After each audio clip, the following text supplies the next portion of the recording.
Introduction. This book was written by a personality called Seth, who speaks of himself as an energy personality essence, no longer focused in physical form. He has been speaking through me for over 7 years now, in twice-weekly trance sessions. My psychic initiation really began one evening in September 1963, however, as I sat writing poetry. Suddenly, my consciousness left my body, and my mind was barraged by ideas that were astonishing and new to me at the time.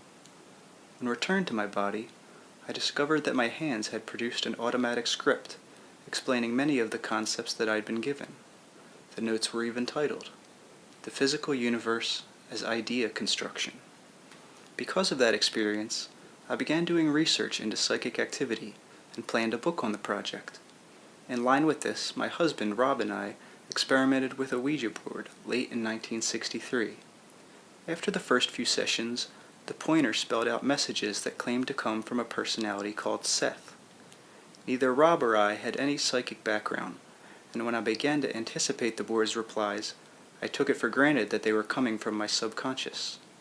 Not long after, however, I felt impelled to say the words aloud, and within a month I was speaking for Seth while in a trance state. The messages seemed to begin where idea construction left off, and later Seth said that my expansion of consciousness experience had represented his first attempt at contact. Since then, Seth has delivered a continuing manuscript that now totals over 6,000 pages typewritten. We call it the Seth material, and it deals with such topics as the nature of physical matter, time and reality, the God concept, probable universes, health, and reincarnation. From the beginning, the obvious quality of the material intrigued us, and it was for this reason that we continued. Following the publication of my first book in this field, letters came from strangers asking for Seth's help. We held sessions for those most in need. Many of the people involved couldn't attend since they lived in other parts of the country, yet Seth's advice helped them, and the information he gave by mail concerning individual backgrounds was correct. Rob has always taken verbatim notes of the Seth sessions using his own shorthand system. Later in the week he types them and adds them to our collection of Seth material. Rob's excellent notes point up the living framework in which the sessions take place. His support and encouragement have been invaluable. To our way of thinking, we have kept over 600 appointments with the universe, though Rob would never describe it in that way himself. These appointments are kept in our well-lighted, large living room, but in deeper terms, they take place within the spaceless area of human personality. I do not mean to imply that we have any cornerstone on truth, or give the impression that we wait breathlessly for the undistorted secrets of the ages to gush forth. I do know that each individual has access to intuitional knowledge and can gain glimpses of inner reality. The universe speaks to each of us in this regard. In our case, the Seth sessions are the framework in which this kind of communication takes place. In the Seth material, published in 1970, I explained these events and gave Seth's view on a variety of subjects with excerpts from the sessions. I also described our encounters with psychologists and parapsychologists, as we tried to understand our experiences and place them within the context of normal life. The tests we conducted to verify Seth's clairvoyant abilities were also described. As far as we are concerned, he came through with flying colors. It was extremely difficult to choose a few excerpts on any given topic from Seth's growing body of work. As a result, the Seth material necessarily left many questions unanswered and many topics unexplored. 2 weeks after it was finished, however, Seth dictated the outline for this present manuscript, in which he would be free to state his ideas in his own way, in book form. Here is a copy of that outline, which was given to us in session 510, January 19, 1970. As you'll see here, Seth calls me Rupert and Rob Joseph. These names represent our entire personalities as distinguished from our present physically oriented selves. I am working on some other material just now that you will be given, and so you must bear with me for a few moments. For example, I would like to give you some idea of the contents of my own book. Many issues will be involved. The book will include a description of the way in which it is being written and the procedures necessary so that my own ideas can be spoken by Rupert, or for that matter, translated at all in vocal terms. I do not have a physical body, and yet I will be writing a book. The first chapter will explain how and why. The next chapter will describe what you may call my present environment, my present characteristics, and my associates. By this I mean those others with whom I come in contact. The next chapter will describe my work and those dimensions of reality into which it takes me, for as I travel into your reality, I also travel into others, to fulfill that purpose which is mine to fill. The next chapter will deal with my past in your terms, and some of those personalities that I have been and I have known. At the same time, I will make it clear that there is no past, present, or future, and to explain that there is no contradiction, even though I may speak in terms of past existences. This may possibly run 2 chapters. The next chapter will give the story of our meeting, you, Rupert, and I, from my own viewpoint, of course, and the ways in which I contacted Rupert's inner awareness long before either of you knew anything about psychic phenomena or my existence. The next chapter will deal with the experience of any personality at the point of death, and with the many variations on this basic adventure. I will use some of my own deaths as examples. The next chapter will deal with existence after death, with its many variations. Both of these chapters will bear on reincarnation as it applies to death, and some emphasis will also be given to death at the end of the last incarnation. The next chapter will deal with the emotional realities of love and kinship between personalities, with what happens to these during succeeding incarnations, for some fall by the wayside and some are retained.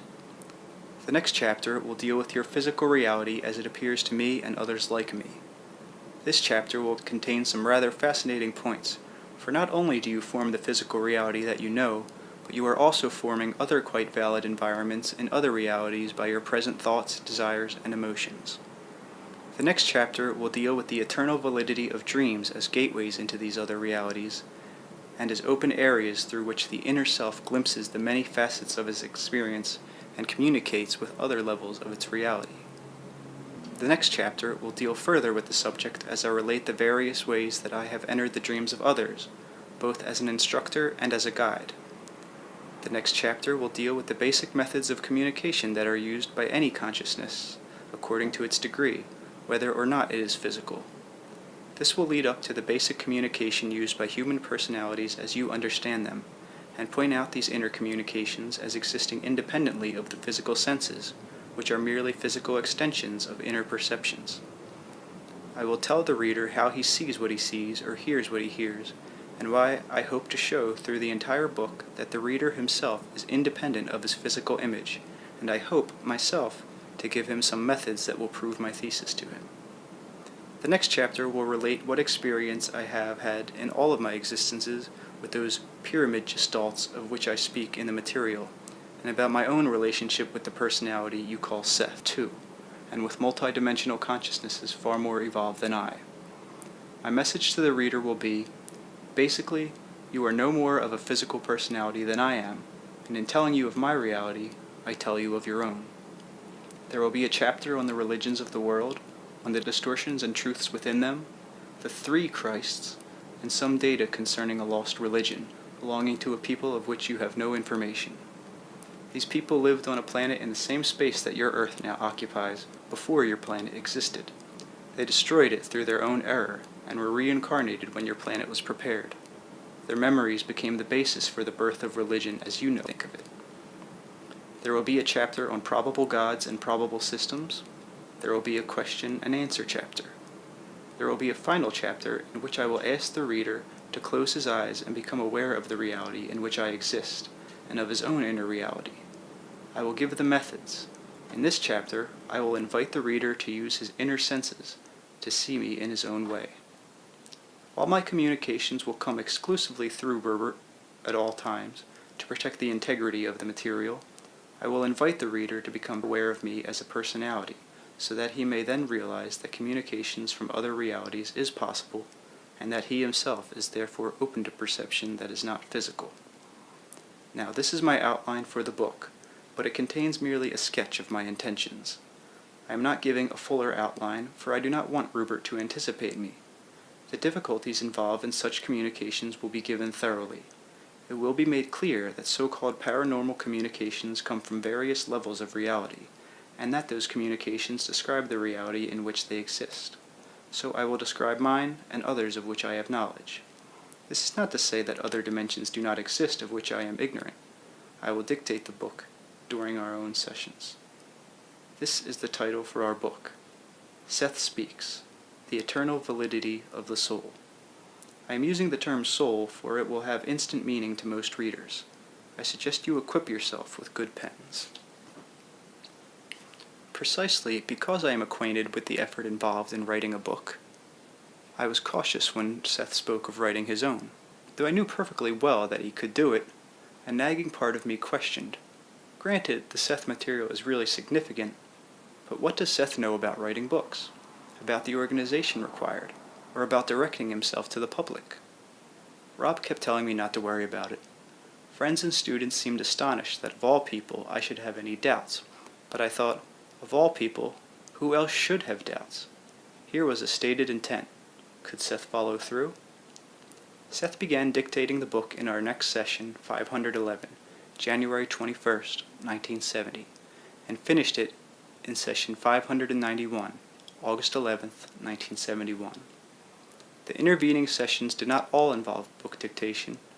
However, some were devoted to personal matters, some given for specific people who needed help, and some were in answer to philosophical questions not connected with the book. I also took several little vacations. Despite such layoffs, Seth always picked right up precisely where he left off dictation. During the time that he was working on his book, I was writing 4 hours a day on a book of my own, conducting my weekly ESP class, and finding myself swamped by the correspondence that followed publication of the Seth material. I also began holding a weekly class in creative writing. Out of curiosity, I took over a few of the early chapters of Seth's book, and stayed away from it. Occasionally, Rob told me about a few passages that he thought my students might be particularly interested in. Otherwise, I paid no attention to the book, being content to let Seth do it. Generally speaking, I put his work out of my mind and didn't even see the manuscript for months at a time. Reading the finished book was a delightful experience. As a whole, it was completely new to me, though each word had been spoken through my lips, and I had devoted many evenings in trance to its production. This was particularly strange to me, since I am a writer myself, used to organizing my own material, keeping track of it, and hovering over it like a mother hen. Because of my own writing experience, I'm also well aware of the process involved in translating unconscious material into conscious reality. It's particularly obvious when I'm working on poetry. Whatever else is involved in Seth's book, certainly some kind of unconscious activity is operating at high gear. It was only natural, then, that I found myself comparing my own conscious creative experience with the trance procedure involved in Seth's book. I wanted to discover why I felt that Seth's book was his as divorced from mine. If both were coming from the same unconscious, then why the subjective difference in my feelings? These differences were obvious from the first. When I'm caught up in inspiration, writing a poem, then I'm turned on, excited, filled with a sense of urgency and discovery. Just before this happens, however, an idea comes out of nowhere, it seems. It is given, it simply appears, and from it new creative connections spring. I'm alert, yet open and receptive, suspended in a strange psychic elasticity between poised attention and passivity. The particular poem or idea is the only thing in the world for me at that point. The highly personal involvement, the work and play involved in helping the idea out, all make the poem mine. This kind of experience has been familiar to me since early childhood. It is the cornerstone of my existence. Without it, or when I am not working generally within that framework, I become listless and sad. To some degree, I have that same sense of personal creativity now as I write this introduction. It is mine. I was not connected in this way with Seth's book, and had no awareness of the creative processes involved. I went into trance as I do for our regular sessions. Seth dictated the book through me, speaking through my lips. The creative work was so distant from me that in this respect I could not call the product my own. I am, instead, given a complete product in Seth's book, an excellent one, for which I am, of course, exceedingly grateful. I found that only my own writings gives me that particular kind of creative satisfaction that I need, however, the conscious involvement with unconscious material, the excitement of the chase.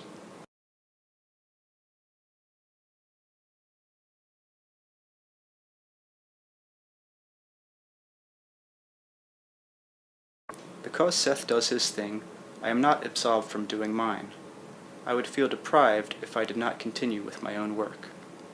Anyone can say, of course, that in Seth's book the hidden processes are so separate from my normal consciousness that the final product only seems to come from another personality. I can only state my own feelings and emphasis that Seth's book and the whole 6,000-page manuscript of Seth material don't take care of my own creative expression or responsibility.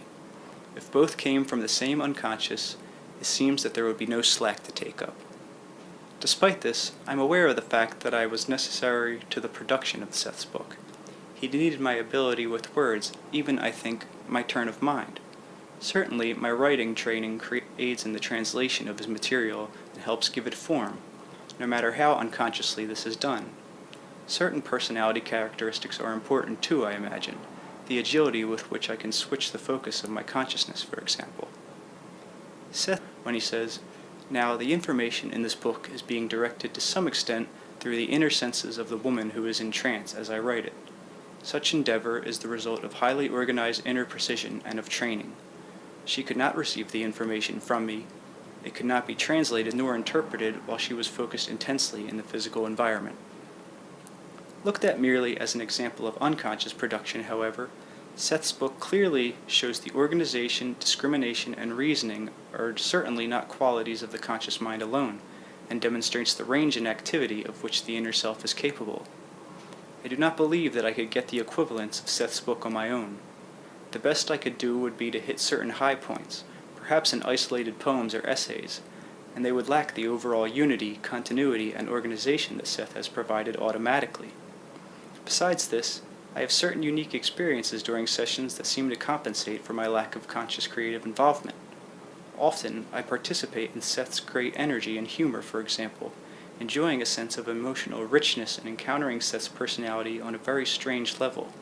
I feel his mood and vitality clearly, that they are not directed at me, but to whomever Seth is addressing at the moment.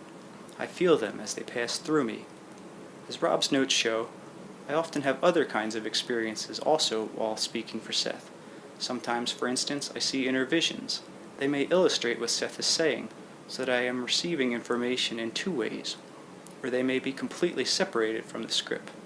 I've had several out-of-body experiences also during sessions, when I saw events actually happening some thousands of miles away. This book of Seth's way of demonstrating that human personality is multidimensional, that we exist in many realities at once, that the soul or inner self is not something apart from us, but the very medium in which we exist. His emphasis that truth is not found by going from teacher to teacher, church to church, or discipline to discipline, but by looking within the self. The intimate knowledge of consciousness, the secrets of the universe, are not esoteric truths to be hidden from the people then. Such information is as natural to man as air, and is available to those who honestly seek it by looking to the source within. In my opinion, Seth has written a book that is a classic of its kind. After referring to him cautiously as a personality, I feel bound to add that Seth is an astute philosopher and psychologist, deeply knowledgeable in the ways of human personality, and well aware of the triumph and plight of human consciousness. I'm personally intrigued, of course, that this book was written through me without my conscious mind there at every point, anxiously checking, organizing, and criticizing as it does with my own work. Then, while my creative and intuitional abilities are given a good deal of freedom, the conscious mind is definitely in control. Yet this book was not written by itself in the same way that some poems seem to be. Often a writer will say that a certain book wrote itself, and I know what that means.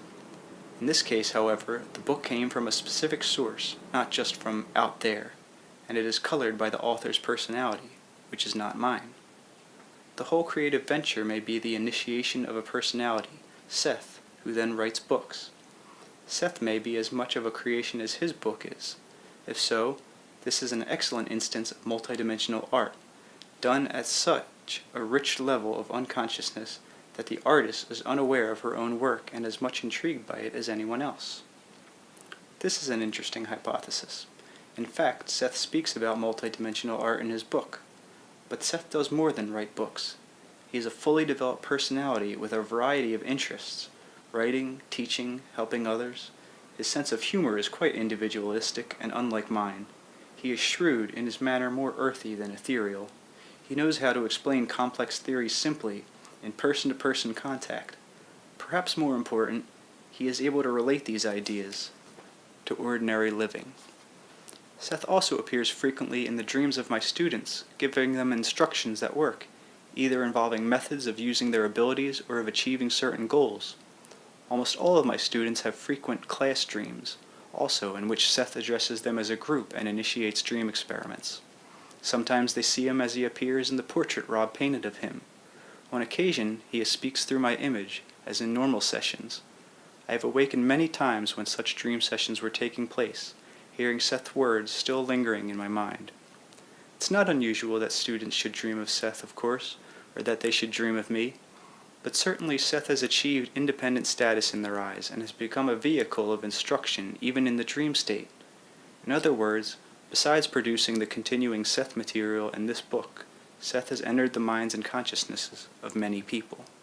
This is a good deal of accomplishment in 7 years for any personality, regardless of its status. For a non-physical personality, it is astonishing indeed. To ascribe all of this activity to a figment of the unconscious seems rather much. In the same amount of time, I've published 2 books, finished another, and begun a 4th. I mention this to show that Seth hasn't been absorbing any of my own creativity. Rob and I don't refer to Seth as a spirit. We dislike the connotations of the term. Actually, what we object to is the conventional idea of a spirit, which is an extension of quite limited ideas of human personality, only projected more or less into an afterlife. You can say that Seth is a dramatization of the unconscious or an independent personality.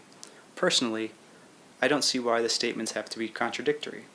Seth may be a dramatization playing a very real role, explaining his greater reality in the only terms we can understand.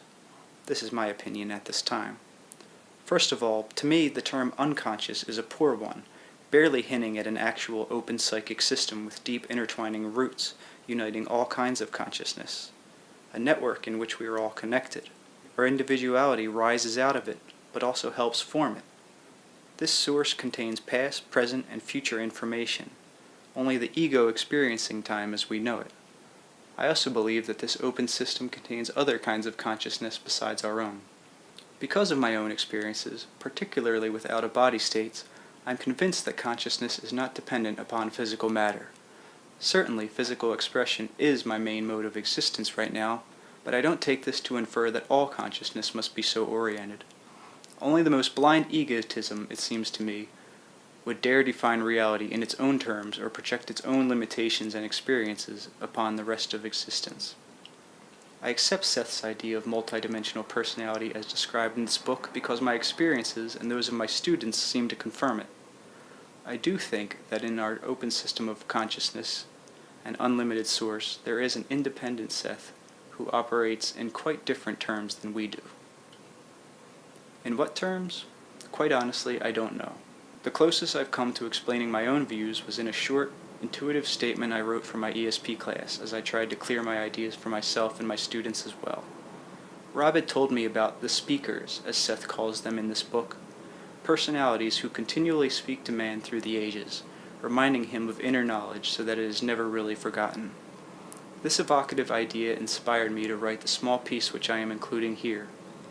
It points up the framework in which I think Seth and others like him may exist. We come together in ways that we do not understand. We're composed of elements, chemicals, and atoms, and yet we speak and call ourselves by name. We organize about our inner stuff the outer stuff that coagulates into flesh and blood. Our identities, our personalities spring from sources we do not know.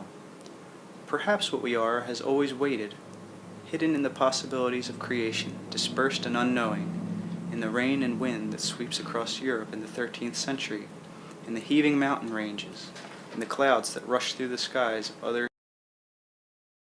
As dust particles we may have blown past Greek doorways. We may have been sparked on and off into consciousness and unconsciousness a million times, touched by desire, by yearnings towards creativity and perfection we barely understand. So there may be others now, like Seth, also without images, but knowing, others who have been what we are and more, often who remember what we have forgotten. They may have discovered through some acceleration of consciousness other forms of being or dimensions of reality of which we are also part. So we give them names who are nameless, as basically we are nameless, and we listen, but usually try to squeeze their messages into concepts that we can understand, cloaking them in worn stereotyped images. Yet they are all about us, in the wind and trees, formed and unformed, more alive in many ways than we are, the speakers. Through these voices, these intuitions, these flashes of insight and messages, the universe speaks to us, to each of us personally. You are being addressed, and so am I. Learn to hear your own messages, not to distort what you hear or translate it into old alphabets. In class, and in life generally, I think we are responding to such messages, sometimes acting them out with almost childlike wisdom, forming them into dramas that are original and individualistic, dramas that arouse within us meanings that cannot be put into words. This may be the kind of play in which the gods indulge, from which creations grow, sprawling out in all directions. We may be responding to the gods in ourselves, those inner sparks of knowing that defy our three-dimensional knowledge. Seth may be leading us out of our usual limitations, into another realm that is ours by right, elemental whether we are in flesh or out of it. He may be the voice of our combined selves, saying, "While you were conscious bodies, remember it was like, and it will be like, to be bodiless, to be freewheeling energy without a name, but with a voice that does not need tongue, with a creativity that does not need flesh. We are yourselves, turned inside out." Regardless of my ideas about Seth or the nature of reality, however, this manuscript must stand on its own as a book. It bears the mark of Seth's personality, as any book carries indelibly within it the stamp of its author, no more and no less. The ideas within it deserve a hearing, despite their source, and conversely, because of it. When our sessions first began, I thought of publishing the material as my own, so that it could be accepted for its value, without introducing questions about its source. This did not seem just, however, because the way Seth's material is produced is part of the message and reinforces it. Seth's dictation is given as we received it, in order, with no paragraphs added or deleted. He certainly knows the difference between spoken and written languages. His class sessions are less formal, with a good amount of give and take. This book, though, is much more like our own private sessions in which the body of the material is delivered. The emphasis is more definitely on content, the stress on the written rather than the spoken word. Seth's sentence structure has not been changed either, except in occasional instances. A few times I made 2 sentences out of one long one, for example. Much of the punctuation was indicated by Seth. In such cases, we just inserted the hyphens, semicolons, and parentheses as he suggested, and deleted the directions themselves to avoid distracting the reader. Where Seth asked for quotes, we have used double quotes. Otherwise, where the meaning seems to call for them, the single quotation marks are used. Seth also instructed us to underline certain words. Seth's sentences are often long, particularly for verbal delivery, yet he never gets lost or loses touches with syntax or meaning. Whenever a difficulty seemed to exist in this respect, we checked out the original session and saw that somewhere along the line an error in copying had been made. I noticed this particularly since I have tried dictating letters into a recorder and note lack of success. After the first few sentences, I had great difficulty in remembering what I'd said or how I expressed it. Proofreading involved work on Rob's notes mainly, as he made them more presentable. In some cases, material not a part of the book was included if it seemed relevant, cast sidelights on the method of presentation, or gave insights into Seth himself.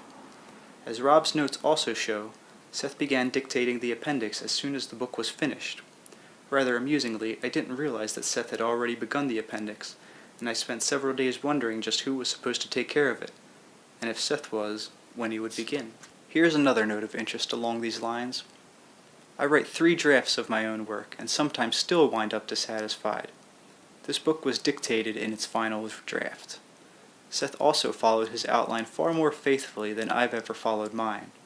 He also deviated from it in some cases, however, as is every author's right. From here on, Seth speaks for himself. Jane Roberts, Elmira, New York, September 27th, 1971.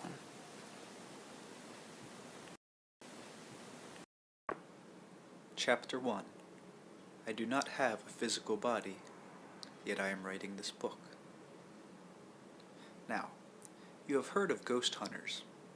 I can quite literally be called a ghost writer, though I do not approve of the term ghost. It is true that I am usually not seen in physical terms. I do not like the word spirit either, and yet if your definition of that word implies the idea of a personality without a physical body, then I would have to agree that the description fits me. I address an unseen audience. However, I know that my readers exist, and therefore I shall ask each of them now to grant me the same privilege. I write this book through the auspices of a woman of whom I have become quite fond. To others it seems strange that I address her as Rupert and him, but the fact is that I have known her in other times and places by other names. She has been both a man and a woman, and the entire identity who has lived these separate lives can be designated by the name of Rupert. Names are not important, however. My name is Seth. Names are simply designations, symbols, and yet since you must use them, I shall also. I write this book with the cooperation of Rupert, who speaks the words for me. In this life, Rupert is called Jane, and her husband, Robert Butts, takes down the words that Jane speaks. I call him Joseph. My readers may suppose that they are physical creatures bound within physical bodies, imprisoned within bone, flesh, and skin. If you believe that your existence is dependent upon this corporeal image, then you feel in danger of extinction, for no physical form lasts, and no body, however beautiful in youth, retains the same vigor and enchantment in old age. If you identify with your own youth or beauty or intellect or accomplishments, then there is the constant gnawing knowledge that these attributes can and will vanish. I am writing this book to assure you that this is not the case. Basically, you are no more of a physical being than I am, and I have donned and discarded more bodies than I care to tell. Personalities who do not exist do not write books. I am quite independent of a physical image, and so are you. Consciousness creates form. It is not the other way around. All personalities are not physical. It is only because you are so busily concerned with daily matters that you do not realize that there is a portion of you who knows that its own powers are far superior to those shown by the ordinary self. You have each lived other existences, and that knowledge is within you, though you are not consciously aware of it. I hope that this book will serve to release the deeply intuitive self within each of my readers, and to bring to the foreground of consciousness whatever particular insights will serve you most. As I begin this book, it is late January, in your time 1970. Rupert is a slim, dark-haired, quick woman now, who sits in a rocker and speaks these words for me. My consciousness is fairly well focused within Rupert's body. It is a cold night. This is our first experience in writing a complete book in trance, and Rupert was somewhat nervous before the session began. It is not just a simple matter of having this woman speak for me. There are many manipulations necessary, and psychological adjustments. We have established what I refer to as a psychological bridge between us, that is, between Rupert and myself. I do not speak through Rupert as one might through a telephone. Instead, there is a psychological extension, a projection of characteristics on both of our parts, and this I use for our communications. Later, I will explain how this psychological framework is created and maintained, for it is like a road that must be kept clear of debris. You would be much better off in reading this book if you asked yourself who you are rather than asked who I am, for you cannot understand what I am unless you understand the nature of personality and the characteristics of consciousness. If you believe firmly that your consciousness is locked up somewhere inside your skull and is powerless to escape it, if you feel that your consciousness ends at the boundary of your body, then you sell yourself short, and you will think that I am a delusion. I am no more a delusion than you are, and that may be a loaded sentence. I can say this to each of my readers honestly. I am older than you are, at least in terms of age as you think of it. If a writer can qualify as any kind of authority on the basis of age, therefore, then I should get a medal. I am an energy personality essence, no longer focused in physical matter. As such, I am aware of some truths that many of you seem to have forgotten. I hope to remind you of these. I do not speak so much to the part of you that thinks of yourself as that part of you that you do not know, that you have to some extent denied and to some extent forgotten. That part of you reads this book, even as you read it. I speak to those who believe in a God and those who do not, to those who believe that science will find all the answers as to the nature of reality, and to those who do not. I hope to give you clues that will enable you to study the nature of reality for yourself, as you have never studied it before. There are several things that I shall ask you to understand. You are not stuck in time like a fly in a closed bottle, whose wings are therefore useless. You cannot trust your physical senses to give you a true picture of reality. They are lovely liars, and such a fantastic tale to tell you that you believe it without question. You are sometimes wiser, more creative, and far more knowledgeable when you are dreaming than when you are awake. These statements may seem highly dubious to you now, but when we are finished, I hope that you will see that they are plain statements of fact. What I will tell you has been told throughout the centuries, and given again when it was forgotten. I hope to clarify many points that have been distorted through the years, and I offer my original interpretation of others, for no knowledge exists in a vacuum, and all information must be interpreted and colored by the personality who holds it and passes it on. Therefore, I describe reality as I know it, and my experience in many layers and dimensions. This is not to say that other realities do not exist. I have been conscious before your earth was formed. To write this book, and in most of my communications with Rupert, I adopt from my own bank of past personalities those characteristics that seem appropriate. There are many of us, personalities like myself, unfocused in physical matter or time. Our existence seems strange to you only because you do not realize the true potentials of personality, and you are hypnotized by your own limited concepts. I am primarily a teacher, but I have not been a man of letters per se. I am primarily a personality with a message. You create the world that you know. You have been given perhaps the most awesome gift of all, the ability to project your thoughts outward into physical form. The gift brings a responsibility, and many of you are tempted to congratulate yourselves on the successes of your lives and blame God, fate, and society for your failures. In like matter, mankind has a tendency to project his own guilt and his own errors upon a Father God image, who it seems must grow weary of so many complaints. The fact is that each of you create your own physical reality, and in mass you create both the glories and the terrors that exist within your earthly experience. Until you realize that you are the creators, you will refuse to accept this responsibility. Nor can you blame a devil for the world's misfortunes. You have grown sophisticated enough to realize that the devil is a projection of your own psyche, but you have not grown wise enough to learn how to use your creativity constructively. Most of my readers are familiar with the term muscle-bound.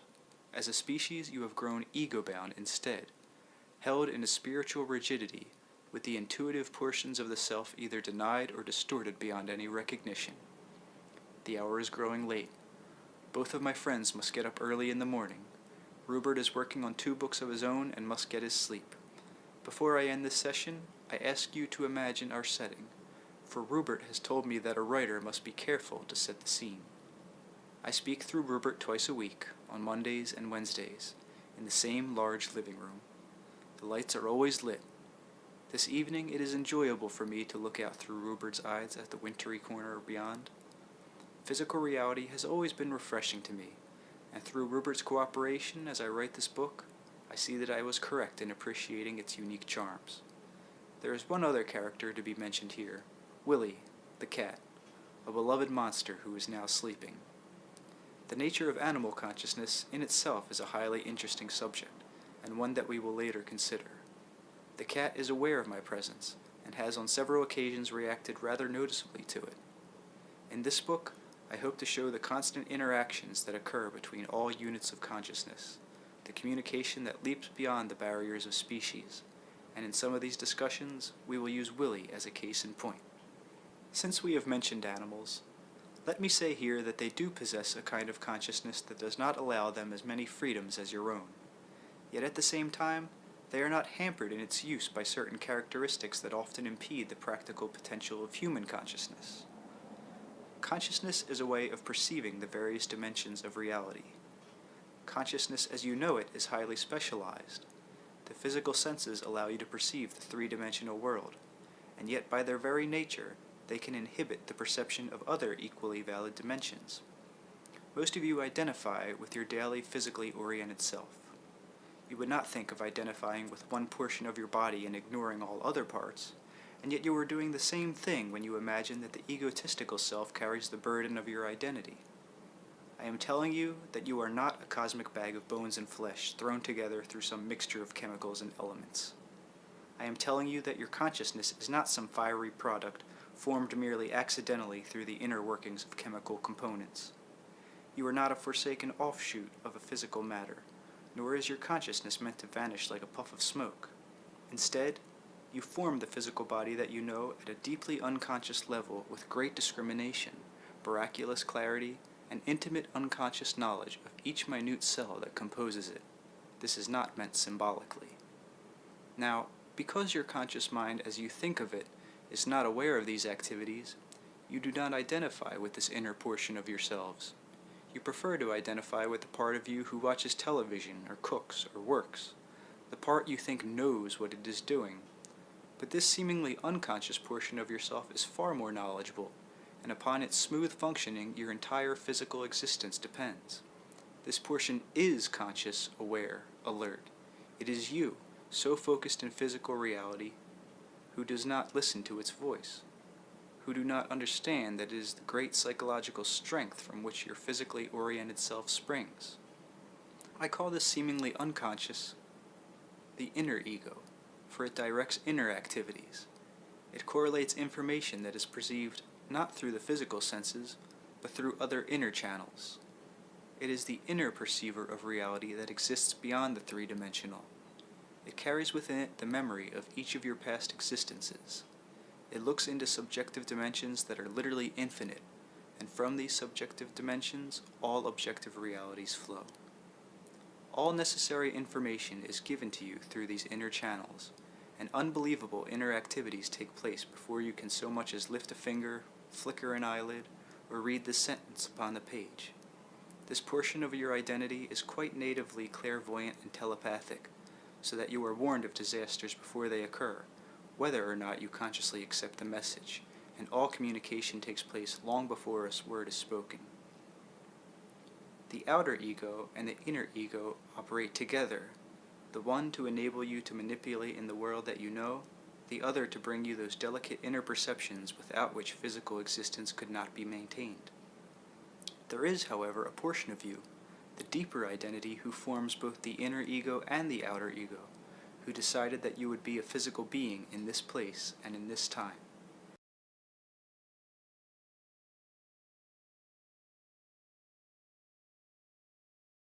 This is the core of your identity, the psychic seed from which you sprang, the multidimensional personality of which you are part.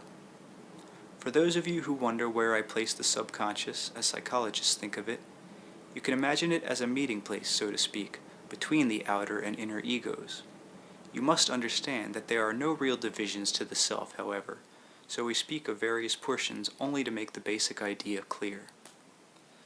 Since we are addressing individuals who do identify with the normally conscious self, I bring such matters up in this first chapter because I will be using the terms later in the book, and because I want to state the fact of multidimensional personality as soon as possible. You cannot understand yourselves, and you cannot accept my independent existence until you rid yourself of the notion that personality is a here and now attribute of consciousness. Now, some of the things that I may say about physical reality in this book may startle you, but remember that I am viewing it from an entirely different standpoint. You are presently focused entirely within it, wondering perhaps what else, if anything, there may be outside. I am outside, returning momentarily to a dimension that I know and loved. I am not, in your terms, a resident, however. While I have a psychic passport, there are still some problems of translation, inconveniences of entry that I must contend with. Many people, I hear, have lived for years within New York City and never taken a tour through the Empire State Building, while many foreigners are well acquainted with it. And so, while you have a physical address, I may still be able to point out some very strange and miraculous psychic and psychological structures within your own system of reality that you have ignored. I hope, quite frankly, to do far more than this. I hope to take you on a tour through the levels of reality that are available to you, and to guide you on a journey through the dimensions of your own psychological structure, to open up whole areas of your own consciousness of which you have been relatively unaware. I hope, therefore, not only to explain the multidimensional aspects of personality, but to give each reader some glimpse of that greater identity that is his own. The self that you know is but one fragment of your entire identity. These fragment selves are not strung together, however, like beads on a string. They are more like the various skins of an onion, or segments of an orange, all connected through the one vitality and growing out into various realities while springing from the same source. I am not comparing personality to an orange or an onion, but I want to emphasize that as these things grow from within outward, so does each fragment of the entire self. You observe the outside aspect of objects. Your physical senses permit you to perceive the exterior forms to which you then react, but your physical senses to some extent force you to perceive reality in this manner, and the inside vitality within matter and form is not so apparent. I can tell you, for example, that there is consciousness even within a nail, but few of my readers will take me seriously enough to stop in mid-sentence and say good morning or good afternoon to the nearest nail that they can find, stuck in a piece of wood. Nevertheless, the atoms and molecules within the nail do possess their own kind of consciousness. The atoms and molecules that make up the pages of this book are also, within their own level, aware.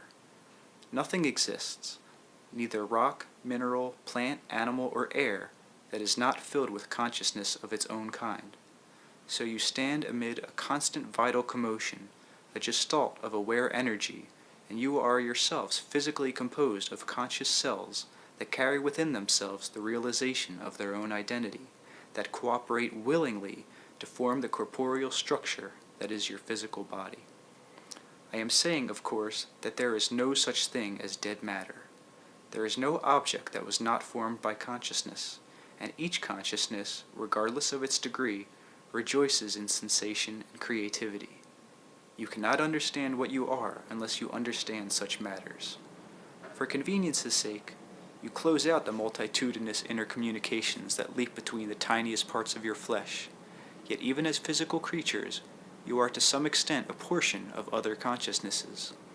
There are no limitations to the self. There are no limitations to its potentials.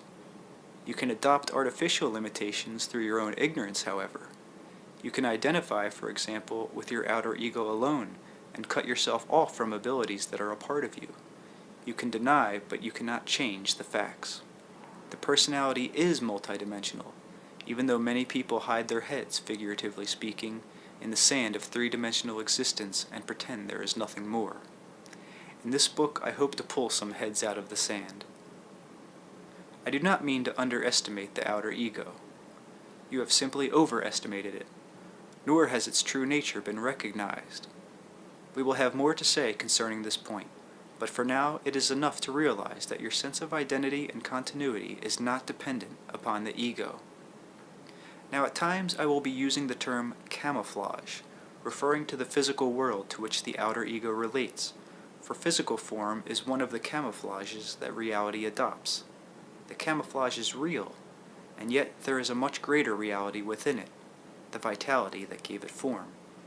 Your physical senses then allow you to perceive this camouflage, for they are attuned to it in a highly specialized manner.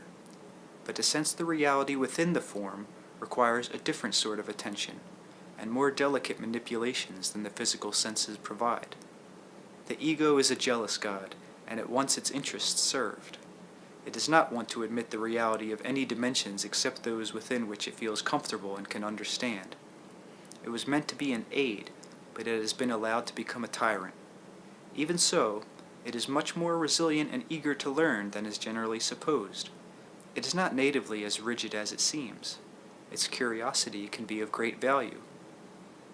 If you have a limited conception of the nature of reality, then your ego will do its best to keep you in the small enclosed area of your accepted reality. If, on the other hand, your intuitions and creative instincts are allowed freedom, then they communicate some knowledge of greater dimensions to this most physically oriented portion of your personality. The fact of this book is proof that the ego does not have the whole kettle of personality to itself, for there is no doubt that it is being produced by some other personality than that of the writer known as Jane Roberts. Since that Jane Roberts has no abilities that are not inherent in the species as a whole, then at the very least it must be admitted that human personality has many more attributes than those usually ascribed to it. I hope to explain what these abilities are, and point out the ways that each individual can use to release these potentials. Personality is a gestalt of ever-changing perception. It is the part of the identity which perceives. I do not force my perceptions upon the woman through whom I speak, nor is her consciousness blotted out during our communications. Instead, there is an expansion of her consciousness and a projection of energy that is directed away from three-dimensional reality. This concentration away from the physical system may make it appear as if her consciousness is blotted out. Instead, more is added to it. Now, from my own field of reality, I focus my attention toward the woman, but the words that she speaks, these words upon the pages, are not initially verbal at all. In the first place, language as you know it is a slow affair. Letter by letter strung out to make a word, and words to make a sentence, the result of a linear thought pattern. Language as you know it is partially and grammatically the end result of your physical time sequences. You can only focus upon so many things at one time, and your language structure is not given to the communication of intricate simultaneous experience. I am aware of a different kind of experience, not linear, and can focus upon and react to an infinite variety of simultaneous events. Rupert could not express them, and so they must be leveled out into linear expression if they are to be communicated. This ability to perceive and react to unlimited simultaneous events is a basic characteristic of each whole self or entity. Therefore, I do not claim it as some feat that is exclusively my own. Each reader, being presently ensconced within a physical form, I presume, knows only a small portion of himself, as I mentioned earlier. The entity is the overall identity of which his personality is one manifestation, an independent and eternally valid portion. In these communications, therefore, Rupert's consciousness expands, and yet focuses in a different dimension, the dimension between his reality and mind, a field relatively free of distraction. Here, I impress certain concepts upon him with his permission and assent. They are not neutral, in that all knowledge or information bears the stamp of the personality who holds it or passes it on. Rupert makes his verbal knowledge available for our use, and quite automatically the two of us together cause the various words that will be spoken. Distractions can occur, as any information can be distorted. We are used to working together now, however, and the distortions are very few. Some of my energy is also projected through Rupert, and his energy and mine both activate his physical form during our sessions, and now as I speak these sentences. There are many other ramifications that I will discuss later. I am not, therefore, a product of Rupert's subconscious, any more than he is a product of my subconscious mind. Nor am I a secondary personality, cleverly trying to undermine a precarious ego. I have seen to it, in fact, that all portions of Rupert's personality are benefited, and that their integrity maintained and honored. There is within his personality a rather unique facility that makes our communications possible. I will try to put this as simply as possible. There is within his psyche what amounts to a transparent dimensional warp that serves almost like an open window through which other realities can be perceived. A multidimensional opening that has to some extent escaped being clouded over by the shade of physical focus. The physical senses usually blind you to these open channels, for they perceive reality only in their own image. To some extent, then, I enter your reality through a psychological warp in your space and time. In a manner of speaking, such an open channel serves much as a pathway between Rupert's personality and my own, so that communication is possible. Between. Such psychological and psychic warps between dimensions of existence are not infrequent. They are merely recognized as such infrequently, and utilized even less so. I will try to give you some idea of my own non-physical existence. Let it serve to remind you that your own basic identity is as non-physical as my own. This is the end of Chapter 1.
Chapter 2.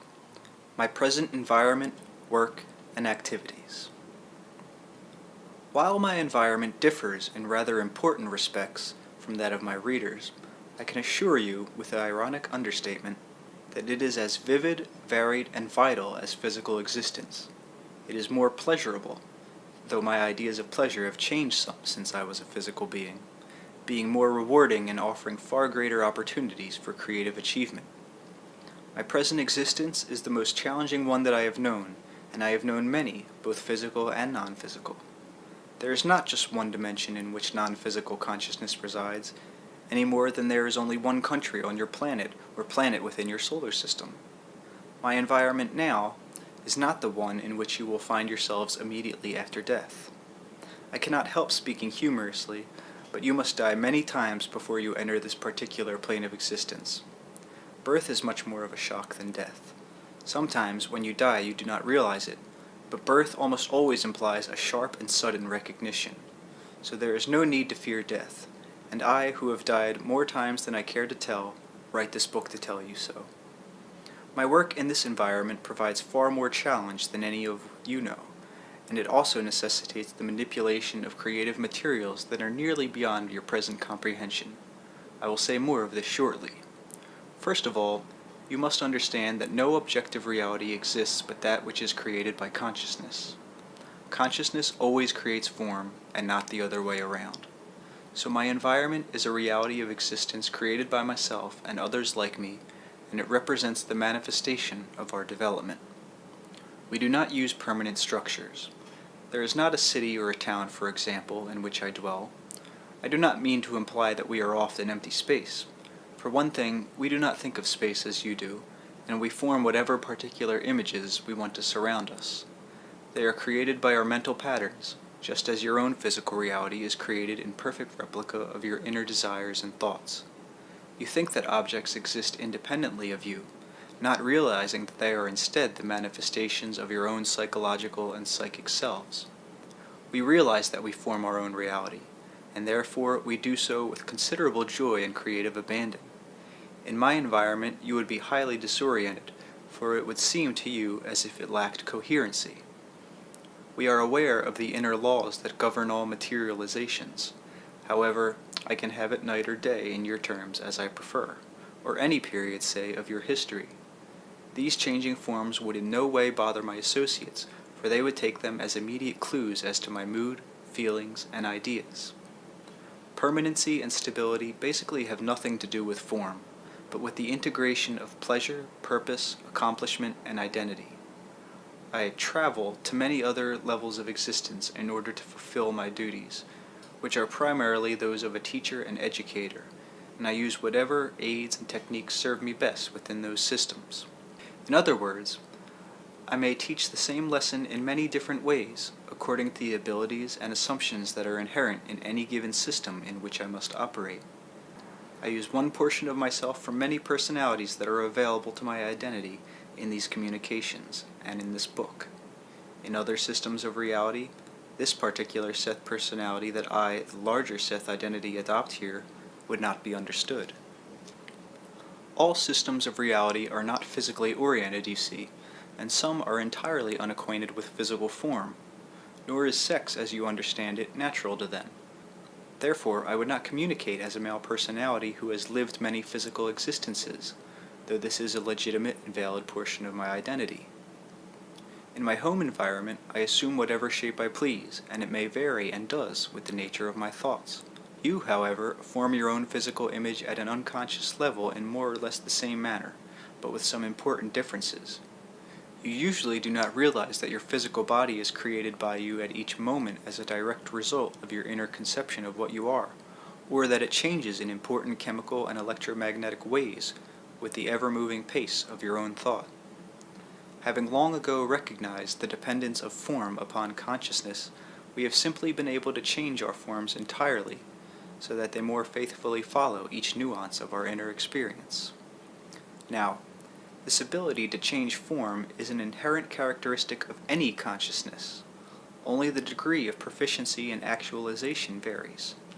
You can see this in your own system, in a slowed down version when you observe the changing forms taken by living matter through its evolutionary history.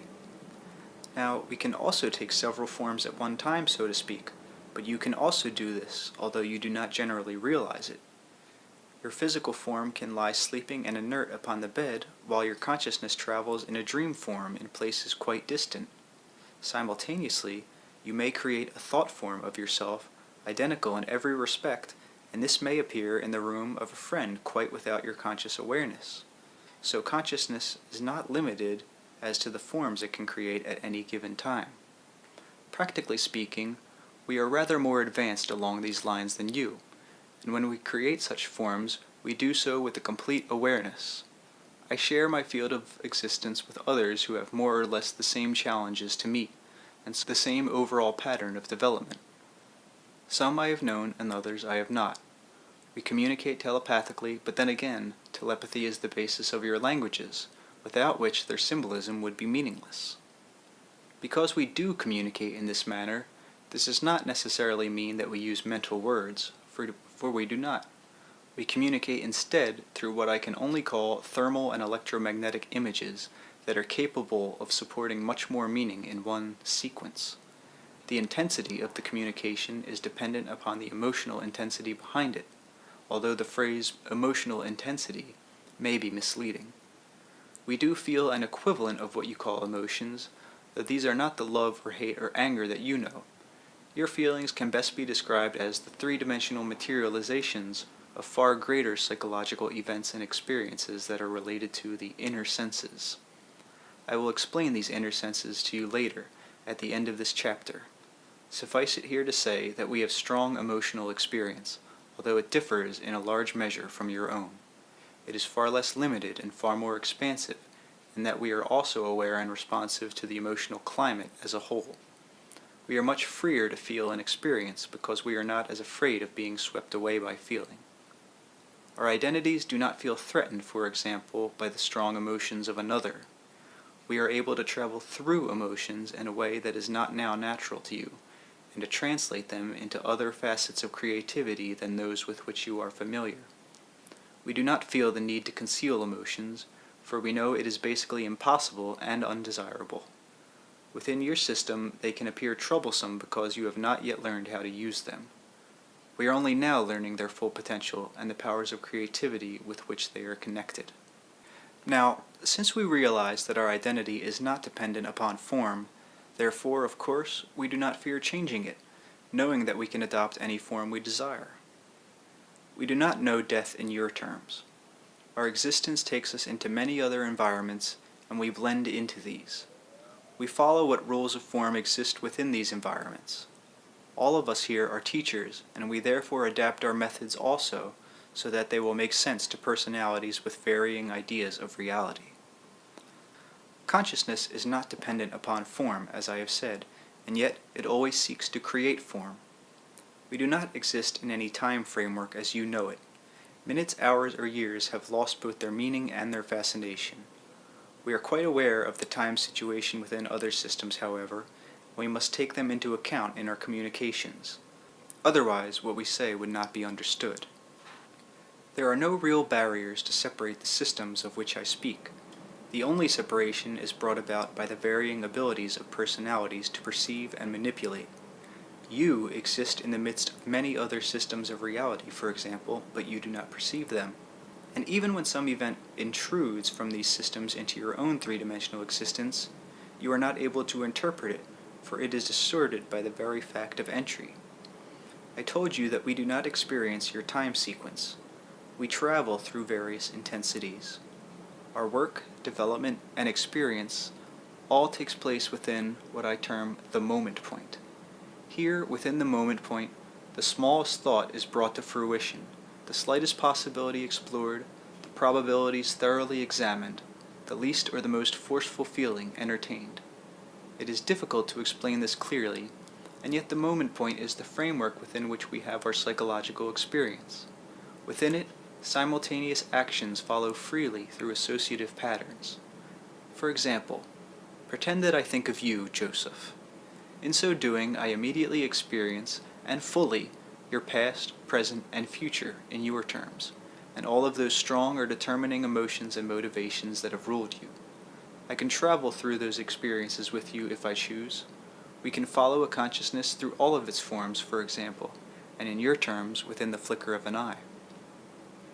Now, it takes study, development, and experience before an identity can learn to hold its own stability in the face of such constant stimuli. Many of us have gotten lost, even forgetting who we were until we once more awakened to ourselves. Much of this is quite automatic to us now. In the infinite varieties of consciousness, we are still aware of a small percentage of the entire banks of personalities that exist. For our vacations, we visit amid quite simple life forms and blend with them. To this extent, we indulge in relaxation and sleep, for we can spend a century as a tree or as an uncomplicated life form in another reality. We delight our consciousness with the enjoyment of simple existence. We may create, you see, the forest in which we grow. Usually, however, we are highly active, our full energies focused in our work and in new challenges. We can form from ourselves, from our own psychological entireties, other personalities whenever we wish. These, however, must then develop according to their own merit, using the creative abilities inherent in them. Then they are free to go their own way. We do not do this lightly, however. Each reader is a portion of his or her own entity, and is developing toward the same kind of existence that I know. In childhood and in the dream state, each personality is aware to some extent of the true freedom that belongs to its own inner consciousness. These abilities of which I speak, therefore, are inherent characteristics of consciousness as a whole and of each personality. My environment, as I told you, changes constantly, but then so does your own. You rationalize away quite legitimate intuitive perception at such times. For example, if a room suddenly appears small and cramped to you, you take it for granted that this change of dimension is imaginative, and that the room has not changed regardless of your feelings. The fact is that the room under such conditions will have changed quite definitely and in very major respects, even though the physical dimensions will still measure the same. The entire psychological impact of the room will have altered. Its effect will be felt by others besides yourself. It will attract certain kinds of events rather than others, and it will alter your own psychological structure and hormonal output. It will react to the altered state of the room even in quite physical ways, though its width and length, in inches or feet, may not seem to vary. I told our good friend Joseph to underline the word seem, because your instruments would show no physical alteration, since the instruments within such a room would themselves have already altered to the same degree.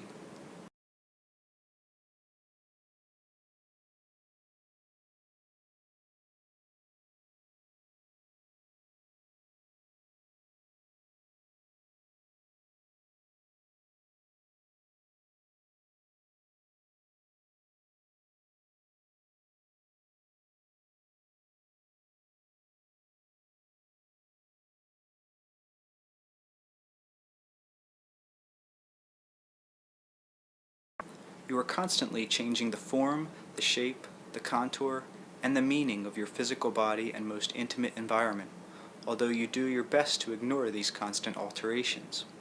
On the other hand, we allow them full reign, knowing that we are motivated by an inner stability that can well afford spontaneity and creation, and realizing that spiritual and psychological identity are dependent upon creative change. Our environment, therefore, is composed of exquisite imbalances, where change is allowed full play. Your own time structure misleads you into your ideas of the relative permanency of physical matter, and you close your eyes to the constant alterations within it. Your physical senses confine you as best they can to the perceptions of a highly formalized reality. Only through the use of the intuitions and in sleep and dream states, as a rule, can you perceive the joyfully changing nature of your own and any consciousness. One of my duties is to enlighten you on such matters. We must use concepts that are at least fairly familiar to you. In doing so, we therefore use portions of our own personalities, with whom you can, to some extent, relate. There is no end to our environment. In your terms, there would be no lack of space or time in which to operate. Now, this would put tremendous pressure on any consciousness without proper background and development. We do not have one simple, cozy universe in which to hide.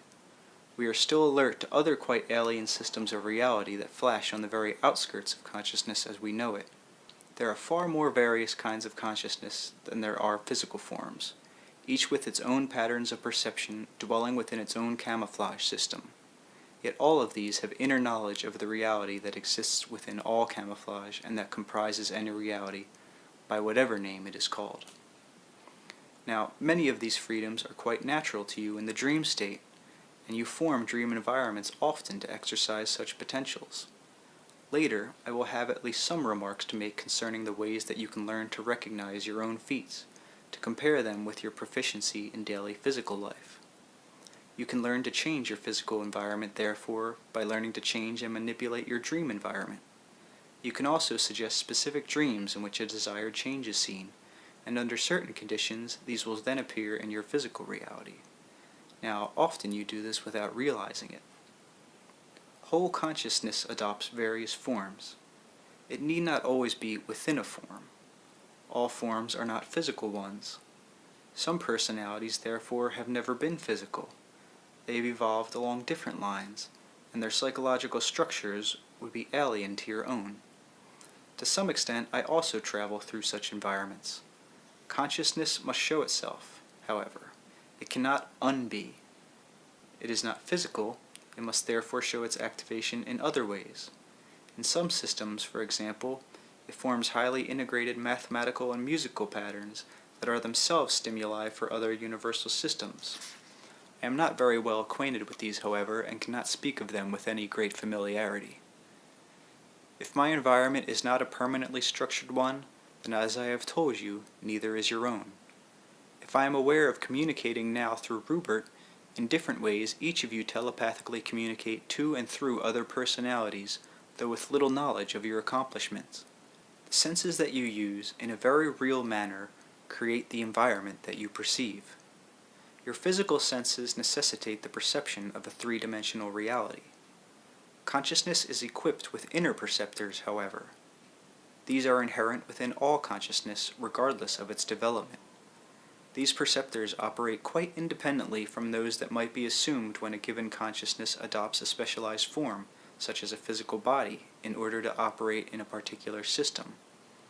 Each reader, therefore, had inner senses, and to some extent uses them constantly, though he is not aware of doing so at an egotistical level.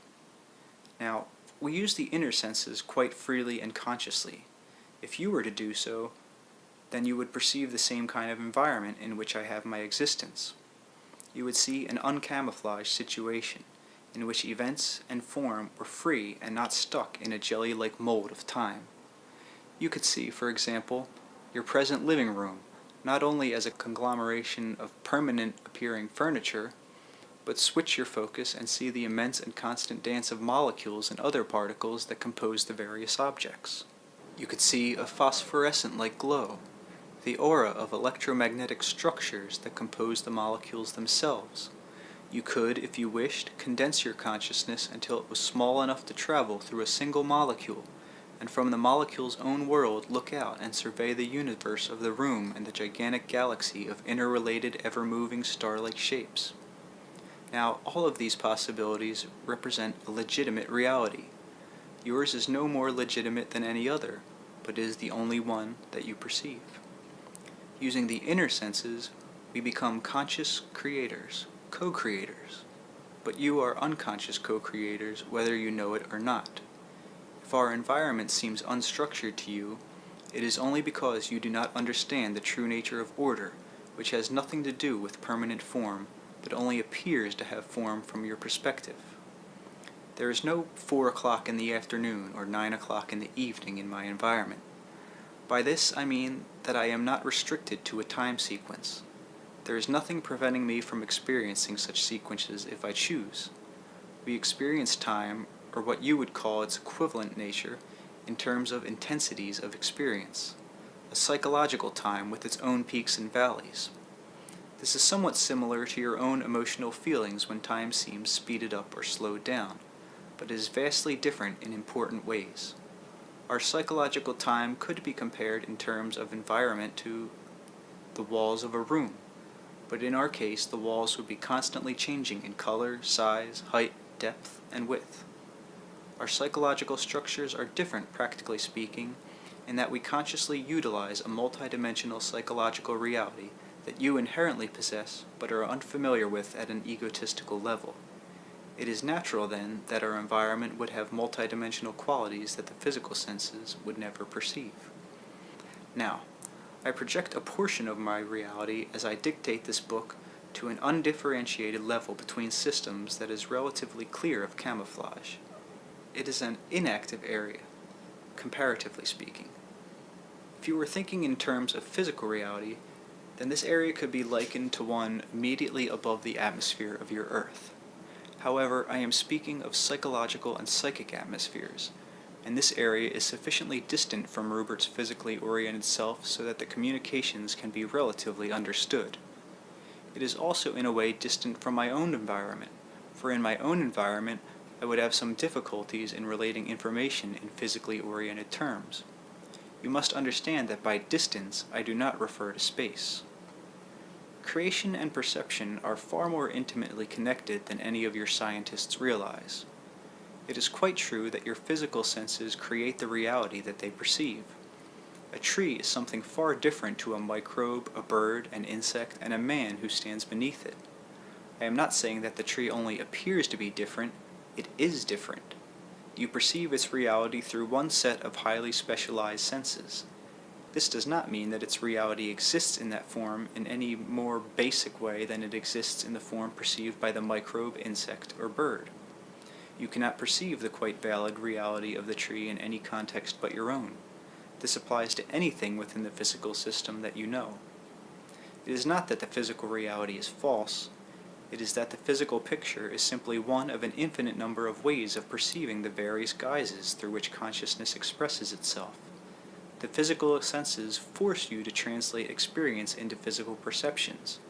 The inner senses open your range of perception, allow you to interpret experience in a far freer manner, and to create new forms and new channels through which you or any consciousness can know itself. Consciousness is, among other things, a spontaneous exercise in creativity. You are learning now, in a three-dimensional context, the ways in which your emotional and psychic existence can create varieties of physical form. You manipulate within the psychic environment, and these manipulations are then automatically impressed upon the physical mold. Now, our environment is in itself creative in a different manner than yours. Your environment is creative in that trees bear fruit, that there is a self-sustaining principle, that the earth feeds its own, for example. The naturally creative aspects are the materializations of the deepest psychic, spiritual, and physical inclinations of the species, set up in your terms eons ago, and a part of the racial bank of psychic knowledge. We endow the elements of our environment with an even greater creativity that is difficult to explain. We do not have flowers that grow, for example, but the intensity, the condensed psychic strength of our psychological natures forms new dimensions of activity. If you paint a picture within a three-dimensional existence, then the painting must be on a flat surface, merely hinting at the complete three-dimensional experience that you cannot insert into it. In our environment, however, we could actually create whatever dimensional effects we desired. All of these abilities are not ours alone. They are your heritage. As you will see later in this book, you exercise your own inner senses and multidimensional abilities more frequently than it might seem, in other states of consciousness than the normal waking one. Since my own environment does not have easily defined physical elements, you will be able to understand its nature by inference, as I explain some related topics throughout this book. Your own physical environment appears as it does to you because of your own psychological structure. If you gained your sense of personal continuity through associative processes primarily, rather than as a result of the familiarity of self moving through time, then you would experience physical reality in an entirely different fashion. Objects from past and present could be perceived at once, their presence justified through associative connections. Say that your father throughout his lifetime had 8 favorite chairs. If your perceptive mechanisms were primarily set up as a result of intuitive association rather than time sequence, then you would perceive all of these chairs at one time, or seeing one, you would be aware of the others. So environment is not a separate thing in itself, but the result of perceptive patterns, and these are determined by psychological structure. So if you want to know what my environment is like, you will have to understand what I am. In order to explain, I shall have to speak about the nature of consciousness in general. In doing so, I shall end up telling you much about yourself. The inner portions of your identity are already aware of much that I will tell you. Part of my purpose is to acquaint your egotistical self with knowledge that is already known to a larger portion of your own consciousness that you have long ignored. You look out into the physical universe and interpret reality according to the information received from your outer senses. I will stand, figuratively speaking, in physical reality and look inward for you and describe those realities of consciousness and experience that you are presently too fascinated to see. For you are fascinated with physical reality, and you are in as deep a trance now as the woman is through whom I write this book. All of your attention is focused in a highly specialized way upon one shining bright point that you call reality. There are other realities all about you, but you ignore their existence, and you blot out all stimuli that come from them. There is a reason for such a trance, as you will discover, but little by little you must wake up. My purpose is to open your inner eyes. My environment includes, of course, those other personalities with whom I come in contact. Communication, perception, and environment can hardly be separated. Therefore, the kind of communication that is carried on by myself and my associates is extremely important in any discussion of our environment. In the following chapter, I hope to give you an idea, quite simply, of our existence, the work in which we are involved, the dimension in which we exist, the purposes that we hold dear, and most of all, of those concerns that make up our experience.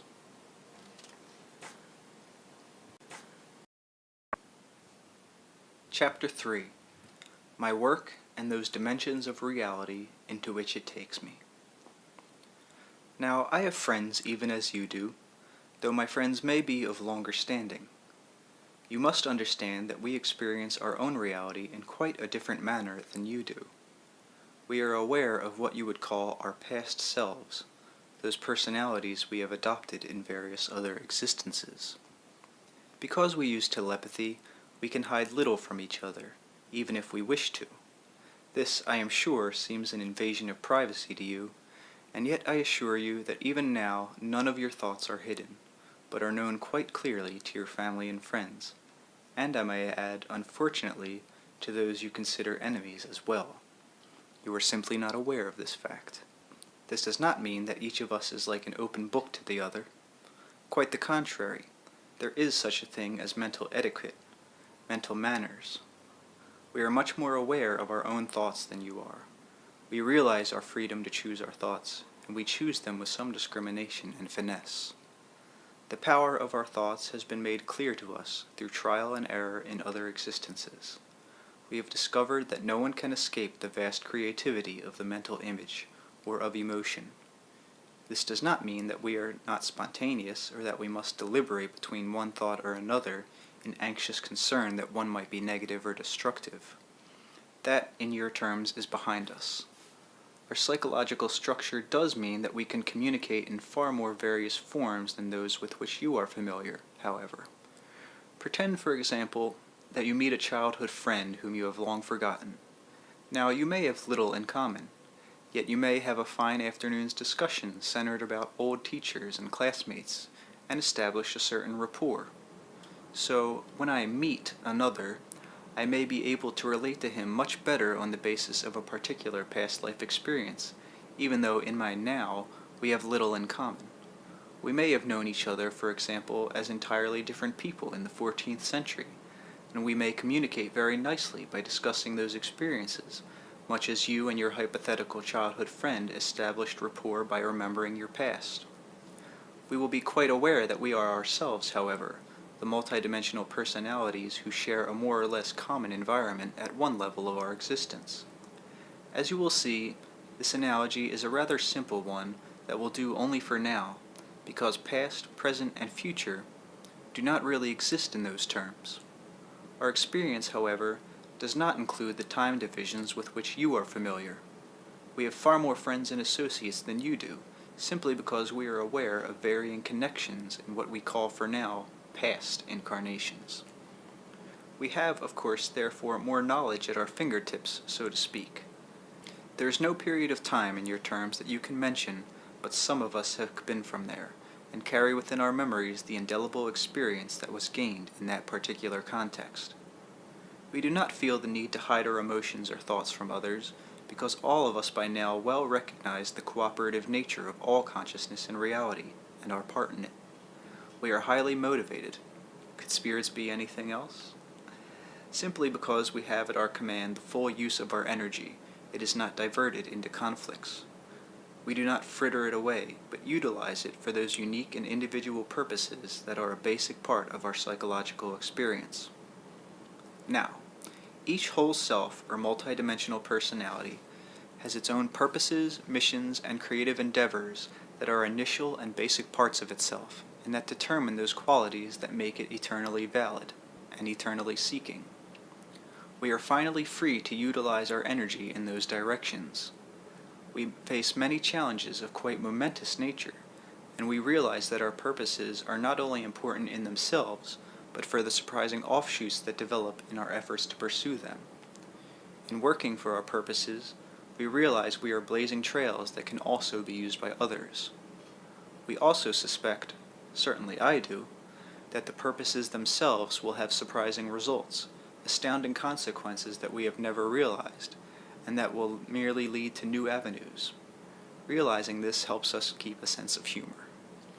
When one has been born and has died many times, expecting extinction with each death, and when this experience is followed by the realization that existence still continues, then a sense of the divine comedy enters in. We are beginning to learn the creative joy of play. I believe, for example, that all creativity and consciousness is born in the quality of play as opposed to work, in the quickened intuitional spontaneity that I see as a constant through all of my own existences and in the experience of those I know. I communicate with your dimension, for example, not by willing myself to your level of reality, but by imagining myself there. All of my deaths would have been adventures had I realized what I know now. On the one hand, you take life too seriously, and on the other, you do not take playful existence seriously enough. We enjoy a sense of play that is highly spontaneous, and yet I suppose you would call it responsible play. Certainly, it is creative play. We play, for example, with the mobility of our consciousness, seeing how far one can send it. We are constantly surprised at the products of our own consciousness, of the dimensions of reality through which we can hopscotch. It might seem that we use our consciousness idly in such play, and yet again, the pathways we make continue to exist and can be used by others. We leave messages to any who come by, mental signposts. We can be highly motivated, therefore, and yet use and understand the creative use of play, both as a method of attaining our goals and purposes, and as a surprising and creative endeavor in itself. Now, in my work as a teacher, I travel into many dimensions of existence, even as a traveling professor might give lectures in various states or countries. Here, however, the resemblance ends, largely since before I can begin to work, I must set up preliminary psychological structures and learn to know my pupils before teaching can even begin. I must have a thorough knowledge of the particular system of reality in which my pupil operates, of his or her system of thought, of the symbols that are meaningful. The stability of the pupil's personality must be correctly gauged by me. The needs of that personality cannot be ignored, but must be taken into consideration. The pupil must be encouraged, but not overly extended while development continues. My material must be presented in such a way that it makes sense in the context in which the pupil understands reality, particularly in the early stages. Great care must be utilized even before serious learning can begin, that all levels of the personality develop at a more or less constant rate. Often the material I present will initially be given without any signs of my presence, seemingly as a startling revelation, for no matter how carefully I present the material, it is still bound to change past ideas that are strongly a part of the pupil's personality. What I say is one thing, but the pupil, of course, is thrust into psychological and psychic behavior and experience that may seem quite alien to him on a conscious level. The The problems vary according to the system in which my pupil has his or her existence. In your system, for example, and in connection with the woman through whom I now write this book, initial contact on my part was made long before our sessions began. The personality was never consciously aware of the initial meeting. She simply experienced sudden new thoughts, and since she is a poet, these appeared as poetic inspirations. At one time, some years ago, at a writers' conference, she became involved in circumstances that could have led to her psychic development before she was ready. The psychological climate at that time of those involved initiated the conditions, and without realizing what she was about, our friend Jane went into a trance. I had known of her psychic gifts since her childhood, but the insights necessary were channeled through the poetry, until the personality attained the necessary background that was needed in this particular case. In the affair just mentioned, therefore, I was informed and saw to it that the episode ended and was not pursued. It was hardly an accidental performance, however. Quite without knowing it, the personality decided to try its wings, figuratively speaking. As a part of my work, therefore, I have been coaching the young woman in one way or another since her childhood, and all of this as a preliminary to the serious work that began with our sessions. This is a normal part of my activity in many levels of existence. It is highly diversified work, for the personality structures vary. While within the systems in which I work there are certain basic similarities in some dimensions, I would not be equipped to be a teacher simply because the basic concepts of experience would be alien to my nature, and the learning processes themselves outside of my own experience. Now, your ideas of space are highly erroneous, so in my contacts with your sphere of activity, I do not sweep through bright golden skies like some spiritual Superman into your physical domain. I will go into this in a later chapter, but in a very real manner, space as you perceive it simply does not exist. Not only is the illusion of space caused by your own physical perceptive mechanisms, but it is also caused by mental patterns that you have accepted, patterns that are adopted by consciousness when it reaches a certain stage of evolution within your system. When you arrive or emerge into physical life, not only is your mind not a blank slate waiting for the scrolls that experience will write upon it, but you are already equipped with a memory bank far surpassing that of any computer. You face your first day upon the planet with skills and abilities already built in, though they may or may not be used, and they are not merely the result of heredity as you think of it.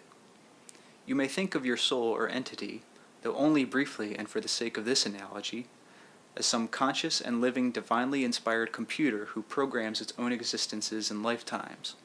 But this computer is so highly endowed with creativity that each of the various personalities it programs spring into consciousness and song, and in turn create realities that may have been undreamed of by the computer itself.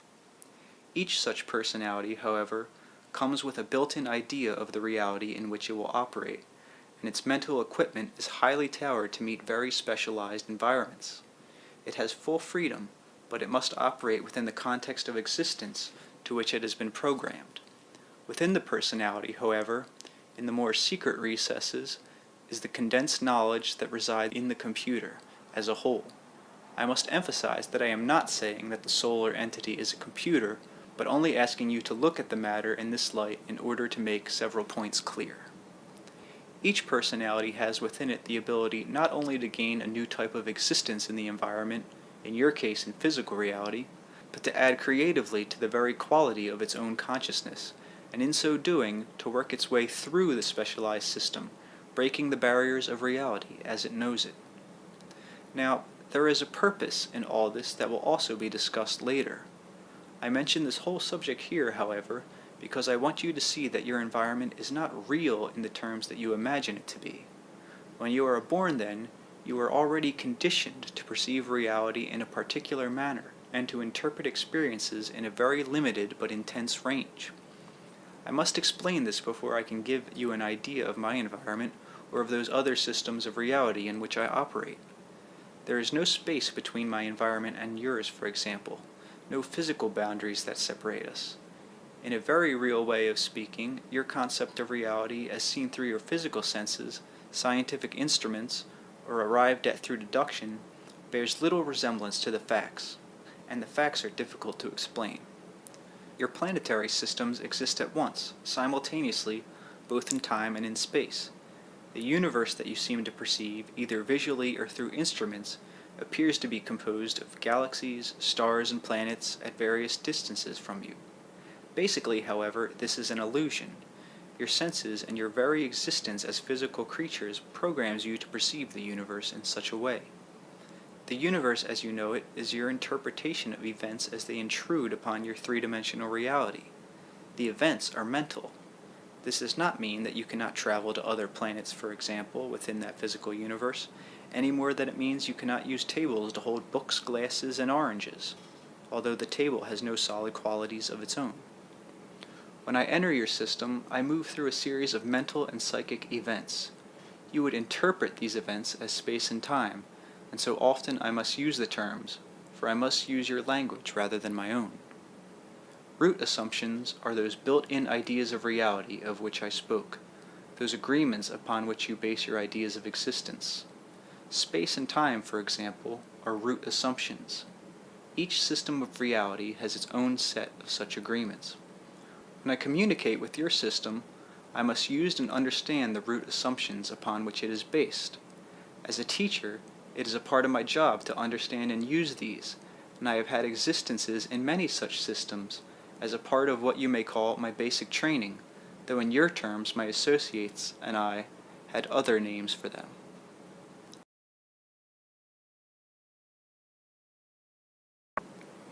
The entity, or the soul, has a far more creative and complicated nature than even your religions have ever granted it.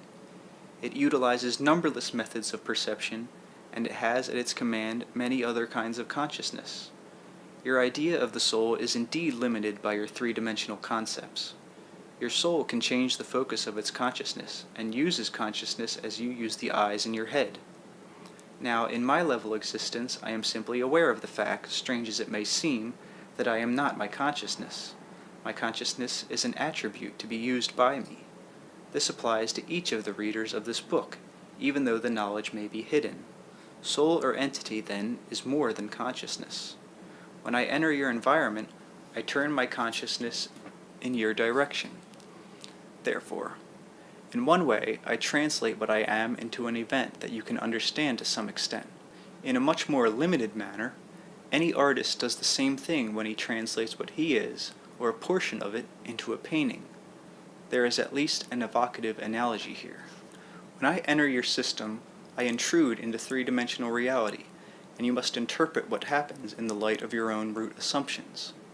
Now, whether or not you realize it, each of you intrudes into other systems of reality in your dream states without the full participation of your normally conscious self. In subjective experience, you leave behind physical existence and act at times with strong purpose and creative validity within dreams that you forget the instant you awaken. When you think of the purpose of your existence, you think in terms of daily waking life, but you also work at your purpose in these other dream dimensions, and you are then in communication with other portions of your own entity, at work at endeavors quite as valid as those you are about in waking life. When I contact your reality, therefore, it is as if I were entering one of your dreams. I can be aware of myself as I dictate this book through Jane Roberts, and yet also be aware of myself in my own environment, for I send only a portion of myself here, as you perhaps send only a portion of your consciousness as you write a letter to a friend, and yet are aware of the room in which you sit. I send out much more than you do in a letter, for a portion of my consciousness is now within the entranced woman as I dictate, but the analogy is close enough. My environment, as I mentioned earlier, is not one of a personality recently dead in your terms, but later I will describe what you can expect under those conditions. One large difference between your environment and mine is that you must physically materialize mental acts as physical matter. We understand the reality of mental acts and recognize their brilliant validity. We accept them for what they are, and therefore we are beyond the necessity to materialize them and interpret them in such a rigid manner. Your earth was very dear to me. I can now turn the focus of my consciousness towards it, and if I choose, experience it as you do, but I can also perceive it in many ways that you cannot in your time. Now, some of you who read this book will immediately and intuitively grasp what I am saying, for you will have already suspected that you are viewing experience through highly distorted, though colorful, figurative lenses. Remember also that if physical reality is in a larger sense an illusion, it is an illusion caused by a greater reality. The illusion itself has a purpose and a meaning. Perhaps it is better to say that physical reality is one form that reality takes. In your system, however, you are focused much more intensely upon relatively small aspect of experience. We can travel freely through varying numbers of such realities. Our experience at this point includes our work in each. I do not mean to minimize the importance of your present personalities, nor of physical existence. To the contrary, three-dimensional experience is an invaluable place of training. Your personality as you know it will indeed persevere, and with its memories, but it is only a part of your entire identity, even as your childhood in this life is an extremely important part of your present personality, though now you are far more than a child. You will continue to grow and develop, and you will become aware of other environments, even as you left your childhood home. But environments are not objective things, conglomerations of objects that exist independently of you. Instead, you form them, and they are quite literally extensions of yourself, materialized mental acts that extend outward from your consciousness. I will tell you exactly how you form your environments. I form mine following the same rules, though you end up with physical objects and I do not. Your scientists are finally learning what philosophers have known for centuries, that mind can influence matter. They still have to discover the fact that mind creates and forms matter. Now, your closest environment, physically speaking, is your body. It is not like some mannequin shape in which you are imprisoned that exists apart from you like a casting. Your body is not beautiful or ugly, healthy or deformed, swift or slow, simply because this is the kind of body that was thrust upon you indiscriminately at birth. Instead, your physical form, your corporeal personal environment, is the physical materialization of your own thoughts, emotions, and interpretations. Quite literally, the inner self forms the body by magically transforming thoughts and emotions into physical counterparts. You grow the body. Its condition perfectly mirrors the subjective state at any given time. Using atoms and molecules, you build your body, forming basic elements into a form that you call your own. You are intuitively aware that you form your image, and that you are independent of it. You do not realize that you create your larger environment and the physical world as you know it by propelling your thoughts and emotions into matter, a breakthrough into three-dimensional life. The inner self, therefore, individually and in mass, sends its psychic energy out, forming tentacles that coalesce into form. Each emotion and thought has its own electromagnetic reality, completely unique. It is highly equipped to combine with certain others according to the various ranges of intensity that you may include. In a manner of speaking, three-dimensional objects are formed in somewhat the same way that the images you see on your television screen are formed, but with a large difference. And if you are not tuned into that particular frequency, you will not perceive the physical objects at all. Each of you act as transformers, unconsciously, automatically transforming highly sophisticated electromagnetic units into physical objects. You are in the middle of a matter-concentrated system, surrounded, so to speak, by weaker areas in which what you would call pseudomatter persists. Each thought and emotion spontaneously exists as a simple or complex electromagnetic unit, unperceived incidentally as yet by your scientists. The intensity determines both the strength and the permanency of the physical image into which the thought or emotion will be materialized. In my own material, I am explaining this in depth. Here, I merely want you to understand that the world that you know is the reflection of an inner reality. You are made basically of the same ingredients as a chair, a stone, a head of lettuce, a bird. In a gigantic cooperative endeavor, all consciousness joins together to make the forms that you perceive. Now, because this is known to us, we can change our environments and our own physical forms as we wish, and without confusion, for we perceive the reality that lies beneath. We also realize that permanency of form is an illusion, since all consciousness must be in a state of change. We can be, in your terms, in several places at once, because we realize the true mobility of consciousness. Now, whenever you think emotionally of another person, you send out a counterpart of yourself, beneath the intensity of matter, but a definite form. This form, projecting outward from your own consciousness, completely escapes your egotistical attention. When I think emotionally of someone else, I do the same thing, except that a portion of my consciousness is within the image and can communicate. Environments are primarily mental creations of consciousness thrust out into many forms. I have a 14th century study, my favorite, with which I am very pleased, for example.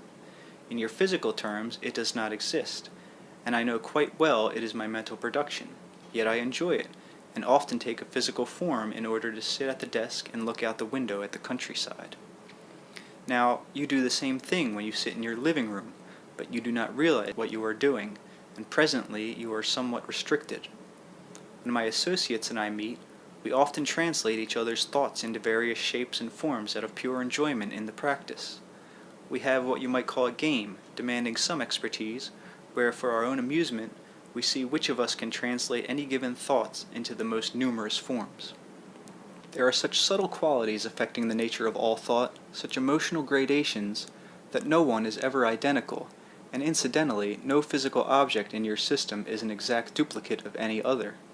The atoms and molecules that compose it, any object, have their own identities that color and qualify any object that they form. You accept and perceive and focus upon continuities and similarities as you perceive physical objects of any kind, and in a very important manner, you shut out and ignore dissimilarities of a given field of actuality. Therefore, you are very highly discriminating, accepting certain qualities and ignoring others. Your bodies not only change completely every 7 years, for example, they change constantly with each breath. Within the flesh, atoms and molecules constantly die and are replaced. The hormones are in a constant state of motion and alteration. Electromagnetic properties of skin and cell continually leap and change, and even reverse themselves. The physical matter that composed your body a moment ago is different in important ways from the matter that forms your body in this instant. If you perceived the constant change within your body with as much persistence as you attend to its seemingly permanent nature, then you would be amazed that you ever considered the body as one more or less constant, more or less cohesive entity. Even subjectively, you focus upon and indeed manufacture the idea of a relatively stable, relatively permanent conscious self. You stress those ideas and thoughts and attitudes that you recall from your past experience as your own, completely ignoring those that once were characteristic and now are vanished, ignoring the fact also that you cannot hold thought. Thought of a moment before, in your terms, vanishes away. You try to maintain a constant, relatively permanent physical and subjective self in order to maintain a relatively constant, relatively permanent environment. So you are always in a position of ignoring such change. Those that you refuse to acknowledge are precisely those that would give you a much better understanding of the true nature of reality, individual subjectivity, and the physical environment that seems to surround you. What happens to a thought when it leaves your conscious mind? It does not simply disappear. You can learn to follow it, but you are usually frightened of turning your attention away from its intense focus in three-dimensional existence. Therefore, it seems that the thought disappears. It seems also that your subjectivity has a mysterious unknown quality about it, and that even your mental life has a sort of insidious dropping-off point, a subjective cliff over which thoughts and memories fall to disappear into nothingness. Therefore, to protect yourself, to protect your subjectivity from drifting, you erect various psychological barriers at what you might suppose to be the danger points. Instead, you see, you can follow these thoughts and emotions simply by realizing that your own reality continues in another direction, besides the one with which you mainly identify. For these thoughts and emotions that have left your conscious mind will lead you into other environments. These subjective openings through which thoughts seem to disappear are in fact like psychic warps, connecting the self that you know with other universes of experience, realities where symbols come to life and thoughts are not denied their potential. There is a communication between these other realities and your own in your dream states, and a constant interaction between both systems. If there is any point where your own consciousness seems to elude you or escape you, or if there is any point where your consciousness seems to end, then these are the points where you have yourself set up psychological and psychic barriers, and these are precisely those areas that you should explore. Otherwise, you feel as if your consciousness is enclosed within your skull, immobile and constricted, and every lost thought or forgotten memory, at least symbolically, seems like a small death, and such is not the case.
Chapter 4.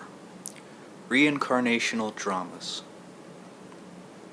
Your own environment includes far more than you may have supposed. Earlier, I referred to your environment in terms of the daily physical existence and surroundings with which you are currently connected. In actuality, you are aware of very little of your larger, more extensive environment. Consider your present self as an actor in a play. Hardly a new analogy, but a suitable one. The scene is set in the 20th century. You create the props, the settings, the themes. In fact, you write, produce, and act in the entire production. You and every other individual who takes part. You are so focused in your roles, however, so intrigued by the realities that you have created, so entranced by the problems, challenges, hopes, and sorrows of your particular roles, that you have forgotten they are of your own creation. This intensely moving drama, with all its joys and tragedies, can be compared with your present life, your present environment, both individually and in mass. But there are other plays going on simultaneously, in which you also have a part to play. These have their own scenery, their own props. They take place in different periods of time. One may be called Life in the 12th century AD. One may be called Life in the 18th century, or in 500 BC, or in AD 3000. You also create these plays and act in them. These settings also represent your environment, the environment that surrounds your entire personality. I am speaking of the portion of you who is taking part in this particular period piece, however, and that particular portion of your entire personality is so focused within this drama that you are not aware of the others in which you also play a role. You do not understand your own multidimensional reality. Therefore, it seems strange or unbelievable when I tell you that you live many existences at one time. It is difficult for you to imagine being in two places at once, much less in two or more times or centuries. Now, stated simply, time is not a series of moments. The words that you speak, the acts that you perform, appear to take place in time, as a chair or a table appears to take up space. These appearances, however, are a part of the complicated props that you have set up beforehand, and within the play you must accept these as real. 4 o'clock in the afternoon is a very handy reference. You can say to a friend, "I will meet you at 4 o'clock at the corner," or at a restaurant for a drink or a chat or a meal, and your friend will know precisely where and when he will find you. This will happen despite the fact that 4 o'clock in the afternoon has no basic meaning, but is an agreed-upon designation, a gentleman's agreement, if you prefer. If you attend the theater at 9 o'clock in the evening, but the actions of the play take place within the morning hours, and the actors are shown eating breakfast, you accept the time as given within the theater's play. You also pretend that it is morning. Each of you are now involved in a much larger production, in which you all agree on certain basic assumptions that serve as a framework within which the play can occur. The assumptions are that time is a series of moments, one after another, that an objective world exists quite independently of your own creation and perception of it, that you are bound within the physical bodies that you have donned, and that you are limited by time and space. Other assumptions accepted for the same reason include the idea that all perception comes through the physical senses, in other words, that all information comes from without, and that no information can come from within. You therefore are forced to focus intensely upon the actions of the play. Now, these various plays, these creative period pieces, represent what you would call reincarnational lives. They all exist basically at one time. Those who are still involved in these highly complicated passion plays seminars called reincarnational existences find it difficult to see beyond them.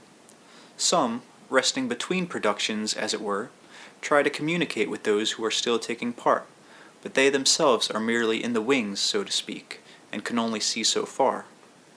The plays seem to be taking place one before the other, and so these communications seem to intensify the false idea that time is a series of moments passing in a single line from some inconceivable beginning to some equally inconceivable end. This leads you to think in terms of a very limited progress, both in individual terms and in terms of your species as a whole. You think, those of you who have even considered reincarnation, well, certainly the race must have progressed from the time of the Middle Ages, although you greatly fear it has not, or you turn to technological progress and say, at least we have come a long way in that direction. You may smile and think to yourself that it is quite difficult to imagine a Roman senator addressing the multitudes through a microphone, for example, his children watching his performance on television, but all of this is highly misleading. Progress does not exist in the terms that you consider it to, any more than time does. In each play, both individually and in mass, different problems are set up. Progress can be measured in terms of the particular ways in which these problems were solved or not solved. Great advances have been made in certain periods. For example, great offshoots appeared that from your viewpoint you might not consider progress at all. Now, in some plays, generally speaking, the actors are each working on a seemingly minute portion of a larger problem that the play itself is to resolve. Though I use the analogy here of a drama, these plays are highly spontaneous affairs in which the actors have full freedom within the play's framework. And granting these assumptions that have been stated, there are no rehearsals. There are observers, as you will see later in our book. As in any good theater production, there is an overall theme within each play. The great artists, for example, did not emerge out of a particular time simply because they were born into it, or because the conditions were favorable. The play itself was concerned with the actualization of intuitive truth into what you would call artistic form, with a creativity of such vast and sweeping results that it would serve to awaken latent abilities within each actor and to serve as a model of behavior. Periods of renaissance, spiritual, artistic, or psychic, occur because the intense inner focus of those involved in the drama are directed towards those ends. The challenge may be different in each play, but the great themes are beacons to all consciousness. They serve as models. Progress has nothing to do with time, you see, but with psychic and spiritual focus. Each play is entirely different from any other. It is not correct, therefore, to suppose that your actions in this life are caused by a previous existence, or that you are being punished in this life for crimes in a past one. The lives are simultaneous. Your own multidimensional personality is so endowed that it can have these experiences and still retain its identity. It is, of course, affected by the various plays in which it takes part. There is instant communication and an instant, if you prefer, feedback system. These plays are hardly without purpose. In them, the multidimensional personality learns through its own actions. It tries out an endless variety of poses, behavior patterns, attitudes, and changes others as a result. The word result, you see, automatically infers cause and effect, the cause happening before the effect, and this is simply one small example of the strength of such distortions, and of the inherent difficulties involved with verbal thought, for it always implies a single-line delineation. You are the multidimensional self who has these existences, who creates and takes part in these cosmic passion plays, so to speak. It is only because you focus in this particular role now that you identify your entire being with it. You have set these rules for yourself for a reason, and consciousness is in a state of becoming. And so this multidimensional self of which I speak is not a psychological structure completed and done with. It is also in a state of becoming. It is learning the art of actualization. It has within it infinite sources of creativity, unlimited possibilities of development, but it has yet to learn the means of actualization, and must find within itself ways to bring into existence those untold creations that are within it. Therefore, it creates varieties of conditions in which to operate, and sets itself challenges, some doomed to failure in your terms, at least initially, because it must first create the conditions that will bring new creations about, and all of this is done with great spontaneity and unbounded joy. You therefore create far more environments than you realize. Now, each actor going about the role, focused within the play, has an inner guideline. He is not left, therefore, abandoned within a play that he has forgotten in his own creation. He has knowledge and information that comes to him through what I call the inner senses. He has other sources of information, therefore, than those strictly given within the confines of the production. Each actor knows this instinctively, and there are periods set and allowed for within the play itself, in which each actor retires in order to refresh himself. In these he is informed through the inner senses of his other roles, and he realizes that he is far more than the self appearing in any given play.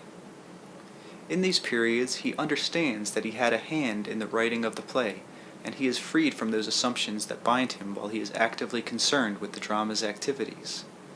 These periods, of course, coincide with your sleep states and dreaming conditions, but there are also other times when each actor sees quite clearly that he is surrounded by props, and when his vision suddenly pierces the seeming reality of the production.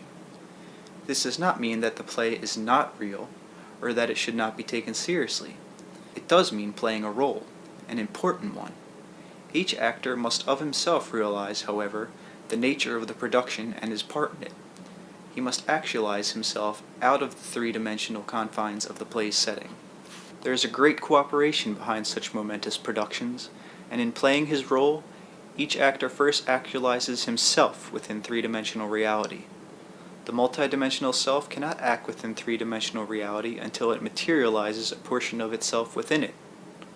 Within this reality, it then brings about all kinds of creativity and development that could not appear otherwise.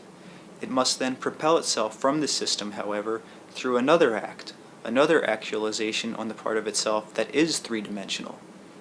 During its three-dimensional existence, it has helped others in ways that could not otherwise be helped, and it has been itself benefited and developed in ways that would be otherwise impossible.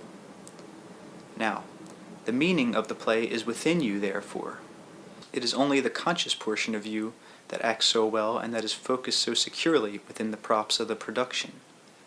The purpose of any given life is available to you. The knowledge beneath the surface of the conscious self you know. All kinds of hints and clues are also available. You have the knowledge of your entire multidimensional personality at your fingertips. When you realize that you do, this knowledge allows you to solve the problems or meet the challenges you have set quicker, in your terms, and also open further areas of creativity by which the entire play or production can be enriched. To the extent, therefore, that you allow the intuitions and knowledge of the multidimensional self to flow through the conscious self, to that extent, not only do you perform your role in the play more effectively, but also you add new energy, insights, and creativity to the entire dimension. Now, it seems to you, of course, that you are the only conscious part of yourself, for you are identifying with the actor in this particular production. The other portions of your multidimensional personality, in these other reincarnational plays, are also conscious, however, and because you are a multidimensional consciousness, you are also conscious in other realities besides these. Your multidimensional personality, your true identity, the real you, is conscious of itself as itself in any of these roles. These period pieces overall have a particular purpose.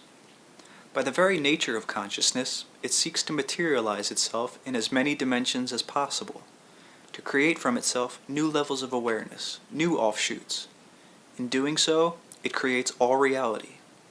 Reality, therefore, is always in a state of becoming. The thoughts that you think, for example, in your actor's roles, are still completely unique and lead to new creativity. Certain aspects of your own consciousness could be fulfilled in no other way. When you think of reincarnation, you suppose a series of progressions. Instead, the various lives grow out of what your inner self is. They are not thrust upon you by some outside agency. They are a material development, as your consciousness opens up and expresses itself in as many ways as possible. It is not restricted to one three-dimensional lifetime, nor is it restricted to three-dimensional existence alone. Your consciousness then takes many forms, and these forms need not be alike any more, say, than a caterpillar is like a butterfly. The soul or entity has complete freedom of expression. It changes its form to suit its expression, and it forms environments like stage settings and worlds to suit its purposes. Each setting brings forth new developments. The soul or entity is highly individualized spiritual energy. It forms whatever body you now wear, and is the motive power behind your physical survival, for from it you derive your vitality. Consciousness can never be still, but seeks further creativity. The soul, therefore, or entity, endows three-dimensional reality and the three-dimensional self with its own properties. The abilities of the entity lie within the three-dimensional self. The three-dimensional self, the actor, has access to this information and to these potentials. In learning to use these potentials, in learning to rediscover its relationship with the entity, the three-dimensional self raises still further the level of achievement, comprehension, and creativity. The three-dimensional self becomes more than it knows. Not only is the entity strengthened, but portions of it, having been actualized in three-dimensional existence, now add to the very quality and nature of that existence. Without this creativity, planetary life in your terms would always be sterile. The soul or entity then gives breath to the body and to the three-dimensional self within it. The three-dimensional self then goes about its purposes of opening up new areas of creativity. Entities or souls, in other words, send out portions of themselves to open up avenues of reality that would not exist otherwise. The three-dimensional selves, in existing within these realities, must focus their attention there completely. An inner awareness gives them a source of energy and strength. They must, however, come to understand their roles as actors, finally, from their roles, and through another act of comprehension, return to the entity. There are those who appear within these plays fully aware. These personalities willingly take roles, knowing that they are roles, in order to lead the others toward the necessary realization and development. They lead the actors to see beyond the selves and settings they have created. These personalities from other levels of existence oversee the play, so to speak, and appear among the actors. Their purpose is to open up within the three-dimensional selves those psychological doorways that will release the three-dimensional self for further development in another system of reality. Now, you are learning to be co-creators. You are learning to be gods as you now understand the term. You are learning responsibility, the responsibility of any individualized consciousness. You are learning to handle the energy that is yourself for creative purposes. You will be bound to those you love and those you hate, though you will learn to release and lose and dissipate the hatred. You will learn to use even hatred creatively, and to turn it to the higher ends, to transform it finally into love. I will make this clearer in later chapters. The settings in your physical environment, the sometimes lovely paraphernalia, the physical aspects of life as you know it, are all camouflages, and so I call your physical reality a camouflage. Yet these camouflages are composed of the vitality of the universe. The rocks and stones and mountains and earth are living camouflage, interlocking psychic webs formed by minute consciousnesses that you cannot perceive as such. The atoms and molecules within them have their own consciousness, as do the atoms and molecules within your body. Since you all have a hand in forming this physical setting, and since you are ensconced yourself in a physical form, then using the physical senses you will only perceive this fantastic setting. The reality that exists both within it and beyond it will elude you. Even the actor is not entirely three-dimensional, however. He is a part of a multidimensional self. Within him, there are methods of perception that allow him to see through the camouflage settings, to see beyond the stage.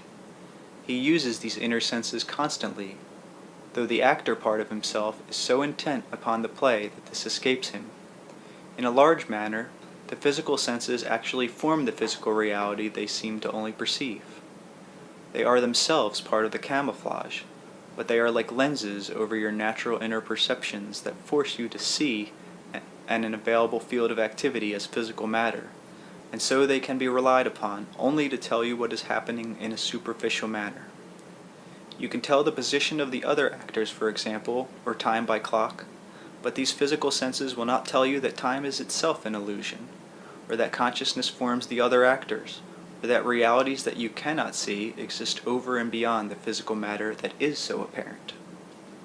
You can, however, using your inner senses, perceive reality as it exists apart from the play and your role in it. In order to do this, you must, of course, momentarily at least, turn your attention away from the constant activity that is taking place. Turn off the physical senses, as it were, and switch your attention to those events that have escaped you earlier. Highly simplified indeed, the effect would be something like changing one set of glasses for another, for the physical senses are as artificial, basically speaking, to the inner self as a set of glasses or a hearing aid is to the physical self.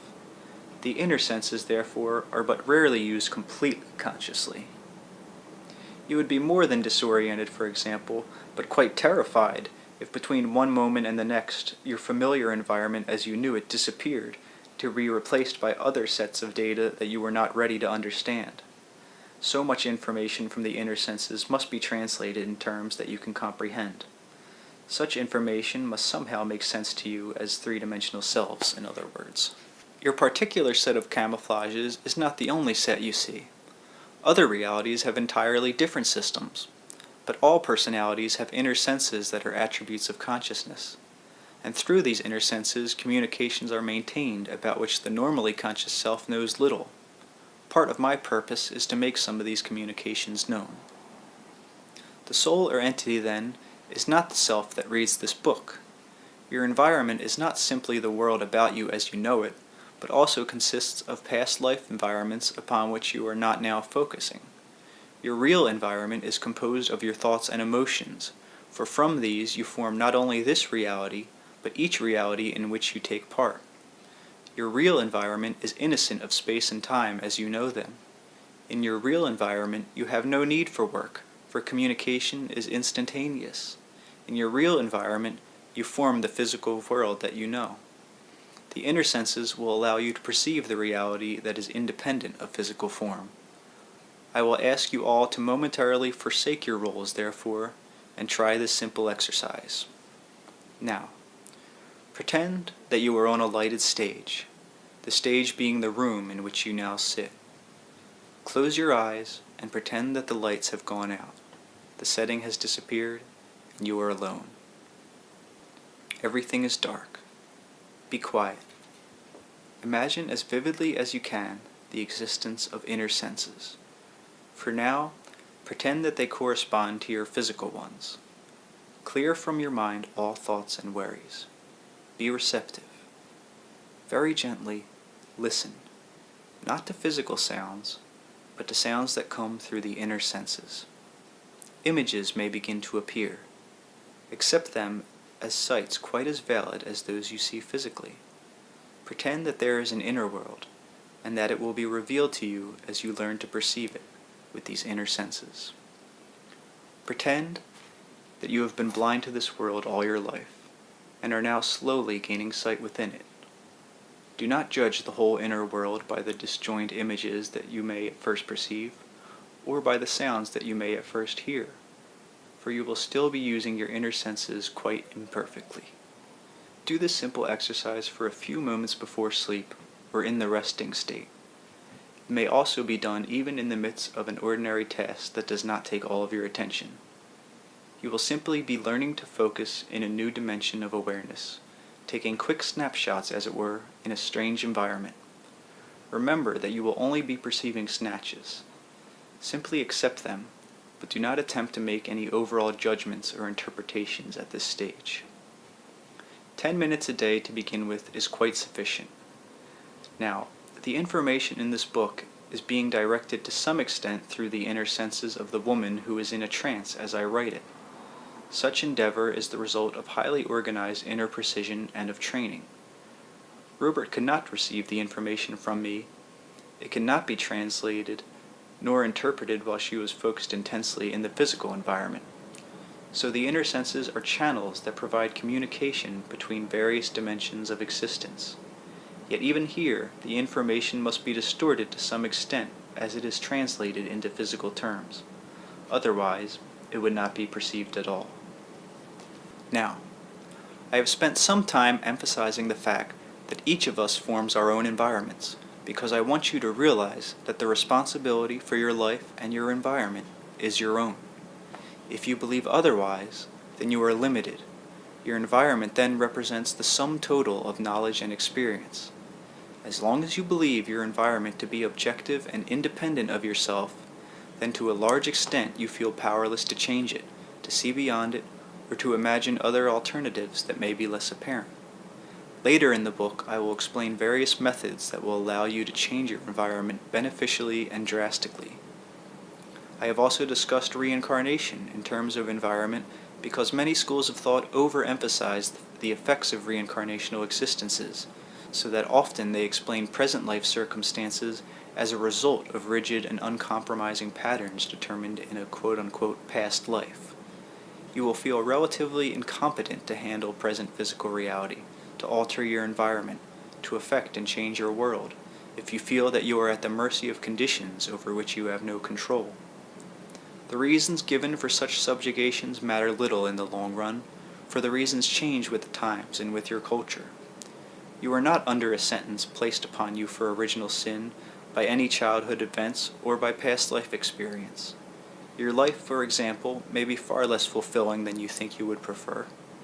You may be less when you would be more, but you are not under a pall placed upon your psyche either by original sin, Freud's infancy syndromes, or past life influences. I will try to explain the past life influences a bit more clearly here. They affect you as any experience does. Time is not closed, however. It is open. One life is not buried in the past, disconnected from the present self and any future self as well. As I explained earlier, the lives or the plays are happening at once. Creativity and consciousness are never linear achievements. In each life, you choose and create your own settings or environments, and in this one, you chose your parents and whatever childhood incidences that came within your experience. You wrote the script. Like a true absent-minded professor, the conscious self forgets all this, however, so when tragedy appears in the script, difficulty or challenges, the conscious self looks for someone or something to blame. Before this book is done, I hope to show you precisely how you create each minute of your experience, so that you can begin to exert your true creative responsibility on a conscious level, or nearly so. As you read this book, now and then look about you at the room in which you sit. Chairs and tables, the ceilings and the floor, may seem very real and solid, quite permanent, while you, by contrast, may feel yourself to be highly vulnerable, caught in a moment between birth and extinction. You may even feel jealous when you think of it, imagining that the physical universe will continue to exist long after you are gone. By the end of our book, however, I hope you will realize the eternal validity of your own consciousness and the impermanence of those physical aspects of your environment and of your universe that now seem so secure. That is the end of Chapter 4.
Chapter 5. How Thoughts Form Matter. Coordination Points. As you read the words upon this page, you realize that the information that you are receiving is not an attribute of the letters or the words themselves. The printed line does not contain information, it transmits information. Where is the information that is being transmitted then, if it is not upon the page?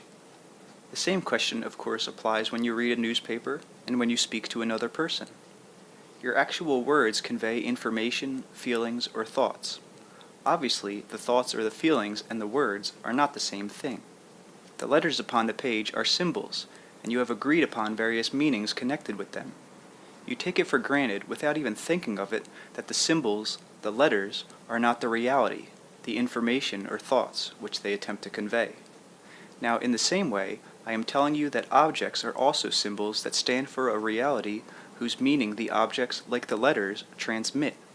The true information is not in the objects any more than the thought is in the letters or in the words. Words are methods of expression. So are physical objects in a different kind of medium. You are used to the idea that you express yourselves directly through words. You can hear yourself speak them.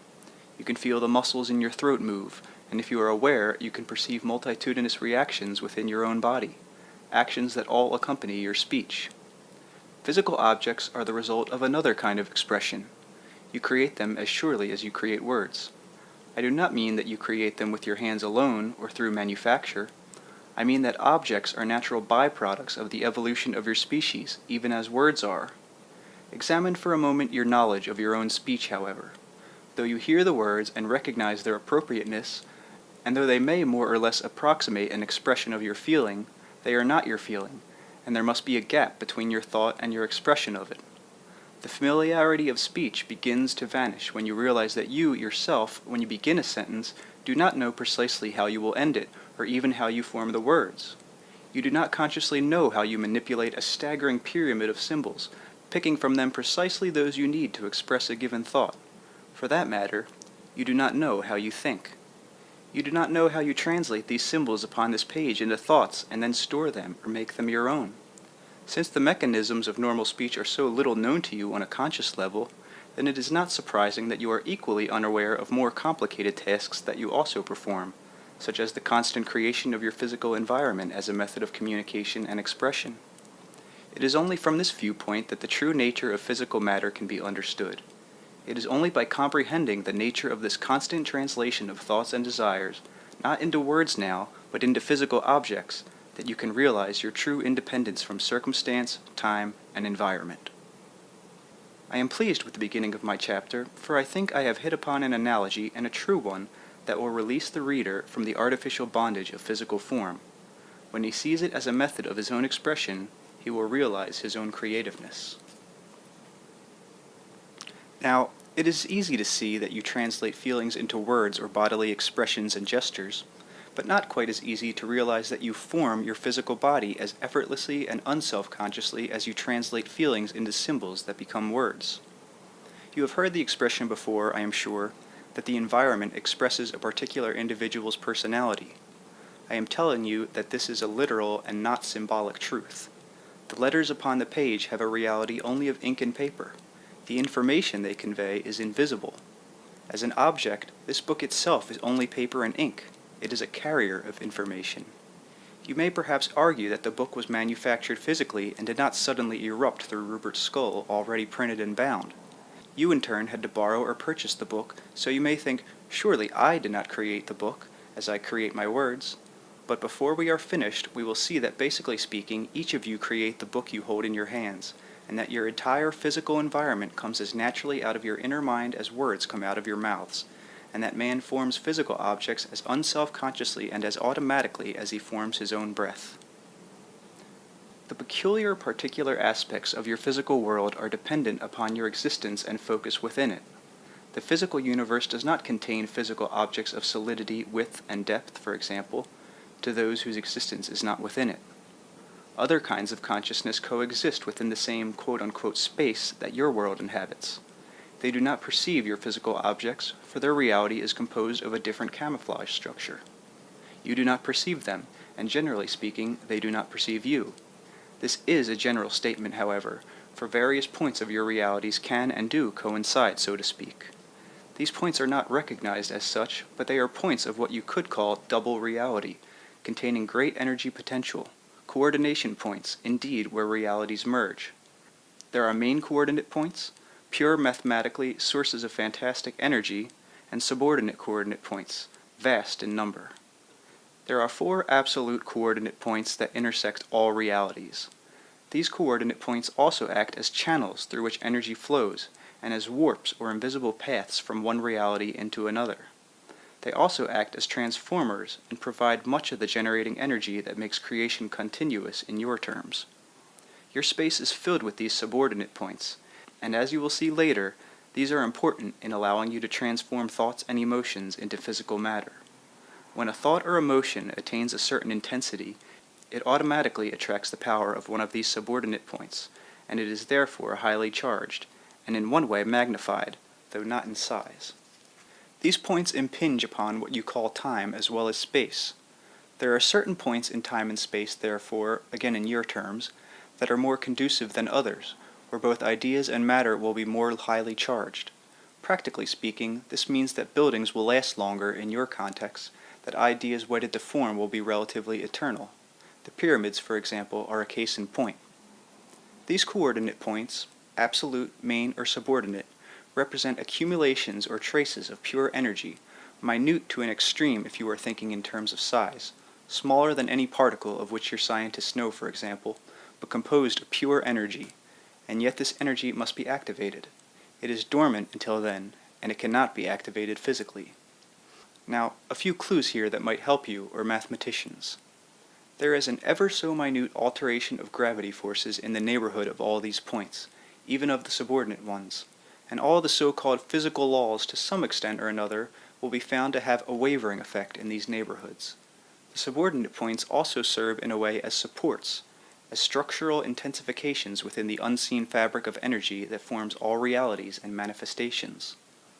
While they are traces or accumulations of pure energy, there is a great difference between the amount of energy available in the various subordinate points and between the main and absolute points. These are points, therefore, of concentrated energy. The subordinate points are far more common and, practically speaking, affect your daily concerns. There are better places than others to build houses or structures, points where health and vitality are strengthened, where other things being equal, plants will grow and flourish, and where all beneficial conditions seem to meet.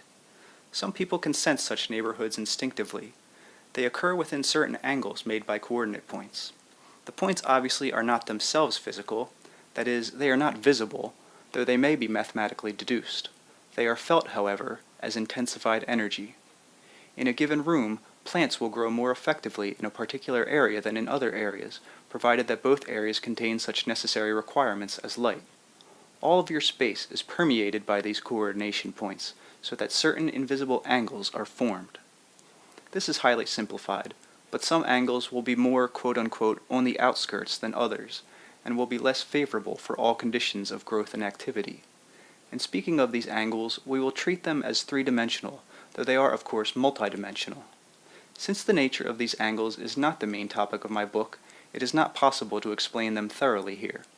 They will seem to be stronger during certain times than other times, though these differences have nothing to do with either the nature of the coordinate points or with the nature of time. Other elements affect them, but we need not be concerned with these now.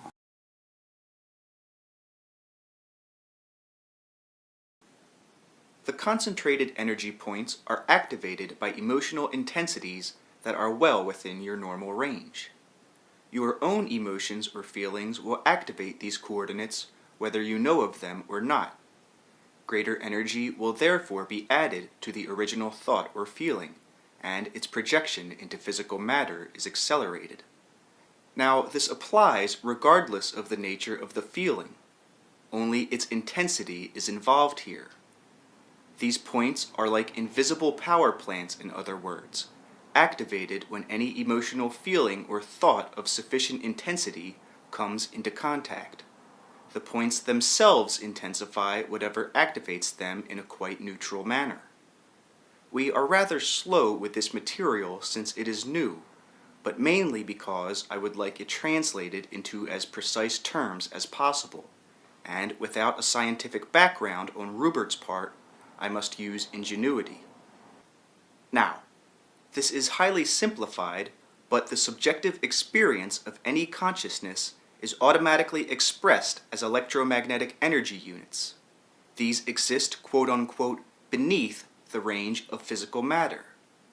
They are, if you prefer, incipient particles that have not yet emerged into matter. These units are natural emanations from all kinds of consciousness. They are the invisible formations resulting from reaction to any kind of stimuli. They very seldom exist in isolation, but unite under certain laws. They change both their form and their pulsation. Their relative quote-unquote duration depends upon the original intensity behind them, that is, behind the original thought, emotion, stimuli, or reaction that brought them into being. Again, highly simplified here, under certain conditions, these coagulate into matter. Those electromagnetic units of high enough intensity automatically activate the subordinate coordinate points of which I have spoken. They are therefore accelerated and propelled into matter far more quickly in your terms than units of lesser intensity. Molecules would appear as large as planets to these units. Atoms and molecules and planets and these electromagnetic energy units are simply different manifestations of the same principles that bring the units themselves into being. It is only your relative position, your focus within an apparent space and time, that makes this seem so unlikely. Each thought or emotion, therefore, exists as an electromagnetic energy unit or as a combination of these under certain conditions, and often, with the help of coordinate points, they emerge into the building blocks of physical matter. This emergence into matter occurs as a neutral quote-unquote result, regardless of the nature of any given thought or emotion. Mental images, accompanied by strong emotion, are blueprints, therefore, upon which a corresponding physical object or condition or event will, in your terms, appear. The intensity of a feeling or thought or mental image is therefore the important element in determining its subsequent physical materialization. The intensity is the core about which the electromagnetic energy units form. In your terms, the more intense the core, the sooner the physical manifestation. This would apply whether the mental image was a fearful one or a joyful one. Now, there is a very important problem here. If your turn of mind is highly intense, and you think in vivid mental emotional images, these will be swiftly formed into physical events. If you are also of a highly pessimistic nature, given to thoughts and feelings of potential disaster, then these thoughts will be quite faithfully reproduced in experience. The more intense your imagination and inner experience, therefore, the more important it is that you realize the methods by which this inner experience becomes physically real. Your thoughts and emotions begin their journey into physical actualization at the moment of conception. If you happen to live in an area where the coordinate environment is strong, one of those areas I have spoken of as unusually conductive, then it will seem that you are deluged by illnesses or disasters, if these are the nature of your thoughts, because all thought is so fertile in this environment. If, on the other hand, your feelings and subjective experience are fairly well balanced, fairly optimistic and creative in a constructive manner, then it will seem to you that you have been blessed with unusual luck, for your pleasant suppositions will come to pass so quickly. Briefly, in your own country, the West Coast, portions of the East Coast, Utah, the Great Lakes, the Chicago area, the Minneapolis area, and some other southwestern areas are in those neighborhoods of excellent coordinate activity for the reasons given. Materialization will quickly appear, and potentials therefore for both constructive and destructive elements are high. These coordinate points themselves activate the behavior of atoms and molecules, as, say for example, the sun aids the growth of plants. The coordinates activate the generating behavior of atoms and molecules, and greatly encourage their cooperative abilities, their tendency to swarm, so to speak, into organizations and structural groupings. The coordinate points magnify or intensify the behavior, the latent spontaneity inherent within the properties of physical matter. They act as psychic generators, propelling what is not yet physical into physical form. Now, this is not to be a technical book, so this is not the time nor the place to discuss thoroughly the action, behavior, or effects of these coordinate points, nor of the electromagnetic energy units, those natural emanations of consciousness of which I spoke. I want it known, however, that thoughts and emotions are formed into physical matter by very definite methods and through laws quite valid, though they may be presently unknown.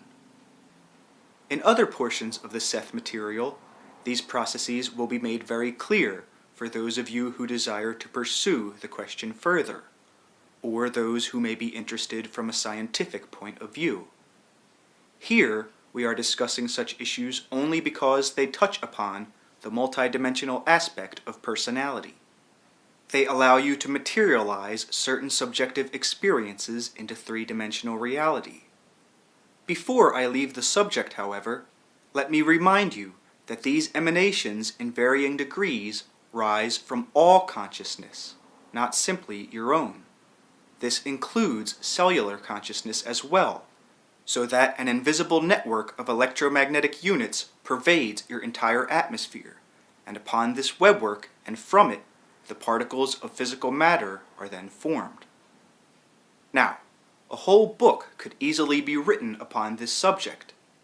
Information regarding the quote-unquote locations of main and absolute coordinate points could be highly advantageous, for example. You pride yourselves on your technology and the production of durable goods, buildings, and roads. Yet many of these are insignificant when compared to other structures within the quote-unquote past. A true understanding of the way in which an idea becomes physical matter would result in a complete revamping of your so-called modern technology and its buildings, roads, and other structures that would far outlast those you now have. While the psychic reality behind physical matter is ignored, then you cannot use those methods effectively that do exist, nor can you take advantage of them. You cannot understand the psychic reality that is the true impetus for your physical existence unless you first realize your own psychic reality and independence from physical laws. My first purpose, therefore, is to make you aware of the inner identity of which you are part, and to clear away some of the intellectual and superstitious debris that prevents you from recognizing your own potentialities and freedom. Then, perhaps, you can begin to learn the many ways in which that freedom can be used.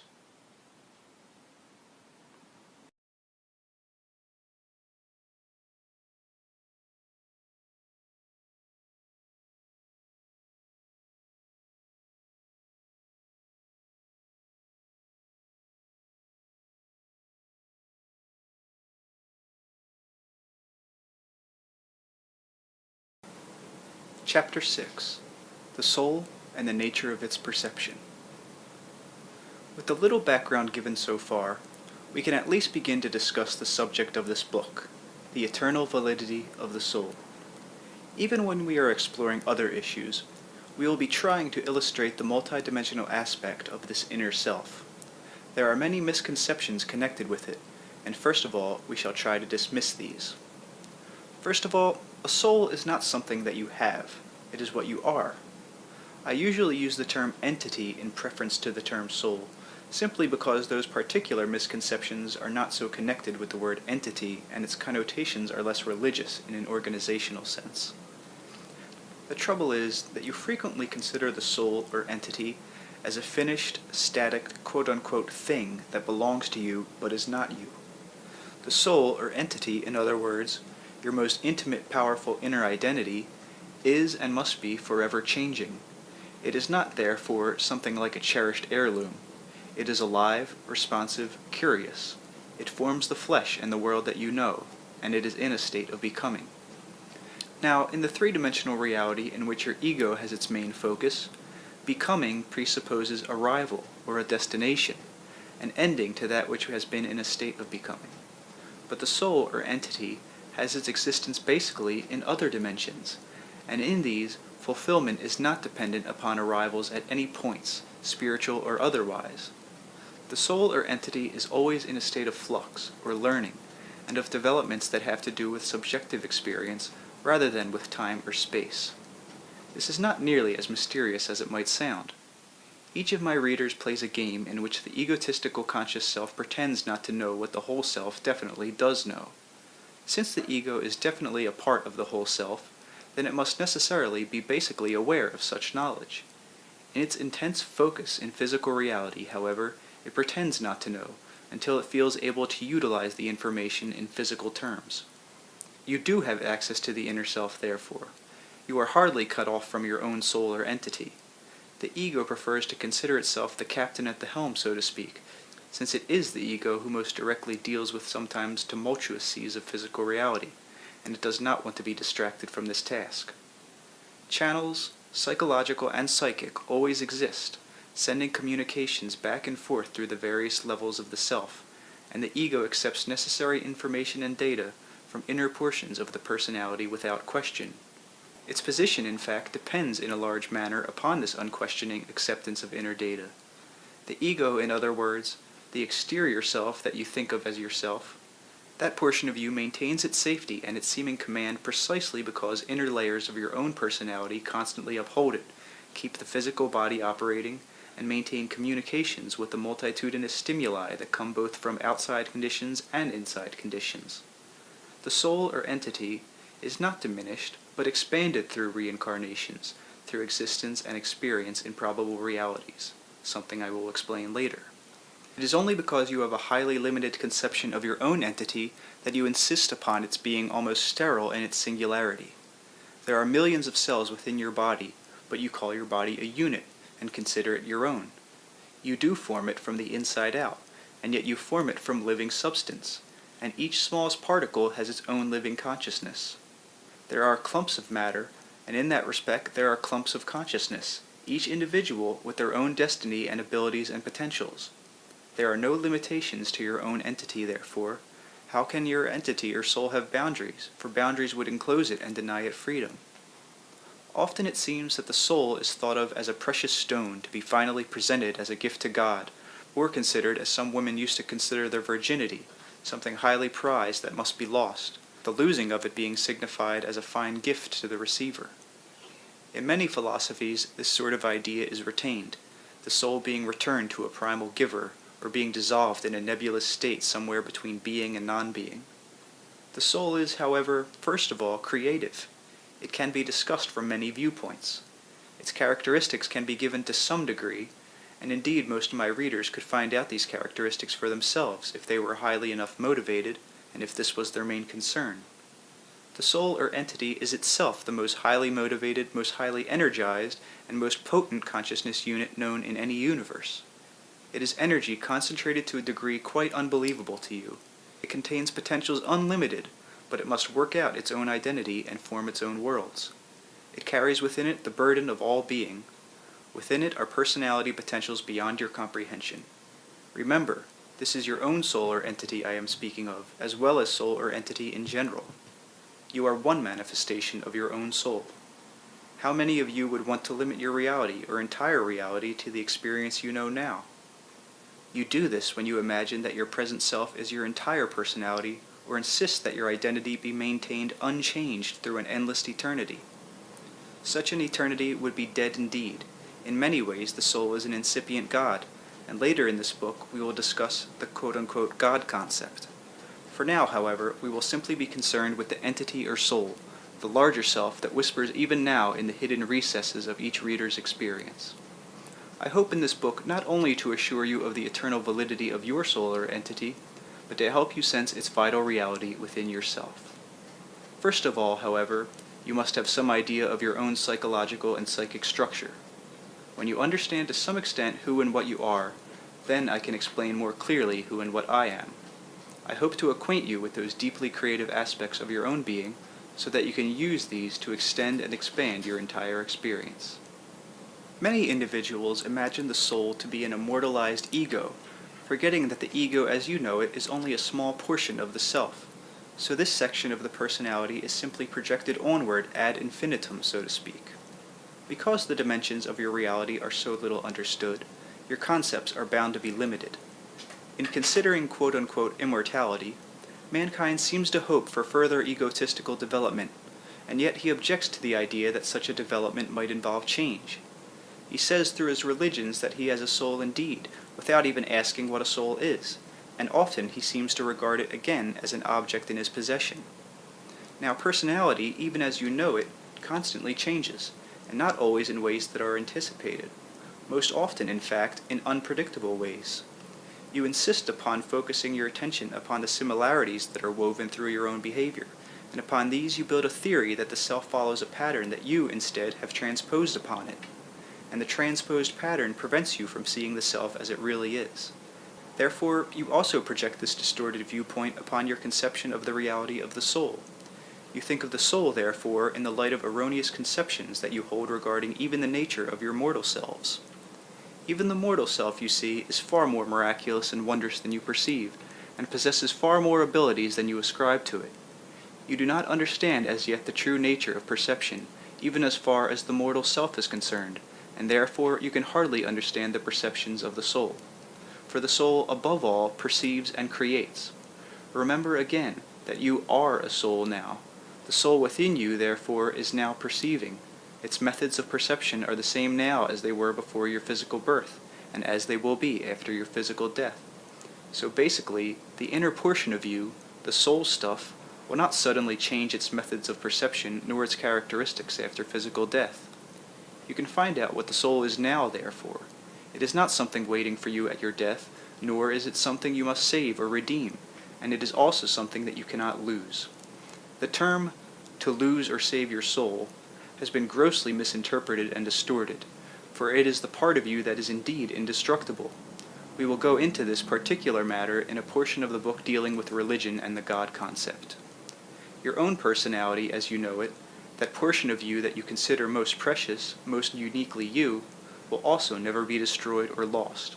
It is a portion of the soul.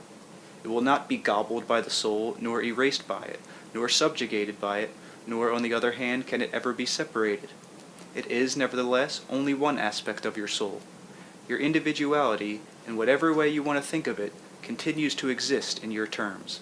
It continues to grow and develop, but its growth and development is highly dependent upon its realization that while it is distinct and individual, it is also but one manifestation of the soul. To the extent that it realizes this, it learns to unfold in creativity and use those abilities that lie inherent within it. Now, unfortunately, it would be much easier simply to tell you that your individuality continues to exist and let it go at that. While this would make a fairly reasonable parable, it has been told in that particular way before, and there are dangers in the very simplicity of the tale. The truth is that the personality you are now, and the personality that you have been and will be, in the terms in which you understand time, all of these personalities are manifestations of the soul, of your soul. Your soul, therefore, the soul that you are, the soul that you are a part of, that soul is far more creative and miraculous phenomenon than you previously supposed. And when this is not clearly understood, and when the concept is watered down for simplicity's sake, as mentioned earlier, then the intense vitality of the soul can never be understood.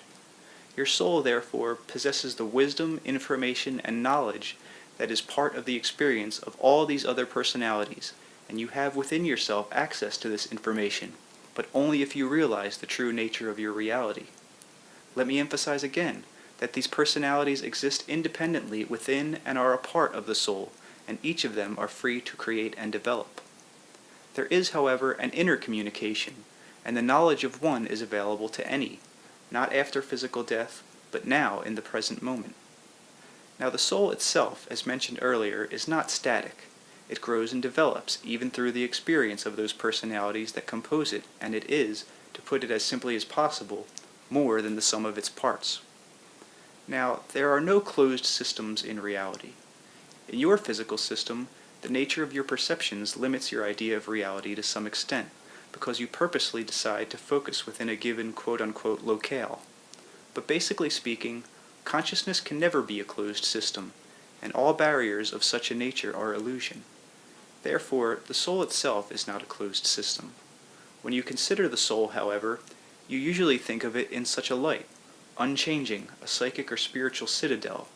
But citadels not only keep out invaders, they also prevent expansion and development. There are many matters here very difficult to express in words, for you are so afraid for your sense of identity that you resist the idea that the soul, for example, is an open spiritual system, a powerhouse of creativity that shoots out in all directions. And yet this is indeed the case. I tell you this, and at the same time remind you that your present personality is never lost. Now, another word for the soul is entity.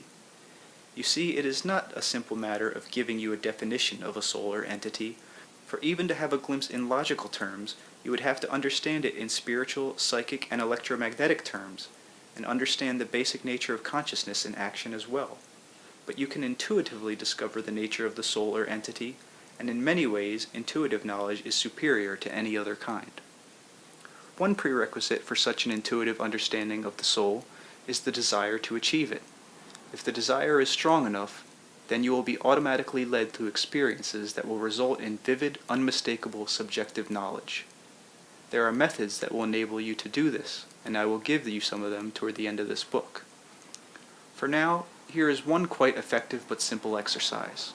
Close your eyes after having read this chapter to this point, and try to sense within yourself the source of power from which your own breathing and life force come. Some of you will do this successfully at your first try. Others may take longer. When you feel within yourself this source, then try to sense this power flow outward through your entire physical being, through the fingertips and toes, through the pores of your body, all directions, and with yourself as center. Imagine the rays undiminished, reaching then through the foliage and clouds above, through the center of the earth below, extending even to the farthest reaches of the universe.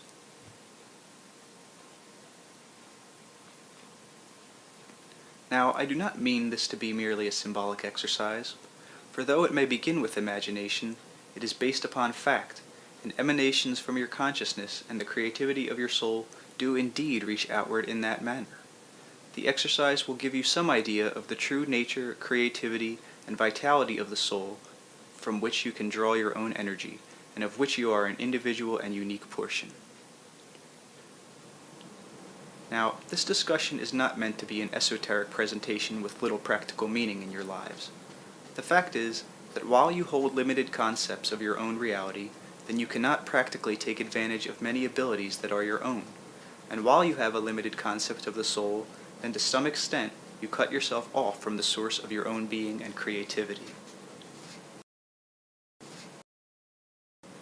Now, these abilities operate whether you know it or not, but often they operate in spite of you rather than with your conscious cooperation.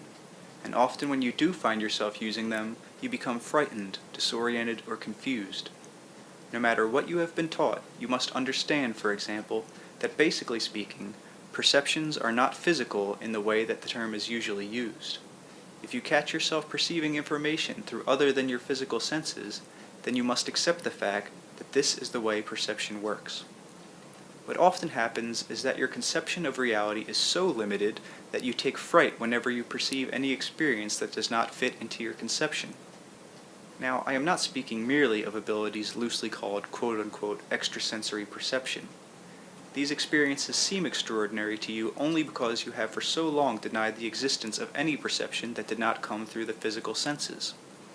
So-called extrasensory perception gives you but a crude and distorted idea of the basic ways in which the inner self receives information, but the concepts built around extrasensory perception are at least nearer the truth, and as such represent an improvement over the idea that all perception is basically physical. Now, it is nearly impossible to separate a discussion of the nature of the soul from a discussion of the nature of perception. Very briefly, let us review a few points. You form physical matter and the physical world that you know. The physical senses actually can be said to create the physical world, in that they force you to perceive an available field of energy in physical terms, and impose a highly specialized pattern upon this field of activity. The physical senses actually can be said to create the physical world, in that they force you to perceive an available field of energy in physical terms, and impose a highly specialized pattern upon this field of reality. Using the physical senses, you can perceive reality in no other way. This physical perception in no way alters the native, basic, unfettered perception that is the characteristic of the inner self being the portion of the soul that is within you. The inner self knows its relationship with the soul. It is a portion of the self that acts, you might say, as a messenger between the soul and the present personality. You must realize that while I use terms like soul or entity, inner self, and present personality, I do so only for the sake of convenience, for one is a part of the other, and there is no point where one begins and the other ends. You can see this easily for yourself if you consider the way in which psychologists use the term ego, subconscious, and even unconscious. What seems subconscious in one instant may be conscious the next. An unconscious motive may also be conscious at one point. Even in the terms your experience should tell you that the words themselves make divisions that do not exist in your own experience. You seem to perceive exclusively through your physical senses, and yet you have only to extend your egotistical ideas of reality, and you will find even your egotistical self accepting quite readily the existence of non-physical information. As it does, so its own ideas of its own nature will automatically change and expand, for you will have removed limitations to its growth. Now, any act of perception changes the perceiver, and so the soul, considered as a perceiver, must also change. There are no real divisions between the perceiver and the thing seemingly perceived. In many ways, the thing perceived is an extension of the perceiver. This may seem strange, but all acts are mental, or if you prefer, psychic acts. This is an extremely simple explanation, but the thought creates the reality. Then the creator of the thought perceives the object, and he does not understand the connection between him and the seemingly separate thing. This characteristic of materializing thoughts and emotions into physical realities is an attribute of the soul. Now, in your reality, these thoughts are made physical. In other realities, they may be constructed in an entirely different fashion. So your soul, that which you are, constructs your physical daily reality for you from the nature of your own thoughts and expectations. You can readily see, therefore, how important your subjective feelings really are. This knowledge, that your universe is idea construction, can immediately give you clues that enable you to change your environment and circumstances beneficially. When you do not understand the nature of the soul, and do not realize that your thoughts and feelings form physical reality, then you feel powerless to change it. In later chapters of this book, I hope to give you some practical information that will enable you to alter practically the very nature and structure of daily life. The soul perceives all experience directly. Most experiences of which you are aware come packaged in physical wrapping, and you take the wrapping for the experience itself, and do not think of looking inside. The world that you know is one of the infinite materializations taken by consciousness, and as such it is valid. The soul, however, does not need to follow the laws and principles that are a part of the physical reality, and it does not depend upon physical perception. The soul's perceptions are of acts and events that are mental, that lie, so to speak, beneath physical events as you know them. The soul's perceptions are not dependent upon time, because time is a physical camouflage, and does not apply to non-physical reality. Now, it is difficult to explain to you how direct experience actually works, for it exists, a total field of perception, innocent of the physical clues such as color, size, weight, and sense, with which your physical perceptions are clothed. Words are used to tell of an experience, but they obviously are not the experience that they attempt to describe. Your physical subjective experience is so involved with word thinking, however, that it is almost impossible for you to conceive of an experience that is not thought-word oriented. Now, each event of which you are aware is already a translation of an inner event, a psychic or mental event that is perceived by the soul directly, but translated by the physically oriented portions of the self into physical sense terms. It goes without saying, then, that the soul does not require a physical body for purposes of perception, that perception is not dependent upon physical senses, that experience continues whether or not you are in this life or another, and also that the soul's basic methods of perception are also operating within you now even as you read this book. It also follows that your experience within the physical system is dependent upon a physical form and physical senses, again because these interpret reality and translate it into physical data. It also follows that some hints of the soul's direct experience can be gained by momentarily switching the physical senses off, by refusing to use them as perceptors, and falling back upon other methods. Now, you do this to some extent in the dream state, but even then, in many dreams, you still tend to translate experience into hallucinatory physical terms. Most of the dreams that you recall are of this nature. At certain depths of sleep, however, the soul's perception operates relatively unhampered. You drink, so to speak, from the pure well of perception. You communicate with the depths of your own being and the source of your creativity. These experiences, not being translated physically, do not remain in the morning. You do not remember them as dreams. Dreams, however, may later the same evening be formed from the information gained during what I will call the depth experience. These will not be exact or near translations of the experience, but rather of the nature of dream parables, an entirely different thing, you see. Now, this particular level of consciousness, occurring in the sleep state, has not been pinpointed by your scientists. During it, energy is generated that makes the dream state itself possible. It is true that dreams allow the physically oriented self to digest current experience, but it is also true that the experience is then returned to its initial components. It breaks apart, so to speak. Portions of it are retained as quote-unquote past physical sense data, but the whole experience returns to its initial direct state. It exists then eternally, separated from the physical clothing that you need in order to understand it. Physical existence is one way in which the soul chooses to experience its own actuality.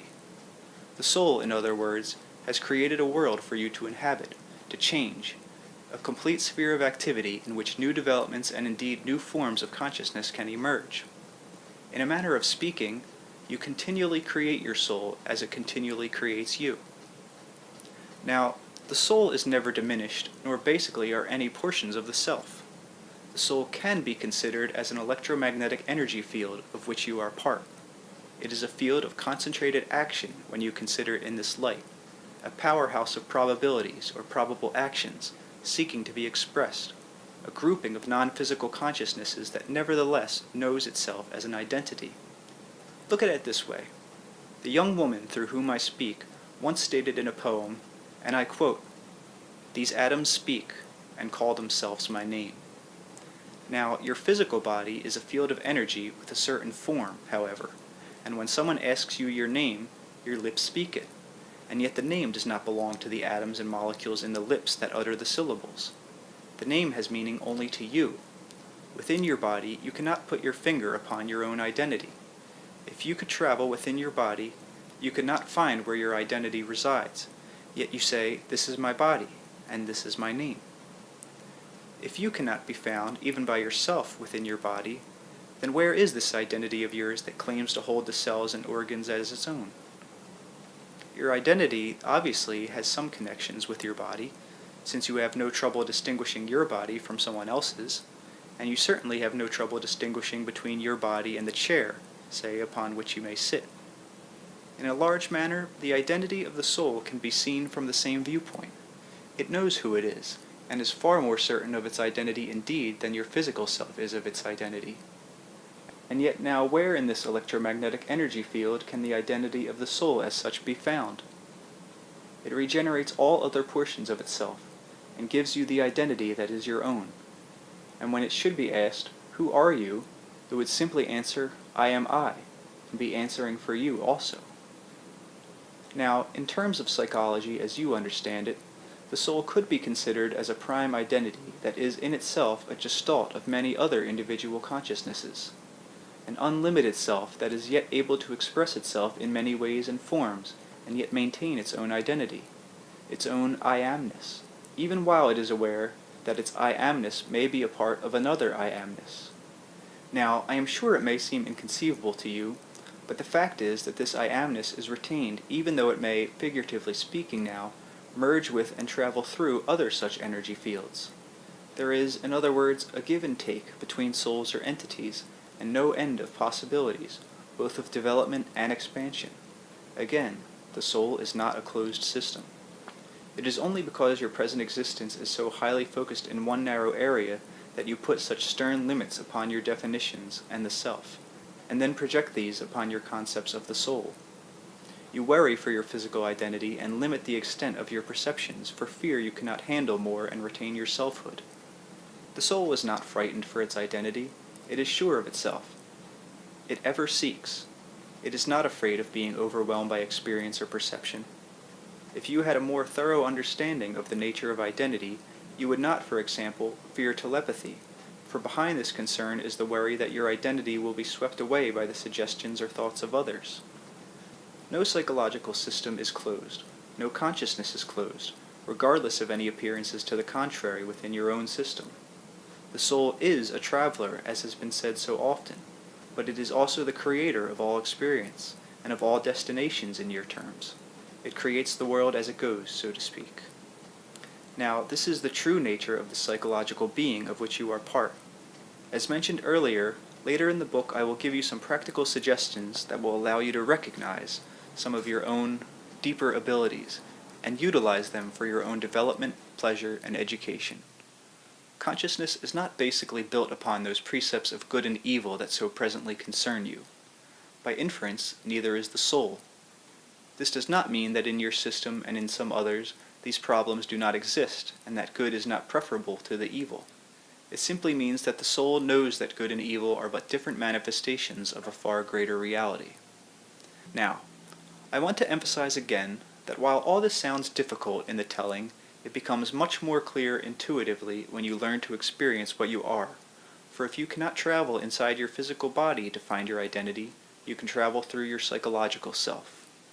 There are far more wonders to perceive through this inward exploration than you could possibly believe until you begin such a journey for yourself.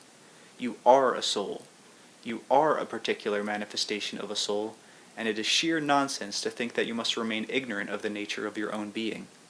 You may not be able to put your knowledge clearly into words, but this will in no way negate the value or the validity of the experience that will be yours once you begin to look inward.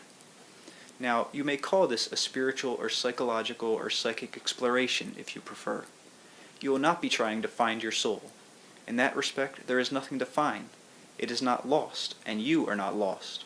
The words you use may make no difference, but your intent does indeed. End of dictation.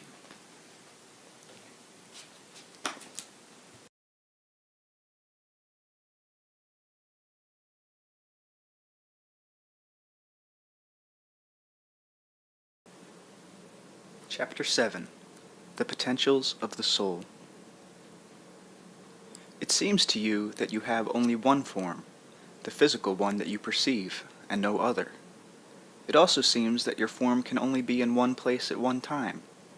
You have indeed other forms that you do not perceive, and you also create various kinds of forms for various purposes, although you do not perceive these physically either. Your main sense of identity is involved with your physical body, so that it is, for example, extremely difficult for you to imagine yourself without it, or outside it, or in any way disconnected from it. Form is the result of concentrated energy, the pattern for it caused by vividly directed emotional or psychic idea images. The intensity is all important. If you have, for example, a highly vivid desire to be somewhere else, then without realizing it consciously, a pseudo-physical form identical with your own may appear in that very spot. The desire will carry the imprint of your personality and image, even though you remain unaware of the image or its appearance in the other location. Though this thought image usually is not seen by others, it is quite possible that in the future scientific instruments may perceive it. As it is, such an image may be perceived by those who have developed use of the inner senses. Any intense mental act, thought, or emotion will not only be constructed in some physical or pseudo-physical manner, but will also bear to some extent the imprint of the personality who originally conceived it. There are many such incipient or latent forms. To help you imagine what I am speaking of, you might think of them as ghost images or shadow images, though this is only for the sake of analogy. Forms, for example, just beneath that have not emerged completely into physical reality as you know it, but are nevertheless vivid enough to be constructed. You would think them quite real indeed if you could see them. Each individual actually sends such replica images of himself out frequently, though the degree of materialization may differ, some forms, for example, being more or less shadowy than others. However, these forms are not mere projections, quote-unquote flat images. They have a definite effect upon the atmosphere. They make room for themselves in ways that are rather difficult to explain, although they may coexist at times with physical objects or shapes, or may even be superimposed upon these. In this case, there is a definite interaction, an interchange that is, again, beneath physical perception. You may suddenly strongly wish that you were standing by a beloved but distant familiar seashore, for example. This intense desire would then act something like a core of energy projected outward from your own mind, given form, your form. The place that you had envisioned would then attract the form, and it would instantaneously stand there. This happens with great frequency. It would not be seen under usual circumstances. On the other hand, if the desire were still more intense, the energy core would be greater, and a portion of your own flow of consciousness would be imparted to the form, so that for a moment you in your room might suddenly smell the salt air, or in some other way perceive the environment in which this pseudo-image stands. The extent of perception will vary here to a great degree. To begin with, your physical form is the result of great emotional focus. The fantastic energy of your psyche not only created your physical body, but maintains it. It is not one continuous thing, although to you it seems permanent enough while it lasts. It is nevertheless in a constant state of pulsation, and because of the nature of energy and its construction, the body is actually blinking off and on. Now, this is difficult to explain, and for our present purposes it is not entirely necessary that you understand the reasons for this pulsing. But even physically, you are not here as often as you are. Your emotional intensity and focus create forms besides your physical body. However, their duration and degree are dependent upon the intensity of any given emotional origin.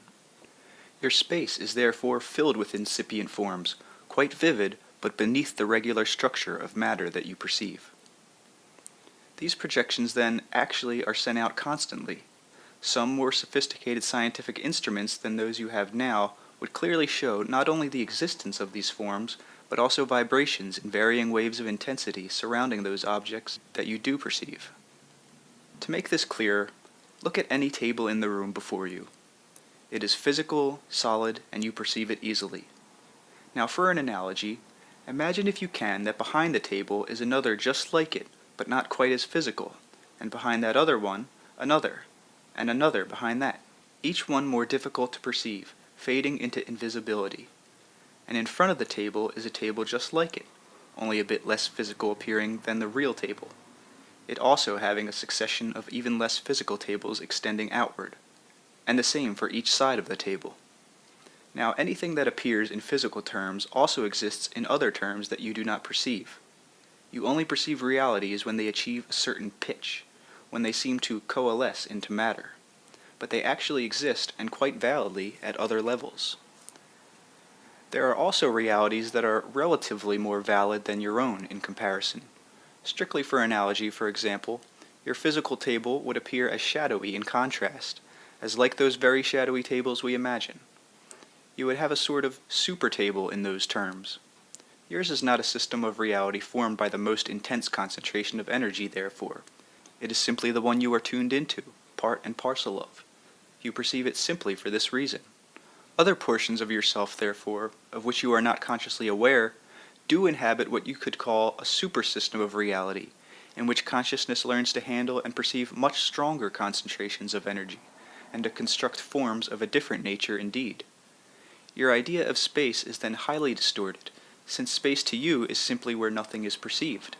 It is obviously filled with all kinds of phenomena that make no impression at all upon your perceptive mechanisms. Now, in various ways and on occasion, you can tune into these other realities to some degree, and you do so spasmodically, though in many cases the experience is lost because it does not register physically. Think again about this form that you sent to the ocean side. Though it was not equipped with your own physical senses, it was of itself to some extent able to perceive. You projected it unknowingly, but through quite natural laws. The form built up from intense emotional desire. The image then follows its own laws of reality and to some extent, and to a lesser degree than you, has a consciousness. Now, you are, using an analogy again, sent out by a super-self who strongly desired existence in physical form. You are no puppet of this super-self. You will follow your own lines of development, and through means far too difficult to explain here, you add to the experience of the super-self and also then extend the nature of its reality. You also ensure your own development, and you are also able to draw upon the abilities of the super-self. Nor will you ever be swallowed by the self that in these terms seems so superior. Because you exist, you send out like projections of your own, as mentioned earlier. There is no end to the reality of consciousness, nor the means of its materialization, nor is there any end to the developments possible for each identity. Now, let's make it clear once again. Your present personality, as you think of it, is indeed indelible, and continues after death to grow and develop. I mention this again in the middle of our present discussion so that you do not feel lost or negated or insignificant.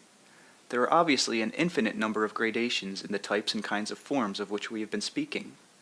The energy which is projected from our quote-unquote super-self, that spark of intense identity that resulted in your physical birth, that unique impetus, in the one way has many similarities to the old concept of the soul, except that it contains only a part of the story.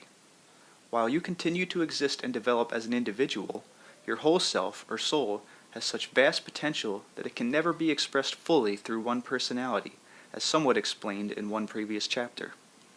Now, through very intense emotional focus, you can create a form and project it to another person who may then perceive it. This may be done consciously or unconsciously, and that is rather important. This discussion does not concern the so-called astral form, which is something entirely different. The physical body is the materialization of the astral form. It does not desert the body for any length of time, however, and it is not this that is projected in cases like the seaside analogy used earlier.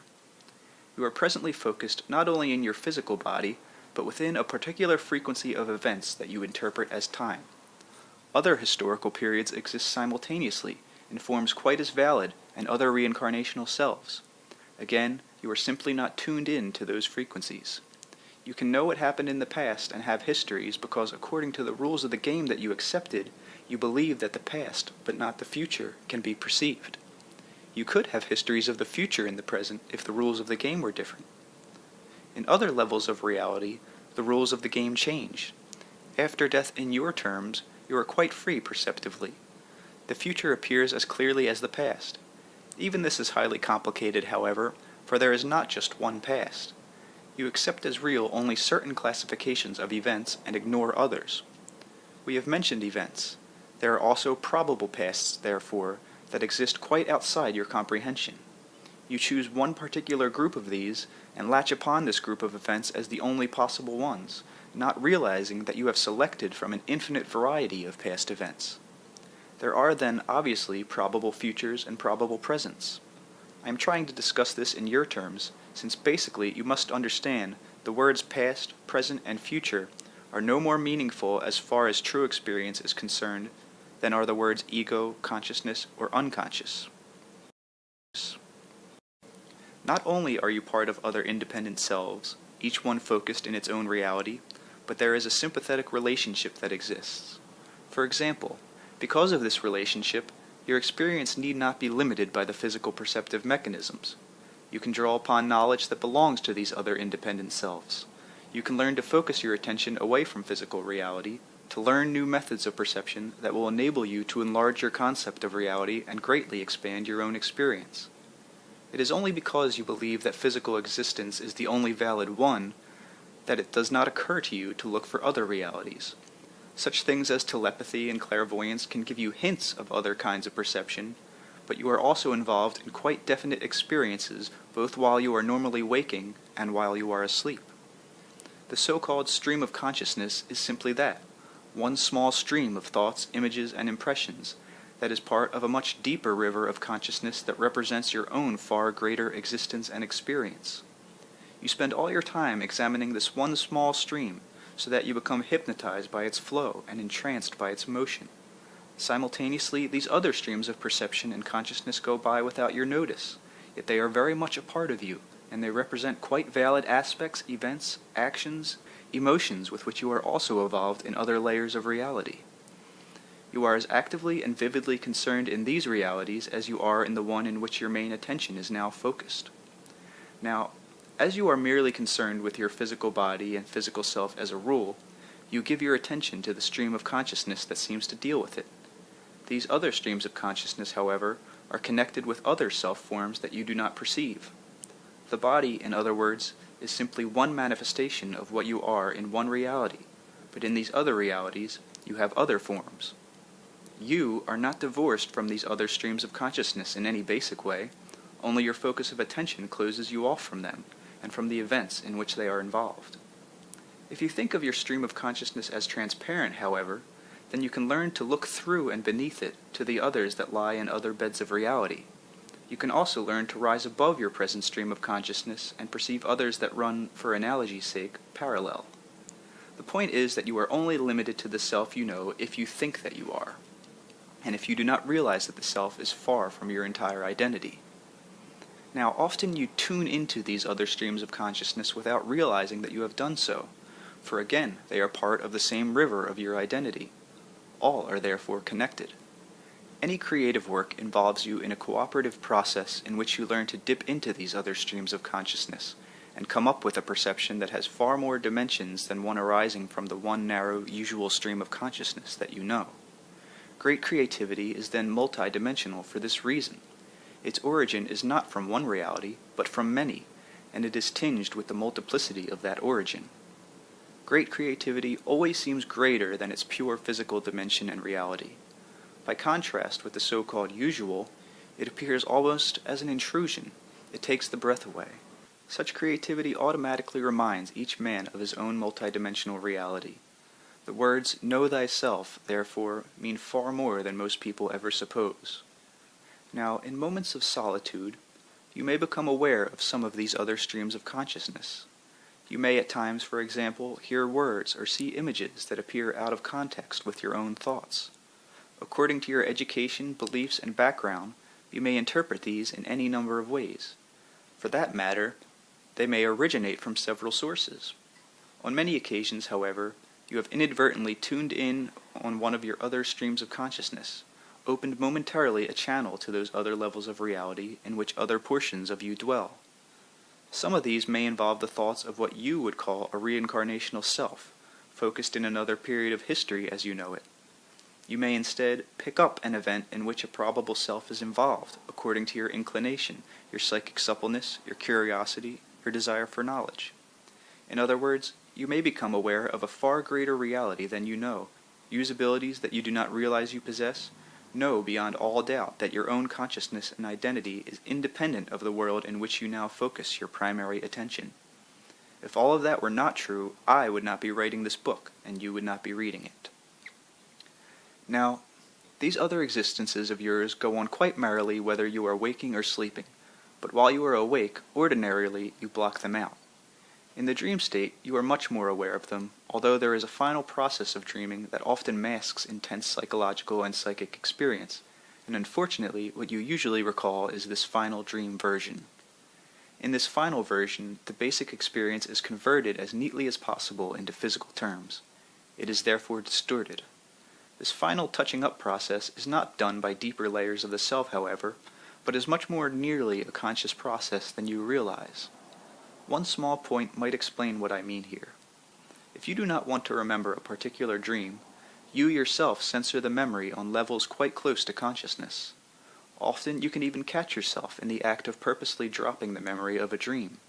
The touching up process occurs almost at this same level, though not quite. Here, the basic experience is hastily dressed up as much as possible in physical clothes. This is not because you want to understand the experience, but because you refuse to accept it as basically non-physical. All dreams are not of this nature. Some dreams themselves do take place in psychic or mental areas connected with your daily activities, in which case no dressing up process is necessary. But in the very deep reaches of sleep experience, those incidentally not yet touched upon by scientists in so-called dream laboratories, You are in communication with other portions of your own identity and with the other realities in which they exist. In this state, you also pursue works and endeavors that may or may not be connected with your interests as you know them. You are learning, studying, playing. You are anything but asleep, as you think of the term. You are highly active. You are involved in the underground work, in the real nitty-gritty of existence. Now let me emphasize here that you are simply not unconscious. It only seems that you are, because as a rule you remember none of this in the morning. To some extent, however, some people are aware of these activities, and there are also methods that will enable you to recall them to some degree. I do not want to minimize the importance of your state of consciousness as, for example, you read this book. Presumably you are awake, but in many ways, when you are awake, you are resting far more than you are in your so-called unconscious nightly state. Then, to a larger extent, you realize your own reality and are free to use abilities that in the daytime you ignore or deny. At a very simple level, for example, your consciousness leaves your body often in the sleep state. You communicate with people in other levels of reality that you have known, but far beyond this, you creatively maintain and revitalize your physical image. You process daily experience, project it into what you think of as the future, choose from an infinity of probable events those you will make physical, and begin the mental and psychic processes that will bring them into the world of substance. At the same time, you make this information available to all these other portions of your identity who dwell in entirely different realities, and you receive from them comparable information. You do not lose contact with your ordinary waking self, you simply do not focus upon it. You turn your attention away. In the daytime, you simply reverse the process. If you were looking at your normal daily self from the other viewpoint you see, using an analogy here, you might find that the physically waking self is as strange as you now find the sleeping self.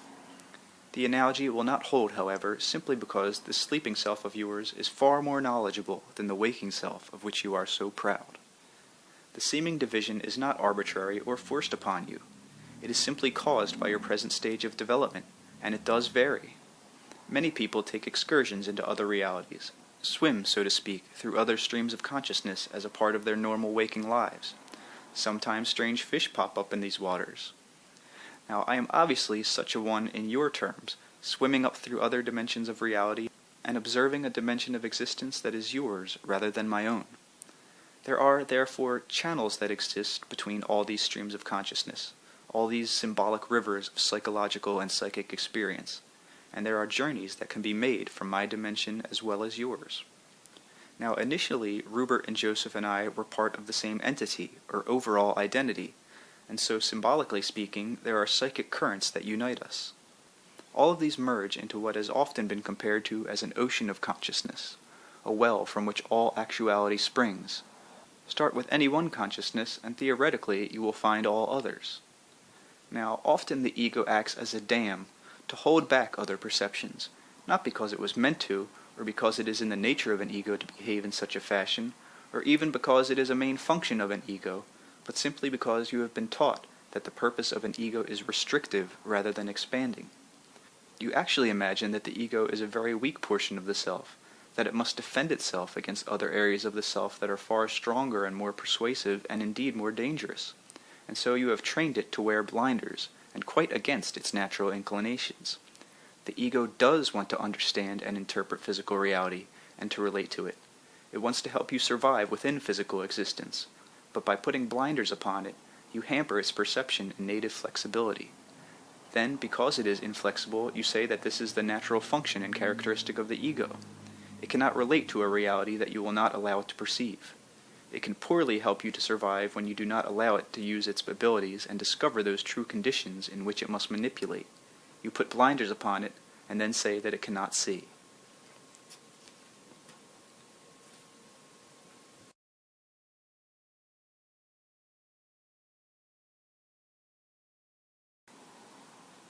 Chapter 8. Sleep, Dreams, and Consciousness. People vary in the amount of sleep they need, and no pill will ever allow them to dispense with sleep entirely, for too much work is done in that state. However, this could be done far more effectively with 2 rather than 1 sleep periods of lesser duration. 2 periods of 3 hours apiece would be quite sufficient for most people, if the proper suggestions were given prior to sleep. suggestions that would ensure the body's complete recuperation. In many cases, 10 hours sleep, for example, is actually disadvantageous, resulting in a sluggishness both of mind and body. In this case, the spirit has simply been away from the body for too long a time, resulting in a loss of muscular flexibility. As many light snacks would actually be much better than 3 large meals a day, so short naps rather than such an extended period would also be more effective. There would be other benefits. The conscious self would recall more of its dream adventures as a matter of course, and gradually these would be added to the totality of experience as the ego thinks of it.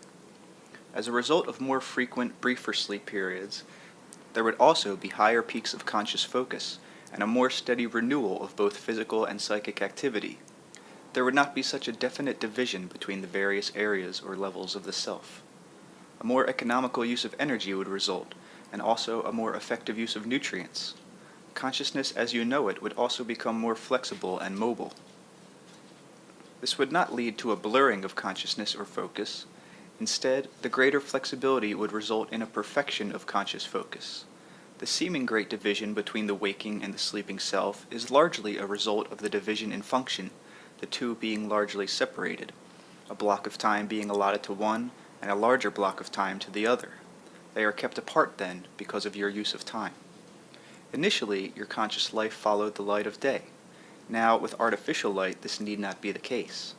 There are opportunities here, then, to be gained from your technology that you are not presently taking advantage of.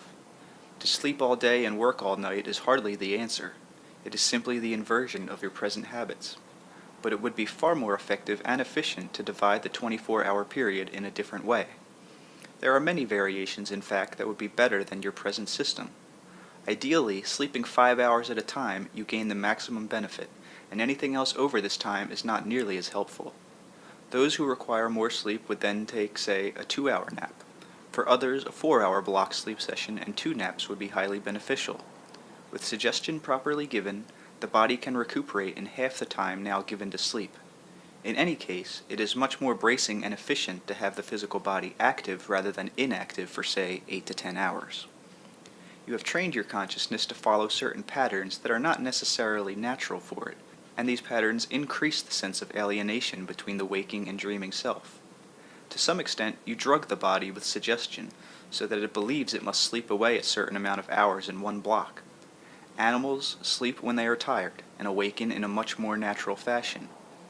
You would retain a far greater memory of your subjective experiences, and your body would be healthier if these sleeping patterns were changed. 6 to 8 hours of sleep in all would be sufficient with the nap patterns outlined, and even those who think they now need more sleep than this would find that they did not, if all the time was not spent in one block. The entire system, physical, mental, and psychic, would benefit. The divisions between the self would not be nearly as severe. Physical and mental work would be easier, and the body itself would gain steady periods of refreshment and rest. Now, as a rule, it must wait, regardless of its condition, at least for some 16 hours. For other reasons having to do with the chemical reactions during the dream state, bodily health would be improved, and this particular schedule would also be of help in schizophrenia, and generally aid persons with problems of depression or those with mental instability. Your sense of time would also be less rigorous and rigid.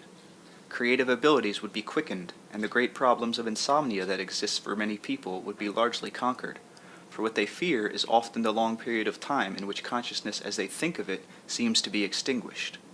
Small meals or snacks would then be taken upon rising. This method of eating and sleeping would greatly help various metabolic difficulties and also aid in the development of spiritual and psychic ability. For many reasons, physical activity at night has a different effect upon the body than physical activity during the day, and ideally, both effects are necessary. At certain times during the night, the negative ions in the air are much stronger or numerous than in the daytime, for example, and activity during this time, particularly a walk or outside activity, would be highly beneficial from a health standpoint. Now, the period just before dawn often represents a crisis point for persons severely ill.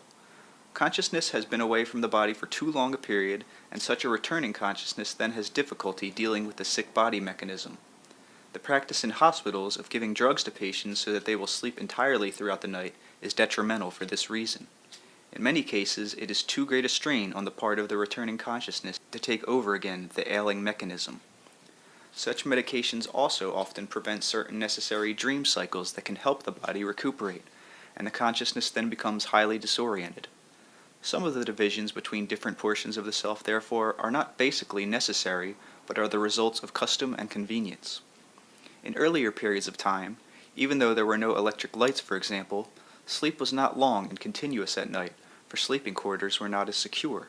The caveman, for example, while sleeping was on the alert for predators. The mysterious aspects of the natural night in outside surroundings kept him partially alert. He awakened often and surveyed the nearby land and his own place of shelter. He did not sleep in long blocks as you do. His sleeping periods were instead for 2 or 3 hours, stretched throughout the nighttime from dusk to dawn, but alternated by periods of high wakefulness and alert activity. He also crept out to seek food when he hoped his predators were sleeping. This resulted in a mobility of consciousness that indeed ensured his physical survival, and those intuitions that appeared to him in the dream state were remembered and taken advantage of in the waking state. Now, many diseases are simply caused by this division of yours and this long period of bodily inactivity, and this extended focus of attention in either waking or dreaming reality. Your normal consciousness can benefit by excursions and rest in those other fields of actuality that are entered when you sleep, and the so-called sleeping consciousness will also benefit by frequent excursions into the waking state. I bring up these matters here because such changes in habitual patterns would definitely result in a greater understanding of the nature of the self. The inner dreaming portions of the personality seem strange to you, not only because of a basic difference of focus, but because you clearly devote opposite portions of a 24-hour cycle to these areas of the self. You separate them as much as possible. In doing so, you divide your intuitive, creative, and psychic abilities quite neatly from your physical, manipulative, objective realities. It makes no difference how many hours of sleep you think you need. You would be much better off sleeping in several shorter periods, and you would actually then require less time. The largest sleep unit should be at night, but again, the efficiency of sleep is lessened, and disadvantages set in after 6 to 8 hours of physical inactivity. The functions of hormones and chemicals, and of adrenal processes in particular, would function with far greater effectiveness with these alternating periods of activities as I have mentioned. The wear and tear upon the body would be minimized, while at the same time all regenerative powers would be used to the maximum. Both those with a high and low metabolism would benefit. The psychic centers would be activated more frequently, and the entire identity of the personality would be better strengthened and maintained. The resulting mobility and flexibility of consciousness would cause an added dividend in increased conscious concentration, and fatigue levels would always remain below danger points. A greater equalization, both physical and mental, would result. Now, such schedules could be adopted quite easily. Those who work the American working hours, for example, could sleep between 4 to 6 hours an evening, according to individual variations, and nap after supper. I want to make it plain, however, that anything over a 6 to 8 hour continuous sleeping period works against you, and a 10-hour period, for example, can be quite disadvantageous. On awakening, often then, you do not feel rested, but drained of energy. You have not been minding the store. If you do not understand that in periods of sleep your consciousness actually does leave your body, then what I have said will be meaningless. Now, your consciousness does return at times to check upon the physical mechanisms, and the simple consciousness of atom and cell, the body consciousness, is always within the body, so it is not vacant.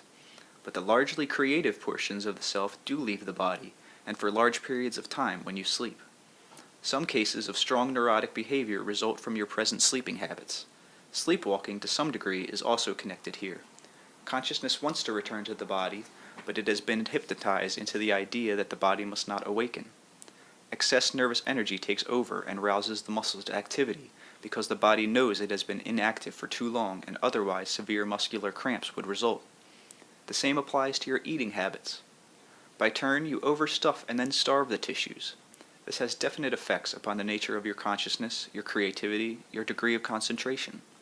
Along these lines, for example, you do literally starve your bodies at night and add to the aging of your bodies by denying them food throughout those long hours. All of this reflects upon the strength and nature of your consciousness. Your food should be divided within the 24-hour period, and not just during the times of wakefulness. That is, if the sleep patterns were changed as I suggest, you would also be eating during some night hours. You would eat far less at any given mealtime, however. Small amounts of food, much more frequently taken, would be much more beneficial than your present practice in physical, mental, and psychic terms. Changing the sleep patterns would automatically change the eating patterns. You would find you were a much more united identity.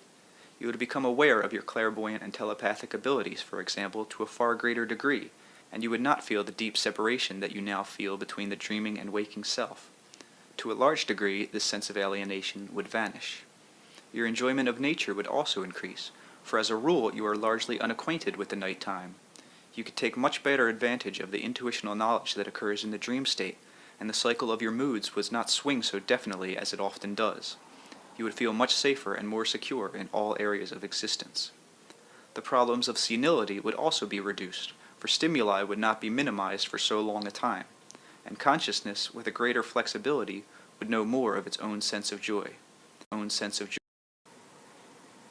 Now, it is well known that fluctuations of consciousness and alertness exist in the sleep state. Some periods of dream activity do indeed supersede those of some waking states, but there are also fluctuations in normal waking consciousness, rhythms of intense activity followed by a much less active period of consciousness. Some waking states, of course, come very close to sleep states. These blend one into the other so that the rhythm often goes unnoticed. These gradations of consciousness are accompanied by changes in the physical organism. In the more sluggish periods of waking consciousness, there is a lack of concentration, a cutting off of stimuli to varying degrees, an increase in accidents, and generally a lower body tone. Because of your habits of an extended sleep period, followed by an extended waking period, you do not take advantage of these rhythms of consciousness. The high peaks are to some extent smothered or even go unnoticed. The sharp contrasts and the high efficiency of the natural waking consciousness is barely utilized. Now, I am giving all this material here because it will help you understand and use your present abilities. You are asking too much of normal waking consciousness, smoothing out the valleys and peaks of its activity, demanding in some case that it go full blast ahead when it is actually at a minimal period, denying yourself the great mobility of consciousness that is possible. The suggestions given earlier in this chapter concerning sleeping habits will result in a natural use of these rhythms. The peaks will be experienced more frequently, concentration will be increased, problems seen more clearly, and learning capacities better utilized.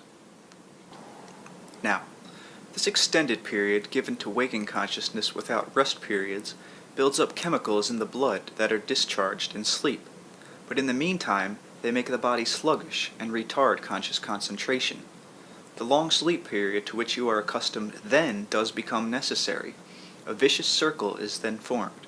This forces overstimulations during the night, increases the body's work, making it perform continuously over an extended time physical purifications that ideally would be taken care of in briefer periods of rest. The ego feels threatened by the extended leave of absence it must take, becomes wary of sleep, and sets up barriers against the dream state. Many of these are highly artificial. A seeming duality is the result and a mistrust on one part of the self towards the other. Much creative material of quite practical value is lost in the process. The procedures mentioned would allow much greater access to such information, and the waking self would be more refreshed. The symbolism in dreams would appear with greater clarity, not, for example, be lost through the many hours you now give to sleep. Muscular strength would benefit. The blood would be cleansed more effectively than when the body lies prone for such a time. Most of all, there would be far, if you excuse me, better communication between the subjective layers of the self, an increased sense of security, and particularly with children, an earlier kindling of creative abilities. A clear, uncluttered, bright, and powerful consciousness needs frequent rest periods if its efficiency is to be maintained, and if it is to correctly interpret reality. Otherwise, it distorts what it perceives. Rest or sleep cures, very extended sleep periods, have been helpful for therapy in some cases, not because extended sleep is in itself beneficial, but because so many toxins had built up that such extended periods were required. Learning processes are definitely hampered through your present habits, for there are certain periods when consciousness is attuned to learning, and yet you try to force learning during unrecognized minimal periods. Creative and psychic abilities are thrust into the background simply because of this artificial division. Dualities result that affect all of your activities. In some cases, you literally force yourselves to sleep when your consciousness would be at one of its maximum points. This is, incidentally, in the pre-dawn period. In certain afternoon hours, consciousness is lowered and needs refreshment that is instead denied. If the stages of waking consciousness were examined as sleep stages are presently being examined, for example, you would find a much greater range of activity than is suspected. Certain transition stages are completely ignored. In many ways, it can be said that consciousness does indeed flicker and varies in intensities. It is not like a steady beam of light, for instance. Consciousness has many characteristics, some of course known to you. Many of the characteristics of consciousness, however, are not so apparent, since presently you largely use your own consciousness in such a way that its perceptions appear in quite other than natural guises. You are aware of your own consciousness, in other words, through the medium of your own physical mechanism. You are not nearly as aware of your own consciousness when it is not operating primarily through the mediumship of the body, as it does in out-of-body states and some dissociated conditions. The characteristics of consciousness are the same whether you are in a body or outside of one. The peaks and valleys of consciousness that I mentioned exist to some degree in all consciousness, despite the form adopted after death. The nature of your consciousness is no different basically than it is now, though you may not be aware of many of its characteristics. Now, your consciousness is telepathic and clairvoyant, for example, even though you may not realize it. In sleep, when you often presume yourself to be unconscious, you may be far more conscious than you are now, but simply using abilities of consciousness that you do not accept as real or valid in waking life. You therefore shut them out of your conscious experience. Consciousness, yours and mine, is quite independent of both time and space, and after death you are simply aware of the greater powers of consciousness that exist within you all the time. Since they do, of course, you can discover them now and learn to use them. This will directly assist you in after-death experience. You will not be nearly so startled by the nature of your own reactions if you understand beforehand, for example, that your consciousness not only is not imprisoned by your physical body, but can create other portions at will. Those who over-identify their consciousness with their body can suffer self-created torment for no reason, lingering about the body, indeed quite a forlorn soul, thinking it has no other place to go. You are, as I said earlier, a spirit now, and that spirit has a consciousness. The consciousness belongs to the spirit then, but the two are not the same. The spirit may turn its consciousness on and off. By its nature, consciousness may flicker and fluctuate, but the spirit does not. I do not particularly like the word spirit, because of several implications attached to it, but it suits our purposes in that the word does imply an independence from physical form. Consciousness does not refresh itself in sleep, it is merely turned in another direction. Consciousness does not sleep then in those terms, and while it may be turned off, it is not like a light. Turning it off does not extinguish it in the way that a light disappears when a switch is turned. Following the analogy, if consciousness were like a light that belonged to you, even when you switched it off, there would be a sort of twilight, but not darkness. The spirit, therefore, is never in a state of nothingness, with its consciousness extinguished. Earlier I said that you are only familiar with those characteristics of your own consciousness that you use through the mediumship of the body.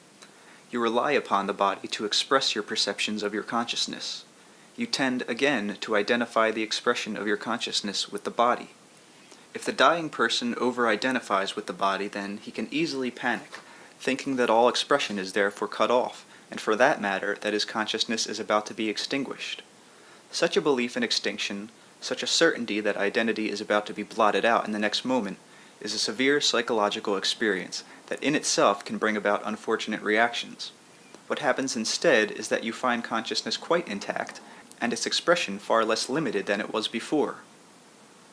We will be dealing now, after what I hope is suitable background material, with some chapters on the nature of existence after physical death, at the point of death, and involving the final physical death at the end of the reincarnational cycle. It was important that you understand something about the nature and behavior of your own consciousness before we could begin.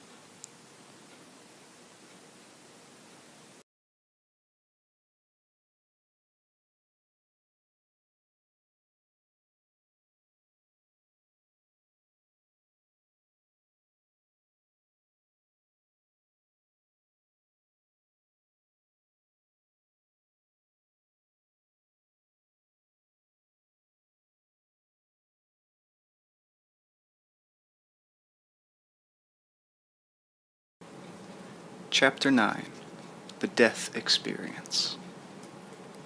What happens at the point of death? The question is much more easily asked than answered.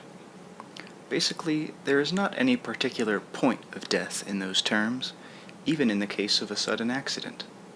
I will attempt to give you a practical answer to what you think of as a practical question, however. What the question really means to most people is this: what will happen when I am not alive in physical terms any longer? What will I feel?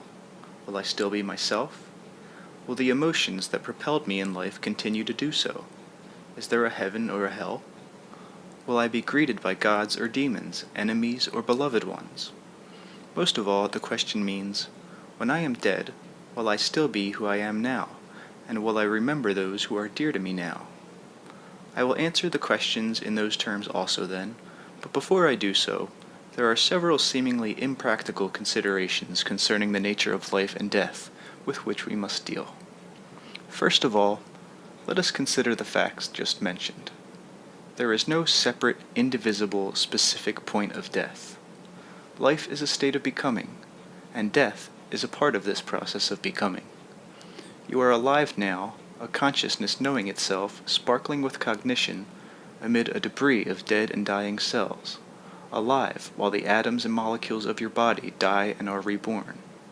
You are alive, therefore, in the midst of small deaths. Portions of your own image crumble away moment by moment, and are replaced, and you scarcely give the matter a thought. So you are to some extent now alive in the midst of the death of yourself, alive despite, and yet because of, the multitudinous deaths and rebirths that occur within your body in physical terms. If the cells did not die and were not replenished, the physical image would not continue to exist. So now in the present as you know it, your consciousness flickers about your ever-changing corporeal image. In many ways, you can compare your consciousness as you know it now to a firefly, for while it seems to you that your consciousness is continuous, this is not so. It also flickers off and on, though as we mentioned earlier, it is never completely extinguished. Its focus is not nearly as constant as you suppose, however. So you are alive in the midst of your own multitudinous small deaths, so though you do not realize it, you are often dead, even amid the sparkling life of your own consciousness. I am using your own terms here. By dead, therefore, I mean completely unfocused in physical reality. Now, your consciousness, quite simply, is not physically alive, physically oriented, for exactly the same amount of time as it is physically alive and oriented. This may sound confusing, but hopefully we shall make it clear. There are pulsations of consciousness, though again you may not be aware of them. Consider this analogy. For one instant, your consciousness is alive, focused in physical reality. Now for the next instant, it is focused somewhere else entirely, in a different system of reality. It is unalive, or dead, to your way of thinking. The next instant it is alive again, focused in your reality, but you are not aware of the intervening instant of unaliveness. Your sense of continuity, therefore, is built up entirely on many other pulsations of consciousness. Remember, this is an analogy, so that the word instant should not be taken too literally. There is then what we can call an underside of consciousness. Now, in the same way, atoms and molecules exist so that they are quote-unquote dead or inactive within your system, then alive or active, but you cannot perceive the instant in which they do not exist. Since your bodies and your entire physical universe are composed of atoms and molecules, then I am telling you that the entire structure exists in the same manner. It flickers off and on, in other words, and in a certain rhythm, as say, the rhythm of breath. There are overall rhythms, and within them an infinity of individual variations, almost like cosmic metabolism. In these terms, what you call death is simply the insertion of a longer duration of that pulsation of which you are not aware, a long pause in that other dimension, so to speak. The death, say, of physical tissue is merely a part of the process of life as you know it in your system, a part of the process of becoming, and from those tissues, as you know, new life will spring.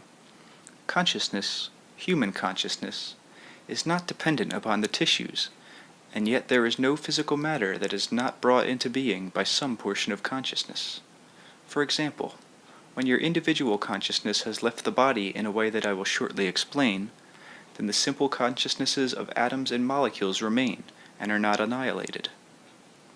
In your present situation, you arbitrarily consider yourselves to be dependent upon one given physical image. You identify yourselves with your body. As mentioned earlier, All through your lifetime, portions of that body die, and the body that you have now does not contain one particle of physical matter that it had, say, 10 years ago. Your body is completely different now than it was 10 years ago. The body that you had 10 years ago, my dear readers, is dead. You obviously do not feel that you are dead, and you are quite able to read this book with the eyes that are composed of completely new matter. The pupils, the quote-unquote identical pupils that you have now, did not exist 10 years ago, and yet there seems to be no great gap in your vision. This process, you see, continues so smoothly that you are not aware of it. The pulses mentioned earlier are so short in duration that your consciousness skips over them merrily, yet your physical perception cannot seem to bridge the gap when the longer rhythm of pulsation occurs, and so this is the time that you perceive as death. What you want to know, therefore, is what happens when your consciousness is directed away from physical reality, and when momentarily it seems to have no image to wear. Quite practically speaking, there is no one answer, for each of you is an individual.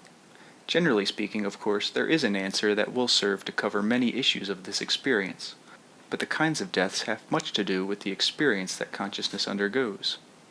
Also involved is the development of the consciousness itself, and its overall characteristic method of handling experience. The ideas that you have involving the nature of reality will strongly color your experiences, for you will interpret them in the light of your beliefs, even as now you interpret daily life according to your ideas of what is possible or not possible. Your consciousness may withdraw from your body slowly or quickly, according to many variables. In many cases of senility, for example, the strongly organized portions of personality have already left the body and are meeting the new circumstances. The fear of death itself can cause such a psychological panic that out of a sense of self-preservation and defense you lower your consciousness so that you are in a state of coma and you may take some time to recover. A belief in hellfires can cause you to hallucinate Hades conditions. A belief in a stereotyped heaven can result in a hallucination of heavenly conditions. You always form your own reality according to your ideas and expectations. This is the nature of consciousness in whatever reality it finds itself. Such hallucinations, I can assure you, are temporary. Consciousness must use its abilities. The boredom and stagnation of a stereotyped heaven will not for long content the striving consciousness. There are teachers to explain the condition and circumstances. You are not left alone, therefore, lost in mazes of hallucination. You may or may not realize immediately that you are dead in physical terms. You will find yourself in another form, an image that will appear physical to you to a large degree, as long as you do not try to manipulate within the physical system with it. Then the differences between it and the physical body will become obvious. If you firmly believe that your consciousness is a product of your physical body, then you may attempt to cling to it. There is an order of personalities, an honorary guard, so to speak, who are ever ready to lend assistance and aid, however. Now, this honorary guard is made up of people in your terms, both living and dead. Those who are living in your system of reality perform these activities in an out-of-body experience while the physical body sleeps. They are familiar with the projection of consciousness, with the sensations involved, and they help orient those who will not be returning to the physical body. These people are particularly helpful because they are still involved with physical reality and have a more immediate understanding of the feelings and emotions involved at your end. Such persons may or may not have a memory of their nightly activities. Experiences with projection of consciousness and knowledge of the mobility of consciousness are therefore very helpful as preparations for death. You can experience the after-death environment beforehand, so to speak, and learn the conditions that will be encountered.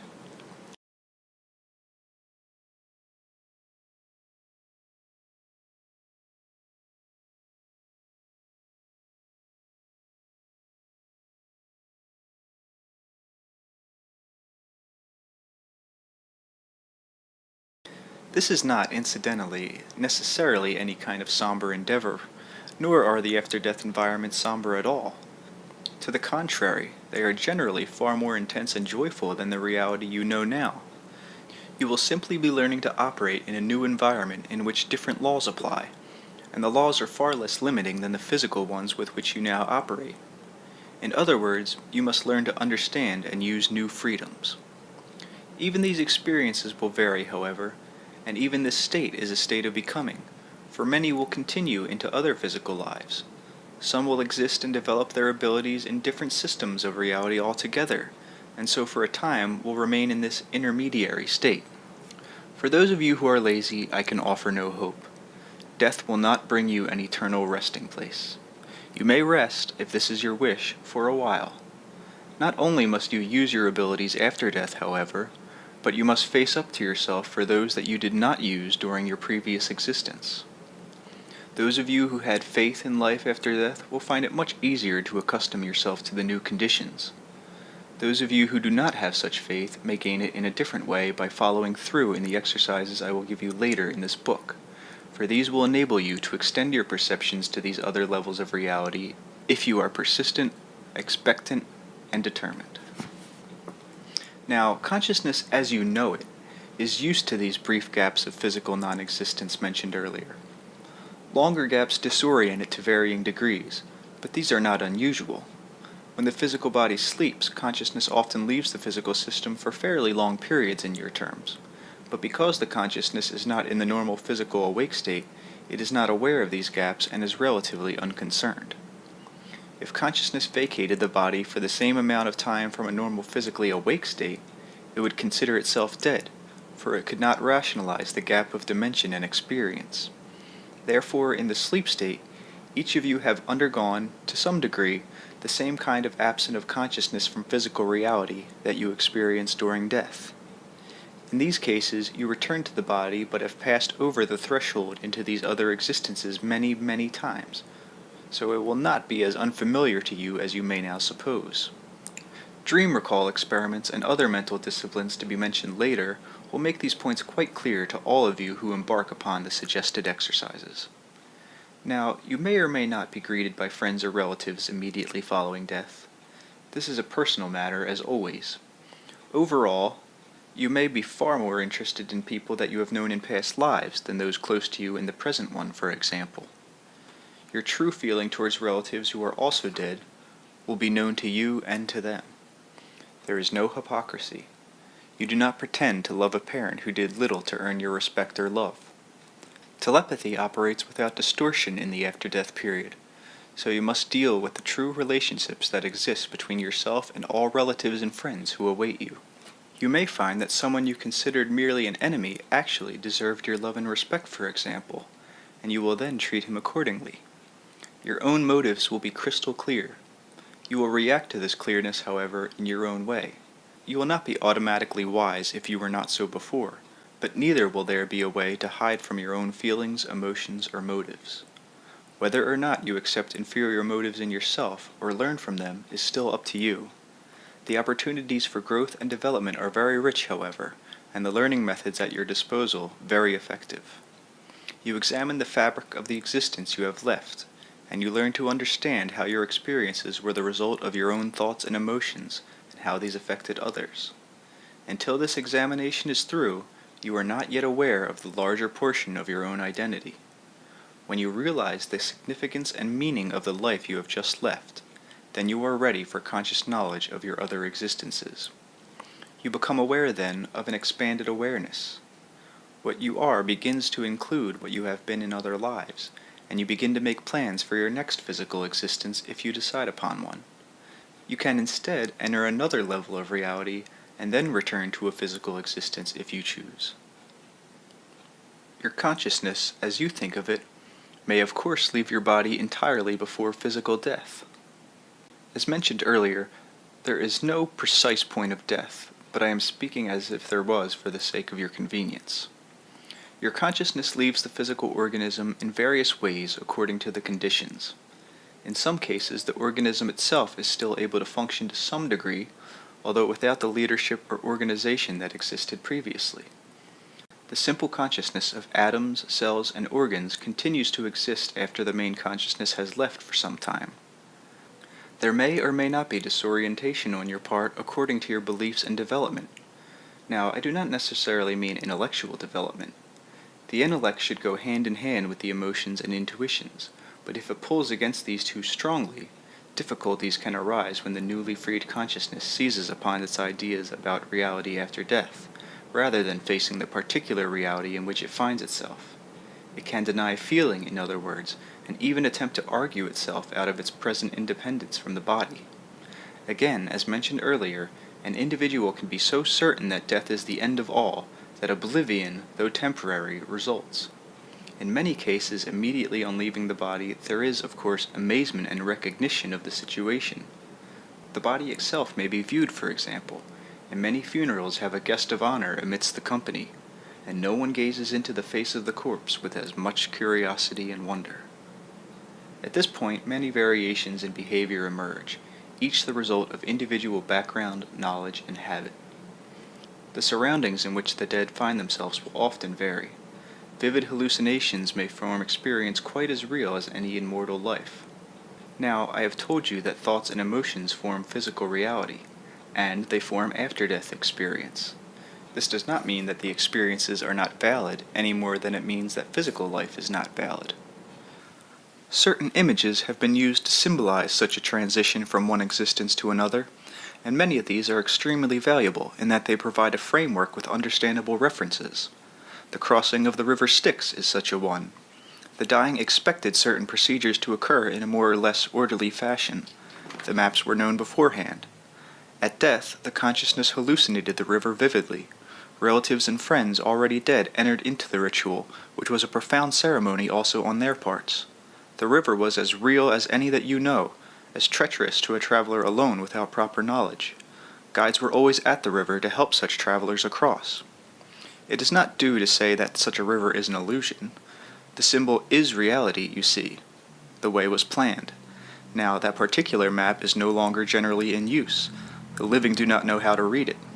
Christianity has believed in a heaven and a hell, a purgatory and reckoning, and so at death, to those who so believe in these symbols, another ceremony is enacted, and the guides take on the guises of those beloved figures of Christian saints and heroes.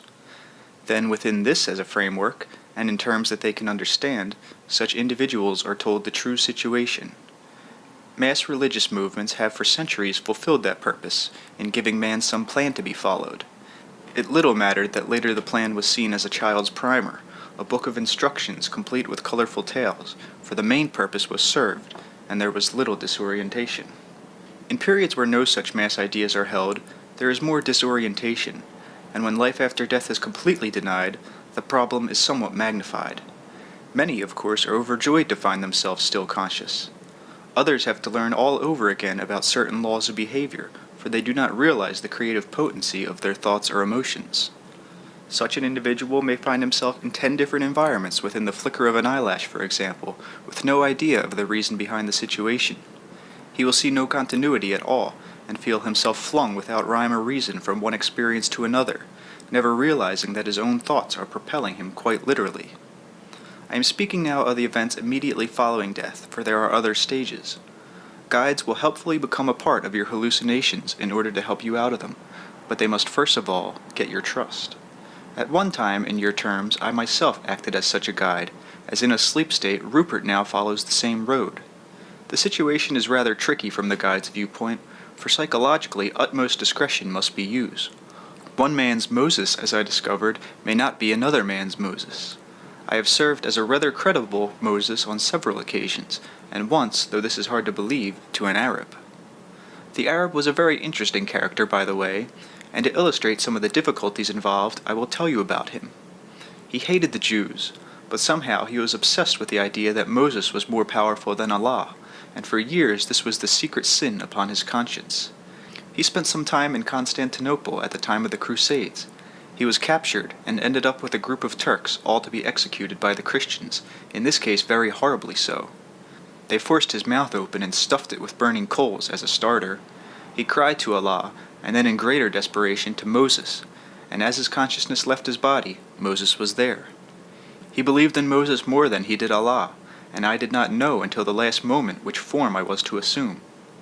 He was a very likable chap, and under the circumstances I did not mind when he seemed to expect a battle for his soul. Moses and Allah were to fight for him.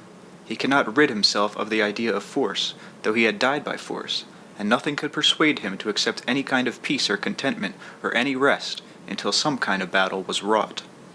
A friend and I, with some others, staged the ceremony, and from opposite clouds in the sky, Allah and I shouted out our claims upon his soul, while he, the poor man, cowered on the ground between us. Now, while I tell this story humorously, you must understand that the man's belief brought it about, and so to set him free, we worked it through. I called upon Jehovah, but to no avail, because our Arab did not know of Jehovah, only of Moses, and it was in Moses he put his faith. Allah drew a cosmic sword, and I set it afire so that he dropped it. It fell to the ground and set the land aflame. Our Arab cried out again. He saw leagues of followers behind Allah, and so leagues of followers appeared behind me. Our friend was convinced that one of the three of us must be destroyed, and he feared mightily that he would be the victim. Finally, the opposing clouds in which we appeared came closer. In my hand I held a tablet and said, "Thou shalt not kill." Allah beheld a sword, and as we came closer, we exchanged these items, and our followers merged. We came together, forming the image of a sun, and we said, "We are one." The two diametrically opposed ideas had to merge, or the man would have no peace, and only when these opposites were united could we begin his explanation.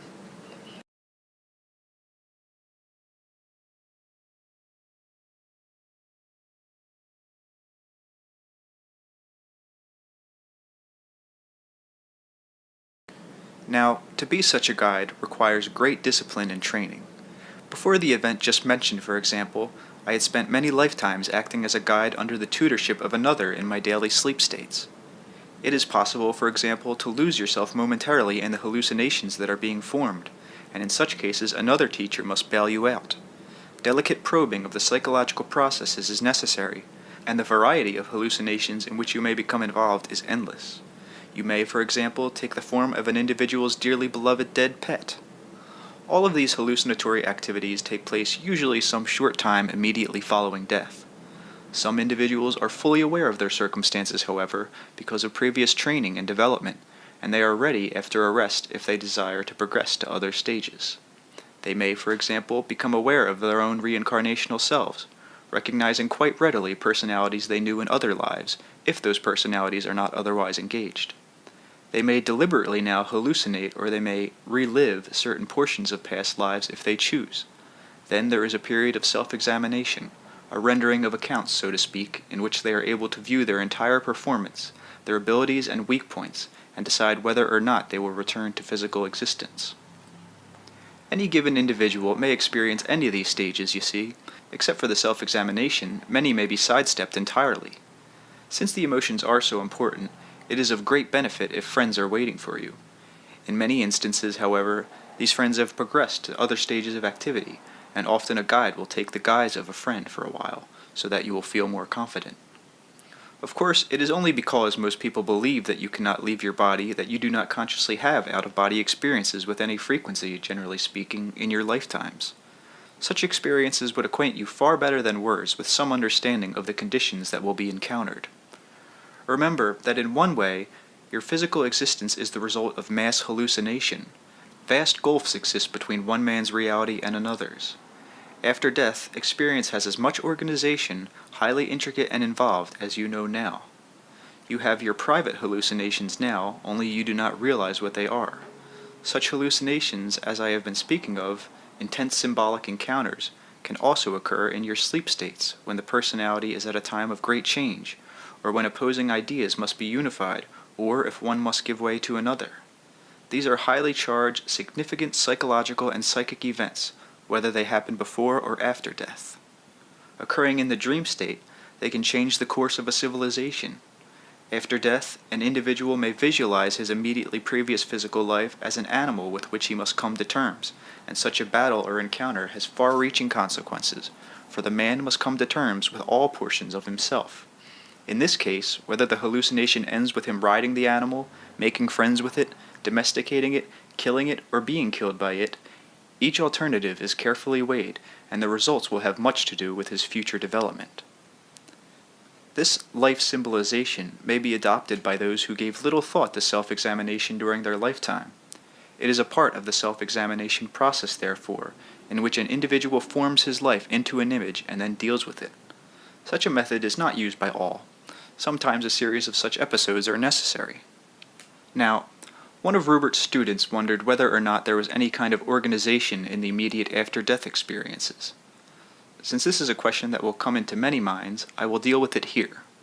First of all, it should be obvious from what I have said so far that there is no one after-death reality, but that each experience is different.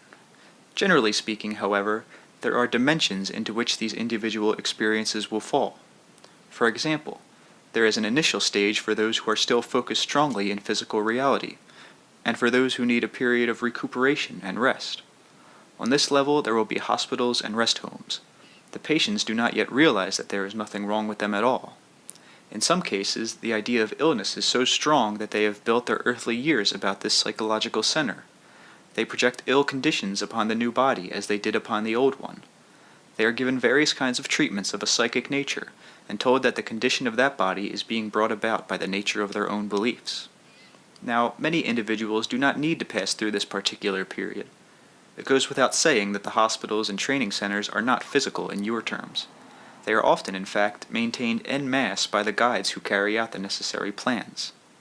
Now, you may call this mass hallucination, if you will. The fact is that to those encountering that reality, the events are quite real. There are also training centers. In these, the nature of reality is explained in accordance with an individual's ability to understand and perceive it. The familiar parables for some will still be used, at least initially, and then these individuals will gradually be weaned away from them. In these centers, there are certain classes in which instruction is given for the benefit of those who chose to return to the physical environment. They are taught, in other words, the methods that allow them to translate emotion and thought into physical actuality. There is no time lag, as there must be in the three-dimensional system, between the initiation of such thoughts and their materialization. All of this occurs more or less at one level, though you must understand that I am simplifying the issues here to some extent. For example, some individuals do not undergo any such periods, but because of development and progress during their past lives, they are ready to begin more ambitious programs. Now, I have spoken of such development earlier. Some of my readers, not being perhaps aware of any psychic ability of their own, might think then that they are in for a long and protracted period of after-death training. Let me hasten to tell you that all such ability is not necessarily conscious, and that much of it takes place during the sleep state when you are simply not aware of it.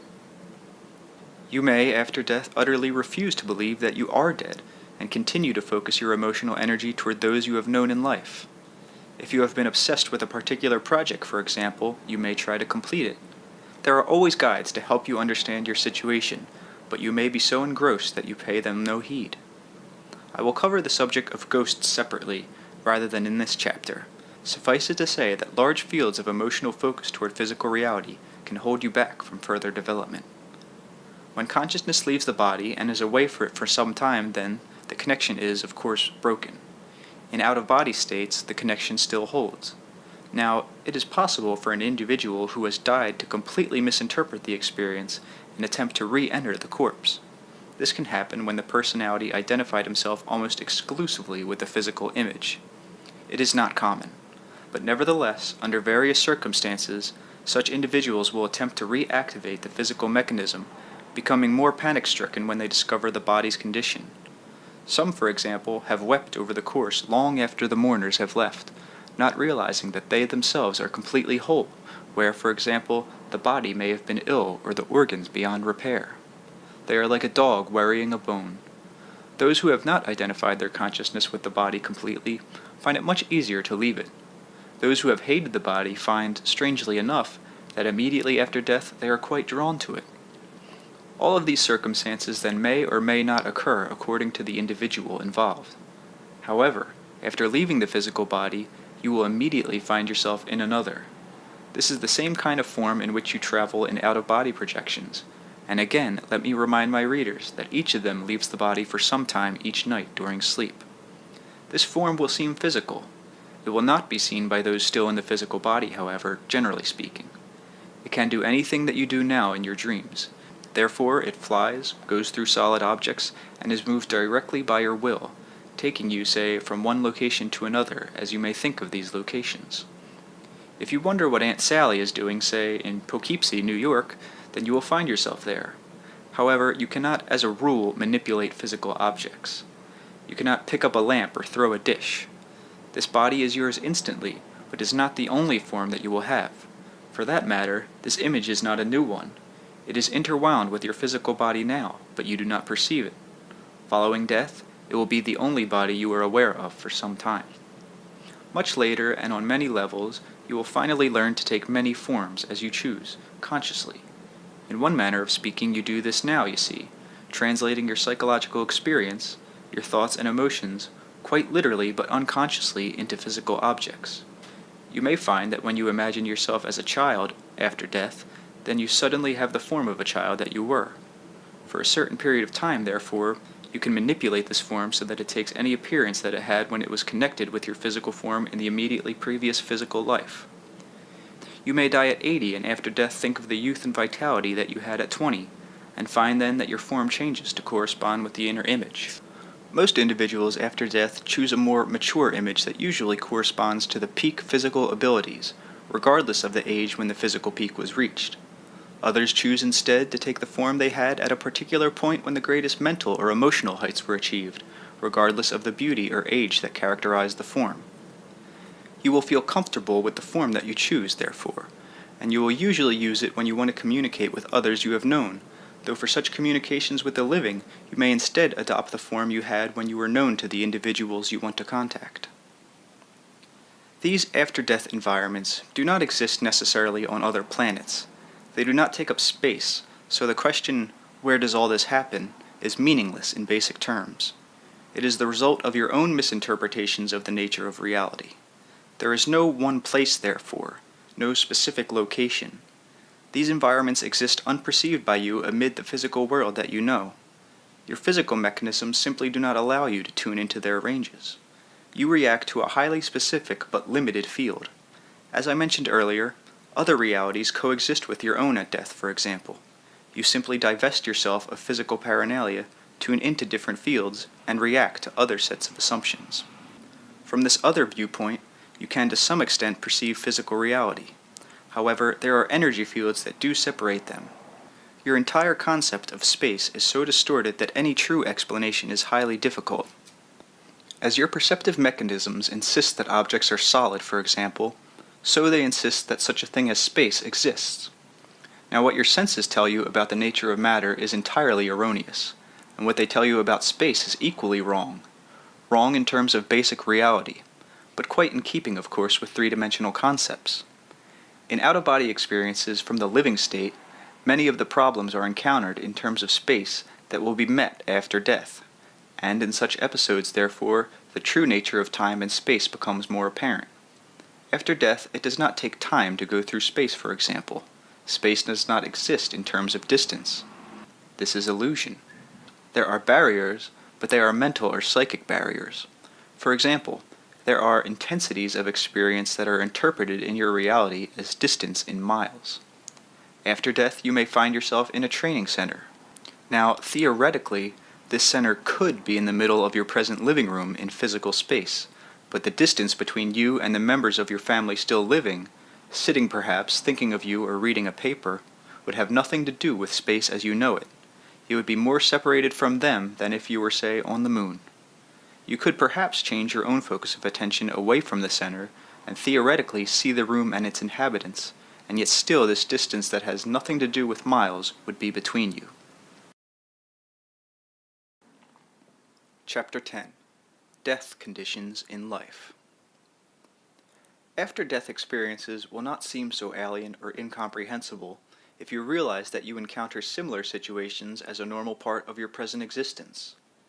In sleep and dream states, you are involved in the same dimensions of existence in which you will have your after-death experiences. You do not remember the most important part of these nightly adventures, and so those you do recall seem bizarre or chaotic as a rule. This is simply because in your present state of development, you are not able to manipulate consciously within more than one environment. You do exist consciously in a coherent, purposeful, creative state while the physical body sleeps, however, and you carry on many of the activities that I told you would be encountered after death. You simply turn the main focus of your attention in a different dimension of activity, one in which you have indeed continuously operated. Now, as you have memory of your waking life, and as you retain a large body of such memory for daily physical encounters, and as this fount of memory provides you with a sense of daily continuity, so also does your dreaming self have an equally large body of memory. As there is continuity to your daily life, so there is continuity in your sleeping life. A portion of you, therefore, is aware of each and every dream encounter and experience. Dreams are no more hallucinatory than your physical life is. Your waking physical self is the dreamer as far as your dreaming self is concerned. You are the dreamer it sends on its way. Your daily experiences are the dreams that it dreams. So when you look at your dreaming self or consider it, you do so with a highly prejudiced eye, taking it for granted that your quote-unquote reality is real and its reality is illusion. Its reality is far more native to your being, however. If you do not find coherence in the dream state, it is because you have hypnotized yourselves into believing that none exists. Of course you try to translate your nightly adventures into physical terms upon awakening, and attempt to fit them into your often limited distortion of the nature of reality. To some extent this is natural. You are focused in a daily life for a reason. You have adopted it as a challenge. But within its framework, you are also meant to grow and develop, and to extend the limits of your consciousness. It is very difficult to admit that you are, in many ways, more effective and creative in the sleep state than the waking state, and somewhat shattering to admit that the dream body can indeed fly, defying both time and space. It is much easier to pretend that all such experiences are symbolic and not literal, to evolve complicated psychological theories, for example, to explain flying dreams. The simple fact is that when you dream you are flying, you often are. In the dream state, you operate under the same conditions, more or less, that are native to a consciousness not focused in physical reality. Many of your experiences, therefore, are precisely those you may meet after death. You may speak with dead friends or relatives, revisit the past, greet old classmates, walk down streets that existed 50 years earlier in physical time, travel through space without taking any physical time to do so, be met by guides, be instructed, teach others, perform meaningful work, solve problems, hallucinate. In physical life, there is a lag between the conception of an idea and its physical construction. In dream reality, this is not so. Therefore, the best way to become acquainted with after-death reality ahead of time, so to speak, is to explore and understand the nature of your own dreaming self. Not very many people want to take the time or energy. The methods are available, however, and those who do use them will not find themselves alienated when the full focus of their attention is turned in that direction after death. Now, since your conscious memory is connected so strongly with awareness within the body, although you leave the body when it sleeps, the waking consciousness usually has no memory of this. In the sleeping state, you have memory of everyone you have ever met in your dreams, though you may or may not have met some of these people in your daytime experience. In the sleeping state, you may have constant experience through the years with close associates who may live in another portion of the world entirely and be strangers to you in the waking state. As your daily endeavors have meaning and purpose, so do your dream adventures, and in these also you attain various goals of your own. These you will continue in the after-death experience. The vitality, force, life, and creativity behind your physical existence is generated in this other dimension. In other words, you are in many ways a fleshy projection of your dreaming self. The dreaming self, as you conceive of it, however, is but a shadow of its own reality. For the dreaming self is a psychological point of reference, and in your terms, of continuity, that brings together all portions of your identity. Of its deeper nature, only the most developed are aware. It represents, in other words, one strong uniting facet of your entire identity.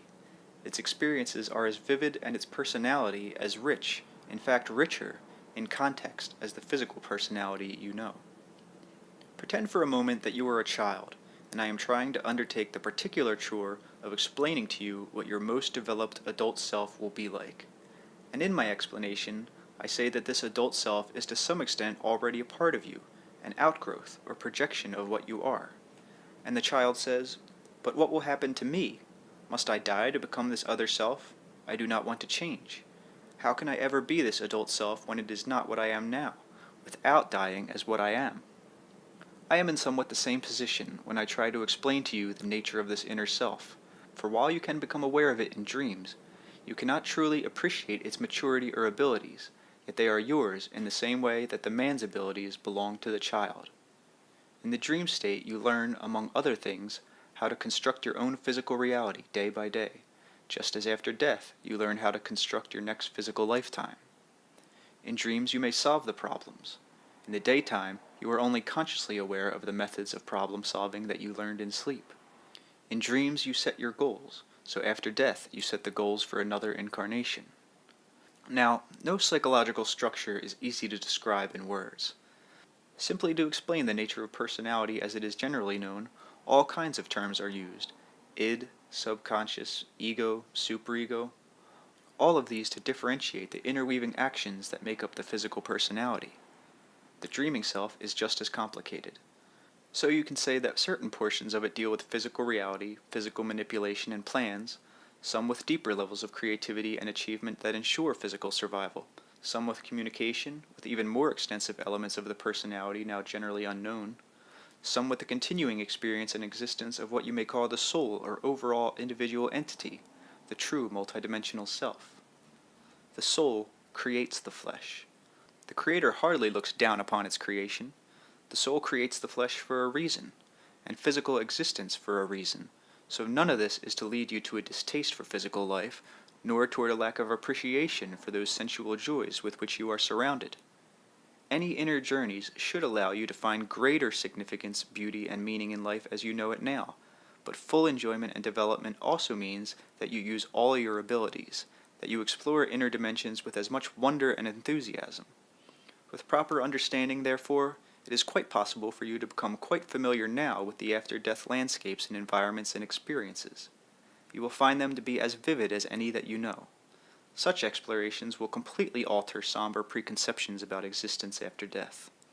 It is very important that you divest yourself of as many preconceptions as possible, however, for these will impede your progress.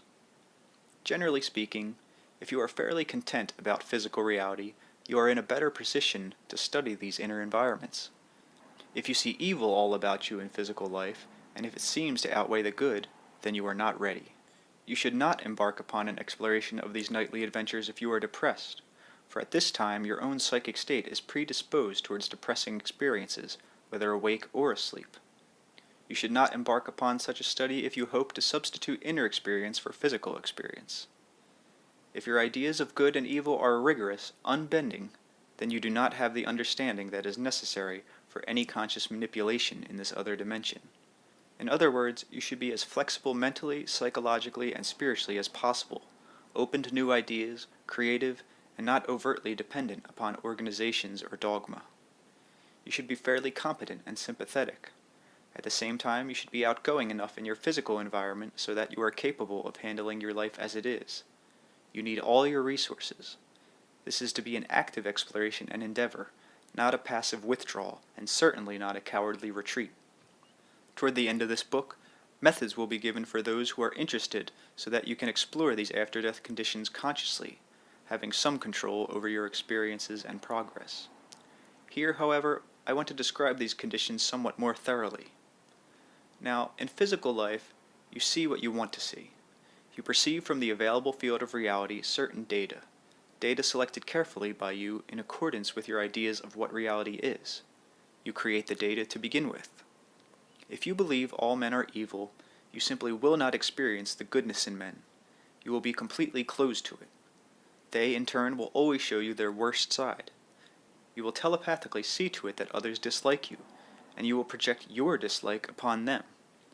Your experience, in other words, follows your expectations. Now the same applies to after-death experience and to the dream experience, and to any out-of-body encounters. If you are obsessed with the idea of evil, then you will meet evil conditions. If you believe in devils, then you will encounter these. As I mentioned earlier, there is greater freedom when consciousness is not physically directed. Thoughts and emotions are constructed again into reality without the physical time lapse. So if you believe you will be met by a demon, you will create your own thought form of one, not realizing that it is your own creation. Therefore, if you find yourself concentrating upon the evils of physical existence in such a manner, then you are not ready for such explorations. It is, of course, possible, under such conditions, to meet a thought form belonging to someone else, but if you do not believe in demons to begin with, you will always recognize the nature of the phenomena and be unharmed. If it is your own thought form, then, in fact, you may learn from it, or by asking yourself what it represents, what problems that you have so materialized. Now, you may hallucinate the same sort of thing after death, use it for a symbol, and undergo a spiritual battle of sorts that would, of course, not be necessary had you more understanding. You will work out your ideas, problems, or dilemmas at your own level of understanding. After-death environments exist all about you now. It is as if your present situation and all its physical phenomena were projected from within yourself outward, giving you a continuous running motion picture, forcing you to perceive only those images that were being transposed. These seem so real that you find yourself in the position of reacting to them constantly. They serve to mask other quite valid realities that exist at the same time, however, and actually from these other realities you gain the power and the knowledge to operate the material projections. You can set the machine on idle, so to speak, stop the apparent motion, and turn your attention to these realities. First of all, you must realize that they exist. As a preliminary to the methods I will give later, it is a good idea to ask yourself now and then, what am I actually conscious of at this time? Do this when your eyes open and again when they are closed. When the eyes are open, do not take it for granted that only the immediately perceivable objects exist. Look where space seems empty, and listen in the middle of silence. There are molecular structures in every inch of empty space, but you have taught yourself not to perceive them. There are other voices, but you have conditioned your ears not to hear them. You use your inner senses when you are in the dream state, and ignore them when you are waking. The inner senses are equipped to perceive data that is not physical. They are not deceived by the images that you project in three-dimensional reality. Now, they can perceive physical objects. Your physical senses are extensions of these inner methods of perception, and after death it is upon these that you will rely. They are used in out-of-body experiences. They operate constantly beneath normal waking consciousness, so that you can even become familiar with the nature of perception after death now. In other words, the environment, conditions, and methods of perception will not be alien. You are not suddenly thrust into an unknown. That unknown is a part of you now. It was a part of you before this physical birth, and will be after death. These conditions, however, have been blotted out of your consciousness in the main, throughout physical history. Mankind has had various conceptions of his own reality, but he has purposely, it seems, turned away from it in the last century. There are many reasons for this, and we will try to cover some of them.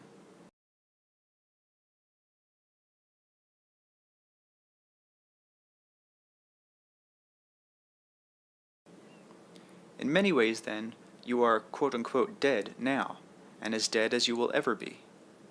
While you go about your daily chores and endeavors, beneath normal waking consciousness you are constantly focused in other realities also, reacting to stimuli to which your physical conscious self is not aware, perceiving conditions through the inner senses, and experiencing events that are not even registered within the physical brain. After death, you are simply aware of these dimensions of activity that you now ignore. Now, physical existence predominates. Then, it will not. Nor, however, will it be lost to you. Your memories, for example, will be retained. You will simply step out of a particular framework of reference. Under certain conditions, you will even be free to use the years seemingly given to you in different ways. For example, I told you time does not consist of a series of moments one before the other, though you do perceive it now in that fashion. Events are not things that happen to you. They are materialized experiences formed by you according to your expectations and beliefs. Inner portions of your personality realize this now. After death, you will not concentrate upon the physical forms taken by time and events. You may use the same elements as a painter might use his colors. Perhaps your lifespan runs for 77 years. After death, you may, under certain conditions, and if you choose, experience the events of those 77 years at your leisure, but not necessarily in terms of continuity. You may alter the events. You can manipulate within that particular dimension of activity that represented your 77 years. If you find severe errors of judgment, you may then correct them. You may perfect, in other words, but you cannot again enter into that frame of reference as a completely participating consciousness, following, say, the historic trends of the time, joining in the mass hallucinated existence that resulted from the applied consciousness of yourself and your contemporaries. Some choose this rather than reincarnating, or rather as a study before a new reincarnation. These people are often perfectionists at heart. They must go back and create. They must right their errors. They use the immediately past life as a canvas, and with the same canvas, they attempt a better picture. This is a mental and psychic exercise undertaken by many, demanding great concentration, and is no more hallucinatory than any existence. You may feel that you want to relive certain episodes of your life so that you can understand them better. Your life's experience, therefore, is your own. Such conditions certainly are not alien. In ordinary living, you often imagine yourself behaving in a different manner than you did, or in your mind re-experiencing events in order to gain greater understanding from them. Your life is your own personal experience perspective, and when at death you take it out of that mass physical time context, then you can experience it in many ways. Events and objects are not absolute, remember, but plastic. Events can be changed both before and after their occurrence. They are never stable or permanent, even though within the context of three-dimensional reality, they may appear so. Anything of which you are aware in three-dimensional existence is only a projection of a greater reality into that dimension. The events of which you are conscious are only those fragments of activities that intrude or appear to your normal waking consciousness. Other portions of these events are quite clear to you both in the dreaming state and beneath waking consciousness during the day. If you want to know what death is like, then become aware of your own consciousness as it is divorced from physical activities. You will find that it is highly active. With practice, you will discover that your normal waking consciousness is highly limited, and that what you thought of once as death conditions seem much more like life conditions. Such other existences and realities as just described coexist with your own, and in the waking state you are not aware of them. Now, often in your dreams you are able to perceive such other situations, but you often wind them into dream paraphernalia of your own, in which case upon awaking you have little clear memory. In the same way, in the midst of life, you dwell with so-called ghosts and apparitions, and for that matter, you yourselves appear as apparitions to others, particularly when you send strong thought forms of yourself from the sleep state, or even when unconsciously you travel out of your physical body. There are obviously as many kinds of ghosts and apparitions as there are people. They are as alert or unalert to their situation as you are to your own. They are not fully focused in physical reality, however, either in personality or in form, and this is their main distinction. Some apparitions are thought forms sent by survival personalities out of lingering deep anxiety. They portray the same compulsive type behavior that can be seen in many instances in your ordinary experience. The same mechanism that causes a disturbed woman, say, to perform repetitive actions such as constant washing and rewashing of hands, also causes a particular kind of apparition to return time and time again to one place. In such cases, the behavior is often composed of repetitive action. For various reasons, such a personality has not learned to assimilate its own experience.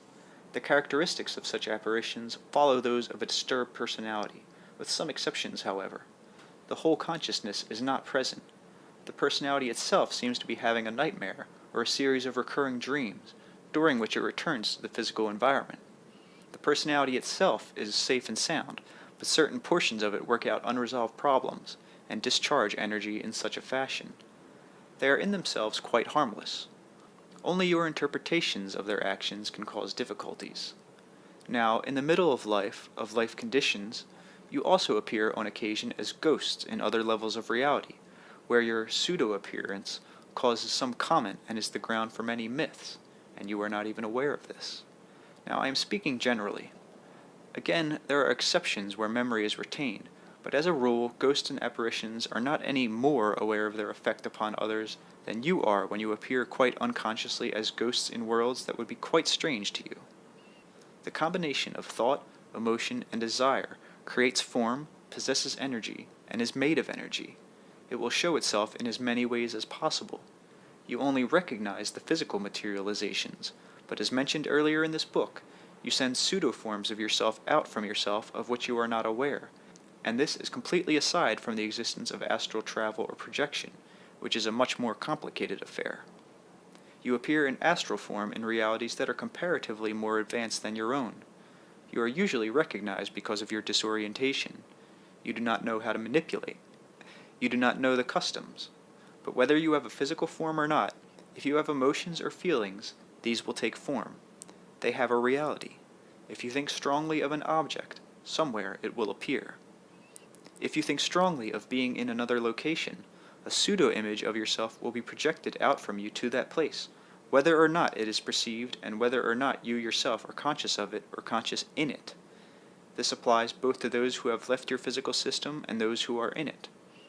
All of these forms are called secondary constructions, for as a rule, full consciousness of the personality is not in them. They are automatic projections. Now, in primary constructions, a consciousness, usually fully aware and alert, adopts a form, not his quote-unquote native one, and consciously projects it, often into another level of reality. Even this is a rather complicated endeavor, and one seldom used for purposes of communication. There are other, much easier methods. I have explained to some degree the way images are constructed out of an available field of energy. You perceive only your own constructions. If a quote-unquote ghost wants to contact you, therefore, he can do so through telepathy, and you can yourself construct the corresponding image if you desire. Or the individual might send you a thought form at the same time that he telepathically communicates with you. Your rooms are full now of thought forms that you do not perceive, and again, you are as much a ghostly phenomenon now as you will be after death. You are simply not aware of the fact. You ignore certain temperature variations and stirring of air as imagination that are instead indicative of such thought forms. You thrust into the background telepathic communications that often accompany such forms, and you turn aside from all clues that other realities exist quite validly with your own, and that in the midst of one existence you are surrounded by intangible but valid evidence. The very words, life and death, serve to limit your understanding, to set up barriers where none intrinsically exist. Some dead friends and relatives do visit you, projecting from their own level of reality into yours, but you cannot as a rule perceive their forms. They are not more ghostly or quote-unquote dead, however, than you are when you project into their reality, as you do from the sleep state. As a rule, however, they can perceive you on those occasions. What you often forget is that such individuals are in various stages of development. Some have stronger connections to the physical system than others. The length of time an individual has been dead in your terms has little to do with whether or not you will be visited, but rather the intensity of the relationship. As mentioned earlier, however, in the sleep state you may help recently dead persons, complete strangers, to acclimate to after-death conditions, even though this knowledge is not available to you in the morning. So others, strangers, may communicate with you when you are sleeping, and even guide you through various periods of your life. It is not a simple matter to explain life conditions as you know them, so it is extremely difficult to discuss the complexities of which you are not aware. The main point I want to make in this chapter is that you are already familiar with all the conditions you will meet after death, and you can become consciously aware of these to some extent. End of chapter.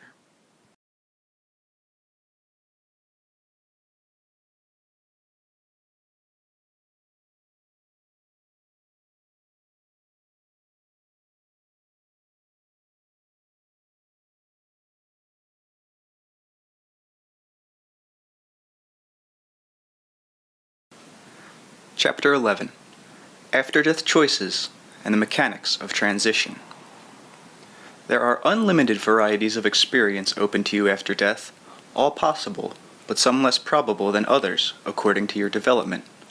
Very generally now, there are three main areas, though exceptions and extraordinary cases can take other roads. You may decide upon another reincarnation. You may decide to focus instead upon your past life, using it as the stuff of new experience. As mentioned previously, creating variations of events as you have known them, making corrections as you choose. Or you may enter another system of probability entirely, and this is quite apart from a reincarnational existence. You will be leaving all thoughts of continuity of time behind you in such a case. Now, some individuals, some personalities, prefer a life organization bound about past, present, and future in a seemingly logical structure, and these persons usually choose reincarnation. Others naively prefer to experience events in an extraordinarily intuitive manner, with the organization being provided by the associative processes. These will choose a system of probabilities for their next main endeavor. Some simply find the physical system not to their liking, and in such a way take leave of it. This cannot be done, however, until the reincarnational cycle, once chosen, is completed, so the last choice exists for those who have developed their abilities through reincarnation as far as possible within that system. Some, finished with reincarnation, may choose to re-enter the cycle acting as teachers, and in such cases some recognition of higher identity is always present. Now, there is an in-between stage of relative indecision, a mid-plane of existence, a rest area comparatively speaking, and it is from this area that most communication from relatives occurs. This is usually the level that is visited by the living in projections from the dream state. Before the time of choosing, however, there is a period of self-examination, and your full quote-unquote history becomes available to you. You understand the nature of the entity, and you are advised by other portions of that entity more advanced than yourself. You will become aware of your other reincarnational selves, for example. There will be emotional ties with other personalities whom you have known in past lives, and some of these may supersede your relationships in the immediately past life. This is a meeting place for individuals from your own system also, however. All necessary explanations are given to those who are disoriented. Those who do not realize that they are dead are here told of their true condition, and all efforts are made to refresh the energies and spirits. It is a time of study and comprehension. It is from this area that some disturbed personalities have those dreams of returning to the physical environment. It is a place of commerce between systems, so to speak. Conditions and development are important, rather than the length an individual stays in this area. It is an intermediary step, but an important one. In your dreams, you have been here. Reincarnation involves far more than a simple decision to undergo another physical existence. In this in-between period of which I am speaking, many issues, therefore, are considered. When most people think of reincarnation, they think in terms of a one-line progression in which the soul perfects itself in each succeeding life. This is a gross simplification. There are endless varieties of this one theme, individual variations. The process of reincarnation is used in many ways, therefore, and in this time of rest, individuals must decide on the unique way in which reincarnation will be of use. Some, for example, choose to isolate various characteristics in a given life and work on these almost exclusively, basing a given existence upon, say, one main theme. As seen from a physical viewpoint, such a personality would appear very one-sided, and far from a well-developed individual. In one life, the intellect may purposely be very high, and those powers of the mind carried as far as the individual can take them. These abilities are then studied thoroughly by the entire personality, both the benefits and the detrimental aspects of the intellect weighed carefully. Through experience in another life, this same kind of individual might specialize in emotional development and purposely underplay intellectual abilities. Again, the physical picture would not be necessarily that of a well-developed or balanced personality. Specific creative abilities might be specialized in the same matter. If you look at these lives as a series of progressions in usual terms, then you would be left with many questions unanswered. Nevertheless, the development does occur, but the individuals choose the way in which they prefer this development to take place. Through denying themselves, say, intellectual development in a given life, personalities also learn the value and purpose of that which they do not possess. The desire for it is then born within them. If, for example, earlier they did not understand the purposes of the intellect. So, in the time of choosing, personalities decide upon the ways in which they will develop in the following incarnation. Some will choose progression at an easier rate and in a more balanced manner. They will help keep all the strands of personality working at once, so to speak, and even meet again and again people they have known in other lives. They will work out problems at a rather easy rate, rather than in, say, an explosive way. They will pace themselves, as dancers do. In this time of rest and choosing, all counsel is given. Some personalities do reincarnate before they are advised to, for many reasons. This is usually unfortunate in the short run, for the necessary planning has not taken place. But in the long run, great lessons will still be learned from the quote-unquote error. There is no time schedule, and yet it is very unusual for an individual to wait for anything over 3 centuries between lives, for this makes the orientation very difficult, and the emotional ties with Earth have become weak. The relationships for the next life have to be settled upon, and this involves telepathic communication with all those who will be involved. This is a time, then, of many projections. There are those who are simply loners, who reincarnate without any great feeling for Earth's historical periods. There are others who like to return when their contemporaries from some particular past historical time return again, and therefore there are group patterns that involve reincarnational cycles in which many, but not all, are involved. Now, there are personal cycles, of course, in which families may reincarnate, taking different relationships to each other. There are different depths to be probed in reincarnational existences. Some choose to, quote-unquote, go all the way. These personalities specialize in physical existence, and their knowledge of this system is most comprehensive. For these, there is a movement through each of your racial types, a requirement that is not laid upon most. There is intensive preoccupation with historical periods. Many of these personalities live comparatively short lives, but very intense ones, and they experience more lives than most other individuals. They return, in other words, in as many historical times as possible, finally helping to shape the world as you know it. In one way or another, you are all travelers before you begin even your first reincarnational cycle. To make it as simple as I can, I will say that you do not have the same backgrounds necessarily when you enter the physical system of reality. As mentioned earlier, earthly existence is a training period, and yet as far as possible I would like you to forget your ordinary ideas of progression. Ideas of good, better, best can lead you astray, for example. You are learning to be as completely as possible. In one way, you are learning to create yourselves. In so doing, during the reincarnational cycle, you are focusing your main abilities in physical life, developing human qualities and characteristics, opening new dimensions of activity. This does not mean that good does not exist, or that in your terms you do not quote-unquote progress, but your concepts of good and progression are extremely distorted. Now, many personalities have extraordinary talents along specific lines, and these may show up again and again in succeeding existences. They may be tempered, used in various combinations, and yet overall still remain a personality's strongest mark of individuality and uniqueness. While most people adopt different trades, occupations, and interests, for example, throughout the reincarnational cycle, with some, there will be a very noticeable line of continuity. It may be broken occasionally, but it is always there. They may be priests or teachers, for example, almost exclusively. There will be some more material in this book dwelling specifically upon reincarnation, but here I want to point out that in this time of choosing between lives, many more issues are at stake than a simple matter of proposed rebirth. On occasion, some personalities may be given an exception to the general rule and take a sabbatical from reincarnations, a side trip so to speak, to another layer of reality, and then return. Such cases are not common, however. Such matters are also decided at this time. Those who choose to leave this system, whose reincarnational cycles are finished, have many more decisions to make. Entering the field of probabilities can be compared to entering the reincarnational cycle. There will be a sustained focus of awareness and existence in an entirely different sort of reality. Powers latent but barely glimpsed within the multidimensional personality are drawn upon and used when such a choice is made.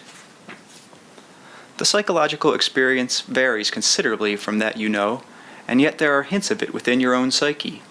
Here, the personality must learn to group events in an entirely different way, and completely without any reliance upon the time structure as you know it. In this one, as in no other reality, intellectual and intuitive abilities finally work so well together that there is little distinction between them. The self that decides upon reincarnational existence is the same self who chooses experiences within the probable system. The structure of personality, however, within the system is quite different. The personality structures of which you are familiar are but one variety of the many forms of awareness available to you. The probable system, therefore, is as complicated as the reincarnational one. Now, I have told you that all action is simultaneous. Therefore, on the one hand, you exist in both systems at once. However, to explain to you that decisions are involved, and to separate these events, I must simplify then to some degree. Put it this way. A portion of the whole self focuses in reincarnational cycles and handles developments there. Another portion focuses in probabilities and handles developments there. There is also a probable system, of course, in which no reincarnational cycles exist, and a cycle of reincarnations in which no probabilities exist. The openness and flexibility of the personality is highly important. Doorways to existence can be opened, and the personality can refuse to see them. On the other hand, all probable existence is open, and consciousness can make a door where there was none in those terms. There are guides and teachers in this time of choosing and decision to point out alternatives and to explain the nature of existence. All personalities are not at the same level of development. There are therefore advanced teachers and teachers at quote-unquote lower levels. But this is not a time of confusion, but of great illumination and unbelievable challenge. There will be later material in this book on the God concept that will help you understand some things that may remain unsaid in this chapter. Now, for those who choose to recombine, mix or match events from the immediately past life, to try it over in new ways for example, lessons must also be given.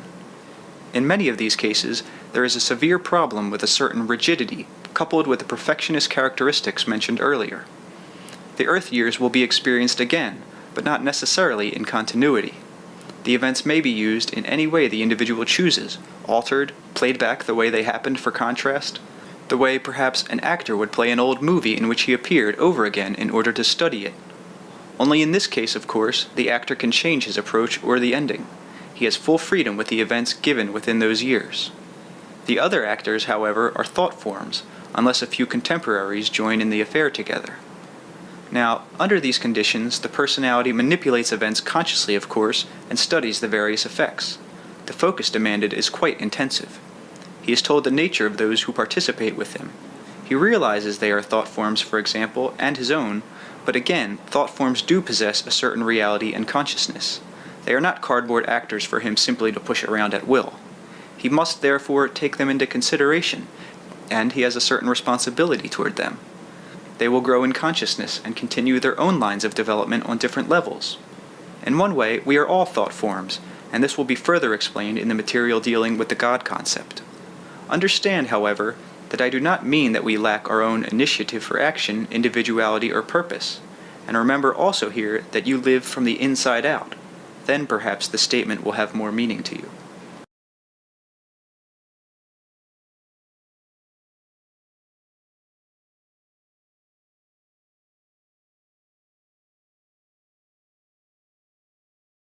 Now, in this time of choosing, all of these matters are considered, and suitable preparations made, but the planning itself is all a part of experience and development. The in-between existence, therefore, is every bit as important as the period that is chosen. You learn to plan your existences, in other words. You also make friends and acquaintances in these rest periods whom you meet again and again, and only perhaps during in-between existences. With them, you may discuss your experience during reincarnational cycles. They are like old friends. The teachers, for example, are themselves within a cycle. The more advanced ones have already encountered the systems of reincarnation and probabilities, and are themselves deciding upon the quote-unquote future nature of their own experience. Their choices, however, are not your choices. While I may mention some other realms of existence open to them in a later chapter, we will not be involved with them here. The time of choosing is dependent upon the condition and circumstances of the individual following transition from physical life. Some take longer than others to understand the true situation. Others must be divested of many impeding ideas and symbols, as explained earlier. The time of choosing may happen almost immediately in your terms, or it may be put off for a much longer period while training is carried on. The main impediments standing in the way of the time of choosing are, of course, the faulty ideas harbored by any given individual. A belief in heaven or hell under certain conditions can be equally disadvantageous. Some will refuse to accept the idea of further work, development, and challenge, believing instead that conventional heaven situations are the only possibility. For some time, they may indeed inhabit such an environment until they learn through their own experience that existence demands development, and that such a heaven would be sterile, boring, and indeed, quote-unquote, deadly. Then they are ready for the time of choosing. Others may insist that because of their transgressions they will be cast into hell, and because of the force of such belief, they may for some time actually encounter such conditions. In either case, however, there are always teachers available. They try to get through these false beliefs. In the Hades conditions, the individuals come somewhat more quickly to their senses. Their own fears trigger within themselves the answering release. Their need, in other words, more quickly opens up the inner doorways of knowledge. Their state does not usually last as long, therefore, as the heaven state. Either state, however, puts off the time of choosing and the next existence. There is one point I would like to mention here. In all cases, the individual creates his experience. I say this again at the risk of repeating myself because this is a basic fact of all consciousness and existence. There are no special places or situations or conditions set apart after physical death in which any given personality must have experience. Suicides as a class, for example, do not have any particular punishment meted out to them, nor is their condition any worse a priori. They are treated as individuals. Any problems that were not faced in this life will, however, be faced in another one. This applies not only to suicides, however. A suicide may bring about his own death because he rejects existence on any but highly specific terms chosen by himself. If this is the case, then, of course, he will have to learn differently. Many others, however, choose to deny experiences while within the physical system, committing suicide quite as effectively while still physically alive. The conditions connected with an act of suicide are also important, and the inner reality and realization of the individual. I mention this here because many philosophies teach that suicides are met by a sort of special, almost vindictive fate, and such is not the case. However, if a person kills himself, believing that the act will annihilate his consciousness forever, then this false idea may severely impede his progress, for it will be further intensified by guilt. Again, teachers are available to explain the true situation. Various therapies are used. For example, the personality may be led back to the events prior to the decision. Then the personality is allowed to change the decision. An amnesia effect is induced, so that the suicide itself is forgotten. Only later is the individual informed of the act when he is better able to face it and understand it. Obviously, however, these conditions are also impediments to the time of choosing. It goes without saying that an obsession with earthly concerns also acts in the same manner. In such instances, often the personality will insist upon focusing his perceptive abilities and energies towards physical existence. This is a psychic refusal to accept the fact of death. The individual knows quite well that he is dead in your terms, but he refuses to complete the psychic separation. Now, there are instances, of course, where the individuals concerned do not realize the fact of death. It is not a matter of refusing to accept it, but a lack of perception. In this state, such an individual will also be obsessed with earthly concerns, and wander perhaps bewildered throughout his own home or surroundings. The time of choosing will, of course, necessarily be postponed. The mechanics of transition, therefore, are highly variable, as the mechanics of physical life are highly variable. Many of the impediments that I have mentioned impede progress not only after death, but during your own physical existence. This should certainly be taken into consideration. An overly strong identification with the sexual characteristics can also hold back progress. If an individual considers identity strongly in terms of male or female identity, then such a person may refuse to accept the fact of the sexual changes that occur in reincarnational existences. This kind of sexual identification, however, also impedes personality development during physical life. Now, while generally speaking the issues just mentioned operate as impediments, there are always exceptions. A belief in heaven that is not an obsessional belief can be used as a useful framework, as a basis of operation in which an individual will often accept easily then the new explanations that will be offered. Even a belief in a time of judgment is a useful framework in many instances, for while there is no punishment meted out in your terms, the individual is then prepared for some kind of spiritual examination and evaluation. Those who understand thoroughly that reality is self-created will have the least difficulty. Those who have learned to understand and operate in the mechanics of the dream state will have great advantage. A belief in demons is highly disadvantageous after death, as it is during physical existence. A systemized theology of opposites is also detrimental. If you believe, for example, that all good must be balanced by evil, then you bind yourself into a system of reality that is highly limiting, and that contains within it the seeds of great torment. In such a system, even good becomes suspect, because an equal evil is seen to follow it. The God versus devil, angels versus demons, the gulf between animals and angels, all of these distortions are impediments. In your system of reality now, you set up great contrast and opposing factors. These operate as root assumptions within your reality. They are extremely superficial and largely the result of misused intellectual abilities. The intellect alone cannot understand what the intuitions most certainly know.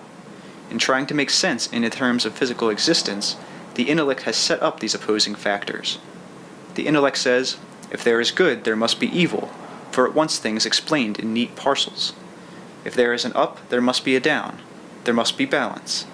The inner self, however, realizes that in much larger terms, evil is simply ignorance, that up and down are neat terms applied to space which knows no such distortions. A strong belief in such opposing forces is highly detrimental, however, for it prevents an understanding of the facts of inner unity and of oneness, of interconnections and of cooperation. A belief, therefore, an obsessional belief in such opposing factors, is perhaps the most detrimental element not only after death, but during any existence. There are some individuals who have never experienced during physical life the sense of harmony and oneness in which such opposing factors merge. Such individuals have many stages to go through following transition, and usually many other physical lives quote-unquote ahead of them. As you form your physical existence individually and collectively, so after the time of choosing, you join others who have decided upon the same general kind of experience. A strong cooperative venture is then begun as preparations are made. These will vary according to the type of existence chosen. There are general patterns, therefore. No individual's reality is identical with another's, and yet there are overall groupings. Quite simply, a belief in the good without a belief in the evil may seem highly unrealistic to you. This belief, however, is the best kind of insurance that you can have, both during physical life and afterward. It may outrage your intellect, and the evidence of your physical senses may shout that it is untrue. Yet a belief in good without a belief in evil is actually highly realistic, since in physical life it will keep your body healthier, keep you psychologically free of many fears and mental difficulties, and bring you a feeling of ease and spontaneity in which the development of your abilities can be better fulfilled. After death, it will release you from the belief in demons and hell, and enforced punishment. You will be better prepared to understand the nature of reality as it is. I understand that the concept does indeed offend your intellect, and that your senses seem to deny it. Yet you should already realize that your senses tell you many things which are not true, and I tell you that your physical senses perceive a reality that is a result of your beliefs. Believing in evils, you will of course perceive them. Your world has not tried the experiment as yet which would release you. Christianity was but a distortion of this main truth, that is, organized Christianity as you know it. I am not simply speaking here of the original precepts. They were hardly given a chance, and we will discuss some of this later in the book.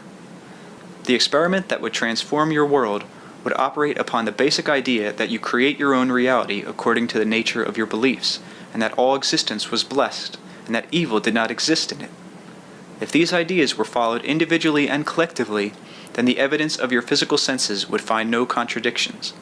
They would perceive the world and existence as good. This is the experiment that has not been tried, and these are the truths that you must learn after physical death.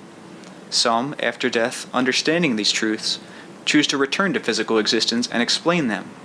Through the centuries, this has been the way. In the system of probabilities that originates within physical reality, this is also the case.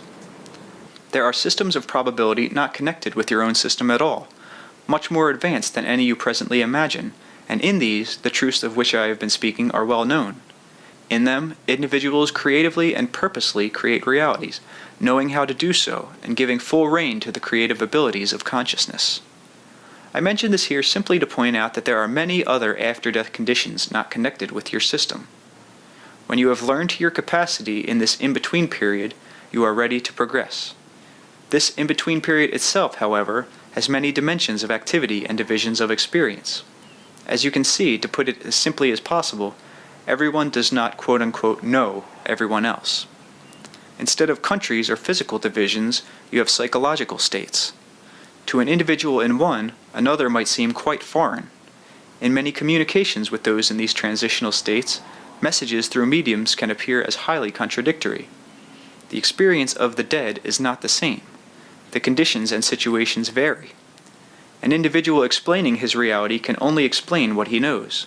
Again, such material often offends the intellect that demands simple, neat answers and descriptions that tally. Most individuals from these stages who communicate with the quote-unquote living relatives have not reached the time of choosing as yet and have not completed their training. They may still be perceiving reality in terms of their old beliefs. Almost all communications come from this level, particularly when there is a bond of relationship in an immediately previous life. At this level, however, such messages serve a purpose.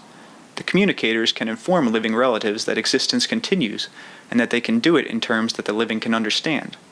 They can relate to the living, since often their beliefs are still the same. In fortunate circumstances, they can communicate their knowledge as they learn. Gradually, however, their own interests change. They take up relationships in their new existence.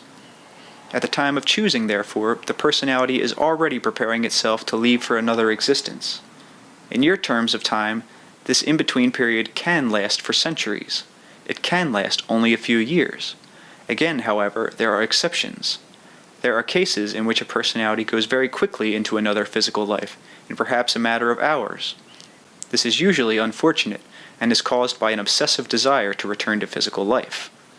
Such a quick return, however, can also be taken by a personality who is charged with a great purpose, who disregards or discards an old physical body and is reborn almost immediately into a new one in order to finish an important and necessary project already begun.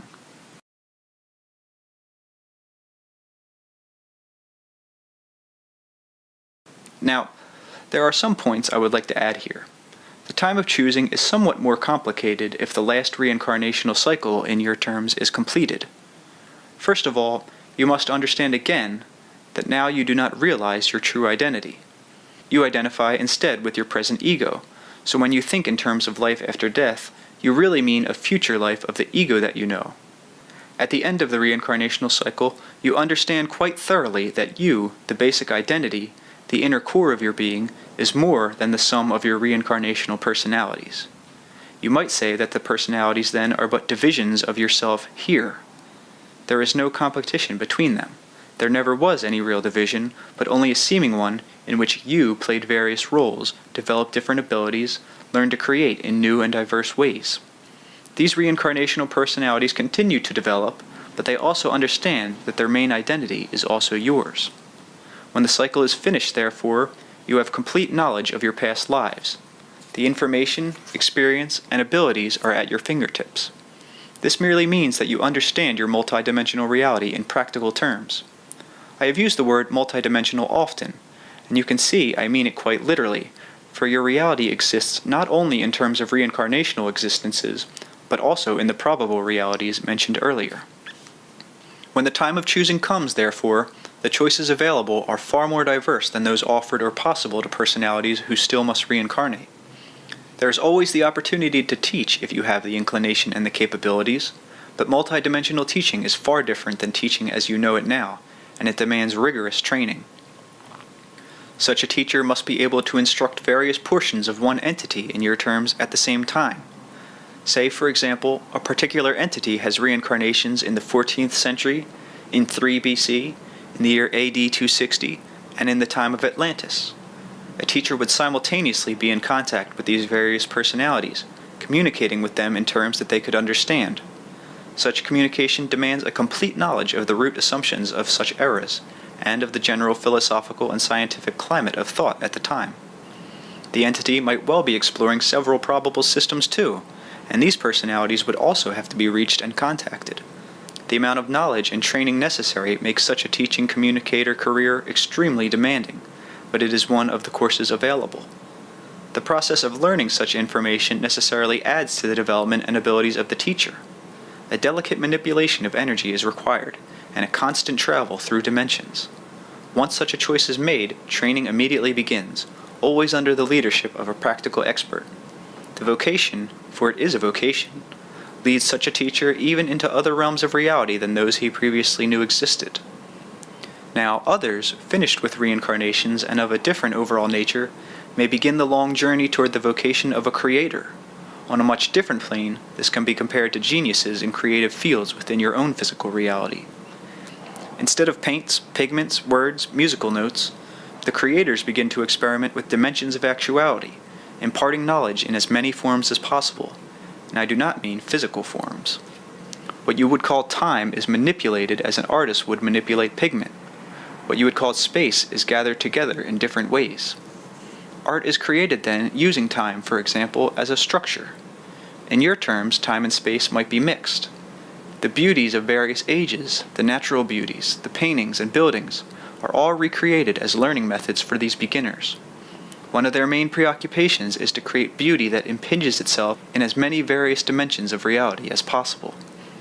Such a world would be perceived in your system as one thing, for example, but would also be perceived in probable realities, though perhaps in an entirely different way. A multidimensional art, you see, so free and elemental that it would appear simultaneously in many realities. Such an art is impossible to describe in words. The concept has no verbal equivalent. These creators, however, are also involved in inspiring those in all levels of reality available to them. For example, inspiration in your system is often the work of such creators. Now, these art forms are often symbolic representations of the nature of reality. They will be interpreted in various ways according to the abilities of those who perceive them. In your terms, they may be living dramas. They will always be psychic structures, however, existing apart from any given system of reality, but at least partially perceived by many. Some exist in what you might term the astral plane, and you perceive them in visits during the sleep state. Others are perceived in glimpses or bits and pieces by your temporal mind while you are half sleeping and half waking, or in other periods of dissociation.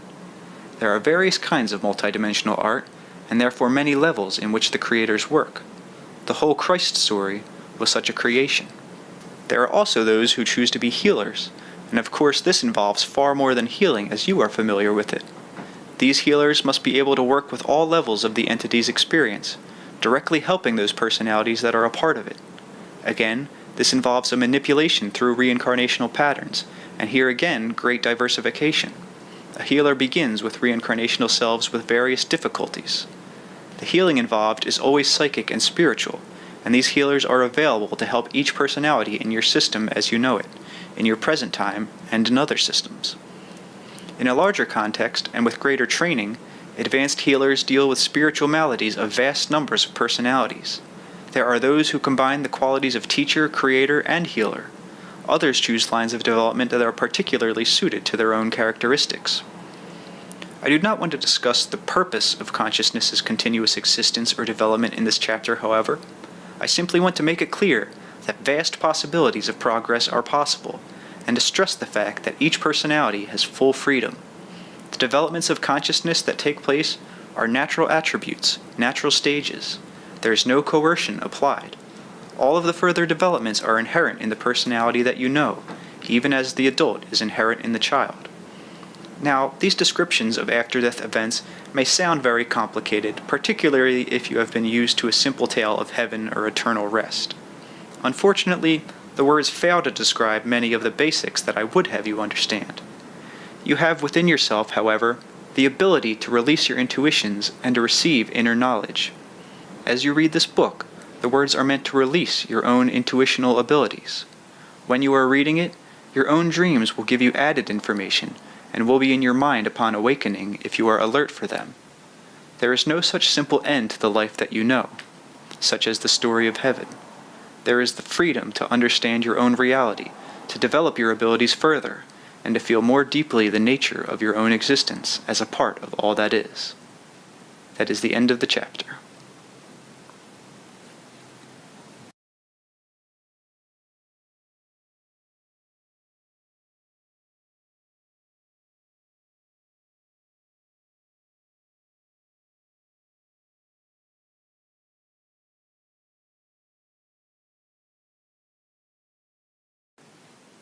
Chapter 12.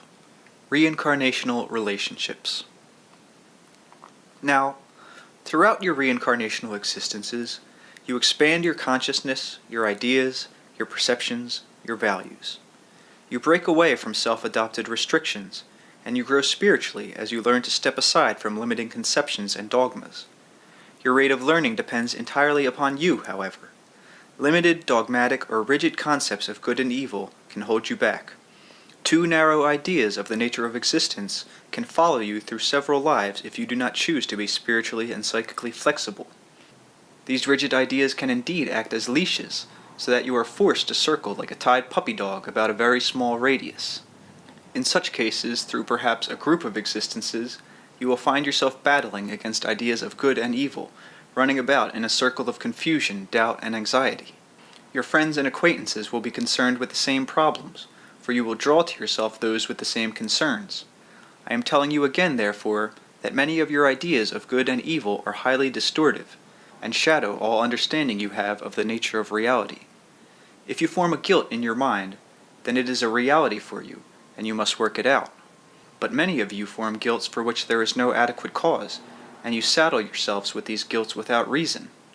In your dimension of activity, there appears to be a wild assortment of evils. Let me tell you that he who hates an evil merely creates another one. Now, from within your point of reference, it is often difficult for you to perceive that all events work toward creativity, or to trust in the spontaneous creativity of your own natures. Within your system, to kill is obviously a moral crime, but to kill another in punishment only compounds the original error. Someone very well known who established a church, if you will a civilization, once said, "Turn the other cheek if you are attacked." The original meaning of that remark, however, should be understood. You should turn the other cheek because you realize that basically the attacker only attacks himself. Then you are free, and the reaction is a good one. If you turn the other cheek without this understanding, however, you feel resentful, or if you turn the other cheek out of a feeling of pseudo-moral superiority, then the reaction is far from adequate. Now all of this can be applied to your relationships in your reincarnational existences, and of course it is also highly pertinent to your current daily experience. If you hate another person, the hate may bind you to him through as many lives as you allow the hate to consume you. You draw to yourself in this existence and in all others those qualities upon which you concentrate your attention. If you vividly concern yourself with the injustices you feel have been done to you, then you attract more such experience, and if this goes on, then it will be mirrored in your next existence. It is true that in between lives there is a quote-unquote time for understanding and contemplation. Those who do not take advantage of such opportunities in this life often do not do so when it is over. Consciousness will expand. It will create. It will turn itself inside out to do so. There is nothing outside of yourself that will force you to understand these issues or face them. It is useless then to say, "When this life is over, I will look back upon my experience and mend my ways." This is like a young man saying, "When I grow old and retire, I will use all those abilities that I am not now developing." You are setting the stage for your next life now. The thoughts you think today will in one way or another become the fabric of your next existence. There are no magic words that will make you wise, that will fill you with understanding and compassion, that will expand your consciousness. Your thoughts and everyday experience contain the answers. Any successes in this life, any abilities, have been worked out through past experience. They are yours by right. You worked to develop them. If you look about you at your relatives, friends, acquaintances, and business associates, you will also see what kind of person you are, for you are drawn to them as they are drawn to you, through very basic inner similarities. If you examine your thoughts for 5 minutes at various times during the day, for several times a month, you will indeed receive a correct impression of the kind of life you have so far arranged for yourself in the next existence. If you are not pleased with what you discover, then you better begin changing the nature of your thoughts and feelings. As you will see later in this book, you can do so. There is no rule saying that in each life you must meet again those whom you have known before, and yet through the nature of attraction, that is often the case. You may be born into your present family for many reasons. You may find after death a much stronger relationship emotionally with a personality from a past life. If you are married, for example, and have no true rapport with your mate, you may instead find a past wife or husband waiting for you. Oftentimes, members of various groups, military groups, church groups, hunting groups, will in another life form family relationships in which they will then work out old problems in new ways. Families must be considered as gestalts of psychic activity. They have a subjective identity of which no particular member of the group may be aware.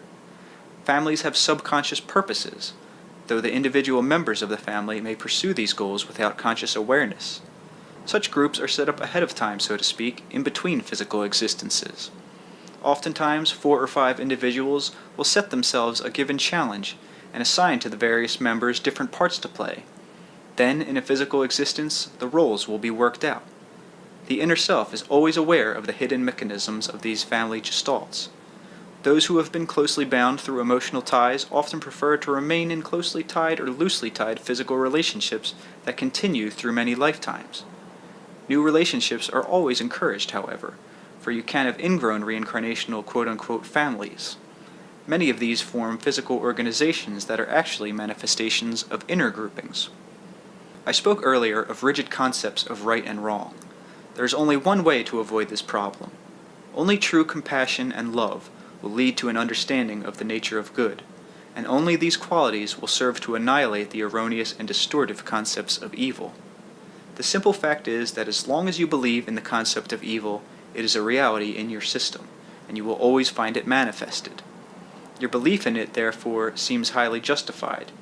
If you carry this concept through succeeding generations, through reincarnations, then you add to its reality. Let me try to throw some light upon what I'm trying to tell you. First of all, love always involves freedom. If a man says he loves you, and yet denies you your freedom, then you often hate him. yet because of his words you do not feel justified in the emotion. This sort of emotional tangle itself can lead to continued entanglements throughout various lives. If you hate evil, then beware of your conception of the word. Hate is restrictive. It narrows down your perception. It is indeed a dark glass that shadows all of your experience. You will find more and more to hate, and bring the hated elements into your own experience. Now, if, for example, you hate a parent, then it becomes quite easy to hate any parents, for in their faces you see and project the original offender. In subsequent lives you may also be drawn into a family and find yourself with the same emotions, for the emotions are the problem, and not those elements that seem to bring them about. If you hate illness, you may bring upon yourself a succeeding life of illness, because the hate has drawn it to you. If you expand your sense of love, of health, and existence, then you are drawn in this life and in others towards those qualities again, because they are those upon which you concentrate. A generation that hates war will not bring peace. A generation that loves peace will bring peace. To die with hatred for any cause or people or for any reason is a great disadvantage. You have all kinds of opportunities now to recreate your personal experience in more beneficial ways and to change your world. In the next life, you'll be working with those attitudes that are now yours. If you insist upon harboring hatreds within you now, you are very likely to continue doing so. On the other hand, those sparks of truth, intuition, love, joy, creativity, and accomplishment gained now will work for you then as they do now. They are, you see, the only true realities. They are the only real foundations of existence. It is foolish, as Rupert once said, to hate a storm or shake your fists at it and call it names. You laugh if you think of children or natives in such activities. It is useless to personify a storm and treat it as a demon, focusing upon its destructive elements, or those elements that to you appear destructive. Change of form is not destructive. The explosive energy of a storm is highly creative. Consciousness is not annihilated. A storm is part of creativity. You view it from your own perspective, and yet one individual will feel within the storm the unending cycles of creativity, and another will personify it as the work of the devil.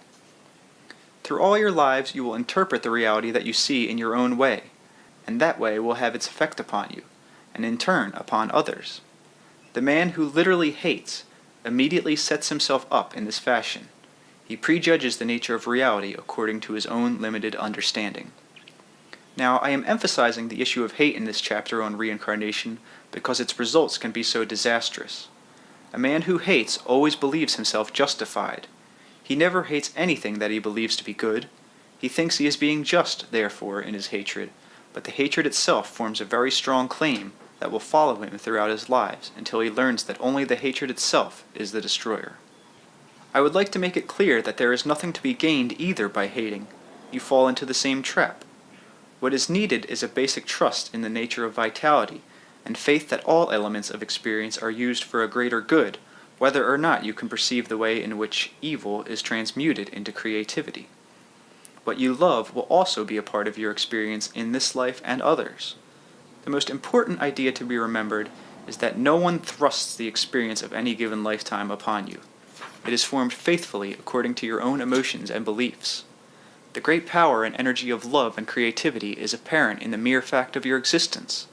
This is the truth so often forgotten, that the combination of consciousness and existence continues and absorbs those elements that seem to you so destructive. Hate is powerful if you believe in it, and yet though you hate life, you will continue to exist. You have made appointments, each of you, that you have forgotten. They were signed, so to speak, before you were born in this existence.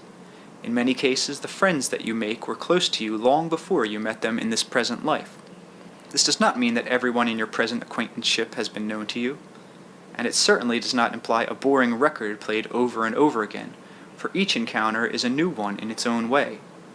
Remembering what I said about families, realize also that towns and villages may also be composed of the past inhabitants of other such towns and villages, transposed into new experiences and backgrounds, as the group tries different experiments. Now, sometimes there are also such variations in that the inhabitants of a particular town now may be the reborn inhabitants of those who lived, say, in 1632 in a small Irish village. They may be transposed to a town in Idaho.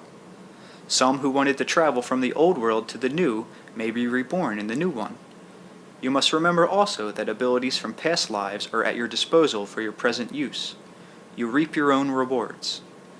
Information concerning these is often given to you in the sleep state, and there is a kind of gestalt type of dream, a root dream, by which those who have known each other in past lives now communicate. In such dreams, general mass information is given, and the individual then uses it as they desire. Overall plans for development are made, as the group members, say, of a town decide upon its destiny. Some individuals always choose to be born as a part of some group, reborn, in other words, with past contemporaries, while others, disdaining such endeavors, return in much more isolated positions. This is a matter of psychological feeling. Some individuals are more at ease, more assured, and more capable working with others in this case. You could consider an analogy in which John Doe follows his kindergarten class all the way through high school. In a reincarnational situation, he would always choose to return with associates. Others, however, would rather skip from school to school, appearing alone, relatively speaking, with greater freedom, more challenge, but without the comforting framework of security chosen by the others. In each case, the individual is the judge, not only of each succeeding life, its time, environment, and historical date, but also of its overall character and methods of accomplishment. There are as many different ways to reincarnate, therefore, as there are inner selves, and each inner self will choose its own characteristic methods.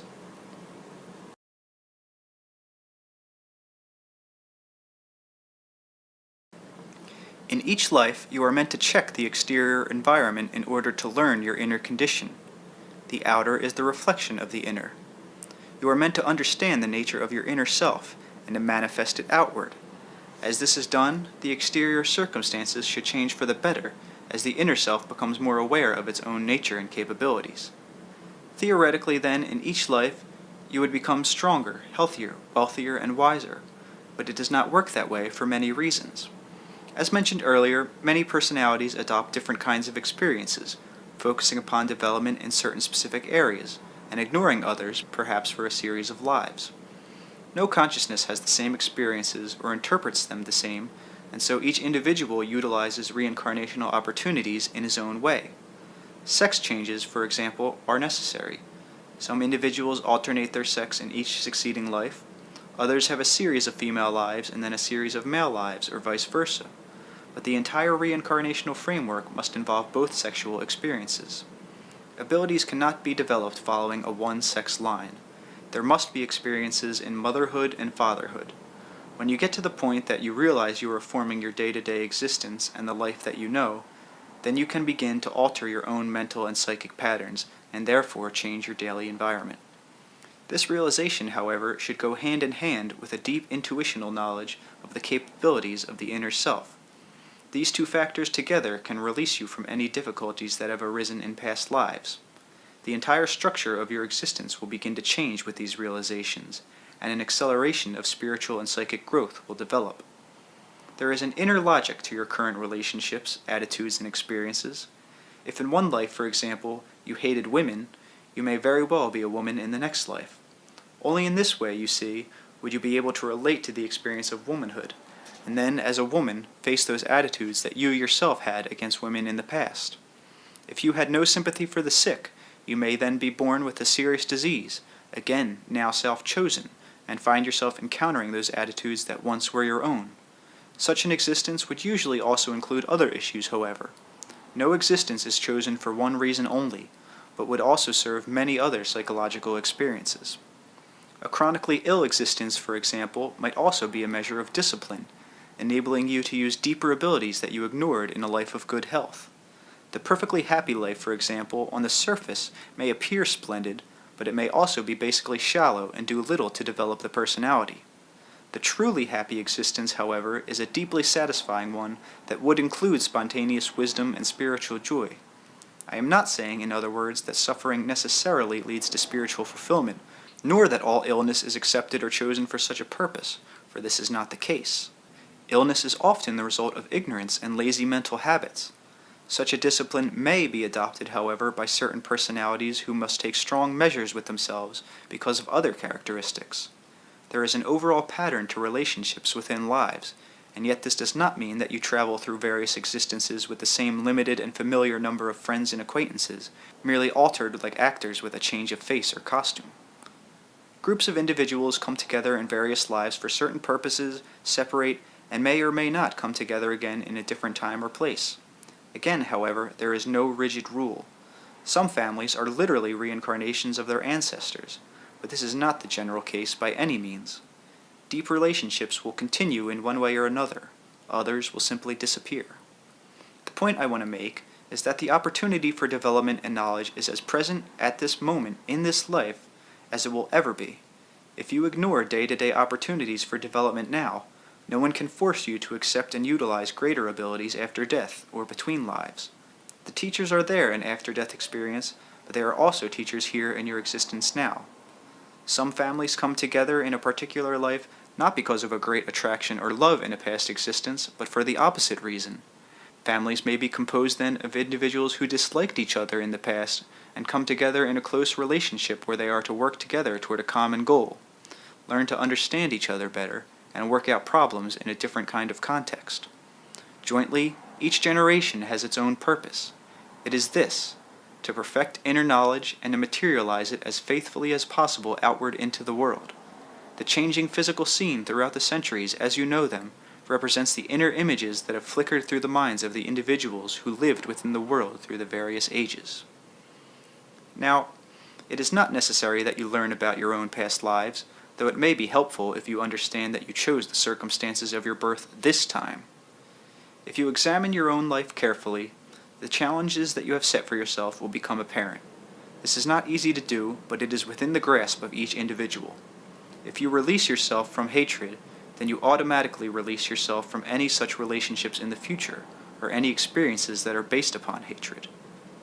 Knowing your reincarnational background, but not knowing the true nature of your present self, is useless. You cannot justify or rationalize present circumstances by saying, "This is because of something I did in a past life." For within yourself now is the ability to change negative influences. You may have brought negative influences into your life for a given reason, but the reason always has to do with understanding, and understanding removes those influences. You cannot say, "The poor are poor simply because they chose poverty, and therefore there is no need for me to help them." This attitude can easily draw poverty to you in the next experience. Each individual is not at the same level of achievement even at the end of the reincarnational cycle. Some possess certain qualities that do not find a counterpart within human experience. Physical existence itself has a different effect upon various individuals. Some find it an excellent medium of expression and development. They are suited to it. They have a knack for expressing themselves in physical ways and objectifying inner feelings faithfully. Others find it difficult, and yet the same individuals may do much better in other levels of reality. There are hardy souls who thrive in physical reality and who may have difficulties acclimating to other non-physical areas of activity. In all of these areas, however, deep spiritual and emotional contexts are never negated. Very close friends from past lives who are in a position to do so often communicate with you when you are in the dream state, and the relationships are continued, though you do not realize it consciously. On an unconscious basis, you are aware of the birth into physical life of someone you have known in the past. The strangers that you meet in your dreams are often, of course, people now alive, contemporaries that you have also known in past lives. There are also passing relationships, contacts made and then dropped. A mate from any given life, for example, may or may not represent someone with whom you had a deep abiding tie, and again you may marry someone because of a highly ambiguous feeling from a past life, and choose a married relationship that is not based upon love, though love may emerge. Twins, incidentally, almost always involve very deep abiding psychic relationships of a strong, sometimes obsessive nature. I am speaking now of identical twins. Reincarnational goals also vary greatly. I want to stress that reincarnation is a tool used by personalities. They each use it in their own way. Some enjoy female existences or have a greater fondness for male lives. While both must be encountered, there is a great range of choice and activity. Some personalities will have difficulty along certain lines and develop with relative ease in other ways. Predetermination is never involved, for the challenge and circumstances are chosen. Some problems may be put off, for example, for several existences. Some personalities want to solve their strongest problems and get them over with, perhaps in a series of rather trying existences and exaggerated circumstances. Others of a more placid nature will take their problems one at a time. Rest periods may also be taken, and they are highly therapeutic. For example, an excellent satisfying life with a minimum of problems may be chosen either as a prelude to a life of concentrated challenge or as a self-adopted reward for a previous difficult life. Those that thoroughly enjoy the physical medium without being obsessed by it, however, do very well indeed. The quote-unquote laws of reincarnation are adapted by the individual personalities to suit themselves.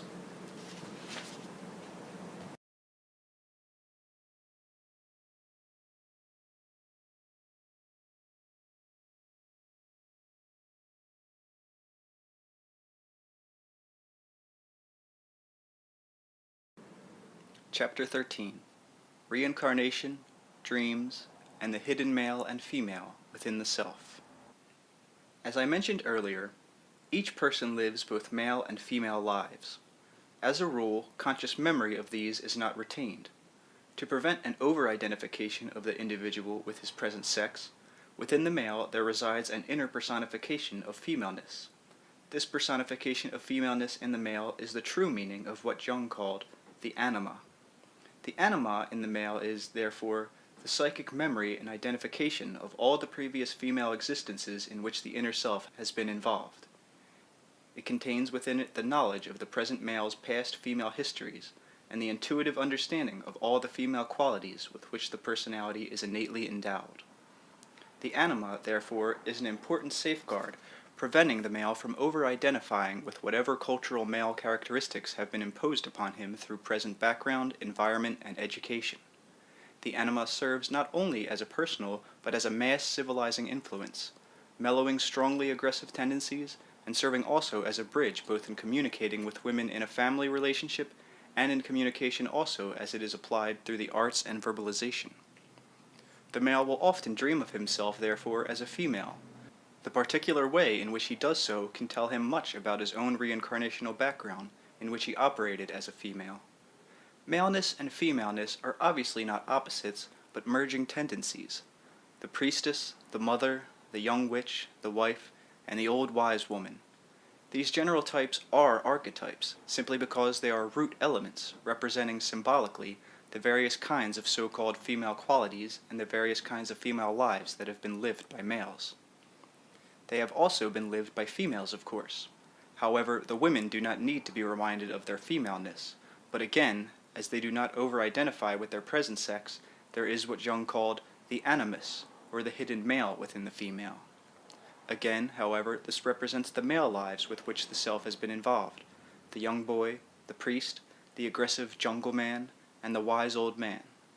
These are types, representing generally and symbolically past male lives lived by present women. Women, therefore, can learn much about their reincarnational past as men through studying those dreams in which these types appear, or in which they themselves appear as men. Through the anima and animus, so-called, present personalities are able to draw upon the knowledge and intuitions and background that was derived from past existences as the opposite sex. On some occasions, for example, the woman may go overboard and exaggerate female characteristics, in which case the animus, or male within, comes to her aid, bringing through dream experiences an onrush of knowledge that will result in compensating male-like reactions. The same applies to a male when he over-identifies with what he believes to be his maleness, for whatever reason.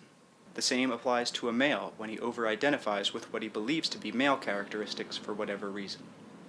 The anima, or woman within, will rouse him to make compensating actions, causing an upsurge of intuitive abilities, bringing a creative element to offset aggressiveness.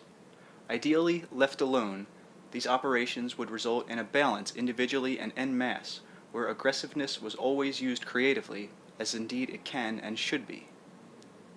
Now, the animus and the anima are, of course, highly charged psychically, but the origin of this psychic charge and the inner fascination are the result of quite legitimate inner identification with these personified other sex characteristics. They not only have a reality in the psyche, however, but they are embedded in genetically codified data by the inner self, a genetic memory of past psychic events, transposed into the genetic memory of the very cells that compose the body.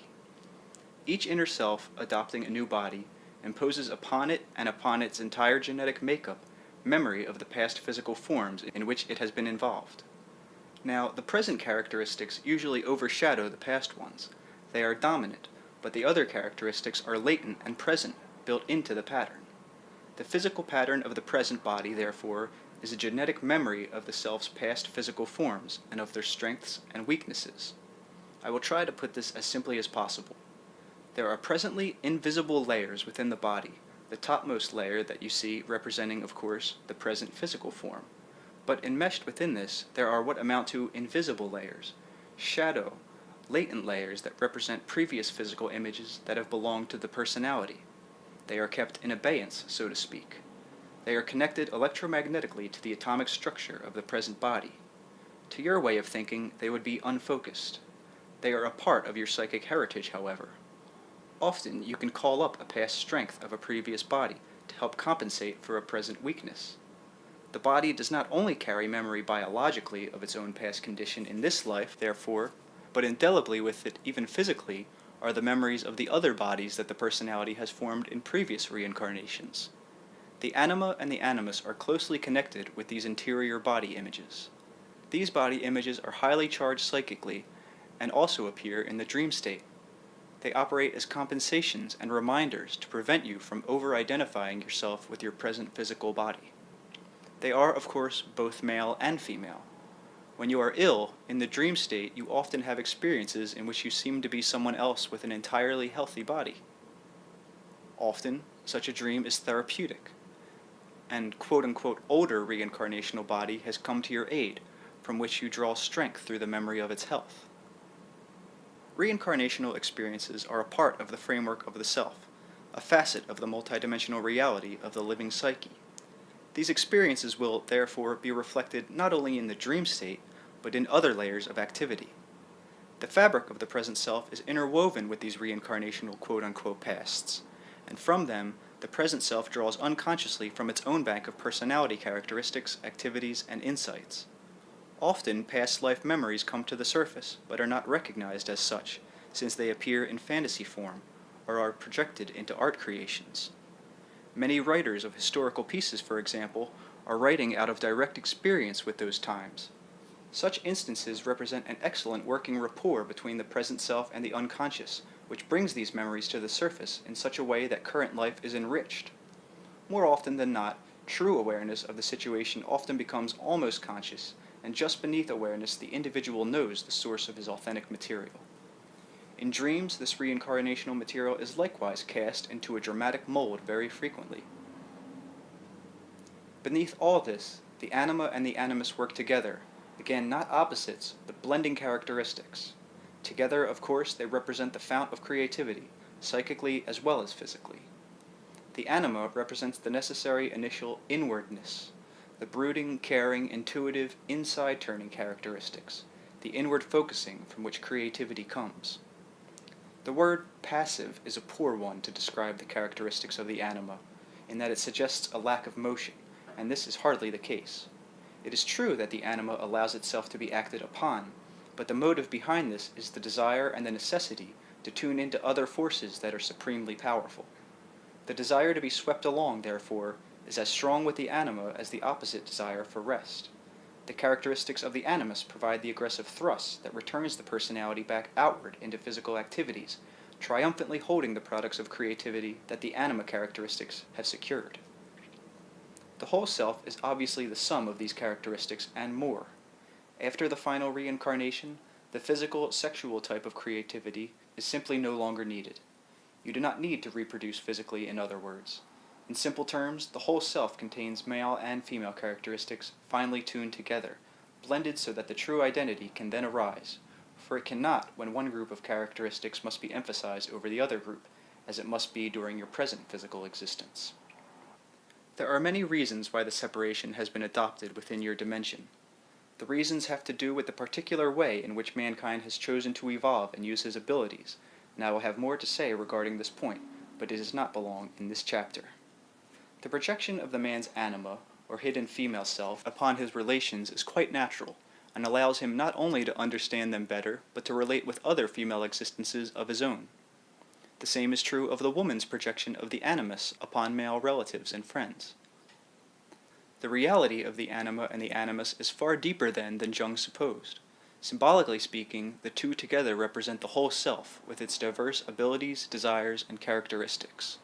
Together, they act as a built-in unconscious stabilizing factor, operating behind the faces of your civilization, not only individually, but culturally.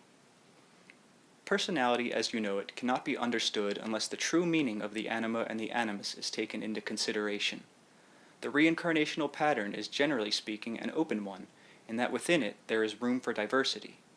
Each whole self has its own individual characteristics. It can live its lives as it sees fit within the guidelines. There may be a series of male or female existences unbroken. Such a choice has some drawbacks. There are, however, no rules dictating the sexual development in varying incarnations, except that experience with both sexes must be taken on, and the various characteristics developed. This does not mean that an equal number of male and female lives must be lived. Some, for example, find it far easier to develop as one sex or the other, and will need more opportunities for experience as the sex with which they experience difficulty. The animus and the anima become even more important in these instances when a series of one-sex lives are chosen. The original pattern for the animus and anima comes from the whole self before reincarnations. The animus and the anima are born into the individual with the first physical life, and serve as an inner pattern, reminding the personality of its basic unity. Here is another reason for the strong psychic charge behind these symbols and the godlike quality that they can transmit and project. The male yearns towards the anima because it represents to the deep unconscious those other characteristics of the whole self that, on the one hand, lie latent, and that, on the other hand, struggle for release. The tension between the two leads him to temper aggressiveness with creativity, or to use aggressiveness creatively. Now, there are deep correlations between these symbols and the struggle in which mankind is involved. Your consciousness as you know it, your particular present kind of consciousness, is a statement of awareness brought about by a particular kind of tension, a specific kind of focus, arising from the true unconscious of the whole self. The true unconscious is not unconscious. Instead, it is so profoundly and unutteringly conscious that it bubbles over. The life that you know is simply one of the many areas in which it is conscious. In each facet of its consciousness, literally tremendous power and balance must be maintained to hold aloft this particular consciousness experience from all the others. Your reality exists in a particular area of activity in which aggressive qualities, thrusting outward characteristics, are supremely necessary to prevent a falling back into the infinite possibilities from which you have only lately emerged. Yet from this unconscious bed of possibilities, you derive your strength, your creativity, and the fragile yet powerful kind of individual consciousness that is your own. The two-sex division was adopted, separating and balancing these most necessary but seemingly opposing tendencies. Only beginning consciousness needs these kinds of controls. The anima and the animus, therefore, are embedded deeply with their necessary complementary but apparently opposed tendencies, and they are highly important in maintaining the very nature of your human consciousness. There is also a natural tension, then, between sexes that is based on far deeper causes than physical ones. The tension results from the nature of your consciousness that arises from the anima, but depends for its continuation upon the quote-unquote aggressiveness of the animus. I have to some extent explained the fascination that one has for the other, as resulting from the inner knowledge of the whole self that strives to attain true identity as it struggles to combine and fulfill the seemingly opposite tendencies that are a part of it. At the end of the reincarnational cycle, the whole self is far more developed than it was before. It has realized and experienced itself in a dimension of reality unknown to it earlier, and in doing so, has of course increased its being. It is not a matter, then, of a whole self splitting in half and then simply returning to itself. Now, there are many matters concerning the nature of conception that should be discussed here. Again, however, there is leeway and many variations. Usually, between lives, you choose ahead of time your children, and they choose you as parents. If you are to be born as a male, then the mother serves as a stimulus to activate the symbol of the anima in you, so that the pattern of your own female lives becomes a portion of your next existence. Your mother, if you have known her in the past, will find at your birth an upsurge of dreams involving other existences in which the two of you were together. These may not even be recorded consciously, but in many cases they are, and are then forgotten. Her own past male lives will help her relate to you as her son. In some cases, new mothers may feel highly aggressive and nervous. These feelings are sometimes due to the fact that the male son causes an activation of the animus in her, with a resulting charge of aggressive feelings. The atoms that compose the fetus have their own kind of consciousness. The volatile awareness consciousness that exists independently of matter form matter according to their ability and degree. The fetus, therefore, has its own consciousness, the simple component consciousness made up of the atoms that compose it. This exists before any reincarnating personality enters it. The consciousness of matter is present in any matter, a fetus, a rock, a blade of grass, a nail. The reincarnating personality enters the new fetus according to its own inclinations, desires, and characteristics, with some built-in safeguards. However, there is no rule then saying that the reincarnating personality must take over the new form prepared for it, either at the point of conception, in the very early months of the fetus's growth, or even at the point of birth. The process is gradual, individual, and determined by experience in other lives. It is particularly dependent upon emotional characteristics, not necessarily of the last incarnated self, but the emotional tensions present as a result of a group of past existences. Various methods of entry are adapted. If there is a strong relationship between the parents and the child-to-be, then the personality may enter at the point of conception if he is extremely anxious to rejoin them. Even here, however, large portions of self-awareness continue to operate in the between-life dimension. In the beginning, the womb state under these conditions is a dreamlike one, with the personality still focused mainly in the between-life existence. Gradually, the situation reverses, until it becomes more difficult to retain clear concentration in the between-life situation. In these circumstances, when the personality attaches itself at conception, there is almost without exception strong past life connections between parents and child, or there is an unceasing and almost obsessional desire to return to the earthly situation, either for a specific purpose or because the reincarnating personality is presently obsessed with earthly existence. This is not necessarily detrimental. The personality can simply realize that it takes to physical experience well, is presently earth-oriented, and finds earthly atmosphere a rich dimension for the growth of its abilities. Some personalities are drawn to enter at conception as a result of seemingly less worthy motives, greed, for example, or an obsessional desire that is partially composed of unresolved problems. Other personalities who never completely take to earthly existence may hold off full entry for some time, and even then always remain at a certain distance from the body. At the other end of the scale, before death, the same applies, where some individuals remove their focus from physical life, leaving the body consciousness alone. Others stay with the body until the last moment. In the early days of infancy, there is not a steady focus of the personality in the body in any case. Now, in all cases, the decisions have been made ahead of time, as I told you. The reincarnating personality is aware, therefore, when the conception for which it has been waiting takes place, and while it may or may not choose to enter at that point, it is drawn irresistibly to that time and point in space and flesh. On occasion, long before conception takes place, the personality who will end up as the future child will visit the environment of both parents-to-be, drawn again. This is quite natural. Between lives, an individual may see flashes of the future existence, not necessarily of particular events, but experience the essence of the new relationship and in expectation remind himself of the challenge he has set. In these terms, the ghosts of the future are as real in your homes as the ghosts of the past. You do not have completely empty shells of matter about to be filled, in that the new personality hovers in and about, particularly after conception and with greater frequency and intensity thereafter.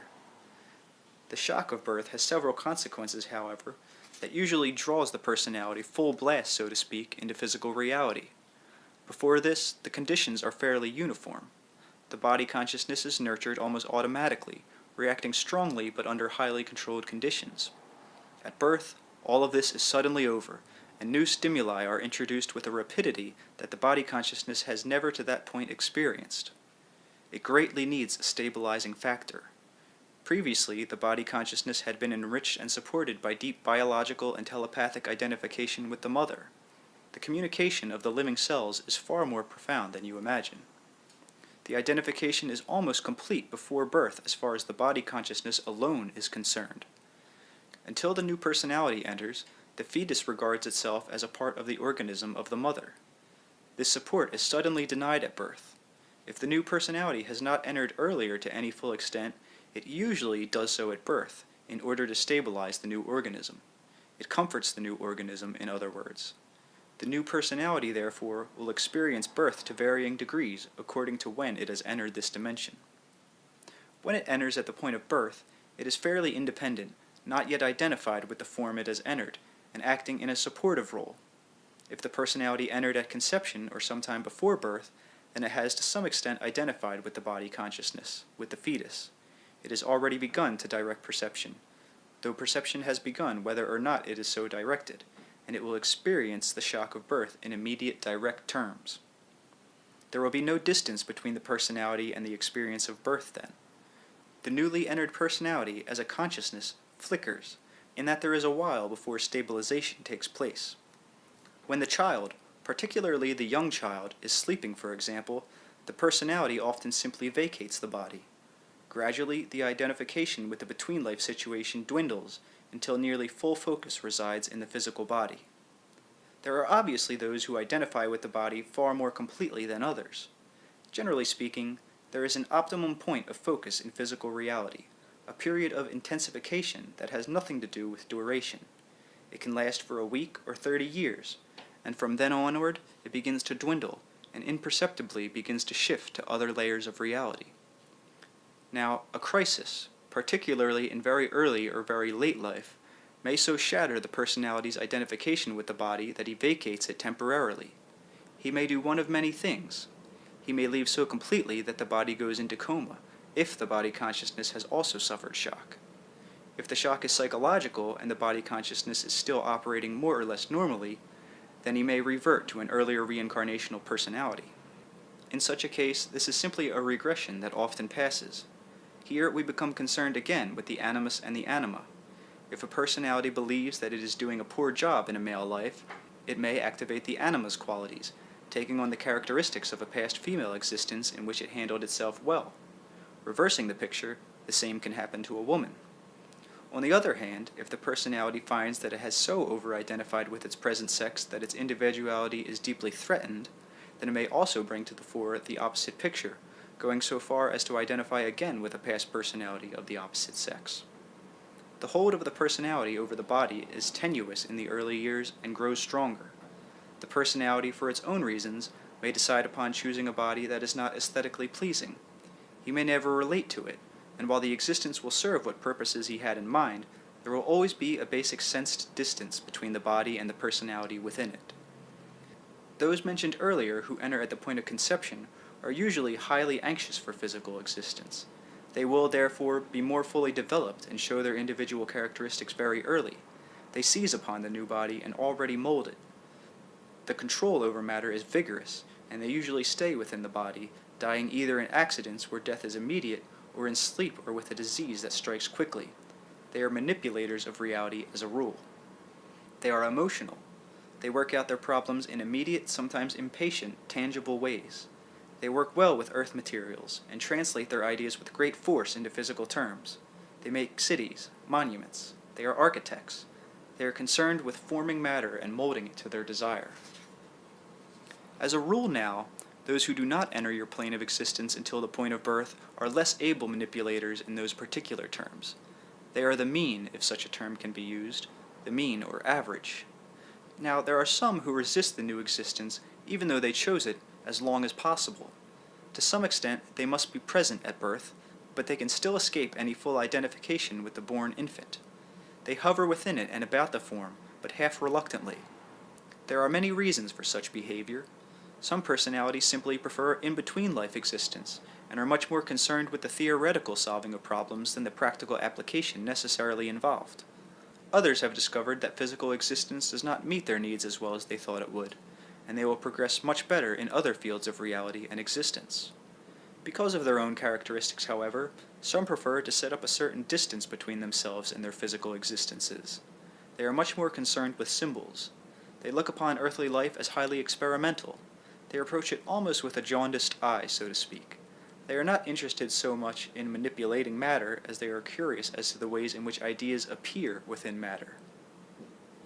Again, generally speaking, they are always more at home with ideas, philosophies, and non-tangible realities.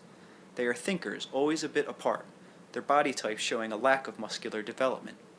Poets and artists, while somewhat of this nature, as a rule are more deeply appreciative of the physical values of earthly existence, although they have many of the same characteristics. The attitude toward the body will always vary, therefore. Various types of bodies may be chosen, but there will still be overall preferences on the part of the whole self, and characteristics that will lead the whole self, so that generally the various lives lived will still have their own individual flavors. It is almost impossible to speak of when the personality enters the physical body without discussing the ways in which it leaves it, for all this is highly dependent upon personal characteristics and attitudes towards physical reality. Decisions as to future lives may be made not only in between life conditions, but also in dream states in any given life. You may have already decided, for example, now upon the circumstances for your next incarnation, although in your terms your new parents may be infants now, or in your scale of time not even born. The arrangements may still be made.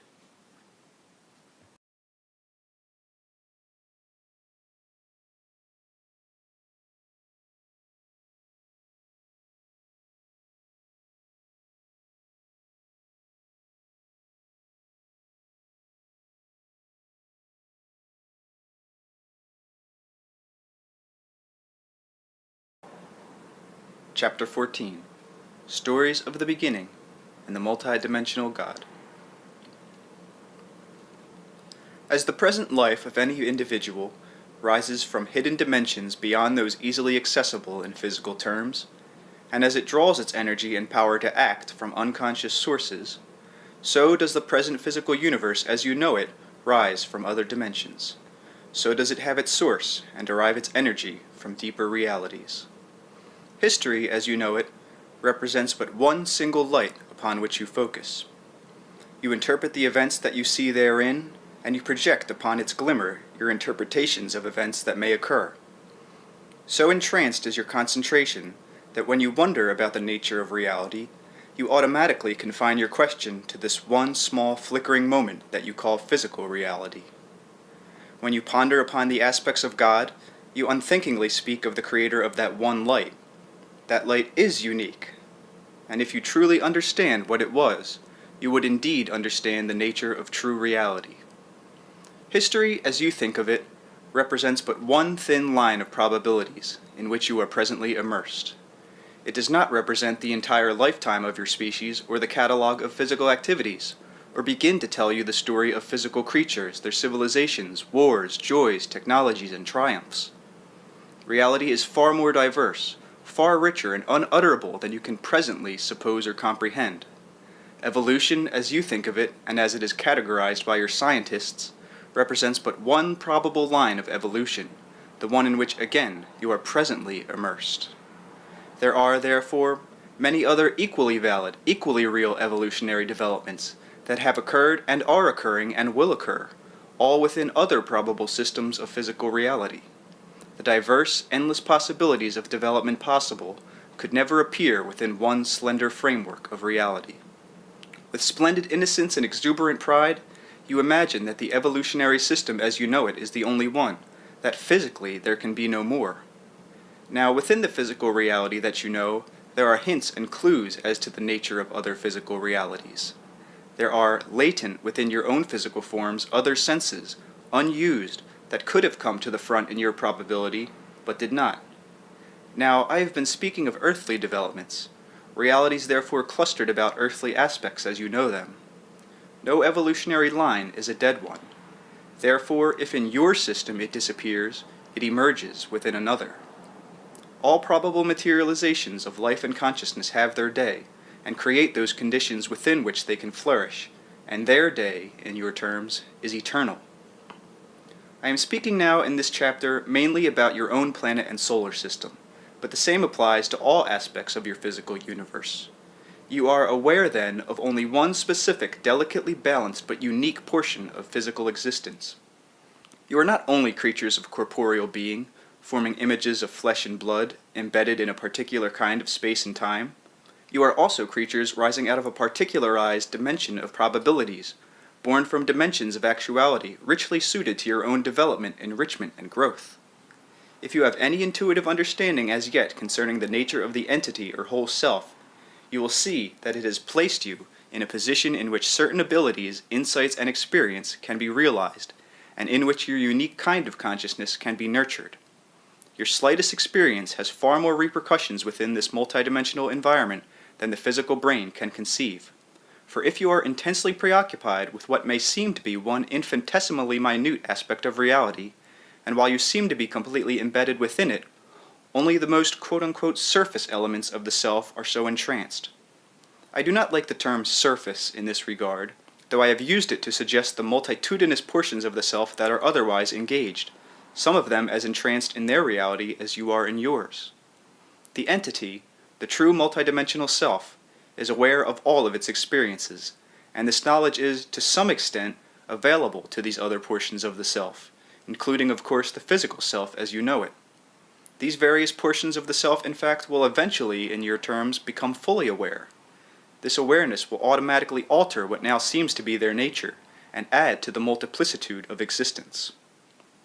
Now, there are many probable systems of reality, therefore, in which physical data predominates, but such physical probabilities represent but one small portion. Each of you also exist in non-physical systems, and I have explained earlier that your slightest thought or emotion is manifested in many other ways than in your own field of existence. Only a portion of your entire identity is quote-unquote presently familiar to you, as you know. Therefore, when you consider the question of a supreme being, you imagine a male personality with those abilities that you yourselves possess, with great emphasis upon qualities you admire. This imagined God has therefore changed throughout your centuries, mirroring man's shifting ideas of himself. God was seen as cruel and powerful when man believed that these were desirable characteristics, needed particularly in his battle for physical survival. He projected these upon his idea of a God because he envied them and feared them. You have cast your idea of God, therefore, in your own image. In a reality that is inconceivably multidimensional, the old concepts of God are relatively meaningless. Even the term, a supreme being, is in itself distortive, for you naturally project the qualities of human nature upon it. If I told you that God was an idea, you would not understand what I meant, for you do not understand the dimensions in which an idea has its reality, or the energy that it can originate and propel. You do not believe in ideas in the same way that you believe in physical objects. So if I tell you that God is an idea, you will misinterpret this to mean that God is less than real, nebulous, without reality, without purpose, and without mode of action. Now, your own physical image is the materialization of your idea of yourself within the properties of matter. Without the idea of yourself, your physical image would not be, yet often it is all you are aware of. The initial power and energy of that idea of yourself keeps your image alive. Ideas, then, are far more important than you realize. If you will try to accept the idea that your own existence is multidimensional, that you dwell within the medium of infinite probabilities, then you may catch a slight glimpse of the reality that is behind the word God, and you may understand why it is almost impossible to capture a true understanding of that concept in words. God, therefore, is first of all a creator, not of one physical universe, but of an infinite variety of probable existences, far more vast than those aspects of the physical universe with which your scientists are familiar. He did not simply then send a sun to live and die on one small planet. He is a part of all probabilities. There have been parables told and stories of beginnings. All of these have been attempts to transmit knowledge in as simple terms as possible. Often answers were given to questions that literally have no meaning outside of your own system of reality. For example, there was no beginning and there will be no end, yet parables have been given telling you of beginnings and endings simply because with your distorted ideas of time, beginnings and endings seem to be inseparable valid events. As you learn to turn the focus of your attention away from physical reality, and therefore experience some slight evidence of other realities, your consciousness will cling to old ideas that make true explanations impossible for you to understand. Multidimensional awareness is available to you in your dreams, however, in some trance states, and often even beneath ordinary consciousness as you go about your day. This awareness gives personal experience with the multidimensional richness that exists not apart from, but intermingled with, within, through, and all about your physical world of sense. To say that physical life is not real is to deny that reality pervades all appearance, and is a part of all appearance. In the same manner, God does not exist apart from or separate from physical reality, but exists within it and as a part of it, as he exists within and as a part of all other systems of existence.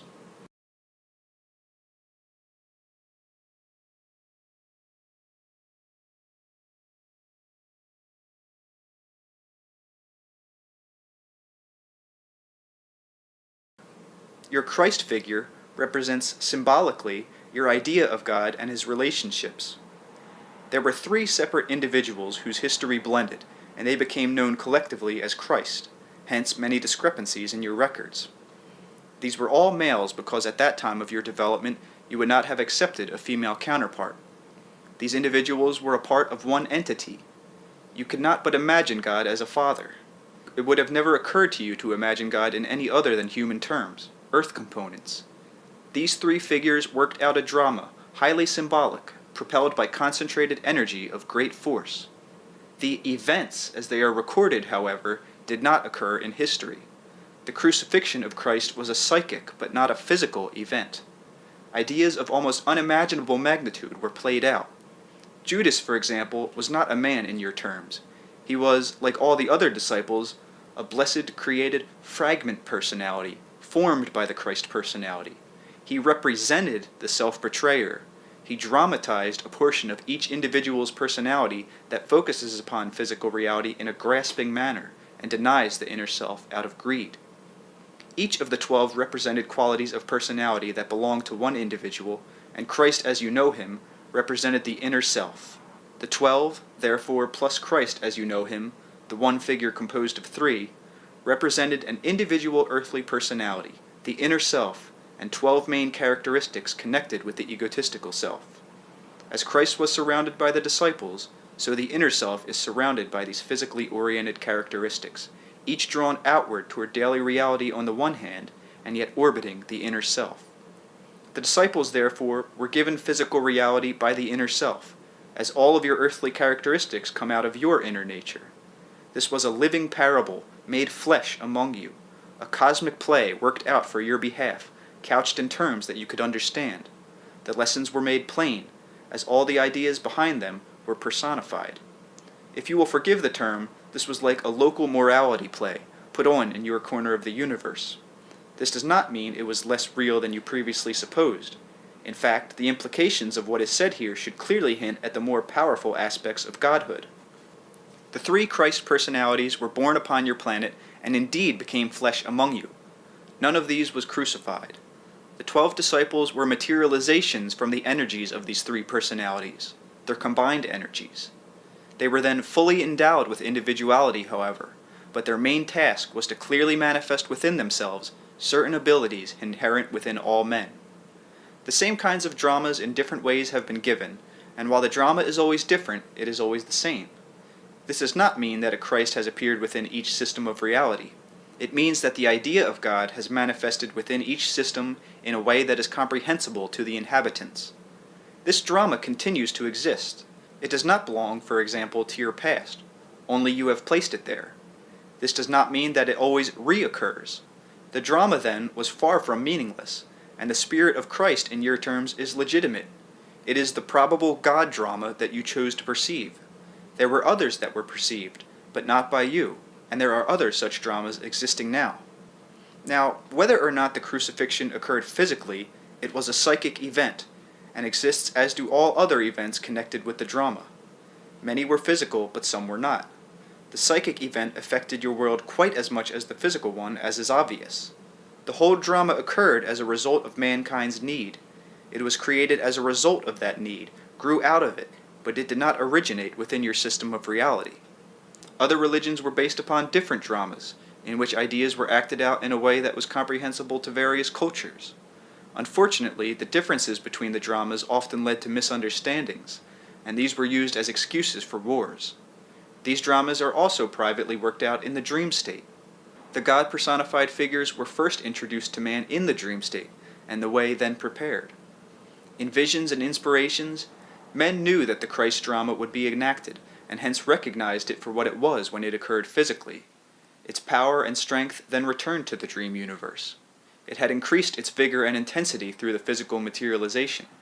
In private dreams, Men then related to the main figures in the drama, and in the dream state they recognized its true import. Now, God is more than the sum of all the probable systems of reality he has created, and yet he is within each one of these without exception. He is therefore within each man and woman. He is also within each spider, shadow, and frog, and this is what man does not like to admit. God can only be experienced, and you experience him whether or not you realize it through your own existence. He is not male or female, however, and I use the terms only for convenience's sake. In the most inescapable truth, he is not human in your terms at all, nor in your terms is he a personality. Your ideas of personality are too limited to contain the multitudinous facets of his multidimensional existence. On the other hand, he is human in that he is a portion of each individual, and within the vastness of his experience, he holds an idea shape of himself as human, to which you can relate. He literally was made flesh to dwell among you, for he forms your flesh in that he is responsible for the energy that gives vitality and validity to your private multidimensional self, which in turn forms your image in accordance with your own ideas. This private multidimensional self, or the soul, has then an eternal validity. It is upheld, supported, maintained by the energy, the inconceivable vitality of all that is. It cannot be destroyed then, this inner self of yours, nor can it be diminished. It shares in those abilities that are inherent within all that is. It must, therefore, create as it is created, for this is the great giving that is behind all dimensions of existence, the spilling over from the fountain of all that is. This reality and those attributes will appear within various systems of actuality in keeping with the camouflage data of any given system. The inner experience of the multidimensional God can come in two main areas. One is through the realization that this prime moving force is within everything that you can perceive with your senses. The other method is to realize that this primary motive force has a reality independent of its connection with the world of appearances. All personal contact with the multidimensional God, all legitimate moments of mystical consciousness, will always have a unifying effect. They will not, therefore, isolate the individual involved, but instead will enlarge his perceptions until he will experience the reality and uniqueness of as many other aspects of reality of which he is capable. He will feel, therefore, less isolated and less set apart. He will not regard himself as being above others because of the experience.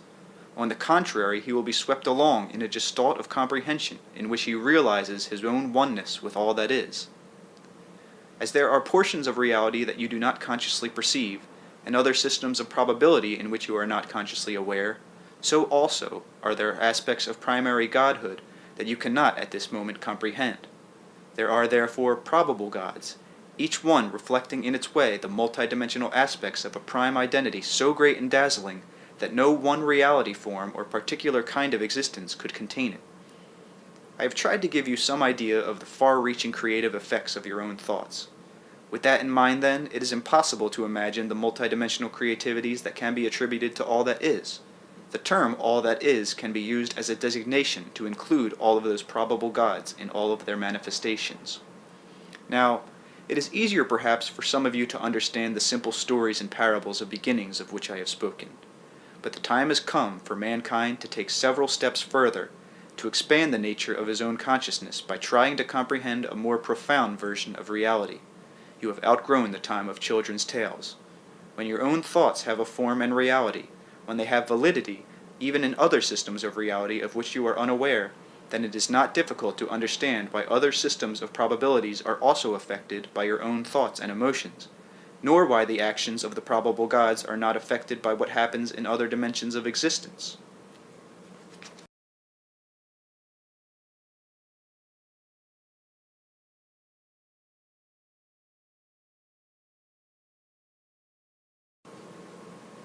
Chapter 15.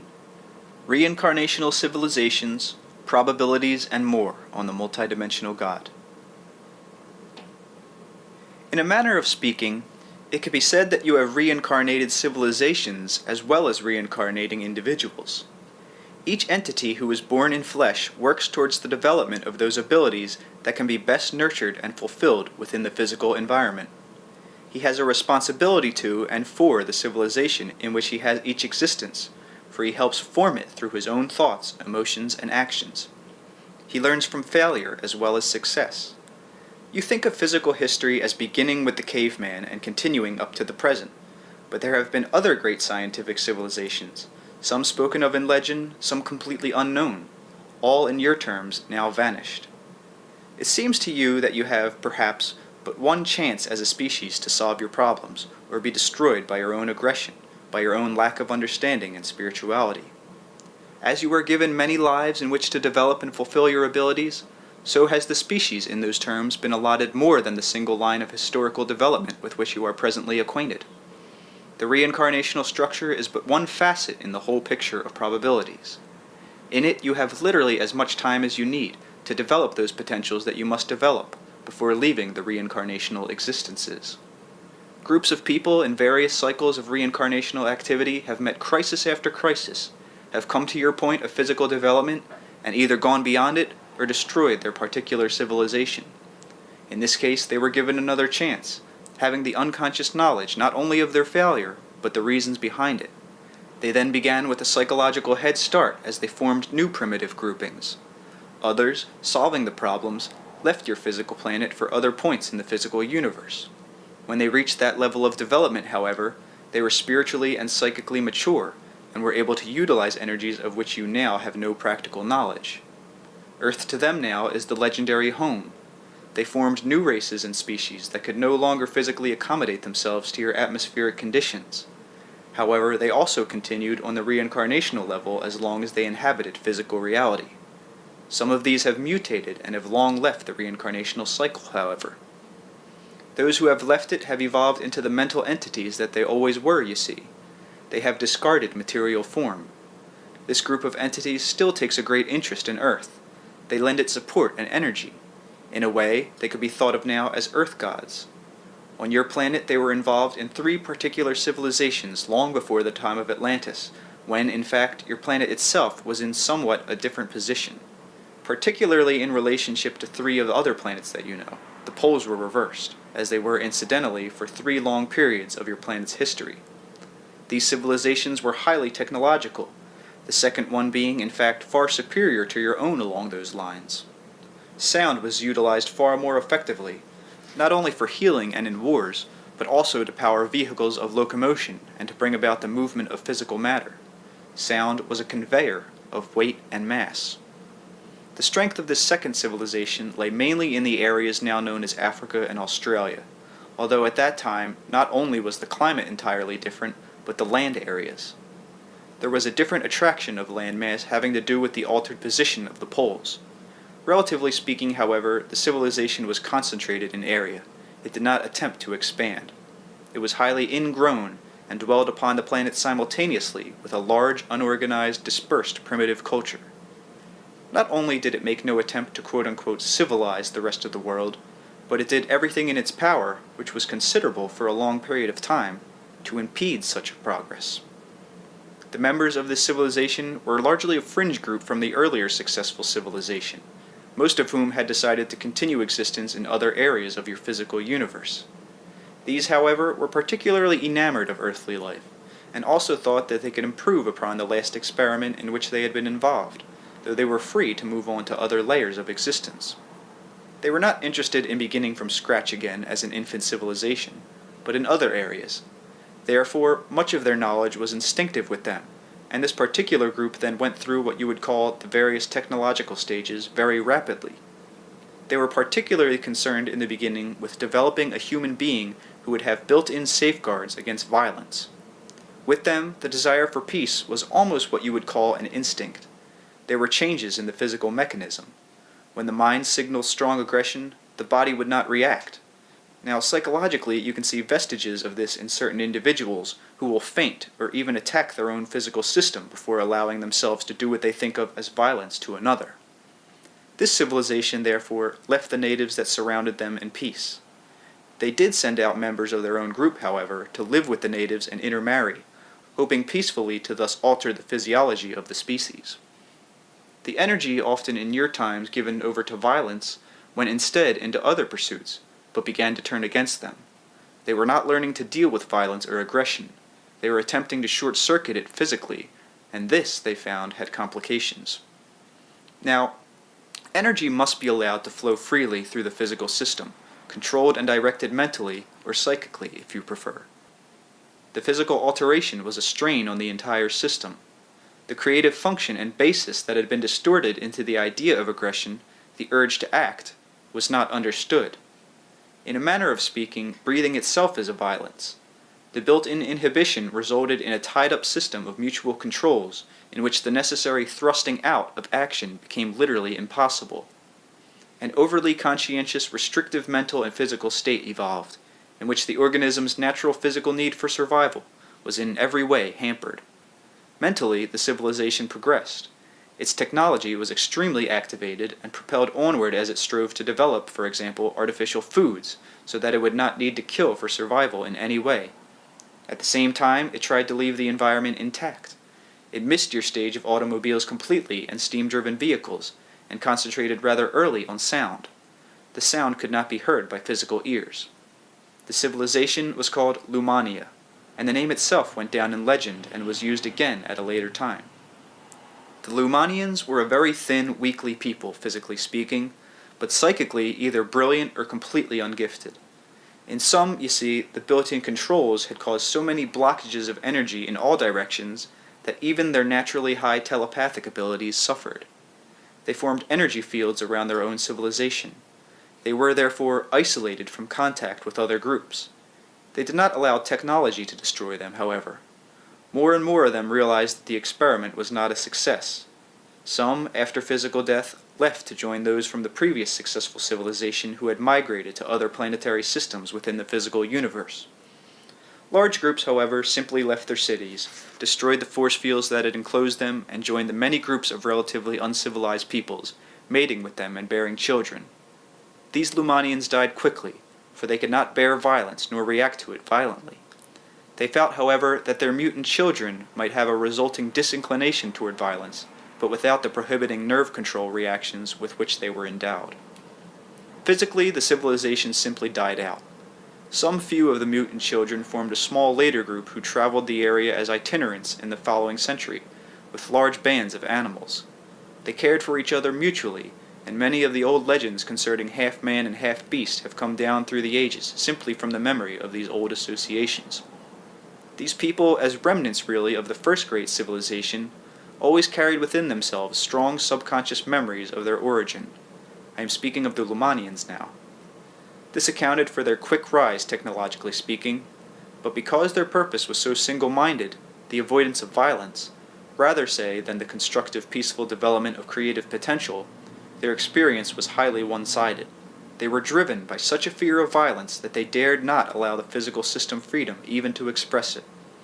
The vitality of the civilization was therefore weak, not because violence did not exist, but because freedom of energy and expression was automatically blocked along specific lines, and from outside, physically. They well understood the evils of violence in earthly terms, but they would have denied the individual's rights to learn this his own way, and thus prevented the individual from using his own methods creatively to turn the violence into constructive areas. Free will, in this respect, was disregarded. As a child is physically protected from some diseases for a while after he emerges from his mother's womb, so for a brief period is the child cushioned against some psychic disasters for a short period after birth, and carries within him, still for his comfort, memories of past existences and places. So the Lumanians for some generations were supported by the deep subconscious memories of the civilization that had gone before. Finally, however, these began to weaken. They had protected themselves against violence, but not against fear. They were, therefore, subject to all of the ordinary human fears which were then exaggerated, since physically they could not respond even to nature with violence. If attacked, they had to flee. The fight-or-flight principle did not apply. They had but one recourse. Their god symbol was a male one, a strong, physically powerful male god who would therefore protect them since they could not protect themselves. He evolved through the ages, as their beliefs did, and into him they projected those qualities that they could not themselves express. He was much later to appear as the old Jehovah, the god of wrath, who protected the chosen people. The fear of natural forces was, therefore, initially extremely strong in them for the reasons given, and brought about a feeling of separation between man and those natural forces that nurtured him. They could not trust the earth, since they were not allowed to protect themselves against violent forces within it. Their vast technology and their great civilization was largely underground. They were, in those terms, the original cavemen, and they came out from their cities through caves also. Caves were not just places of protection in which unskilled natives squatted. They were often doorways to and from the cities of the Lumanians. Long after the cities were deserted, the following natives, uncivilized, found these caves and openings. In the period that you now think of as the Stone Age, the men you think of as your ancestors, the cavemen, often found shelter not in roughly naturally formed caves, but in mechanically created channels that reached behind them, and in the deserted cities in which once the Lumanians dwelled. Some of the tools fashioned by the cavemen were distorted versions of those they had found.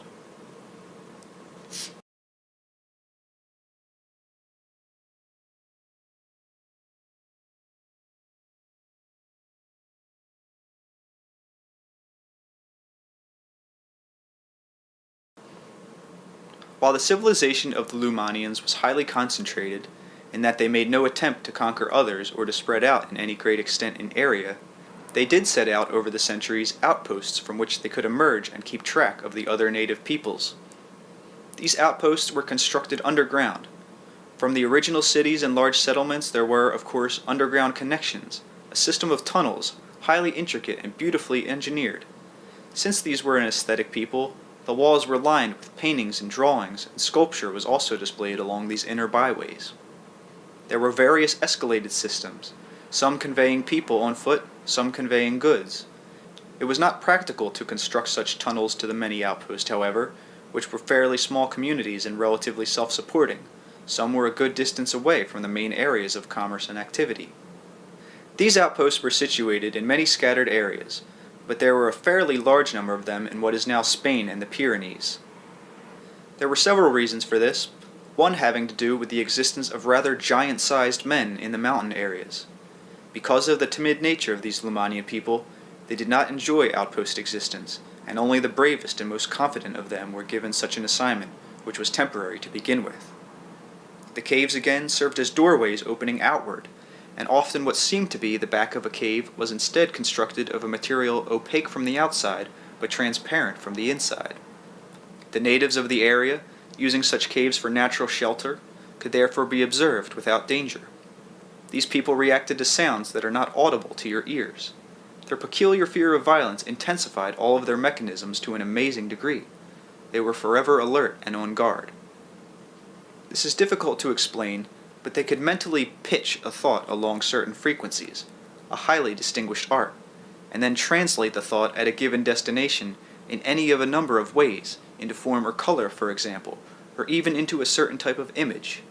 Their language was extremely discriminating in ways that you could not understand, simply because gradations in pitch, frequency, and spacing were so precise and complicated. Communication, in fact, was one of their strongest points, and it was developed to such a high degree simply because they feared violence so deeply and were constantly on the alert. They banded together in large family groups, again in need for protection.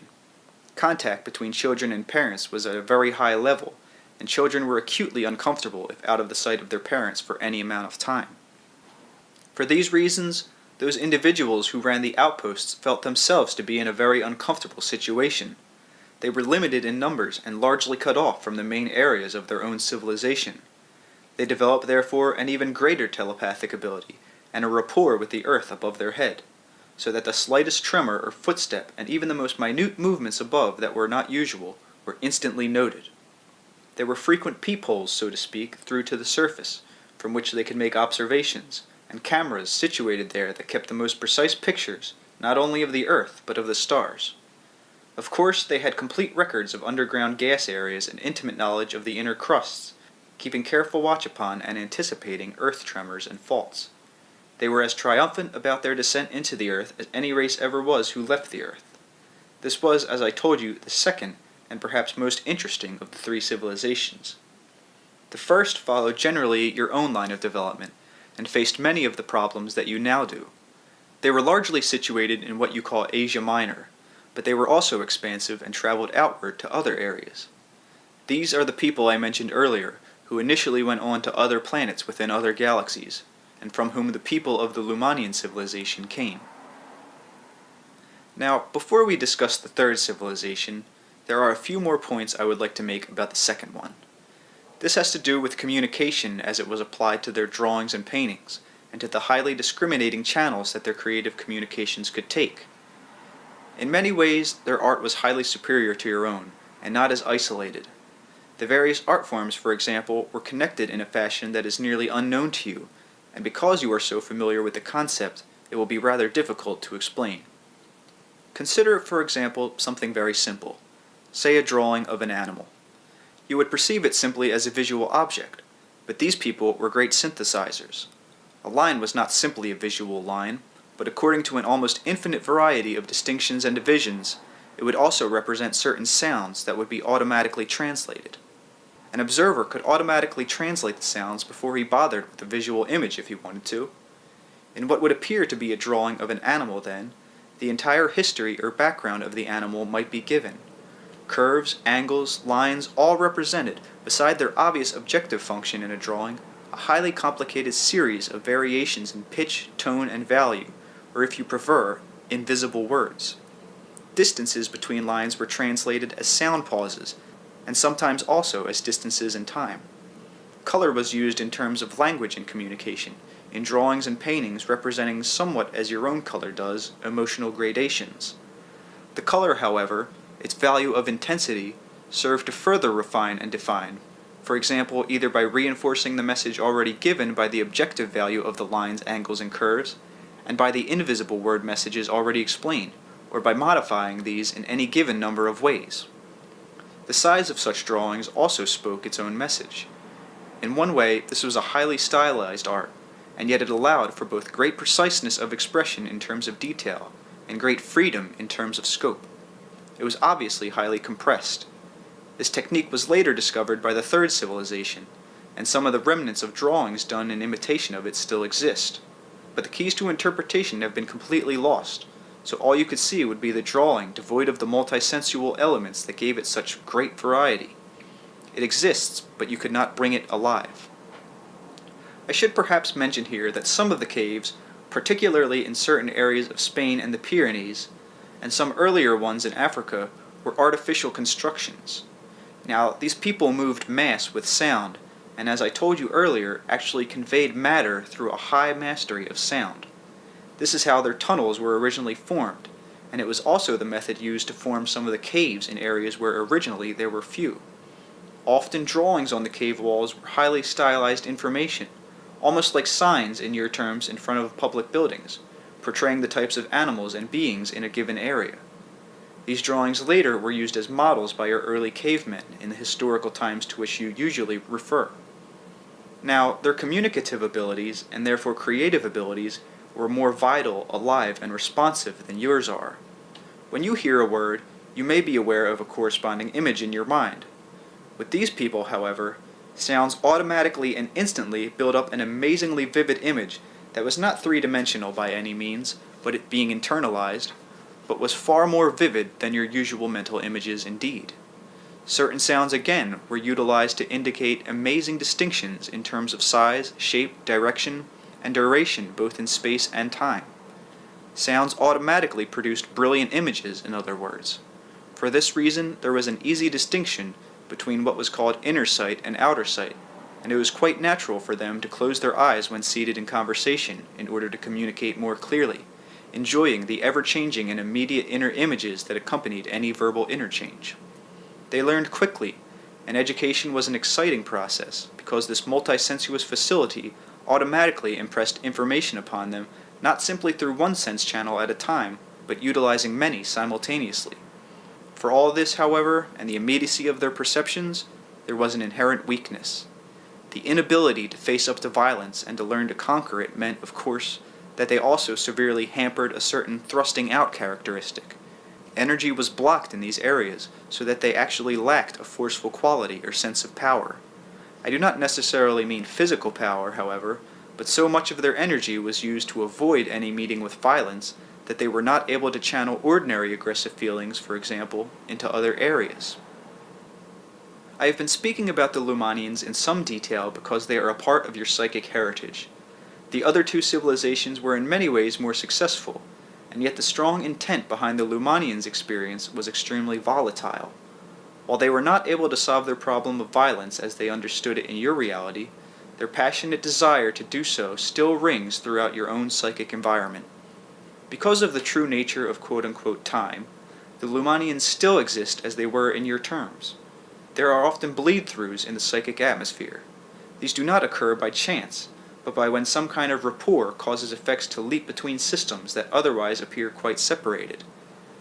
And so there have been such bleed-throughs between your own civilization and the Lumanians. Various old religions picked up the idea of the Lumanians' fierce god figure, for example, in which they managed to project their concepts of force, power, and violence, this god who had meant to protect them when non-violence would not allow them to protect themselves. There is a bleed-through now in the making, so to speak, in which the Lumanians' multidimensional concept of art and communication will be glimpsed by your own people, but in a rudimentary form. Because of the nature of probabilities, there is also, of course, a system of reality in which the Lumanians succeeded in their experiment with nonviolence, and in which a completely different type of human being emerged. All of this may seem very strange to you simply because your concepts of existence are so specific and limiting. Ideas of probable realities and probable men and gods may strike some of you as quite absurd, and yet as you read this book, you are but one of the probable yous. Other probable yous would not consider you real, of course, and some might indignantly question your existence. Nevertheless, the probable system of reality is not just a philosophical question. If you are interested in the nature of your own reality, then it becomes a highly personal and pertinent matter. As the various qualities of the Lumanians are still present in your psychic atmosphere, as their cities still coexist in land areas now called your own, so other probable identities coexist with the identities you now call your own. In the following chapter, we will discuss you and your probable selves.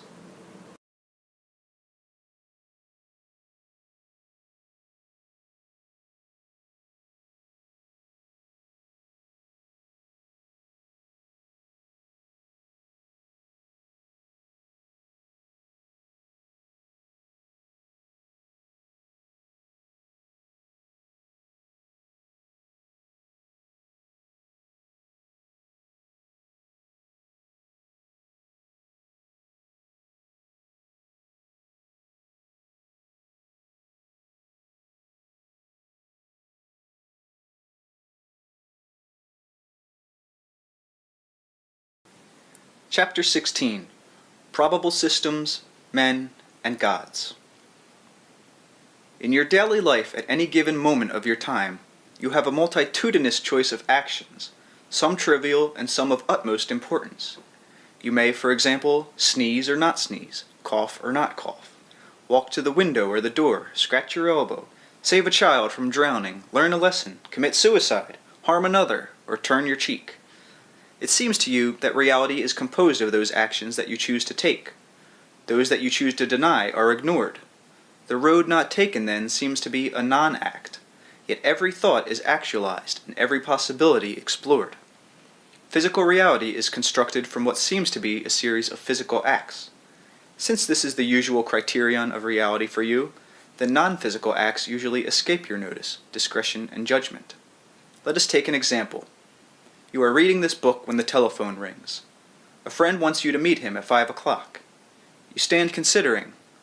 In your mind, you see yourself A. saying no and staying home, B. saying no and going somewhere else instead, or C. saying yes and keeping the engagement. Now, all of these possible actions have a reality at that point. They are all capable of being actualized in physical terms. Before you make your decision, each of these probable actions are equally valid. You choose one of these, and by your decision you make one event out of the three physical. This event is duly accepted as a portion of those serial happenings that compose your normal existence. The other probable actions, however, are as valid as they ever were, though you have not chosen to actualize them physically. They are carried out as effectively as the one you chose to accept. If there was a strong emotional charge behind one of the rejected probable actions, it may even have a greater validity as an act than the one you chose. All actions are initially mental acts. This is the nature of reality.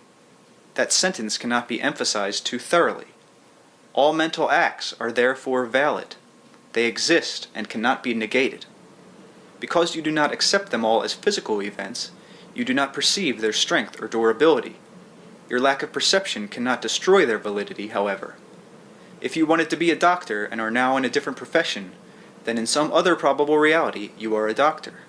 If you have abilities that you are not using here, they are being used elsewhere. Now again, these eyes may seem impossibly rich for your mental blood because of your propensity towards serial thought and three-dimensional attitudes. Now, these facts do not deny the validity of the soul, but instead add to it immeasurably.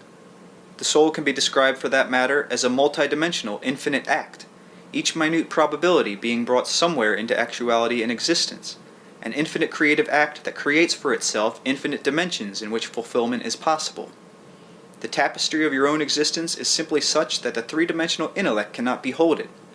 These probable selves, however, are a portion of your identity or soul, and if you are out of contact with them, it is only because you focus upon physical events and accept them as the criteria for reality. From any given point of your existence, however, you can glimpse other probable realities, and sense the reverberations of probable actions beneath those physical decisions that you make. Some people have done this spontaneously, often in the dream state. Here, the rigid assumptions of normal waking consciousness often fade, and you can find yourself performing those physically rejected activities, never realizing that you have peered into a probable existence of your own. If there are individual probable selves, then of course there are probable Earths, all taking roads that you have not adopted. Beginning with an active imagination in the waking state, you can sometimes follow for a short way into the road not taken. Go back to our man at the telephone mentioned earlier. Let us say that he tells his friend he will not go. At the same time, if he imagines that he took another alternative and agreed on the engagement, then he might experience a sudden rift of dimensions. If he is lucky and the circumstances are good, he might suddenly feel the full validity of his acceptance as strongly as if he had chosen it physically. Before he realizes what is happening, he might actually feel himself leave his home and embark upon those probable actions that physically he has chosen not to perform. For the moment, however, the full experience will rush upon him. Imagination will have opened the door and given him the freedom to perceive, but hallucination will not be involved. This is a simple exercise that can be tried in almost any circumstances, though solitude is important. Such an experiment will not carry you too far, however, and the probable self who has chosen the action that you denied is in important respects quite different from the self that you know. Each mental act opens up a new dimension of actuality. In a manner of speaking, your slightest thought gives birth to worlds. This is not a dry metaphysical statement. It should arouse within you the strongest feelings of creativity and speculation. It is impossible for any being to be sterile, for any idea to die, or any ability to go unfulfilled. Each probable system of reality, of course, then creates other such systems, and any one act, realized, brings forth an infinite number of quote-unquote unrealized acts that will also find their actualization. Now, all systems of reality are open. The divisions between them are arbitrarily decided upon as a matter of convenience, but all exist simultaneously, and each one supports and adds to the other. So what you do is also reflected to some degree in the experience of your probable selves, and vice versa. To the extent that you are open and receptive, you can benefit greatly by the various experiences of your probable selves, and can gain from their knowledge and abilities. Quite spontaneously, again, you often do this in the dream state, and often what seems to you to be an inspiration is a thought experienced but not actualized on the part of another self. You tune in and actualize it instead, you see. Ideas that you have entertained and not used may be picked up in the same manner by other probable yous. Each of these probable selves consider themselves the real you, of course, and to any one of them you would be the probable self. But through the inner senses, all of you are aware of your part in this gestalt. Now, the soul is not a finished product. In fact, it is not a product in those terms at all, but a process of becoming. All that is not a product, finished or otherwise, either. There are probable gods as there are probable men, but these probable gods are all a part of what you may call the soul of, or the identity of, all that is, even as your probable selves are all a portion of your soul or entity. The dimensions of actuality possible to all that is, of course, far exceed those presently available to you. In a manner of speaking, you have created many probable gods through your own thoughts and desires. They become quite independent psychic entities, validities in other levels of existence. The one all that is aware not only of its own nature and of the nature of all consciousnesses, but is also aware of its infinite probable selves. We go here towards subjects in which words become meaningless. The nature of all that is can only be sensed directly through the inner senses, or in weaker communication through inspiration or intuition. The miraculous complexity of such reality cannot be translated verbally. Probabilities are an ever-present portion of your invisible psychological environment. You exist in the middle of a probable system of reality. It is not something apart from you. To some extent, it is like a sea in which you have your present being. You are in it, and it is in you. Occasionally, at surface levels of consciousness, you might wonder what might have happened had you made other decisions than those you have, chosen different mates, for example, or taken up residence in other portions of the country. You might wonder what would have happened had you mailed an important letter that you subsequently decided not to mail, and in such small wonderings only have you questioned the nature of probabilities.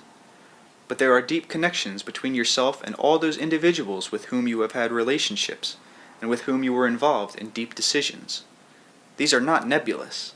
They are profound psychological interconnections that bind you each to each, particularly in a telepathic framework, though this may be beneath normal consciousness. The unrealized physical connections that might have occurred but did not are worked out in other layers of reality. The invisible environment within your mind is not as lonely as you might think, and your seeming inner isolation is caused by the ego's persistent guard. It sees no reason, for example, why you should be informed of information that it does not consider pertinent to day-to-day daily living. I do not like the phrase, to advance. Yet in your terms, to advance as a consciousness is to become more and more aware of these other materializations of your own identity. The probable selves are to gain awareness of the other probable selves, and realize that all are various manifestations of the true identity. They are not quote-unquote lost, buried or negated in some super-self without free will, self-determination, or individuality. Instead, the identity is what they are, with full freedom to express all probable actions and developments, both in this reality and in others that you do not know. As you sit reading this book in your present moment of time, you are positioned in the center of a cosmic web of probabilities that is affected by your slightest mental or emotional act.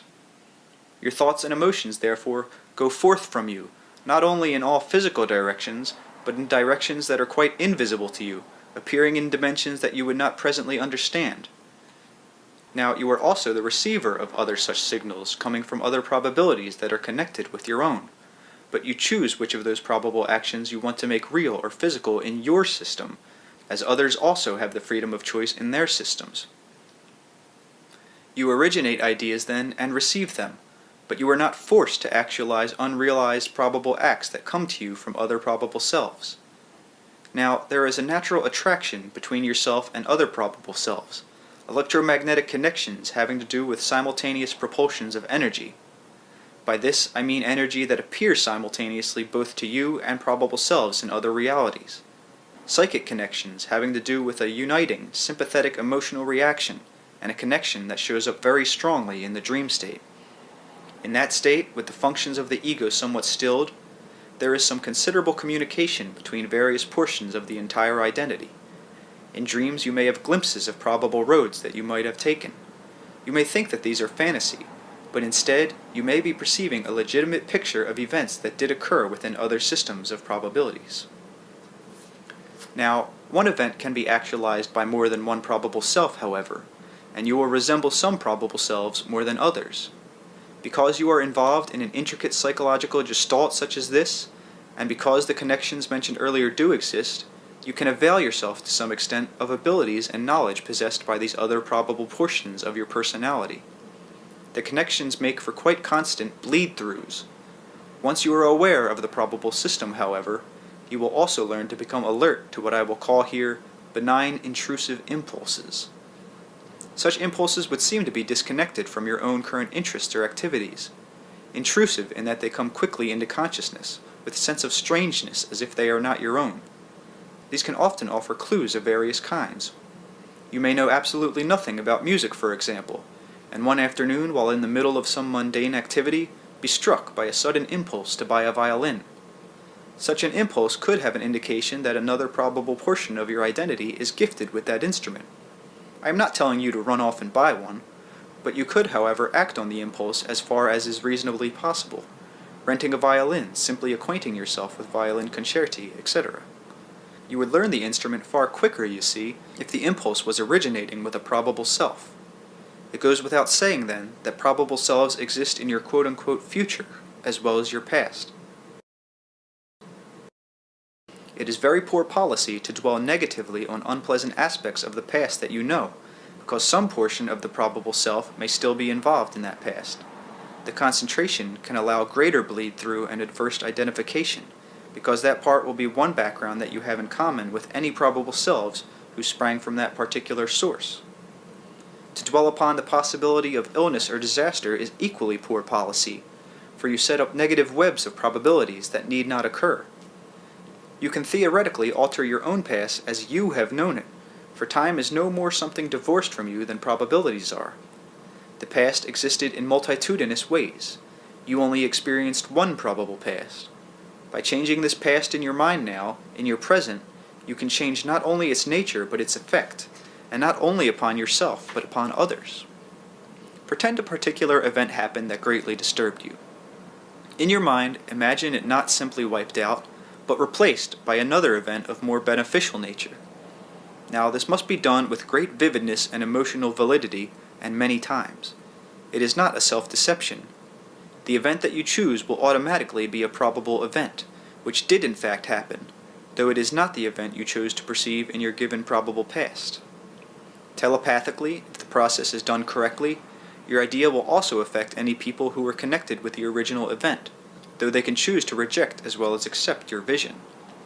This is not a book on techniques, so I will not go into this particular method deeply, but merely mention it here. Remember, however, that in a most legitimate way, many events that are not physically perceived or experienced are as valid as those that are, and are as real within your own invisible psychological environment. There are, in your terms then, unlimited probable future events for which you are now setting groundworks. The nature of the thoughts and feelings you originate and those that you habitually or characteristically receive set a pattern, so you will choose from those probable futures those events that will physically become your experience. Because there are bleed-throughs and interconnections, it is possible for you to tune into a quote-unquote future event, say of an unfortunate nature, an event for which you are headed if you continue on your present course. A dream about it, for instance, may so frighten you that you avoid the event and do not experience. If so, such a dream is a message from a probable self who did experience the event. So can a child then, in a dream, receive such communications from a probable future self, of such a nature that its life is completely changed. The entire identity is being now. All divisions are merely illusions, so one probable self can hold out a helping hand to another, and through these intercommunications, the various probable selves in your terms begin to understand the nature of their identity. Now, this leads to other adventures in which whole civilizations may be involved, for as individuals have their probable destinies, so do civilizations, nations, and inhabited planetary systems. Your historical Earth, as you know it, has developed in many different ways, and there is a deeply unconscious connection that unites all such manifestations.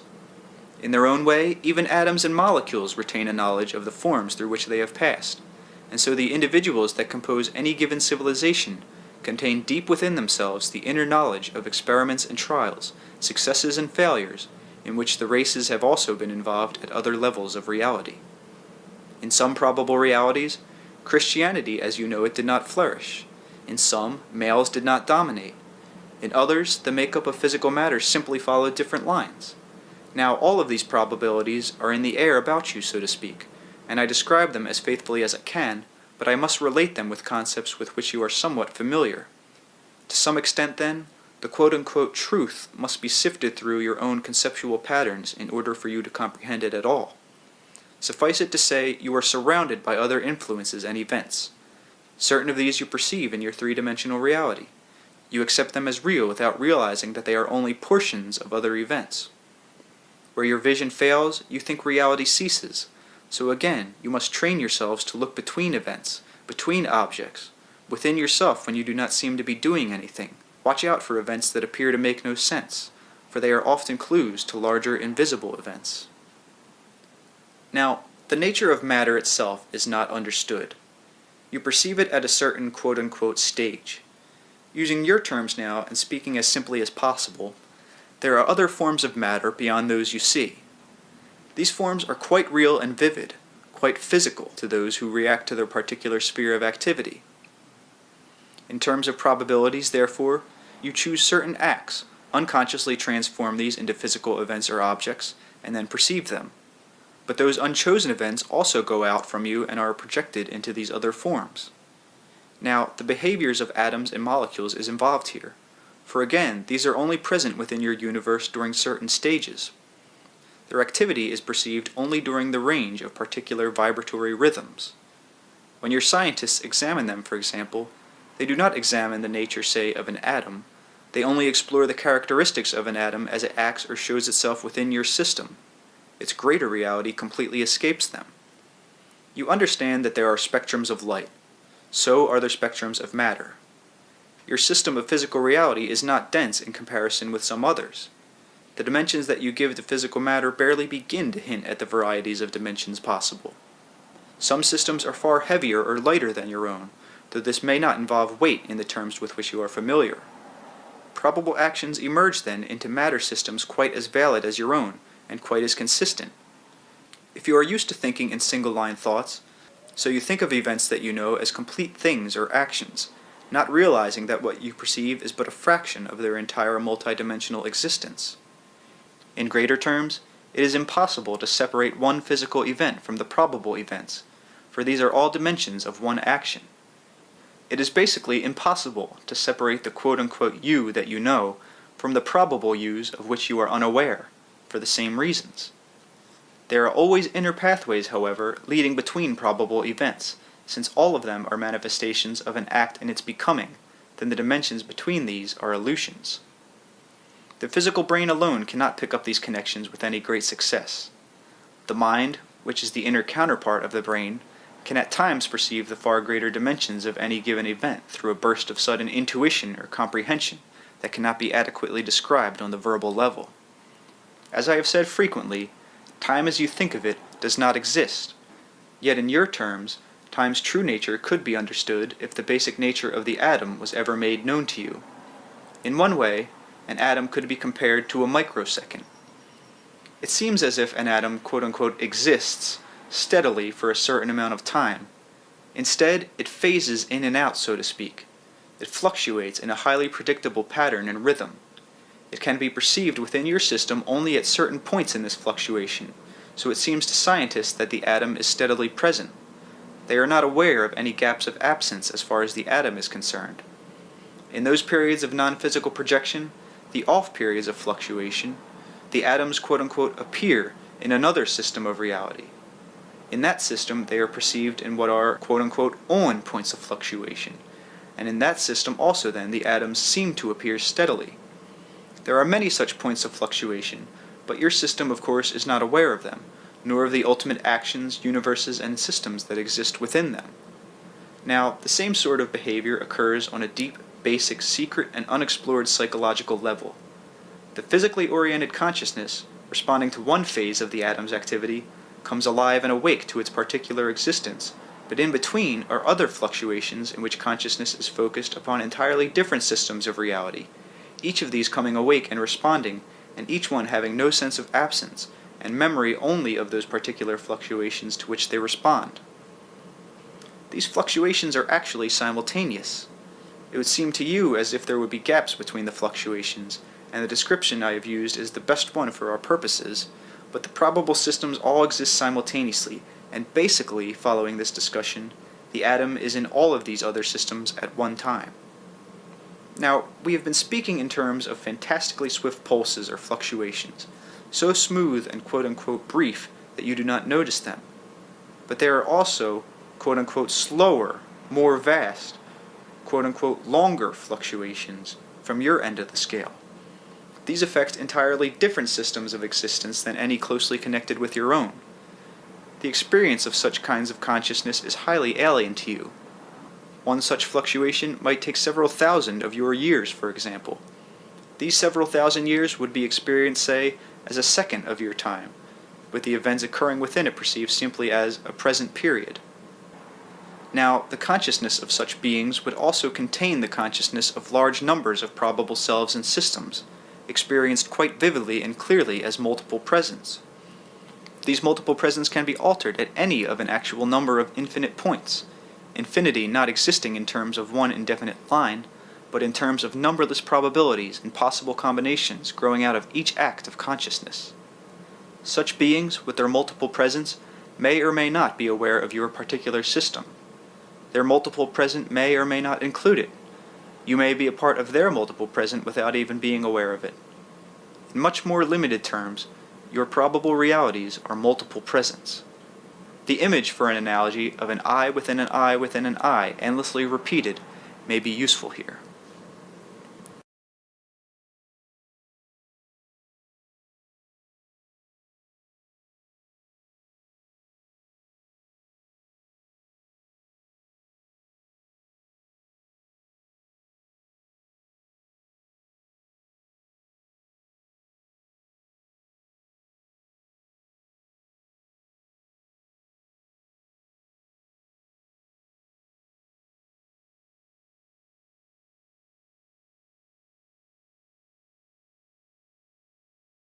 Chapter 17. Probabilities, the nature of good and evil, and religious symbolism. Christian dogma speaks of the ascension of Christ, implying, of course, a vertical ascent into the heavens, and the development of the soul is often discussed in terms of direction.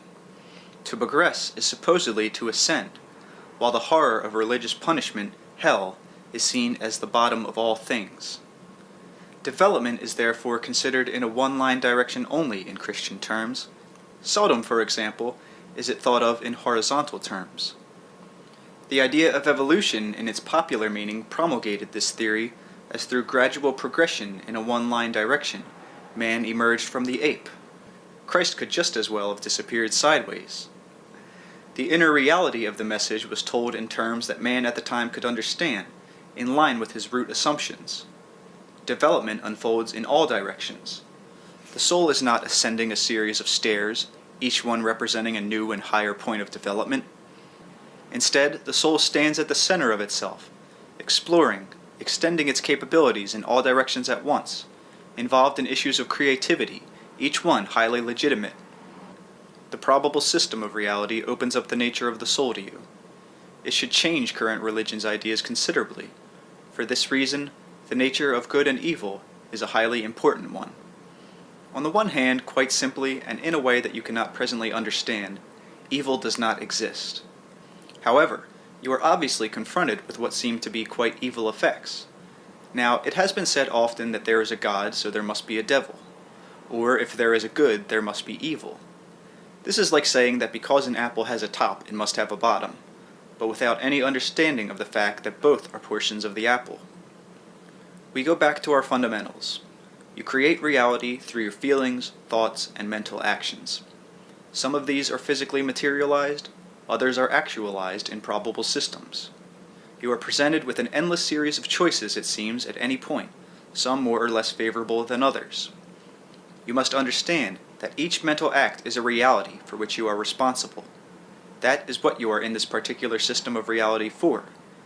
As long as you believe in a devil, for example, you will create one that is real enough for you, and for the others who continue to create him. Because of the energy he is given by others, he will have a certain consciousness of his own, but such a mock devil has no power or reality to those who do not believe in his existence, and who do not give him energy through their belief. He is, in other words, a superlative hallucination.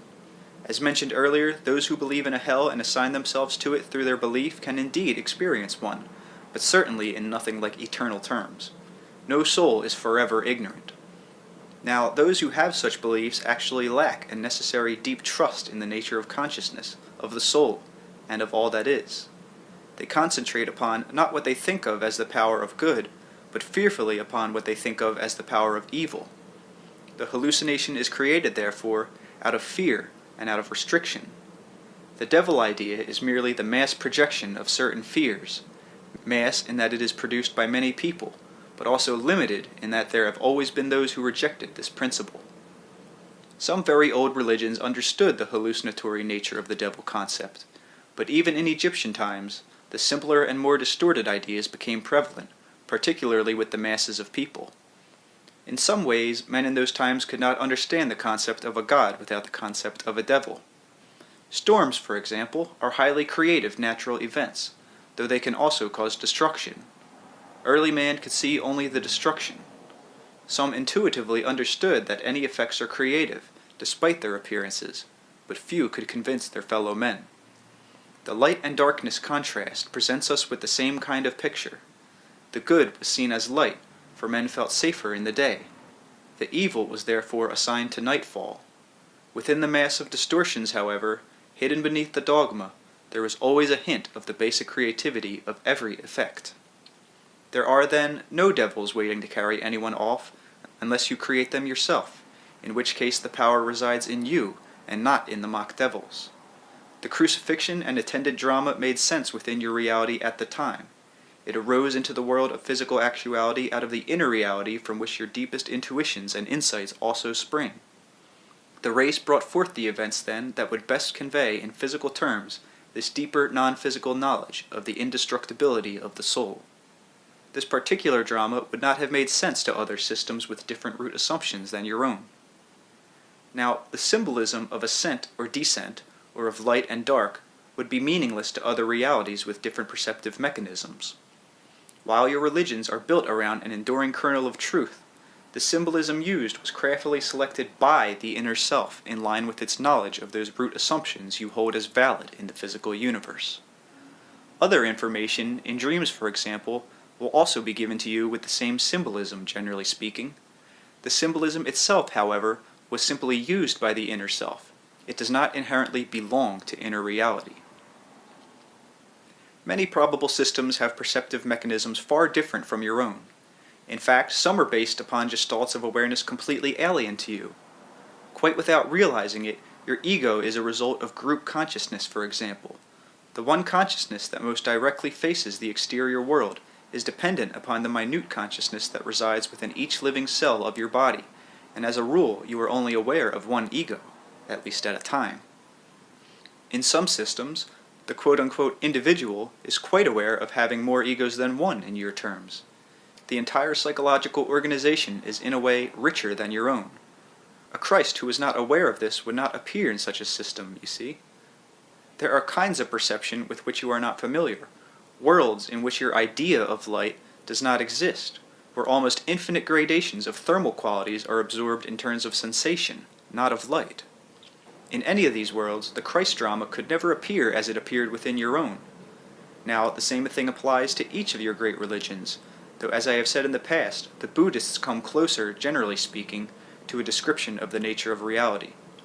They have not understood the eternal validity of the soul, however, in terms of its exquisite invulnerability, nor been able to hold a feeling for its unique character. But Buddha, like Christ, interpreted what he almost knew in terms of your own reality. Not only of your own physical reality, but your own probable physical reality. The methods, the secret methods behind all of the religions, were meant to lead man into a realm of understanding that existed apart from the symbols and the stories, into inner realizations that would take him both within and without the physical world that he knew. There are many manuscripts still not discovered, from old monasteries, particularly in Spain, that tell of underground groups within religious orders who kept these secrets alive when other monks were copying old Latin manuscripts. There were tribes who never learned to write in Africa and Australia who also knew these secrets, and men called speakers who memorized them and spread them upward, even throughout northern portions of Europe, before the time of Christ. Many important concepts were lost, however. The emphasis was on practical methods of living, quite simply the rules that could be understood, but the reasons for them were forgotten. The Druids obtained some of their concepts from speakers. So did the Egyptians. The speakers predated the emergence of any religions that you know, and the religions of the speakers arose spontaneously in many scattered areas, then grew like wildfire from the heart of Africa and Australia. There was one separate group in an area where the Aztecs dwelled at a later date, though the landmass was somewhat different then, and some of the lower cave dwellings at times were underwater. Various bands of the speakers continued through the centuries. Because they were trained so well, the messages retained their authenticity. They believed, however, that it was wrong to set words into written form and so did not record them. They also used natural earth symbols, but clearly understood the reasons for this. The speakers singly existed in your Stone Age period and were leaders. Their abilities helped the cavemen survive. There was little physical communication, however, in those days between the various speakers, and some were unaware of the existence of the others. Their message was as quote-unquote pure and undistorted as possible. It was for this reason, however, through the centuries, that many who heard it translated it into parables and tales. Now, strong portions of Jewish scriptures carry traces of the message of these early speakers, but even here, distortions have hidden messages. Since consciousness forms matter and not the other way around, then thought exists before the brain and after it. A child can think coherently before he learns vocabulary, but he cannot impress the physical universe in its terms. So this inner knowledge has always been available, but is to become physically manifest, literally made flesh. The speakers were the first to impress this inner knowledge upon the physical system, to make it physically known. Sometimes only one or two speakers were alive in several centuries. Sometimes there were many. They looked around them and knew that the world sprang from their interior reality. They told others. They knew that the seemingly solid natural objects about them were composed of many minute consciousnesses. They realized that from their own creativity they formed idea into matter, and that the stuff of matter was itself conscious and alive. They were intimately familiar with the natural rapport existing between themselves and their environment, therefore, and knew that they could alter their environment through their own acts. Generally speaking, once a speaker, always a speaker, in your terms. In some incarnations, the abilities might be used so powerfully that all other aspects of the personality remained in the background. At other times, the capacities might be timidly used. The speakers possess an extraordinary vividness of feeling and thought projection. They can impress others with great import through their communications. They can move from inner to outer reality with easy ability. They know instinctively how to use symbolism. They are highly creative on an unconscious level, constantly forming psychic frameworks beneath normal consciousness that can be used both by themselves and others in dream and trance states. They often appear to others in the dream condition, and they help dreamers in the manipulation of inner reality. They form images with which the dreamers can relate, images that can be used as bridges and then as gateways into kinds of consciousness more separated from your own. The symbolism of the gods, the idea of the gods on Olympus, for example, the crossing over point of the river Styx, that kind of phenomenon was originated by the speakers. The symbolism and frameworks of religion, therefore, had to exist not only in the physical world, but also in the unconscious one. Outside of your own framework, houses as such or dwellings as such are not needed, and yet in trance encounters or dream encounters with other realities, such structures are frequently seen. They are transformations of data into terms that will be meaningful to you. After death, for example, an individual may continue to create these, masses of individuals may, until they realize that the frameworks are no longer necessary. The speakers were not confined in their activities, therefore, to waking consciousness. In all periods of your time, they went about their duties both in the waking and the sleep state. Much of the most pertinent information, in fact, was memorized by trainees during the dream condition, and passed on in the same manner. These unwritten manuscripts, therefore, were also illustrated, so to speak, by dream journeys or field trips into other kinds of reality. Such training still goes on. The particular psychic or story framework may vary. For example, conventional images of the Christian God and the saints may be utilized by the speakers, with all of this highly vivid.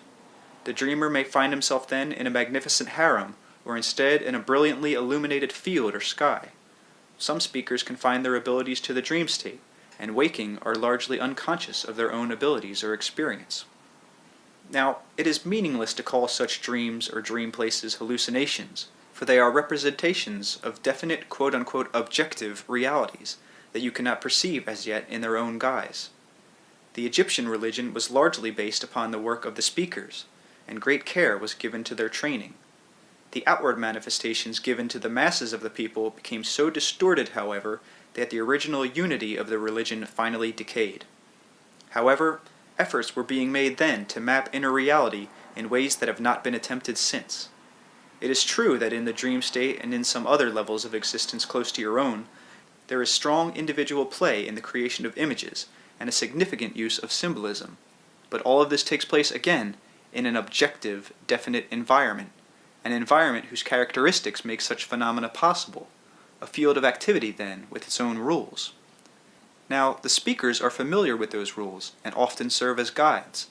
They have at times worked within organizations, as in Egypt, where they worked through the temples and became involved with the power structures. As a rule, however, they are far more solitary. Because of the true simultaneous nature of time, they are, of course, speaking to all of your ages at once through their various manifestations. On occasion, they also serve as mediators, introducing to each other two incarnations of one personality, for example. Now, the rules within physical reality say that objects appear to be stationary and permanent. The rules of other realities are often far different, however. The nature of mental activities will follow different lines, and quote-unquote continuity in terms of time will not exist. Perceptual organization will exist by the use of different psychological groupings. From the outside, such systems would seem meaningless to you, even if you were able to perceive them. You would not be able to observe the pivot points about which actions occurred. The very definite rules of that system would be quite obscure to you, Now, the speakers are familiar with the rules within many systems. Still, however, most of these systems, in larger terms, are somewhat connected with your own kind of reality. There are an infinite number of inner universes. Only the very highest, most developed Gestalt consciousness can be aware of anything like their totality. In this larger context, then, the speakers must be called local. There is something like a chart mapping many of the nearby systems of reality, and I hope someday in your terms to make this available. In order to do so, Rupert must be trained somewhat more intensely. There are points of coincidence where under certain conditions entry may be made from one of these systems to the other. They need not exist separately in space as you know it, of course. These are called coordination points, where one camouflage merges into the other. Some of these are geographical in your system, but in all cases, the tuning in of consciousness is a necessary preliminary. Such entries can only be made in an out-of-body condition. Each individual in his dreams has access to the information possessed by the speakers. There are adjacent states of consciousness that occur within the sleep pattern that cannot be picked up by your EEGs. Adjacent quote-unquote corridors through which your consciousness travels. The higher centers of intuition are activated while physically oriented portions of consciousness remain with the body. The quote-unquote absent portion of the self cannot be traced through brain patterns, though the point of its departure and the point of its return may show a particular pattern. The quote-unquote time out itself, however, will not be detected in any way, the tracing showing only whatever characteristic patterns was being given immediately before departure. Now, this happens in every night's sleep. Two areas of activity are involved, one very passive and one acutely active. In one state, this portion of consciousness is passive, receiving information. In the next stage, it is active, as it takes part through action. The concepts given it are then vividly perceived through participation and examples. This is the most protected area of sleep. The rejuvenating characteristics enter in here, and it is during this period that the speakers act as teachers and guides. This information is then often interpreted on return by other layers of the self, such as the body consciousness and subconscious, where it is formed into dreams that will have meaning to these areas of the self, and where general teaching, for example, may be translated into practical advice involving a particular matter. Now, there are several very definite stages of sleep, and they all perform various services for the personality. They are also signals for different layers of consciousness, realization, and activity. They are accompanied by some physical variations, and there are some variations having to do with age. In our next chapter, I will speak of these in some detail. For now, it is sufficient to realize that specific steps, definite alterations, occur as consciousness is shifted from the exterior to the interior reality, and that these changes are not random, that consciousness leaves through a very predictable route to its many destinations. Through the ages, the speakers have taught dreamers how to manipulate in these other environments. They have taught them how to bring back information that could be used for the good of the present personality. According to the intent, present purpose, and development, an individual may be aware of these travels to varying degrees. Some have excellent recall, for example, but often misinterpret their experience because of conscious ideas. It is very possible for one dreamer who is a speaker to go to the aid of another individual who is having some difficulties in an inner reality within the dream state. The idea of guardian angels, of course, is highly connected here. A good speaker is as effective within one reality as he is within the other, creating psychic frameworks within physical reality as well as within interior environments. Many artists, poets, and musicians are speakers, translating one world in terms of another, forming psychic structures that exist in both with great vitality, structures that may be perceived from more than one reality at once. There are also various states of consciousness in waking life upon which you do not focus, and of which you are usually quite unaware. Each state knows its own conditions and is familiar with a different kind of reality. Quote-unquote you presently have a once-centered consciousness, in that you close off from your experience these other stages of consciousness in which other portions of your entire identity are intimately involved. These other stages of consciousness create their own realities as you create your own. The realities are, therefore, byproducts of consciousness itself. If you could become aware of these, they might appear to be other places to you, rather than realms or fields of different kinds of activities. If you probe into these realms, you will be forced to perceive them with the root assumptions of your own system, translating feelings of warmth and comfort, for example, into images of warm shelters or buildings, or feelings of fear into images of demons. On occasion, even in waking life, a personality may spontaneously shift gears, so to speak, and suddenly find himself for a second or perhaps a few moments within another such realm. Disorientation usually occurs. There are those who do this quite deliberately with training, but often they do not realize that they are interpreting the experience they have with the values of their quote-unquote home consciousness. All of this is not as esoteric as it might seem. Almost every individual has had bizarre experiences with consciousness, and knows intuitively that their greater experience is not limited to physical reality. Most dreams are like animated postcards, brought back from a journey that you have returned from and largely forgotten. Your consciousness is already oriented again to physical reality, the dream, and attempt to translate the deeper experience into recognizable forms. The images within the dream are also highly coded, and are signals for underlying events that are basically not decipherable.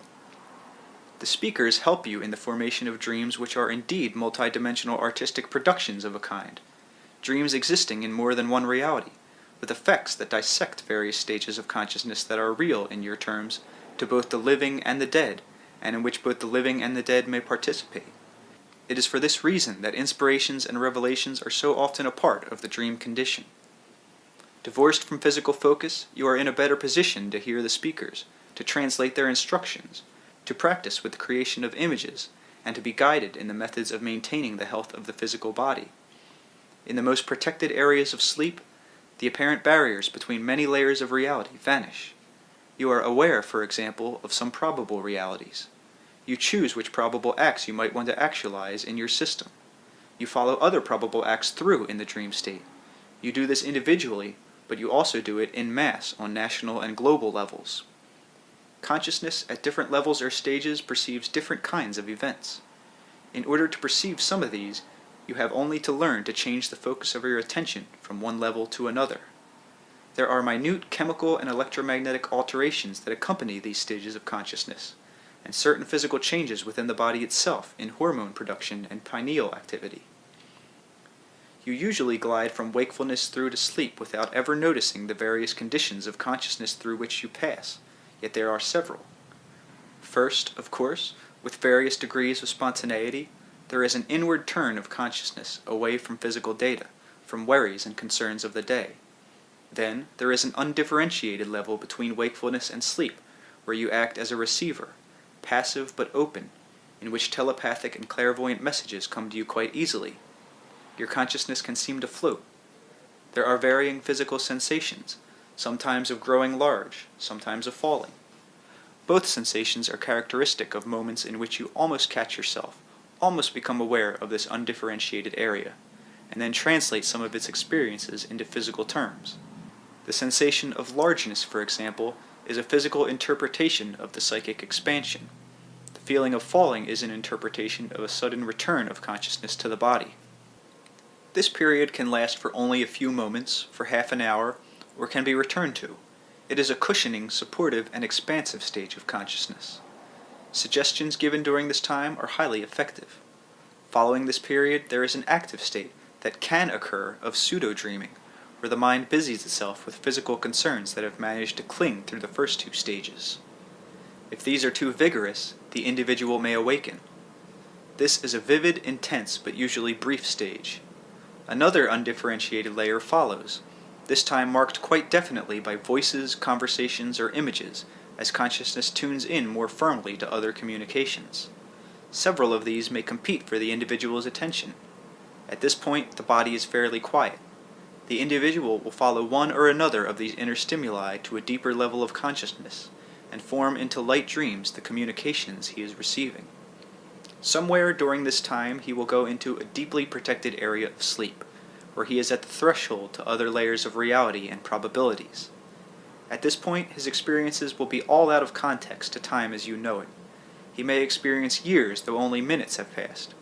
He will then return toward physical reality in an area marked as REM sleep by your scientists, where physically oriented dream productions will be created, putting the knowledge he has gained into use. The cycle would then be repeated. Almost the same kinds of fluctuations and stages occur even while you are waking, however, though you are even less aware of them because then the egotistical self acts quite purposefully to blanket out these other areas of experience. The precise stages are present beneath waking consciousness, however, and with the same chemical, electromagnetic, and hormonal fluctuations. You simply are not aware of what your consciousness is doing. You cannot yourselves keep track of it for 5 full minutes of your time. The dimensions of it can only be sensed by those determined enough to take the time and effort required to journey through their own subjective realities. Yet intuitively, each individual knows that a part of his experience escapes from him all the time.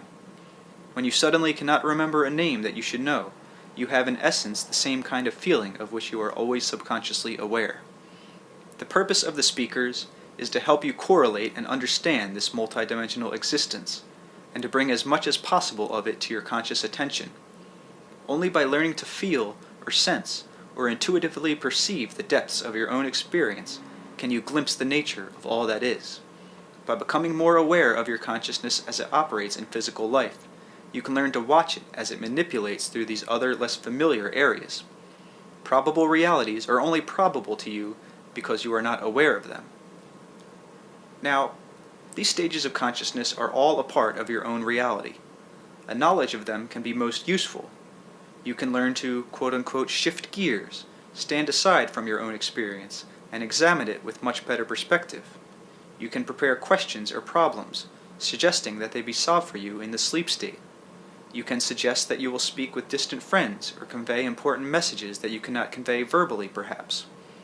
You can bring about reconciliations, for example, at another layer of reality, though you cannot do so in this one.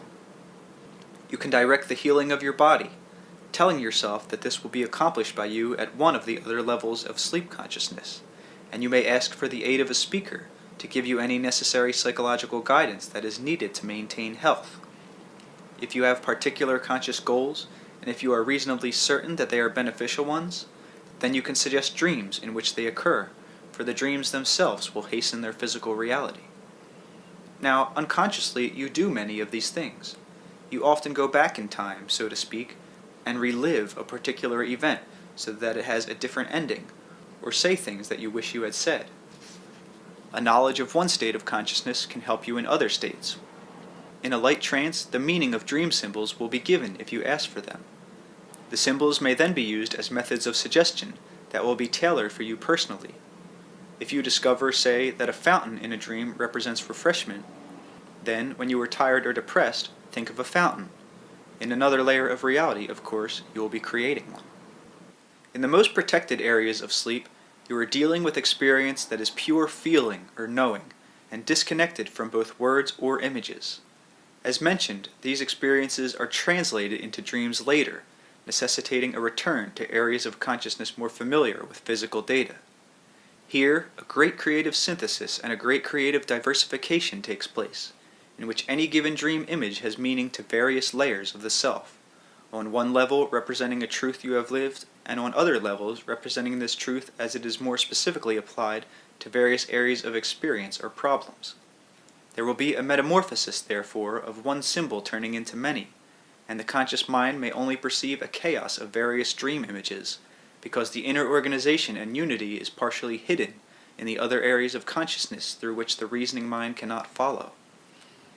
The unconscious and subconscious areas, however, are aware of much more of this information than the ego, for it receives only the minute residue of dream material as a rule. The speakers therefore may appear within dreams as historical characters, as prophets, as trusted old friends, or in whatever guise will impress the particular personality. In the original experience, however, the true nature of the speaker is apparent. The production of dreams is as quote-unquote sophisticated an endeavor as is the production of the objective life of a given individual. It is simply living on different terms. These various stages of consciousness and fluctuations of psychic activity can also be examined through direct experience from the waking state. In the following chapter, we will let you become more aware of these ever-active portions of your own reality. End of chapter.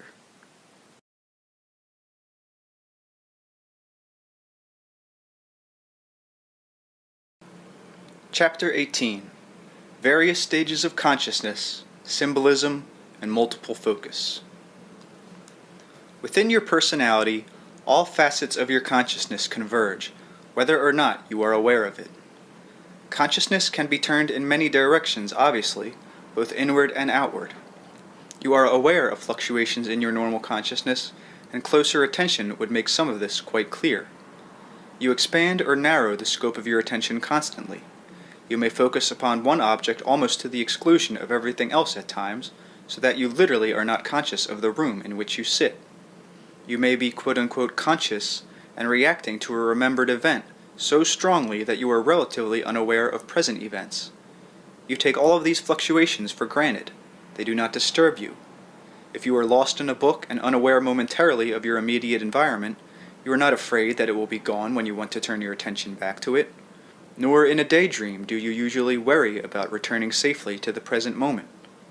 To some extent, all of these are small examples of the mobility of your consciousness, and the ease with which it can be used. In a strange manner, symbols can be regarded as samples of the way you perceive at various levels of consciousness. Their changing guises can be used as signposts. Fire, for example, is a symbol made physical, so a real fire tells you obviously that you are perceiving reality with your physically attuned consciousness. A mental picture of fire automatically tells you that another kind of consciousness is involved. A fire mentally seen that has warmth but does not burn destructively obviously means something else. All symbols are an attempt to express feelings that can never be expressed adequately through language. Symbols represent the infinite variations of feelings, and in various stages of consciousness these will appear in different terms, but they will always accompany you. There are several exceptions, however, in which pure knowing or pure feeling is involved without the necessity for symbols. These stages of consciousness are infrequent and seldom translated into normal conscious terms. Let us take a particular feeling and follow it through as it might be expressed at various levels of consciousness. Begin with a feeling of joy.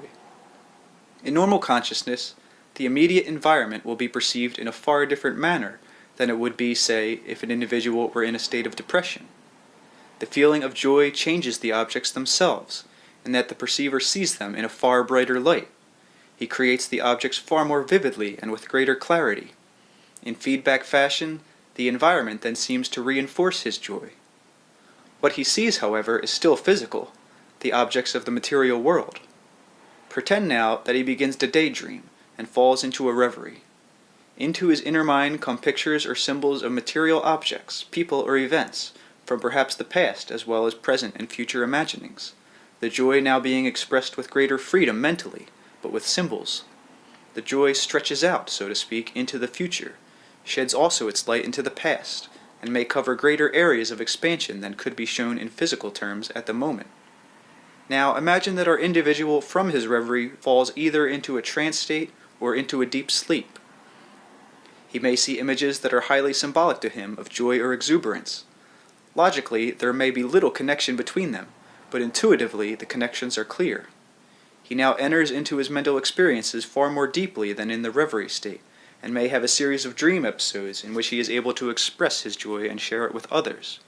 He is still dealing with physically oriented symbols, however.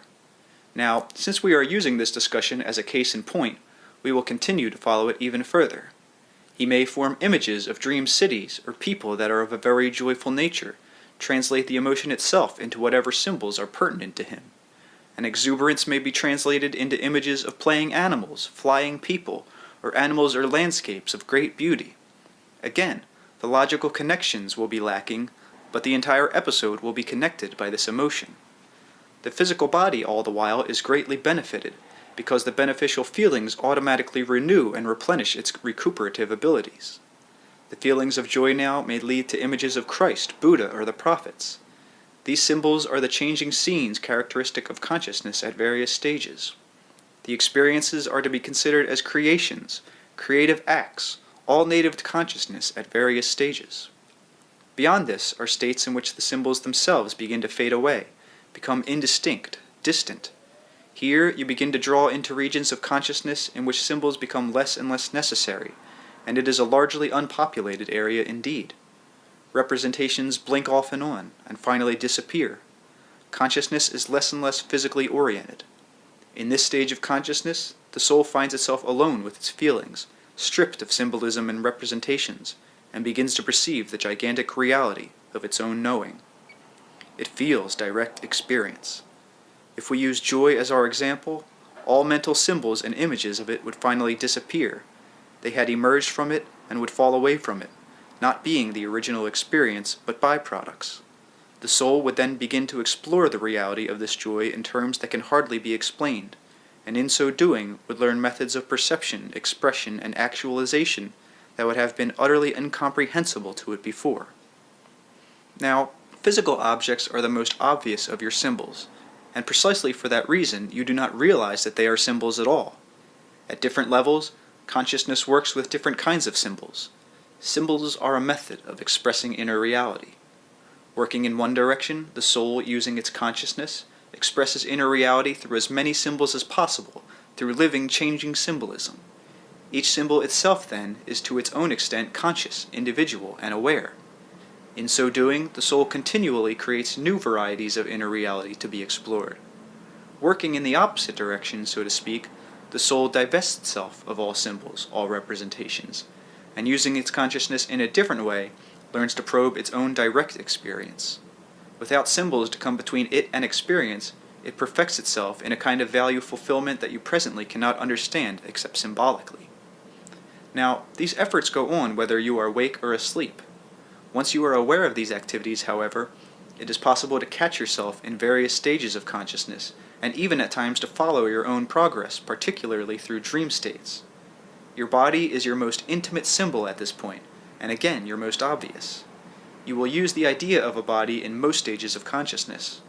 When you leave your physical body in any kind of out-of-body experience, you actually leave it in another that is only slightly less physical. This, in turn, is quote-unquote later discarded for one still less physical, but the idea of the form is so important a symbol that you carry it through all of your religious literature and stories of hereafter. At one point it will vanish with the other symbols. Now, there was a time, speaking in your terms, before the making of symbols. A time so divorced from your idea of reality that only in the most protected areas of sleep does any memory of it ever return. It seems to you that without symbols there would be non-being, but this is a natural enough deduction since you are so symbol-oriented. Those stages of consciousness that occur after death still all deal with symbols, though there is much greater freedom in their use and greater understanding of their meaning. But in higher stages of consciousness, the symbols are no longer necessary, and creativity takes place completely without their use. Obviously, you cannot become aware of that stage of consciousness now, but you can keep track of the way symbols appear to you in both waking life and the dream state, and learn to connect them with the feelings they represent. You will learn that certain symbols will appear personally to you at various stages of consciousness, and these can serve as points of recognition in your own explorations. When Rupert is about to leave his body from the dream state, for example, he will often find himself in a strange house or apartment that offers opportunities for exploration. The houses or apartments will always be different, and yet the symbol is always the signpost that he has reached a particular point of consciousness and is ready to enter into another state of consciousness. Each of you will have certain symbols that serve the same kind of purpose, highly individual to you. Unless you make an effort at self-exploration, however, these symbolic guideposts will make no conscious sense. Some such symbols stay with you for life. Some, in periods of great change, may also alter their character, bringing forth a certain feeling of disorientation as these unconsciously familiar symbols undergo transformation. The same sort of thing applies to your physical living. A dog may be a symbol to you of natural joy, for example, or of freedom. After seeing an accident in which a dog is killed, then dogs may mean something entirely different to you. This, of course, is obvious, but the same sort of symbol changing may occur within dreams. The dog's accident may be a dream experience, for that matter, that then changes your conscious symbolic feeling towards dogs in the waking state.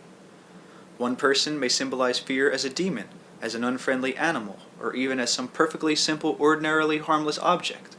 But if you know what your own symbols mean, then you can use the knowledge not only to interpret your dreams, but also as signposts to the state of consciousness in which they usually occur. These symbols will change, therefore, in various stages of consciousness. Again, the logical sequence is not present, but the intuitive creation will change the symbols much in the same way that an artist might change his colors. All symbols stand for inner realities, therefore, and when you juggle symbols, you are juggling inner realities. Any exterior move that you make is made within the interior environment, within all the interior environments with which you are involved. Symbols are highly charged psychic particles, and that includes physical objects that have strong characteristics of attraction and expansion, that stand for inner realizations and realities that have not been perceived through direct knowing. By direct knowing here, I mean instant cognition and comprehension without symbolization. Even the symbols, then, at various stages of consciousness, will appear differently, some seeking to have stability and permanence as your physical objects, following the principles or root assumptions of corporeal reality, and some changing much more quickly, as in the dream state, these being immediate and sensitive indicators of feeling. Various states of consciousness seem to have their own environments in which these symbols appear, again, as objects appear in a physical environment. Seemingly non-stable mental objects appear in the dream environment at certain levels. The symbols follow rules, then, in both cases. As mentioned earlier, again, the dream universe is as quote-unquote objective as the corporeal one. The objects and symbols within it are as faithful representations of dream life as physical objects are of waking life. The nature of the symbols, therefore, can serve as an indication, not only as to your environment, but your state of consciousness within it. In normal dreaming, within the context of an ordinary dream drama, the objects seem permanent enough to you. You take them for granted. You are still physically oriented. You project upon dream images the symbolism of your waking hours. In other states of dream consciousness, however, houses may suddenly disappear. A modern building may suddenly replace a shark. A child may turn into a tulip. Now, the symbols are obviously behaving in a different manner. In this environment, permanency is not a root assumption. Logical sequence does not apply. Symbols that behave in this way can be clues to you that you are now at another stage of consciousness, and within an entirely different interior environment. Expression of feelings and of experiences are not limited to the rigid framework of objects stuck in consecutive moments. Feelings are automatically transformed and expressed in a new, mobile, immediate manner. In a way, the tune of consciousness is quicker. Actualization does not need to wait for hours or days. Experience is free from a time context. In this realm of consciousness, an entire book may be written, or one's life plans thoroughly scrutinized. Your present time is one of many dimensions that help form this particular stage of consciousness. Therefore, your past, present, and future exists within it, but only as a portion of that interior environment. You have to learn your way about, for the states of consciousness and their environment stretch out in their own way, as your world stretches out, say, in space. It is not difficult, however, to be aware of yourself in this stage through giving yourself proper suggestions before sleep. To some extent, this transmutation of symbol can be observed in various stages of waking consciousness also. When you are at rest, awake but with eyes closed, images and pictures will often appear to your inner eye. Some will be physical like materializations, images of trees or houses or people. Others will be simply shapes that change swiftly and seem to flow one into the other. As a rule, even the images that are recognizable will quickly be replaced by others in a kaleidoscope of constantly changing forms. There may seem to you to be no logic to these inner pictures, and certainly no connection between them and what you were thinking a moment before, or even an hour before. To some extent, they seem disconnected from you and not of your doing. Often, however, they represent the characteristics shown by consciousness when it is somewhat turned away from physical stimuli. The form of symbols is changed as the states of consciousness change. The images that you see in this circumstance represent the thoughts and feelings experienced just before you closed your eyes, or those that were paramount in your mind somewhat previously. The minute your eyes are closed, the thoughts and feelings express themselves through this symbolism. Because the images may seem to have no direct connection logically to these thoughts and feelings, you do not recognize them either as your own, nor are you able to tie them up with what they represent.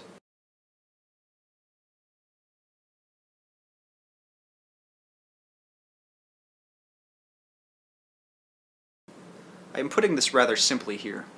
Imaginatively, you have greater freedom to express feelings than you do practically. An earlier particular fear felt during the day, involving, say, a loss of a job, may then be translated when you close your eyes into a series of seemingly unrelated symbols, all, however, connected to that one fear. You may see, in a quick series of pictures, a deep hole in the ground. It may be replaced by a street urchin, obviously poor and from another century. A casket may appear, or a black wallet fly through the air. You may see a severe, dark, wintry scene. The picture of a character from an old schoolbook long forgotten may appear and disappear. In between may be a grouping of opposing symbols representing your hope, a spring flower, a table loaded with food, a new suit of clothes, any sign of abundance that would have meaning to you. Nowhere would the thought of the potential loss of a job enter in. It would seem to you that you had forgotten it. Through the use of symbols, however, your feelings would be given full play, each image rising and falling in flow with feelings so far underneath consciousness, pools of emotion, that you were not aware of them. They would automatically bring about these images, however. Now with reflection, you could connect these with their origin, but usually they would pass you by. If you let yourself lie still longer with eyes closed, the symbolism would continue to change character, losing perhaps some of its visual characteristics and growing more intense in other directions. You might think you smell a particular odor, for example, that is distasteful to you, following through with the situation as given. You might instead translate the fear into a frightening physical sensation, and suddenly feel that you are falling or that something unpleasant touched you. Any of these changing characteristics of symbols should alert you to the altered state of your consciousness. If you let yourself drift off into sleep here, you would most probably manufacture 2 or 3 dreams that symbolize the fear, dreams in which you consider and try out possible solutions within the dream context. The job situation might never appear as such within any of the dreams, of course. Still, to the unconscious, the problem has been set and given. In the following deep protected areas of sleep, the higher centers of the inner self are allowed to function and come to the aid of the 3-dimensional oriented portion of the personality. This more liberated self sees the situation much more clearly, suggests a given line of action, but does not order it, and informs the dreaming self. The dreaming self then manufactures a group of dreams in which the solution is stated within a symbolic dream situation. The final and more specific interpretations is done in areas of dreaming closer to the waking self, when the symbols grow more and more specific. There is a much more narrow aspect to symbolism, therefore. The closer you get to waking consciousness, the more limited and narrow the symbol. The handier it is in a given physical circumstance, the less valuable it is as a waking lifeline characteristic symbol. To some extent, the more precise a symbol is, the less meaning it can contain.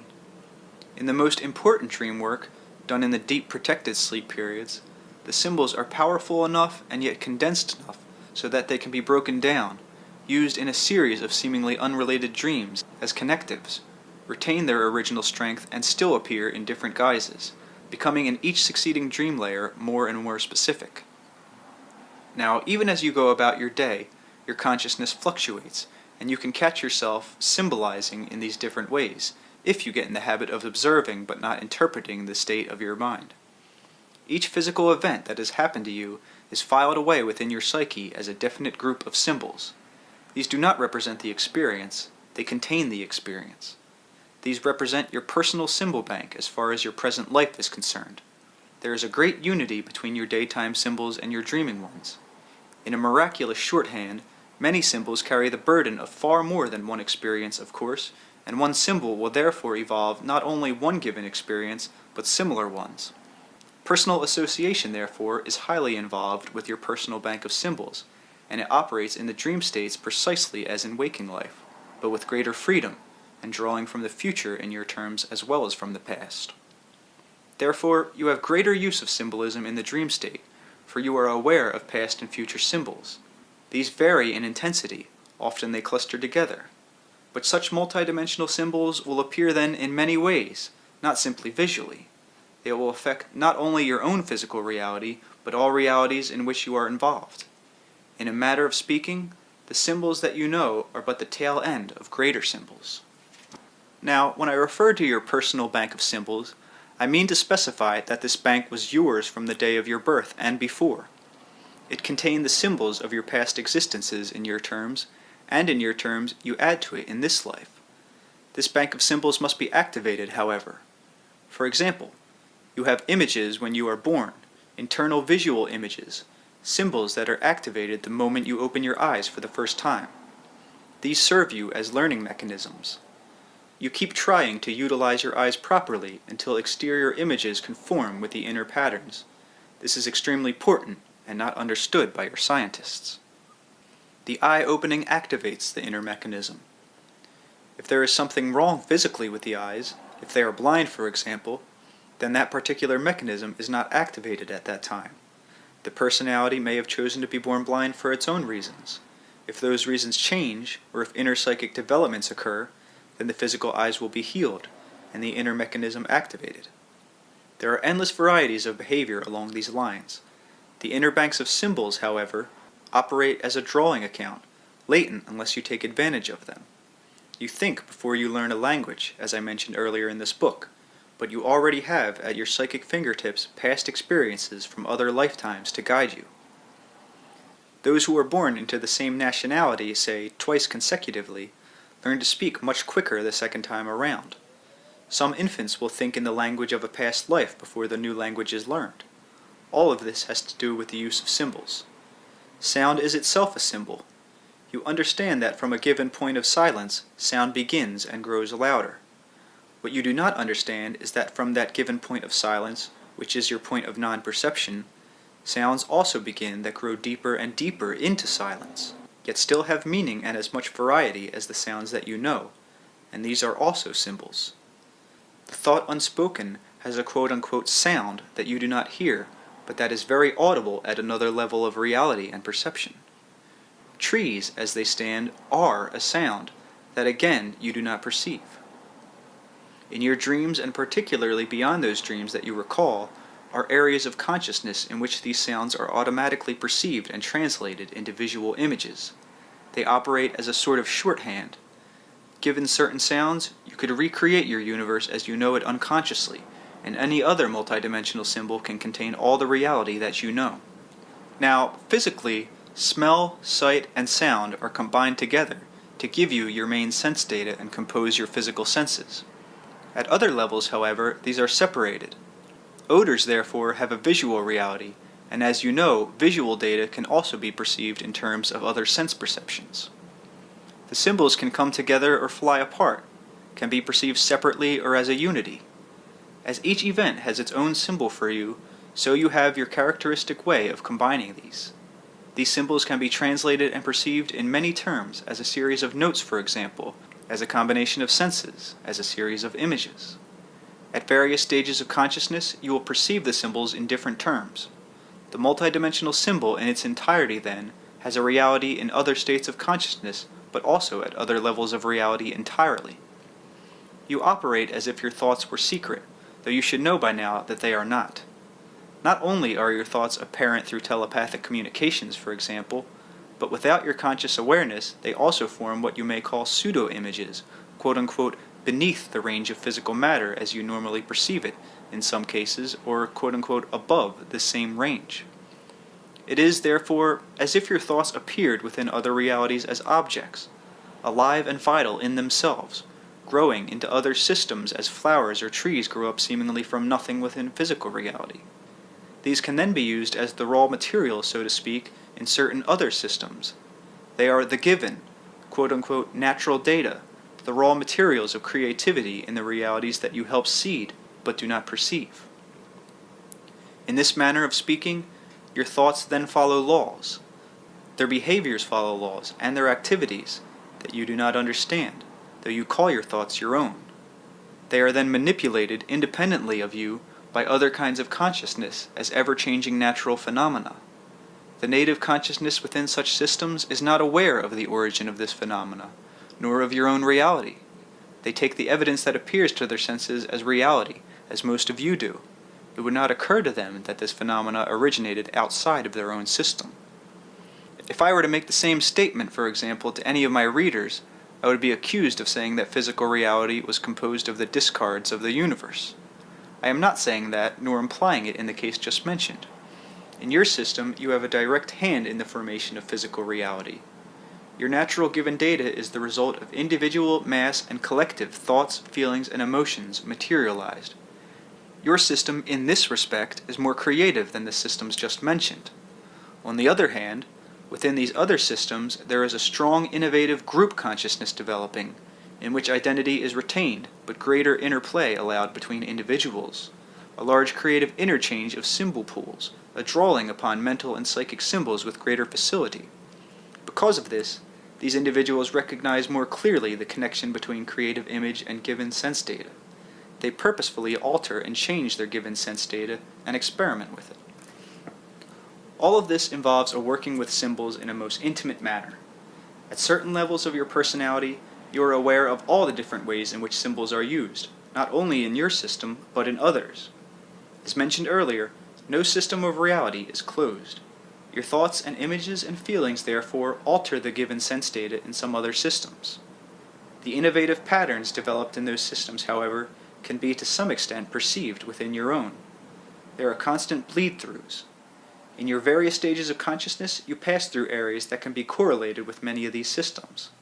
Some stages through which you pass are native stages to other kinds of consciousness, and while passing through these, you will find yourself using symbols in the way that is characteristic of that level.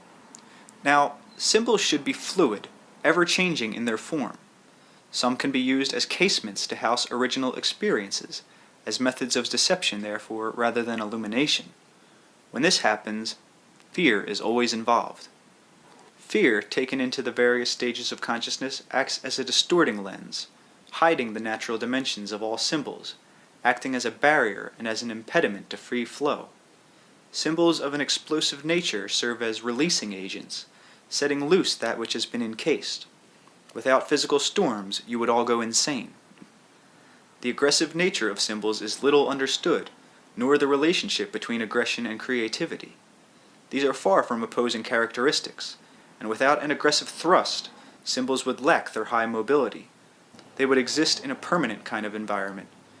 It is both the creative and aggressive aspects of consciousness that allow it to use symbols, to move through various levels of experience, and the aggressive nature of thought that so propels it, despite your knowledge, into realities that you do not understand. Aggressiveness and passivity are both behind symbols of birth, for both are needed. They are both beneath symbols of death, though this is not understood. Inertia results when aggressiveness and creativity are not in the proper proportions, when consciousness leans too severely in one direction or another, when the flow of symbols is either too quick or too slow for the particular psychological environment in which you dwell. Pauses then occur. To put it as simply as possible, there is an almost inconceivable moment in which a no reality occurs, in which a symbol is caught between motion and no motion, a time of uncertainty. This is of course translated in many ways and reflected. In such periods, certain symbols can be lost to all intents and purposes, dropping out of an individual's experience, leaving gaps of inertia. These gaps exist quite literally in many systems. You encounter them on many levels. You may find yourself experiencing a state of consciousness, for example, in which nothing seems to happen, and no psychological landscape or recognizable symbols occur. These exist not only psychologically or psychically, but as blank areas in terms of space. The space may be filled finally with new symbols. If you are perceptive enough, you can sometimes catch yourself encountering such states of reality in which nothing appears and no signs of any consciousness outside of your own is apparent. Such blank spots can be seeded with new symbols, and are often used as channels through which new creative ideas and inventions are inserted. These gaps are recognized by others, therefore, and viewed as dark spaces. They also represent areas of no resistance for those mind travelers who are probing inner realities. They represent uncluttered areas, but also open channels, inactive in themselves but passively waiting. Now, some symbols also wait in such a passive manner to be activated. They represent future experience in your terms, that presently lie latent. These blank spaces of inertia, therefore, are creative to some extent, and that these other symbols may swim into view within them.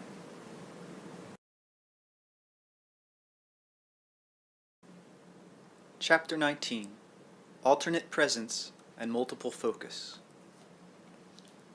Let us begin with the normal waking consciousness that you know.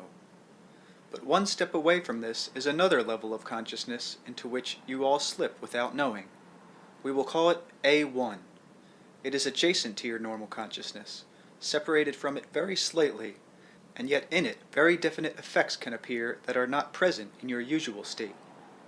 At this level, many abilities may be used, and the present moment can be experienced in many different fashions, using as a basis the physical data with which you are already familiar. In your normal state, you see the body. In A1, your consciousness can enter the body of another and heal it. You can, in the same manner, perceive the state of your own physical image. You can, according to your abilities, manipulate matter from the inside consciously, with lucidity and alertness. A1 may be used as a side platform, so to speak, from which you can view physical events from a clearer standpoint. Using it, you are released momentarily from bodily pressures, and with that freedom, you can move to relieve them. Problems that seem beyond solution can often, though not always, be solved. Suggestions given are much more effective. It is easier to form images, and they have a greater mobility. A1 is a sidestep away, therefore, and yet an important one. Now, it can be used as the first of a series of steps, leading to quote-unquote deeper states of consciousness. It can also be used as the first of a series of adjacent steps. Each of the deeper layers of consciousness can also be used as first steps, leading to other adjacent levels. A1 is simple to enter. When you listen to music that you like, when you are indulging in an enjoyable quiet pursuit, you can sense the different feeling. It may be accompanied by your own characteristic physical clues. You may tap your fingers in a certain way. There may be a particular gesture. You may stare or look dreamily to the left or right. Any such physical clues can help you differentiate between this state of consciousness and the usual predominating one. You have only to recognize it, learn to hold it, and then proceed to experience in its use. As a rule, it is still physically oriented, in that the abilities are usually directed toward the inner perception and manipulation of matter or physical environment. You can, therefore, perceive the present moment from a variety of unique standpoints not usually available. You can perceive the moment's reality as it exists for your intestine or your hand, and experience, with practice, the present inner peace and commotion that exists simultaneously within your physical body. This brings a great appreciation and wonder, a sense of unity with the living corporeal material of which you are physically composed. With practice, you can become as intuitively aware of your internal physical environment as of your external physical environment. With greater practice, the contents of your own mind will become as readily available. You will see your thoughts as clearly as your inner organs. In this case, you may perceive them symbolically, through symbols you will recognize, seeing jumbled thoughts, for example, as weeds, which you can then simply discard. You can request that the thought content of your mind be translated into an intense image, symbolically representing individual thoughts and the overall mental landscape, then take out what you do not like and replace it with more positive images. This does not mean that this inner landscape must always be completely sunny, but it does mean that it should be well balanced. A dark and largely brooding inner landscape should alert you so that you begin immediately to change it. None of these accomplishments are beyond my readers, though anyone may find any one given feat more difficult than another. You must also realize that I am speaking in practical terms. You can correct a physical condition, for example, in the manner just given. If so, however, by examining the inner landscape of thoughts, you would find the source here that initially brought about the physical ailment. Feelings can be examined in the same way. They will appear differently with much greater mobility. Thoughts, for example, may appear as stationary structures, as flowers or trees, houses or landscapes. Feelings will appear more often in the changing mobility of water, wind, weather, skies, and changing color. Any physical ailment, then, can be perceived in this state by looking inward into the body and discovering it. Then, by changing what you see, you may find yourself entering your body or another's as a very small miniature, or as a point of light, or simply without any substance, yet aware of the inner body environment. You change what needs to be changed in whatever way occurs to you then, by directing the body's energy in that direction, by entering the flesh and bringing certain portions together that need this adjustment, by manipulating areas of the spine. Then, from this adjacent platform of A1 consciousness, you perceive the mental thought patterns of yourself or the other person, in whatever way you find characteristic of you. You may perceive the thought patterns as quickly flashing sentences or words that are usually seen within your mind or within the other mind, or as black letters that form words.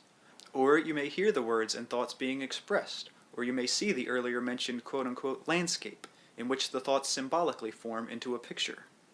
This will show you how the thoughts brought about the physical malady and which ones were involved. The same thing should then be done with the feeling pattern. This may be perceived as bursts of dark or light colors in motion, or simply one particular emotion of great force may be felt. If it is very strong, one emotion may be felt in many such guises. In the case of both thoughts and emotions, with great confidence you can pluck out those that are connected with the malady. In such a manner you have made adjustments on 3 levels. A1 may be used also as a great framework for creativity, concentration, study, refreshment, rest, and meditation. You may evolve your own image of this state to help you, imagining it as a room or a pleasant landscape or platform. Spontaneously, you will find your own symbol for this state. Now, this state may be used also as a step to the next state of consciousness, leading to a deeper trance condition, still relating, however, to the reality system that you understand. Or it may be used as a step leading to an adjacent level of consciousness, 2 steps away, therefore, on the same level from normal reality. In this case, it will lead you not into a deeper examination and perception of the present moment, but instead into an awareness and recognition of what I will call alternate present moments. You will be taking a step aside from the present that you know. This leads to explorations mentioned earlier in the book into probabilities. This state can be extremely advantageous when you are trying to solve problems having to do with future arrangements, decisions that will affect the future, and any matters, in fact, in which important decisions for the future must be made. In this state, you are able to try out various alternative decisions and some probable results, not imaginatively, but in quite practical terms. These probabilities are realities, regardless of which decisions you make.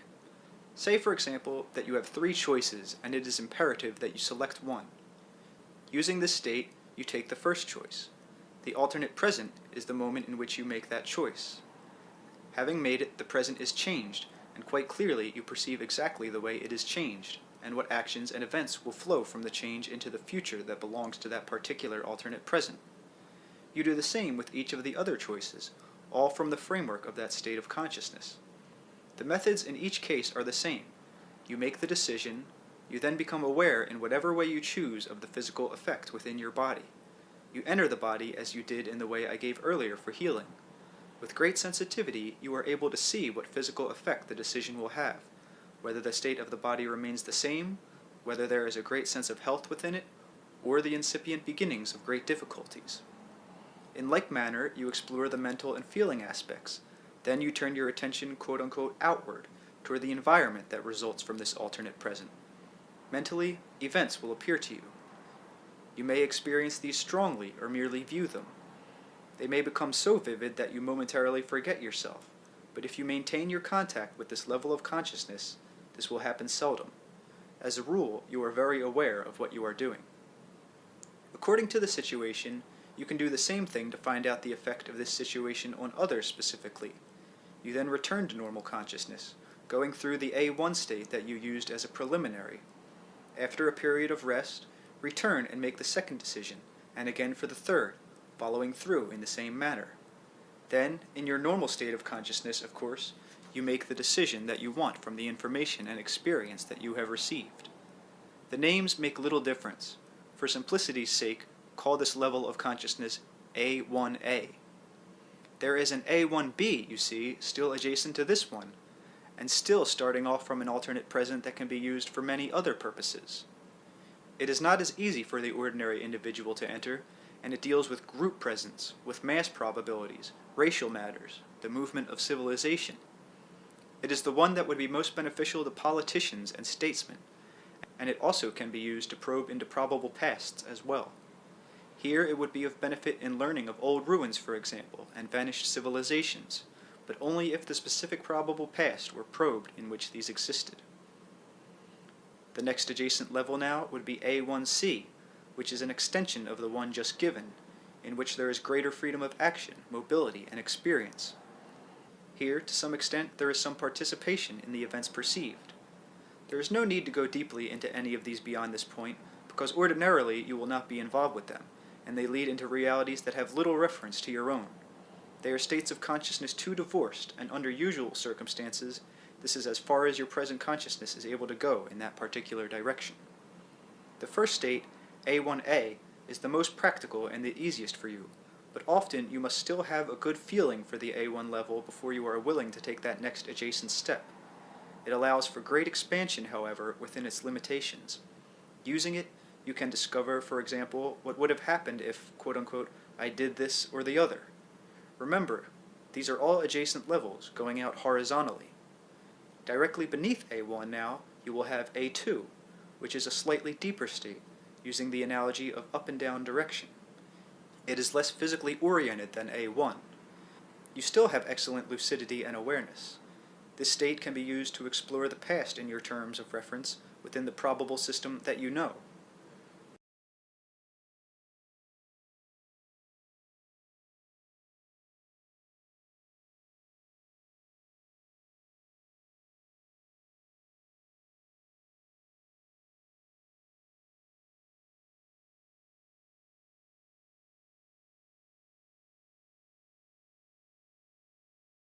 Reincarnational pasts are known to you here, and if some personal malady cannot be solved from A1, you may go to A2, discovering that it originated from another existence. This state is distinguished by a slower breathing pattern, and unless other directions are given, by a somewhat lowered temperature and longer alpha waves, a slower frequency. There is still relation to environment, however, and awareness of it. This may be purposely blocked off for greater efficiency, but it is not necessary. In many cases, the eyes may be open, for example, though it may be easier to close them. Here, sensitivity is quickened. Without necessarily following the methods given in A1, the mental, physical, and feeling aspects of past personality will appear. They may be perceived in various ways according to the characteristics of the individual who is in this state. This can be used to discover the origin of an idea in the past, or to find anything that has been lost there, as long as it is within your probability system. Directly beneath this is A3. You have an extension again here dealing with mass issues, movements of land, the history of your planet as you know it, the knowledge of the races that inhabited it, the history of the animals, the layers of gas and coal, and of the various ages that swept across the planet and changed it. A4 brings you to a level that is beneath matter formations, a level in which ideas and concepts can be perceived, although their representations do not appear in the present physical reality that you know. From this layer, many of the deepest inspirations come.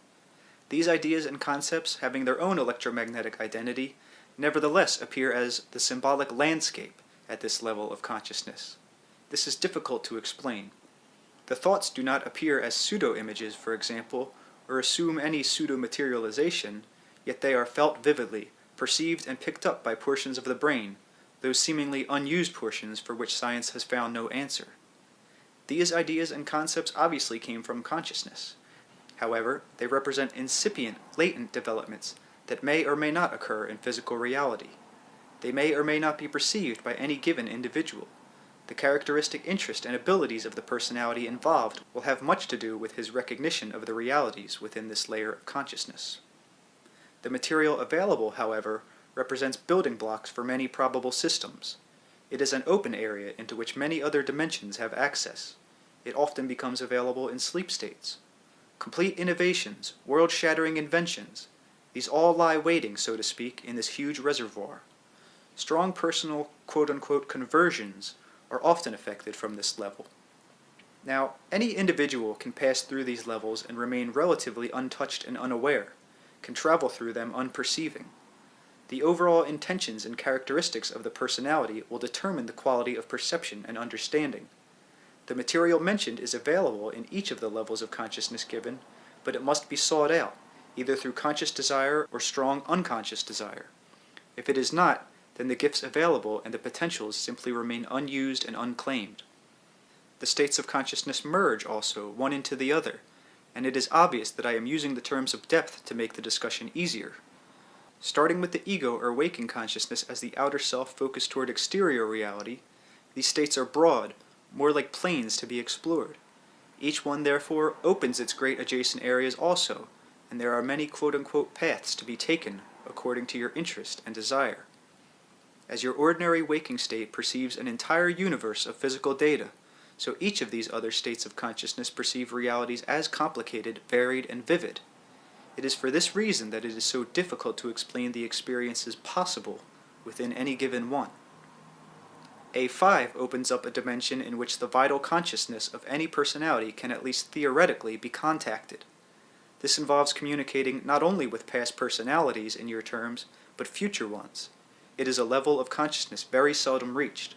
It is not, for example, the layer used by most mediums. It is a meeting ground in which personalities from any time or place or probable system can communicate with each other in clear terms understood by all. Since past, present, and future do not exist, this is a level of crystal clear communication of consciousness.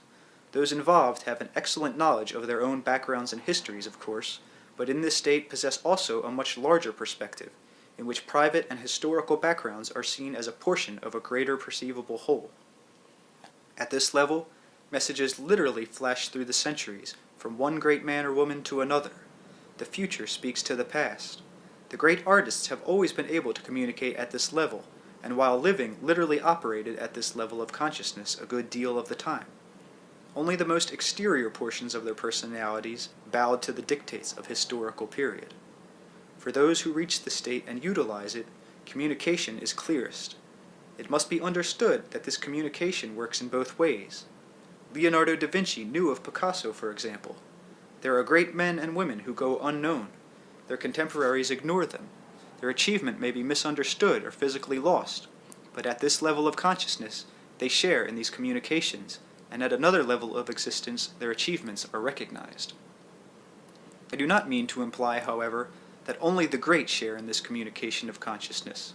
A great simplicity is necessary, and out of this, many of the most lowly in men's terms also share in these communications. There is an unending conversation going on throughout the universe, and a most meaningful one. Those from both your past and your future have a hand in your present world, and at this level the problems that have been met and will be encountered are being discussed. This is the heart of communication. It is most usually encountered either in a protective deep level of sleep or in a sudden spontaneous trance state. Now, the information received in any of these states of consciousness must be interpreted for the normal waking consciousness if any physical memory is to be maintained.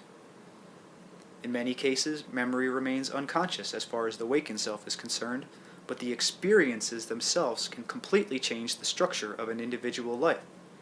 Disastrous courses can be averted through such intercommunications and illuminations, whether or not the ego is aware of them. The experiences at these various levels may be interpreted symbolically. They may appear in the form of fantasy, fiction, or artwork, without the conscious self realizing their origin. Now, at any of these various stages of consciousness, other phenomena may also be perceived. Thought forms, for example, energy manifestations, projections from the personal subconscious, and projections from the collective unconscious. Any or all of these may take symbolic form, and may appear beneficial or threatening according to the attitude of the personality involved. They should be regarded as quite natural phenomena, often neutral in intent. Often, they are incipient forms given activity by the personality who encounters them. The nature of their activity, therefore, will be projected outward from the personality onto the relatively passive materialization. The person encountering these has only to turn his attention away to quote-unquote deactivate the phenomenon. This does not mean that the phenomenon is not real. Its nature is simply of a different kind and degree. It has some energy of its own, but needs additional energy from a perceiver for any interrelationship to take place. If such a materialization appears threatening, then simply wish it peace and withdraw your attention from it. It draws its main activating energy from your focusing and according to the intensity and nature of your focus. You must not take the root assumptions of physical existence with you as you journey through these levels of consciousness. Divest yourself of as many of them as possible, for they can cause you to misinterpret your experiences. There are other layers of awareness beneath this one, but here there is a much greater tendency for one to merge into the other. In the next level, for example, communication is possible with various kinds of consciousness that have never been physically manifested in your terms. Personalities who do not have a physical reality in either your present or future, yet who are connected with your system of reality, both as guardians and custodians. Almost all experiences from this level will be symbolically represented, for otherwise they would have no meaning to you. The experiences will all have to do in one way or another with non-physical life, non-corporeal consciousness and forms, and the independence of consciousness from matter. These experiences will always be supportive. Out-of-body experiences will often be involved here, in which the projectionist finds himself in an unearthly environment or one of great beauty and grandeur. The quote-unquote stuff of the environment will have its origin in the mind of the projectionist, being symbolic of his idea, for example, of life after death. A speaker or speakers will appear in whatever guise will be most acceptable to the projectionist, whether it be the guise of a god, an angel, or a disciple. This is the most characteristic kind of experience from this level. According to the abilities and understanding of the projectionist, however, more thorough messages can be given, and it may be quite obvious that the speakers are indeed only symbols of greater identities. Some will be able to understand the communications more clearly. The true nature of the non-physical speakers may then be made known. Deeper projections into that environment may then be possible. In this state also, great vistas of historic pasts and futures may be seen. All of these levels of consciousness are filled with the tapestry of various communications that can be followed through according to the purpose of the personality involved. Molecular structures send out their own messages, and unless you are tuned in to perceive them, they may be interpreted as static or meaningless noise. Any one of these levels of consciousness can be covered in a twinkling, and no notice taken of it, or, at least theoretically, you could spend a lifetime exploring any given level. You may have several quite valid experiences in level 4, for example, without any awareness of the first 3. The stages are there for those who know what they are and how to use them. Many quite spontaneously find their own way. The other adjacent levels on the horizontal line now involve you in various alternate realities, each one a greater distance from your own. Many of these involve systems in which life and death as you know it does not occur, where time is felt as weight, systems in which the root assumptions are so different from your own that you would only accept any experience as fantasy. For this reason, you are much less apt to travel in those directions. In some, there are built-in impediments. Even projection from your universe into a universe of antimatter is most difficult, for example. The electromagnetic makeup even of your thoughts would be adversely affected, and yet theoretically this is possible from one of these adjacent levels of consciousness.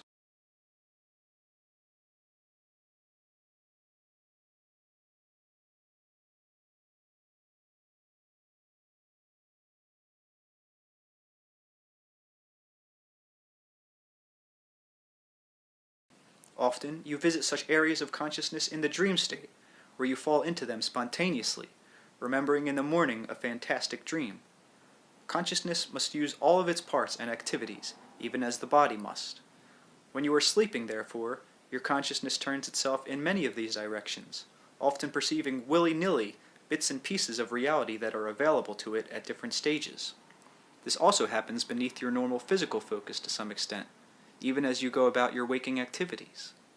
The alternate presents of which I spoke are not simply alternate methods of perceiving one objective present. There are many alternate presents with you focused only in one of them. When you let your attention waver, however, you may often fall into a state in which you momentarily perceive glimpses of another alternate present. The whole self, the soul, knows of its reality in all such systems, and you, as a part of it, are working toward the same state of self-awareness and development. When you are proficient, you will not be swept willy-nilly into other stages of consciousness as you sleep, but you will be able to understand and direct those activities. Consciousness is an attribute of the soul, a tool that can be turned in many directions.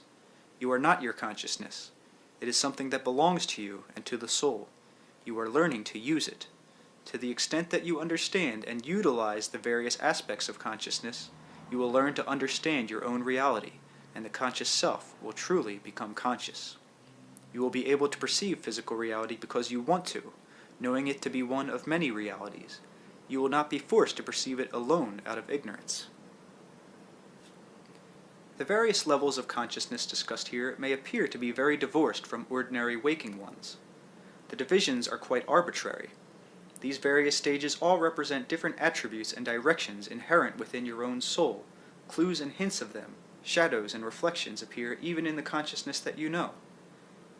Even normal waking consciousness, then, is not innocent of all other traces of existence, or devoid of other kinds of awareness.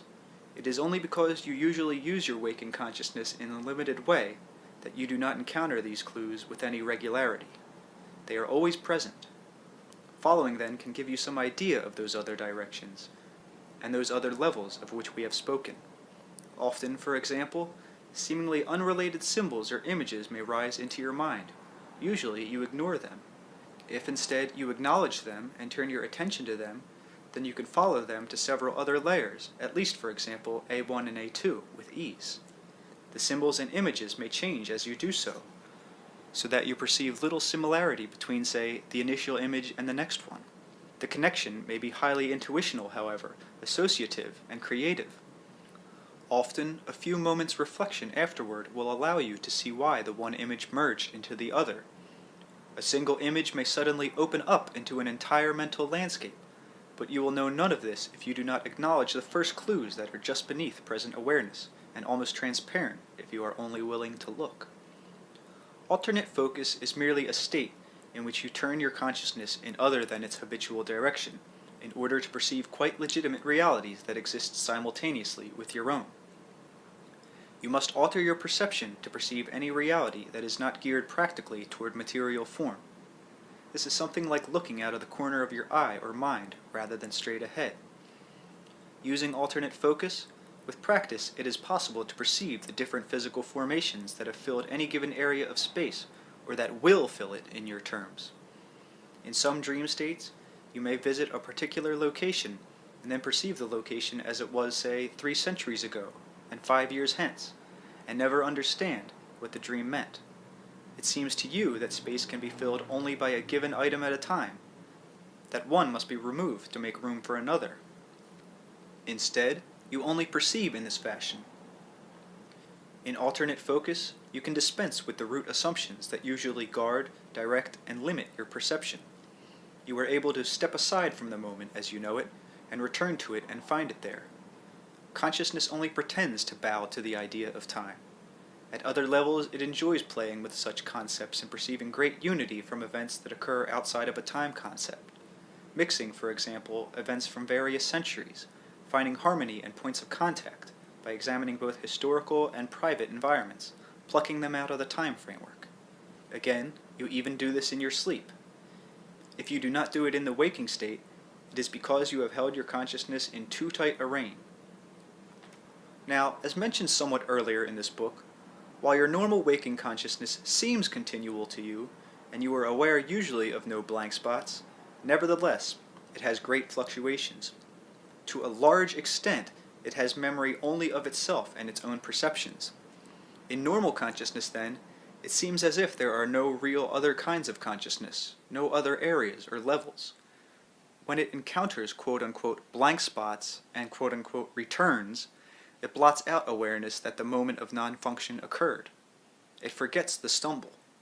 It cannot be aware of alternate kinds of consciousness while being itself, unless methods are taken that allow it to recover from this amnesia. It plays hopscotch in and out of reality.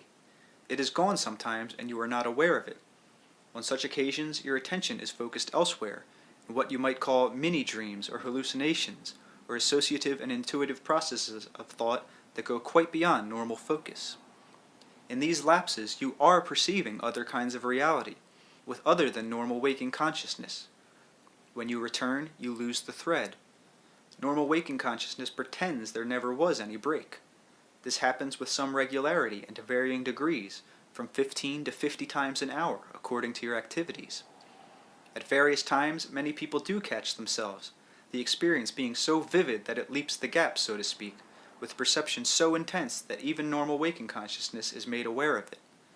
These intervals are quite necessary to physical consciousness. They are woven through the fabric of your awareness so cleverly and so intimately that they color your psychic and feeling atmosphere. Normal waking consciousness weaves in and out of this infinite supportive webwork. Your inner experience is so intricate that verbally it is almost impossible to describe. Normal waking consciousness, while having memory of itself, obviously does not retain all memory all of the time. It is said that memory of past events drops back into the subconscious. It is still intensely alive, and by alive I mean living and active, although you do not focus upon it. Inner portions of your personality also have memory of all of your dreams. These exist simultaneously and suspended, so to speak, like lights over a dark city, illuminating various portions of the psyche. These memory systems are all interconnected. Now, in the same way, you have your memory of past lives, all quite complete and all operating in the entire memory system. In periods of conscious quote-unquote blank spots, or certain fluctuations, these memory systems are often perceived. As a rule, the conscious mind with its own memory system will not accept them. When a personality realizes that such other realities exist, and that other experiences with consciousness are possible, then he activates certain potentials within himself. These alter electromagnetic connections, both within the mind, the brain, and even the perceptive mechanisms. They bring together reservoirs of energy and set up pathways of activity, allowing the conscious mind to increase its degree of sensitivity to such data. The conscious mind is set free of itself. To a large measure, it undergoes a metamorphosis, taking on greater functions. It is able to perceive, little by little, some of the content before closed to it. It needs no longer perceive the momentary blank spot, fearfully, as evidence of non-existence. The fluctuations mentioned earlier are often quite minute, yet highly significant. The conscious mind knows well of its own fluctuating state. When once it is led to face this, it finds not chaos, or worse, non-existence, but the source of its own abilities and strength. The personality then begins to use its own potential. Now, periods of reverie and creative moments of consciousness both represent excellent entryways into these other areas. In the usual creative state of consciousness, the regular waking consciousness is suddenly supported by energy from these other areas. Waking consciousness alone does not give you the creative state. Indeed, normal waking consciousness can be as afraid of creative states as it is of blank states, for it can feel that the I is being thrust aside, can feel the upthrust of energy that it may not understand. It is precisely in the low points of fluctuation that such experiences originate, for normal consciousness is momentarily at a weak state and in a period of rest. The whole physical organism undergoes such normal fluctuations again that are usually quite unnoticed. These periods also fluctuate, following rhythms that have to do with the characteristic personality. In some, the waves of motion are comparatively long and slow, the valleys within being sloped. With others, the reverse is true. With some, the lapses are more noticeable, outside of the norm. If the situation is not understood, then the personality may find it difficult to relate to physical events. If he is able to perceive the other areas of consciousness, he may find himself in still more difficulty, not realizing that both systems of reality are valid. The fluctuations also follow seasonal changes. Events from any given layer of consciousness are reflected in all other areas, each being actualized according to the characteristics of the given layer. As one dream is like a stone thrown into a pool of dream consciousness, So any act appears in this pool also in its own guise. Alternate focus allows you to perceive the many manifestations of any given act, the true multidimensional reality of a given thought. It enriches the normal consciousness. You are active in these other layers whether or not you are aware of it. You learn not only in physical life and in the dream state, but in these interior existences of which you have no memory. Creative abilities of a specific nature, or healing abilities, are often trained in this fashion, only then emerging into physical actuality. Your future thoughts and acts are as real in these dimensions as if they had already occurred, and as much a part of your development. You are formed not only by your past, but by your future, and by alternate existences. These great interactions are only a part of the framework of your soul. You can, therefore, change present reality as you understand it from any of these other layers of consciousness. Any one of these various layers of consciousness can be used as the normal acting consciousness, reality being viewed from that specific standpoint. Physical reality is therefore glimpsed by other kinds of personalities in other systems from their own unique viewpoints. Peering at it from this angle, so to speak, you would not recognize it as your own home system. From some of these viewpoints, your physical matter has little or no permanency, while to others your own thoughts have a shape and form, perceived by observers but not by yourselves. In traveling through the states of consciousness, these other personalities would try to attain some focus and perceive your environment, trying to make sense of data with which they are largely unacquainted. Since many of them are unaware of your idea of time, they would find it difficult to understand that you perceive events with intervals between, and would not perceive the inner organization that you thrust upon your normal environment. Yours is obviously a probable system to other fields also touched by the field of probabilities. As the events are adjacent to yours, so is yours adjacent. Alternate focus allows personalities from other realities to perceive your own then, as it can theoretically at least allow you to glimpse into their existence. End of chapter.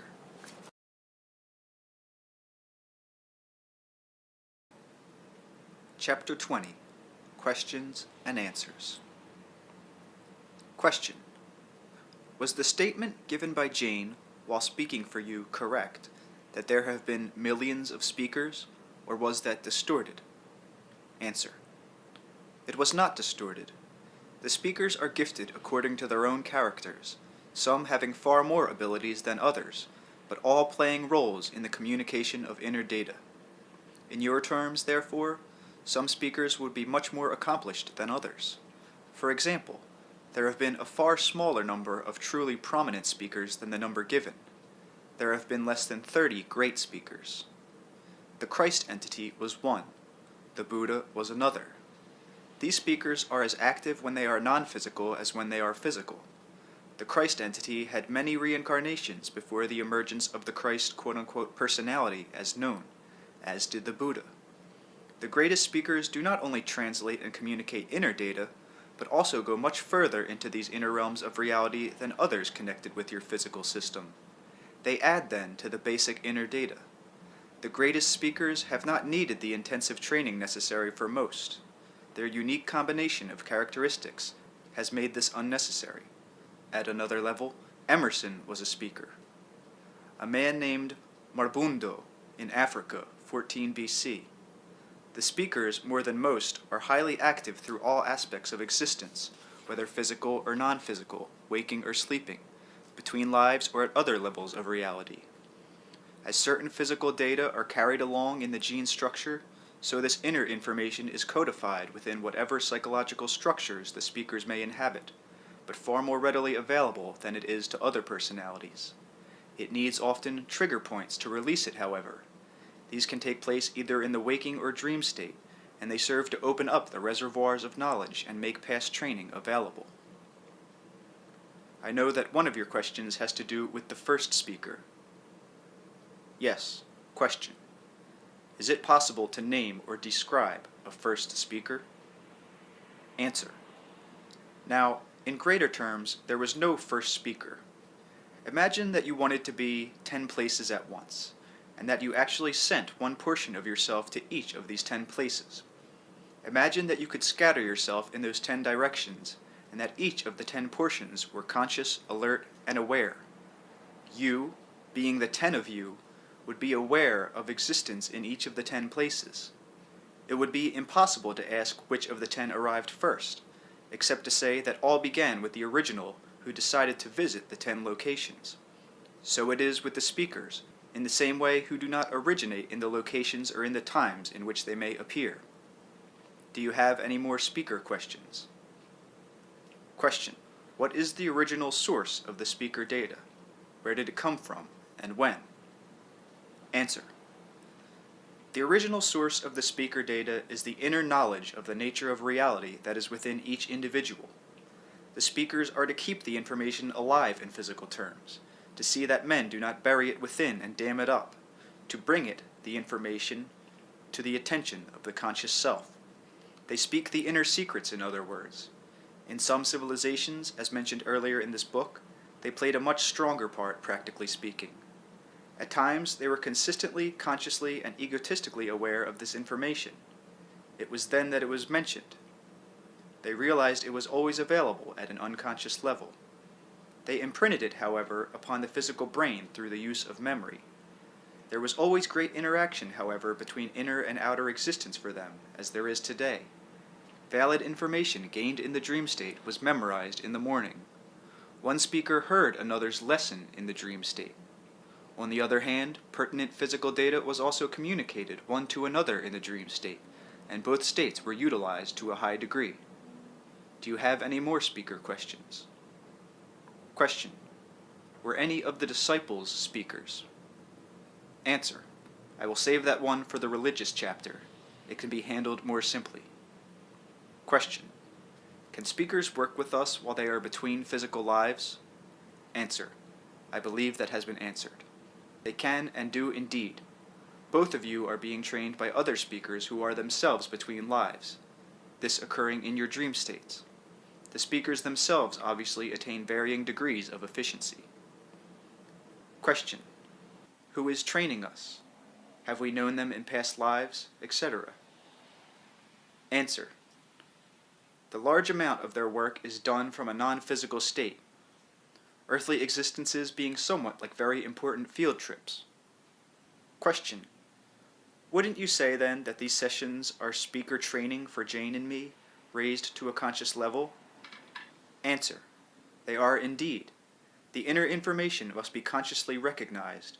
In your terms, by the time an individual is in his last physical life, all portions of the personality are then familiar with it at the time of death. The personality is not swept willy-nilly back to another earthly existence, as might be the case otherwise.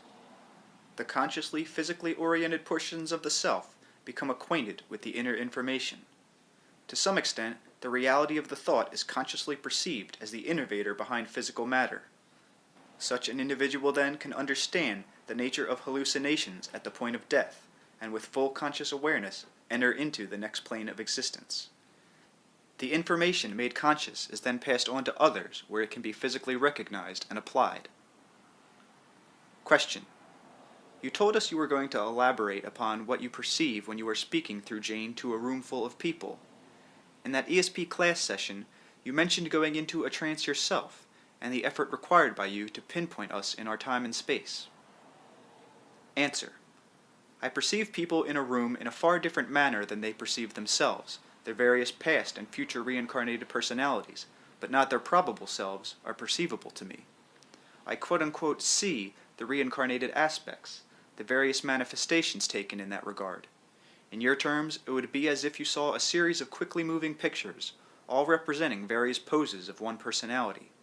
I must remember, in all communications with those in the room, to limit my remarks and focus to the specific reincarnated quote-unquote present self. I see this composite image myself. It is not recognized by Rupert's eyes, which do not have the multidimensional depth perception necessary. I see the composite image clearly, whether or not I am looking through Rupert's eyes. I use his eyes because they narrow down the focus for me to the one quote-unquote present self of which the individual is aware. Communicating with your system in such a manner demands great diligence and greater discrimination, according to the quote-unquote distance of the communicator from the physical system. I am not based within the physical system, for example. The discrimination comes to bear upon the precision needed to enter your reality at the precise time, the precise point in time and space upon which you are concentrated. Present and future experience of those in the room are available to me, and as real as their present experience. Therefore, I must remember what they think has already happened or not yet occurred, for to me it is one. These patterns of activity, however, are also constantly changing. I say, for example, that I am aware of their past and future actions and thoughts, and yet what I am aware of actually are ever-shifting and changing patterns, both in the future and in the past. Some of the events that I see connected very clearly with these persons in the future may not in your physical system occur. They exist as probabilities, as potentials, actualized in thoughts, but not turned into definite physical form. I told you that no events are predetermined. I would have to tune into a future date in your terms, and probe it with all of its ramifications in order to ascertain which of the probable actions I saw in your earlier would be actualized in your later. To a large extent, the methods of communication may vary. A personality based within physical reality, between lives for example, would find entry in many ways easier. The information he would be able to give, however, would also be limited because of his experience. I do have a memory of physical existence, however, and this automatically helps me in translating your mental data into physical form. I do perceive objects, for example. Using Rupert's mechanism is of great help here also. At times, I see the room and the people as he, or rather his perceptive mechanisms do. In this case, I translate or read that data and use it as you might a computer's. Question: are you going to tell us about some of the ways you contacted Jane before the sessions began? Answer: I mentioned some of that in an earlier chapter.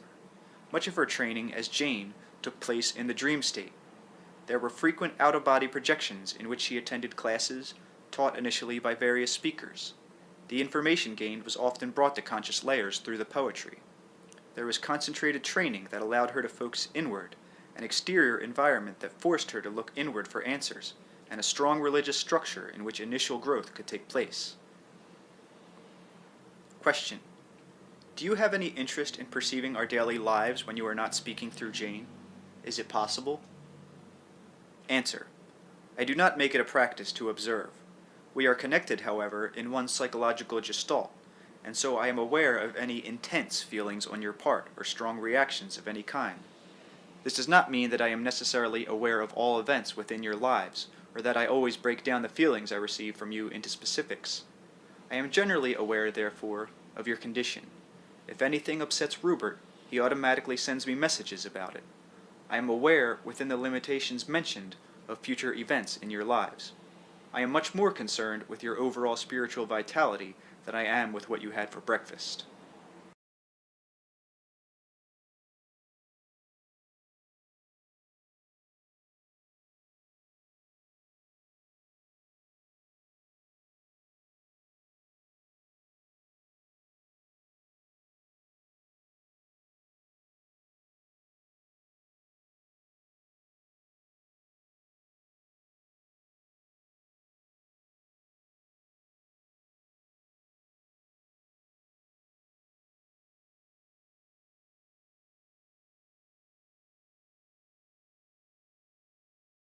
Question: if everything exists now, or at once, how can it be added to through constant creation and expansion?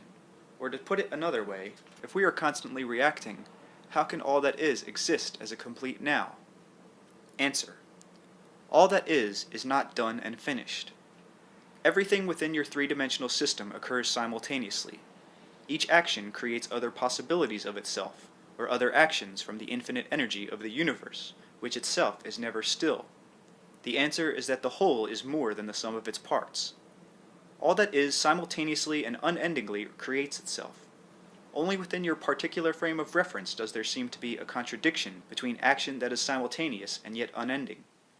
This has to do mainly with the necessary distortions arising from your time concept and the idea of duration, for duration to you presupposes existence continued within a time framework, predisposing to beginnings and endings.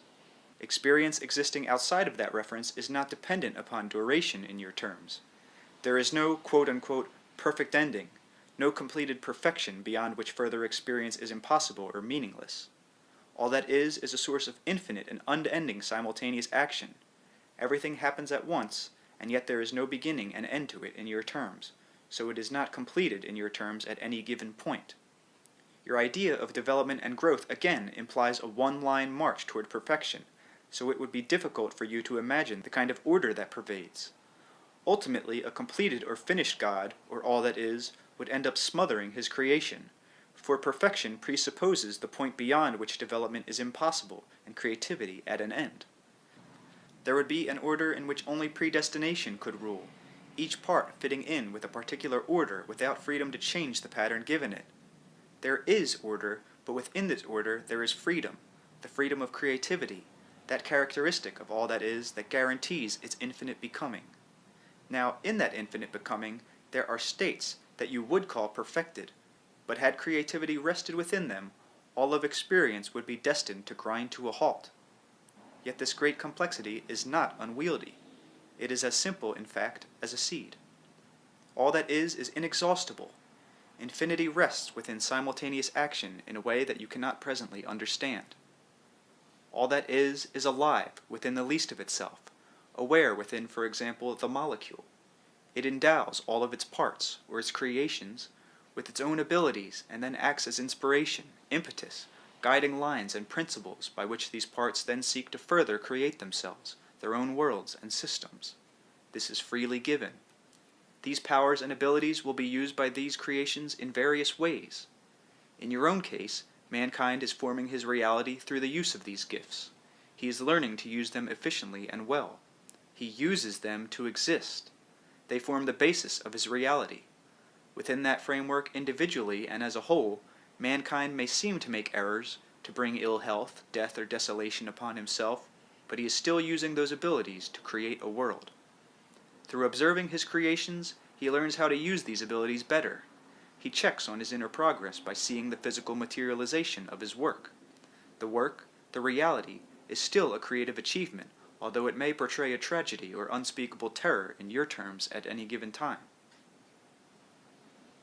Question: how do you account for the pain and suffering in the world? Many people have asked this question.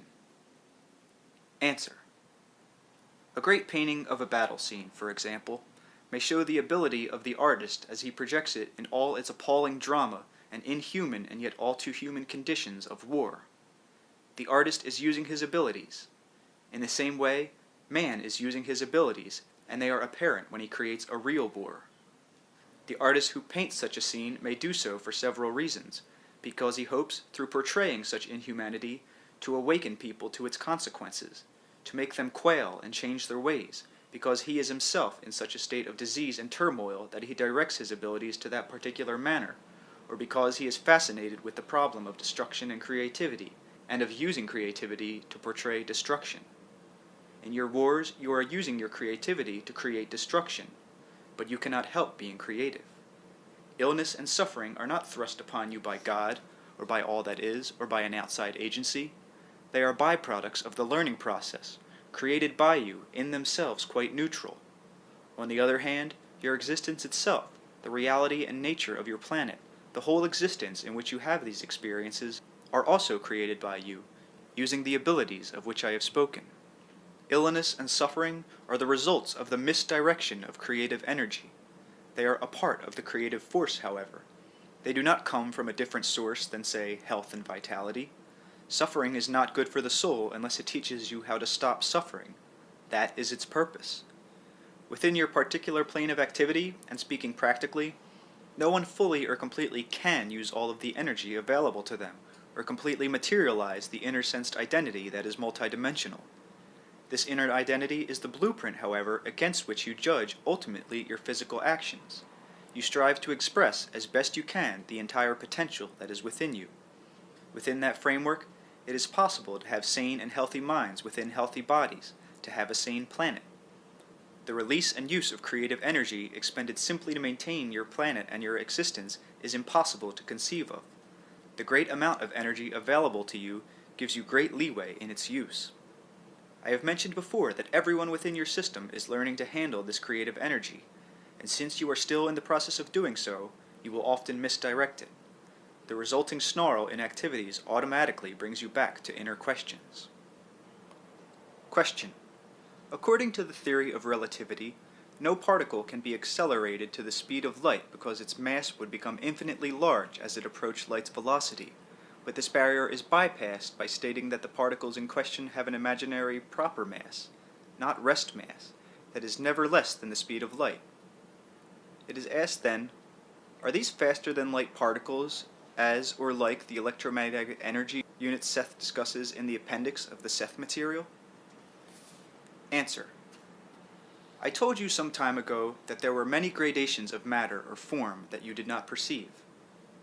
In your terms, many of these particles making up such constructions do move faster than the speed of your light.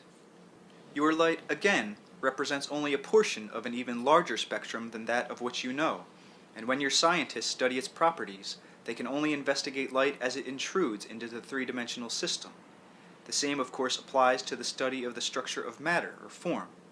There are indeed universes composed of such faster-than-light particles.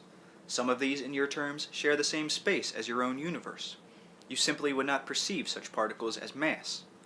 When these particles are slowed down sufficiently, you do experience them as matter. Some of these particles drastically alter their velocity, appearing sometimes at your slower rate, usually in cyclic fashion. The inner vortex of some such particles has a much greater velocity than the orbiting portions. Electromagnetic energy units are formed spontaneously from the electromagnetic reality of feelings emitted from each consciousness, as for example, breath automatically goes out from the physical body. Electromagnetic energy units are, then, emanations from consciousness. The intensity of the thought or emotion determines the characteristics of the units themselves. As certain ranges are reached, they are propelled into physical actualization. Whether or not this occurs in your terms, they will exist as small matter particles, as say latent matter or pseudomatter. Some of these will fall into the faster-than-light groupings and have a perceivable vitality within that framework. These faster-than-light particles, of course, exist in their own kinds of form then.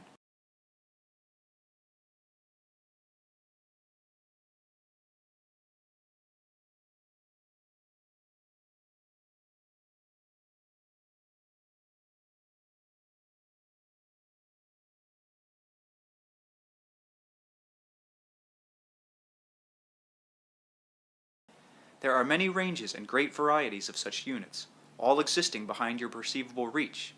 To lump them together in such a way, however, is misleading, for within all of this there is great order.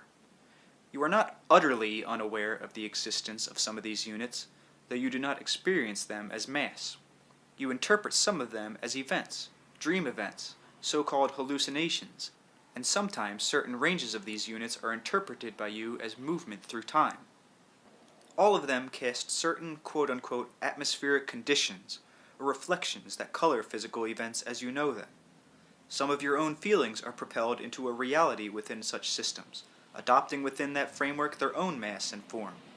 In the creation and maintenance of your normal reality, you focus your daily waking consciousness so that it becomes effective within the ranges necessary. Ideas and feelings that you want made physical carry within them the mechanisms that will put them in the proper range, well within the electromagnetic field necessary for physical development. Your consciousness, however, is equipped to create realities in other fields as well. Now, in certain dreams and out-of-body experiences, your own consciousness moves faster than the speed of light, and under such conditions you are able to perceive some of these other forms of quote-unquote mass or matter. The electromagnetic energy units are quite simply incipient forms of reality, seeds automatically given birth, suited for different environments, some appearing within the physical framework, and some not conforming at all to its prerequisites. Now, some systems of reality are quote-unquote bounded with centers of faster-than-light particles. These begin to slow down at the rhythmic rate toward the peripheries, in your terms over great distances, until actually the outside slower particles to some extent imprison the center masses even though they move much more quickly, but within a confined area. The behaviors of such units, as you can now see, form the particular camouflage within any given system, while the peripheral activities effectively set up inner identities and outer boundaries. These are all variations, generally speaking and very simply put, on matter as you think of it. The same applies to negative or antimatter, however, which you do not perceive in any case, but the gradations of activity within such systems are as diverse. Basically, however, No system is closed. Energy flows freely from one to the other, or rather permeates each. It is only the camouflage structure that gives the impression of closed systems, and the law of inertia does not apply. It appears to be a reality only within your own framework and because of your limited focus. Now, the duration and relative stability of such quote-unquote matter within other systems varies considerably, with intensity determining the strength of all such manifestations. The invisible electromagnetic energy units form your physical matter and represent the essential and basic units from which any physical particle appears. It will not be physically perceived. You see only its results. Since consciousness can travel faster than the speed of light, then when it is not imprisoned by the slower particles of the body, it can become aware of some of these other realities. Without training, however, it will not know how to interpret what it sees. The physical brain is the mechanism by which thought or emotion is automatically formed into electromagnetic energy units of the proper range and intensity to be used by the physical organism. These electromagnetic energy units, then, are the psychic building blocks of matter. Question: is experiencing inner vibrational touch akin to reading an aura? Answer: no. Inner vibrational touch is a much more personal experience, more like, quote-unquote, becoming a part of that which you perceive, rather than, for example, a reading of an aura. Question: does Jane ever prevent your coming through when you want to? Answer: on several occasions I have communicated my willingness in particular circumstances. I knew more about those circumstances than Rupert. Some of these occasions occurred fairly early in our sessions when Rupert was worried about spontaneous trances, so after making my presence known to him, I acquiesced to his decision at the time. On a few occasions, certain conditions have been poor. Usually Rupert reacted to these adversely at his end. That is, the interference was such that it would bother his situation rather than mine. Question: are animals fragments of human beings? Answer: in one manner of speaking, you are fragments of your entities. Yet you consider yourselves quite independent, and not thrust-off second-handed selves. So dogs and other animals are not simply the manifestation of stray psychic energy on the part of human beings. Animals have varying degrees of self-consciousness, as indeed people do. The consciousness that is within them is as valid and eternal as your own, however. There is nothing to prevent a personality from investing a portion of his own energy into an animal form. This is not transmigration of souls. It does not mean that a man can be reincarnated in an animal. It does mean that personalities can send a portion of their energy into various kinds of form.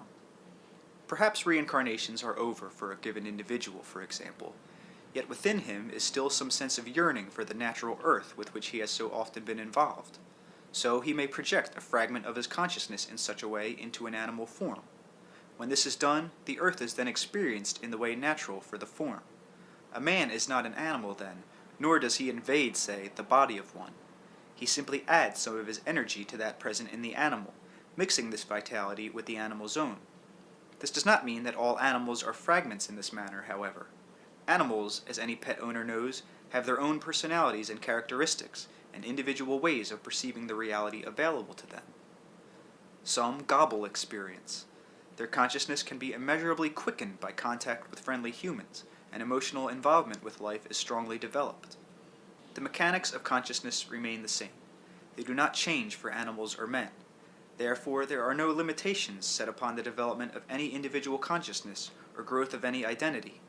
Consciousness, both in the body and without, finds its own range, its own level. A dog, then, is not limited to being a dog in other existences. A certain level, again, of consciousness is necessary, a certain kind of knowledge, a certain understanding of energy organization before an identity can manipulate a complicated physical organism. As you know, consciousness has a great tendency to maintain individuality, and yet to join in gestalts at the same time. An animal consciousness after death may form such a gestalt, and other such consciousnesses in which abilities are pooled, and the combined cooperation makes possible, for example, a change of species. In these and other cases, however, the innate individuality is not lost, but remains indelibly imprinted. Consciousness must by its nature change, and so identities must also change, not one blotting out the other, but building upon it, while each succeeding step is maintained and not discarded, you see. In such interrelationships, the steps or identities are each immeasurably enriched by the added perception of the others. As mentioned earlier, thoughts, containing their own electromagnetic reality, have form whether or not you perceive it. With each thought, then, you send out from yourself shapes and images that can be quite legitimate realities to those within the system of reality in which they are propelled. In the same way, personalities from other systems can send energy to yours. Since much events do not originate within your system, you do not understand their import. Now, some life forms are being developed in what you think of as present time. They will not appear physically until you reach your future time.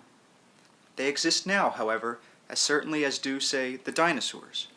You only choose to focus your attention upon a highly specific field of space-time coordinates, accepting these as present reality, and closing yourself off from all others. Specifically complicated physical forms are not the result of previous simpler ones. They all exist in larger terms at once. On the other hand, more complicated organizations of consciousness are necessary to form, enter, and vitalize the more complicated physical structures. All structure is formed by consciousness. Defined in your terms, a fragment is a consciousness not as developed as your own.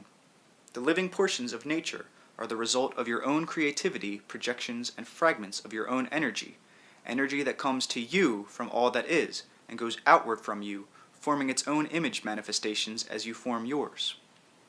Since you do not perceive the future and do not understand that life goes out in all directions, then it seems only logical to suppose that present forms must be based upon past ones. You do close your eyes to evidence that does not support this theory. There is no single-line development, in other words. The fragment elements directed outward by you as a species also add, of course, to your physical reality, for without the fine balance maintained, and without this cooperation, your particular kind of environment would not be possible. I have told you often that you do yourselves a great injustice by limiting your conception of the self. Your sense of identity, freedom, power, and love would be immeasurably enhanced if you could understand that what you are does not end at the boundaries of your skin, but continues outward through the physical environment that seems to be impersonal or not self. Biologically, it should be easy to understand that you are physically a part of the earth and everything within it. You are made of the same elements, you breathe the same air. You cannot hold the air that you take within you and then say, "This is myself, filled with this air, I will not let it go." Or you would find out very quickly that you are not nearly so independent. You are biologically connected, chemically connected, with the earth that you know, but since it is also formed naturally and spontaneously from your own projected psychic energy, since you and the seasons even have a psychic interaction, then the self must be understood in a far greater context. Such a context would allow you to share in life experiences of many other forms, to follow patterns of energy and emotion of which you barely conceive, and to sense a world consciousness in which you have your own independent part. Question. So also minutes and hours have their own consciousness? Answer. What you perceive of time is a portion of other events intruding into your own system, often interpreted as movement in space, or as something that separates events, if not in space, then in a way impossible to define without using the concept of time. What separates events is not time, but your perception. You perceive events, quote-unquote, one at a time. Time as it appears to you is instead a psychic organization of experience. The seeming beginning and end of an event, the seeming birth and death, are simply other dimensions of experience, as for example height, width, weight. Instead, it seems to you that you grow toward an end, when an end is a part of a particular experience, or if you prefer, person event. We are speaking then of multidimensional reality. The whole self or entity or soul can never be completely materialized in three-dimensional form. A part of it can be projected into that dimension, however, extending so many years in time, taking up so much space, and so forth. The entity sees the whole event, the whole person event, with the time element, or age in your terms, as simply another characteristic or dimension. The person event is not cut off, however. Its greater reality simply cannot appear within three dimensions. It is instead composed of atoms and molecules that you do not perceive, both above and below the physical range of intensities, and all of these in their own way possess consciousness. In greater terms, seconds and moments do not exist either, but the reality that is behind them, or that you perceive as time, the quote-unquote outside time events, are composed of units that also have their own kind of consciousness. They form what appears as time to you, as atoms and molecules form what appears as space to you. Now, these are units moving faster than the speed of light, excellent energy sources intruding into and impinging upon matter without ever materializing. They will be interpreted differently in other systems of reality.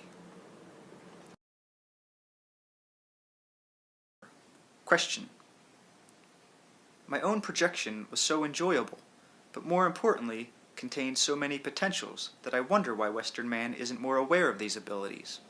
Why doesn't he cultivate them and put them to use? Answer.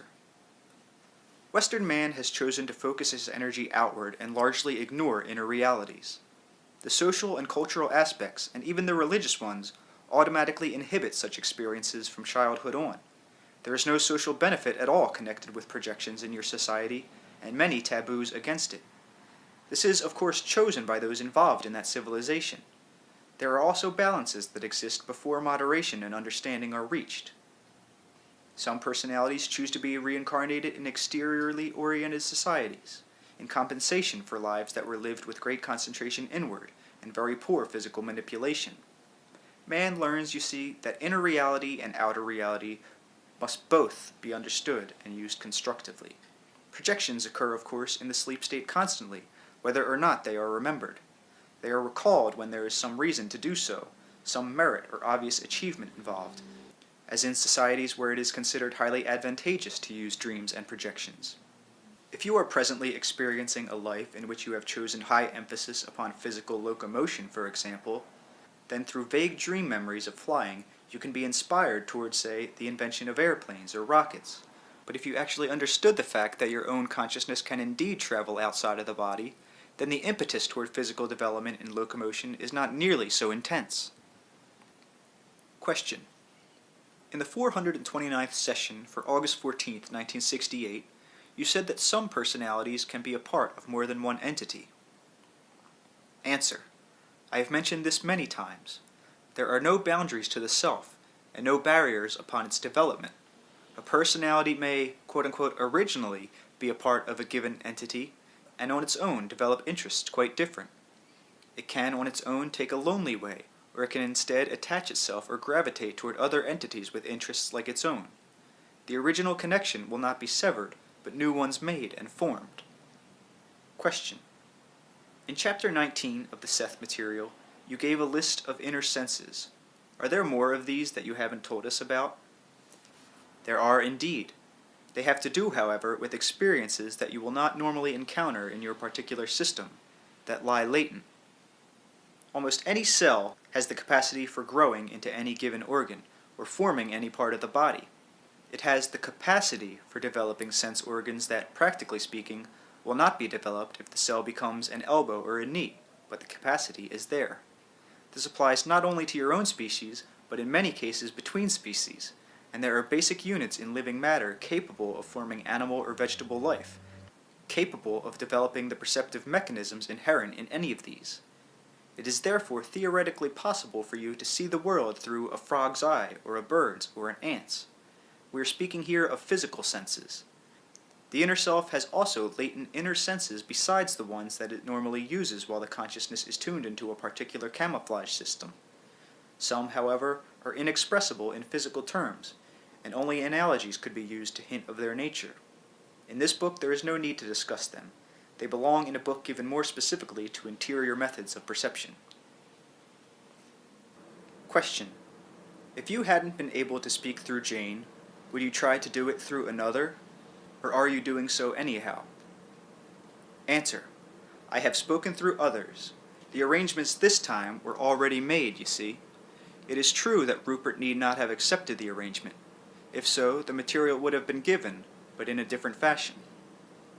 I would not have spoken in this way, for this work requires a certain specific rapport and definite characteristics on the part of the personality involved. Material could have been given in a much more simple fashion through another, but I wanted it as undistorted and fully dimensional as possible. Had Rupert not been available, The material would have been given to a speaker, living in your terms, who was also involved in the creative field. There is no one else presently alive in your system with whom I felt any great rapport in the past, except yourselves. Such a speaker would have received the information largely in the dream state, and written it in a series of both treatises and fictional narrative. Had Rupert not accepted, however, it is most possible that he would have chosen another life in which to fulfill the task, in which case I would have waited. The decision was always his, however, and had he not accepted at all, other arrangements would have been made.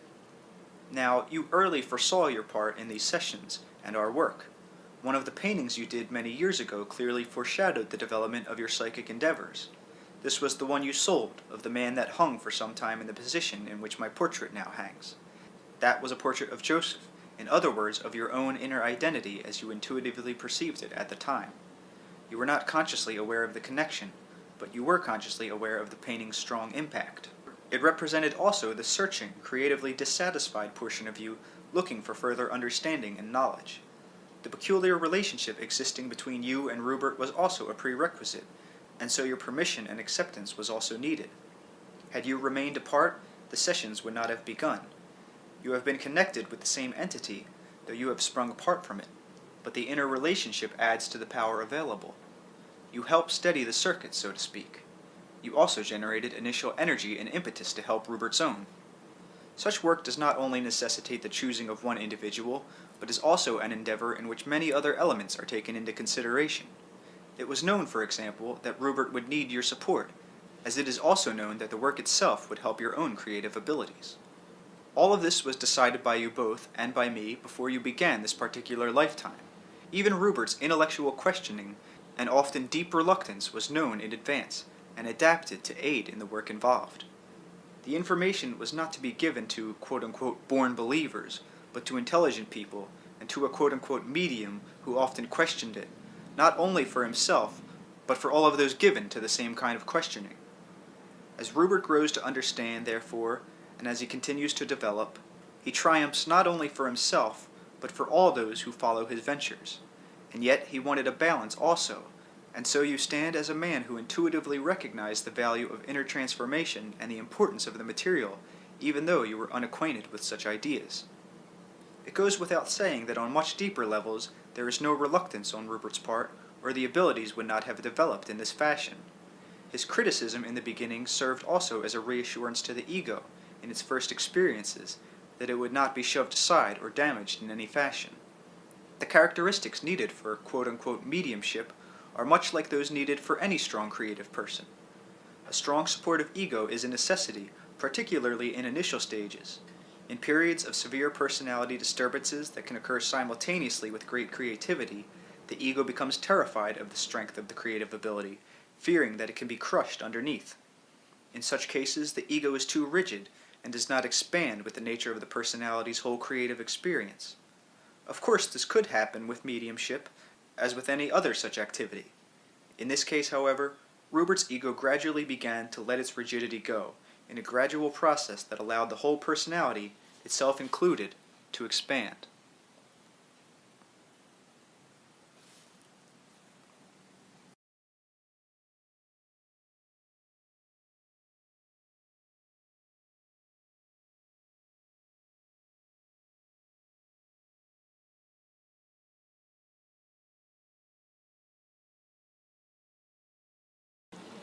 Chapter 21. The Meaning of Religion. There are internal realizations always present within the whole self. There is comprehension of the meaning of all existence within each personality. The knowledge of multidimensional existence is not only in the background of your present conscious activity, but each man knows within himself that his conscious life is dependent upon a greater dimension of actuality. This greater dimension cannot be materialized in a three-dimensional system, yet the knowledge of this greater dimension floods outward from the innermost heart of being and is projected outward, transforming all it touches. This flooding out imbues certain elements of the physical world with a brilliance and intensity far surpassing that usually known. Those touched by it are transformed in your terms into something more than they were. This inner knowledge attempts to find a place for itself within the physical landscape, to translate itself into physical terms. Each man, then, possesses this inner knowledge within himself, and to some extent or other, he also looks for confirmation of it in the world. The outer world is a reflection of the inner one, though far from perfect. The inner knowledge can be compared to a book about a homeland that a traveler takes with him into a strange country. Each man is born with a yearning to make these truths real for himself, though he sees a great difference between them and the environment in which he lives. An internal drama is carried on by each individual, a psychic drama which is finally projected outward with great force upon the field of history. The birth of great religious events emerges from the interior religious drama. The drama itself is a psychological phenomenon in a way, for each physically oriented self feels thrust alone into a strange environment without knowing its origins or destination or even the reason for its own existence. This is the dilemma of the ego, particularly in its early states. It looks outward for answers because this is its nature, to manipulate within physical reality. It also senses, however, a deep and abiding connection that it does not understand, with other portions of the self that are not under its domain. It is also aware that this inner self possesses knowledge upon which its own existence is based. As it grows, in your terms, it looks outward for confirmation of this inner knowledge. The inner self upholds the ego with its support. It forms its truths into physically oriented data with which the ego can deal. It then projects these outward into the area of physical reality. Seeing these truths thus materialized, the ego then finds it easier to accept them. Thus, you deal often with events in which men are touched by great illumination, isolated from the masses of humanity, and endowed with great powers. Periods of history that appear almost unnaturally brilliant in contrast with others, prophets, geniuses, and kings shown in greater than human proportions. Now, these people are chosen by others to manifest outwardly the interior truths that all intuitively know. There are many levels of significance here. On the one hand, such individuals receive their unearthly abilities and power from their fellows, contain it, exhibit it for the physical world for all to see. They play the part of the blessed inner self that actually cannot operate within physical reality, uncloaked by flesh. This energy, however, is a quite valid projection from the interior self. The personality so touched by it actually does then become, in certain terms, what he seems to be. He will emerge as an eternal hero in the external religious drama, as the inner self is the eternal hero of the interior religious drama. This mystic projection is a continual activity. When the strength of one great religion begins to diminish and its physical effects grow less, then the internal drama begins once again to quicken. The highest of man's aspirations, therefore, will be projected upon physical history. The dramas themselves will differ. Remember, they are built up internally first. They will be formed to impress world conditions at any given time, and therefore couched in symbols and events that will most impress the populace. This is craftily done, for the inner self knows exactly what will impress the ego, and what kinds of personalities will best be able to personify the message at any given time. When such a personality appears in history then, he is intuitively recognized, for the way has long been laid, and in many cases the prophecies announcing such an arrival have already been given. The individuals so chosen do not just happen to appear among you. They are not chosen at random. They are individuals who have taken upon themselves the responsibility for this role. After their birth, they are aware to varying degrees of their destiny, and certain trigger experiences may at times arouse their full memory. They serve quite clearly as human representatives of all that is. Now, since each individual is a part of all that is, to some extent each of you serve in that same role. In such a religious drama, however, the main personality is much more conscious of his inner knowledge, more aware of his abilities, far better able to use them, and exultantly familiar with his relationship to all that is. Ideas of good and evil, gods and devils, salvation and damnation, are merely symbols of deeper religious values, cosmic values, if you will, that cannot be translated into physical terms. These ideas become the driving themes of these religious dramas of which I have spoken. The actors may, quote-unquote, return time and time again in different roles. In any given historic religious drama, therefore, the actors may have already appeared on the historic scene in your past, the prophet of today being the traitor of the past drama. These psychic entities are real, however. It is quite true to say that their reality consists not only of the core of their own identity, but also is reinforced by those projected thoughts and feelings of the earthly audience for whom the drama is enacted. Psychic or psychological identification is of great import here, and is indeed at the heart of all such dramas. In one sense, you can say that man identifies with the gods he has himself created. Man does not understand the magnificent quality of his own inventiveness and creative powers, however. Then say that gods and men create each other, and you come even closer to the truth, but only if you are very careful in your definitions, for how, exactly, do gods and men differ? The attributes of the gods are those inherent within man himself, magnified, brought into powerful activity. Men believe that the gods live forever. Men live forever, but have forgotten this. They remember only to endow their gods with these characteristics. Obviously, then, beyond these earthly historic religious dramas, the seemingly recurring tales of gods and men, there are spiritual realities. Behind the actors in the dramas, there are more powerful entities who are quite beyond role-playing. The plays themselves, then, the religions that sweep across the ages, these are merely shadows, though helpful ones. Behind the frame of good and evil is a far deeper spiritual value. All religions, therefore, while trying to catch quote-unquote truth, must to some large degree fear its ever eluding them. The inner self alone, at rest, in meditation, can at times glimpse portions of these inner realities that cannot be physically expressed. These values, intuitions, or insights are given each to each according to his understanding, and so the stories told about them will often vary. For example, the main character in a religious historical drama may or may not consciously be aware of the ways in which such information is given to him, and yet it may seem to him that he does know, for the nature of a dogma's religion will be explained in terms that this main character can understand. The historical Jesus knew who he was, but he also knew that he was one of the three personalities composing one entity. To a large extent, he shared in the memory of the other two. The third personality, mentioned many times by me, has not in your terms yet appeared, although his existence has been prophesied as the quote-unquote second coming.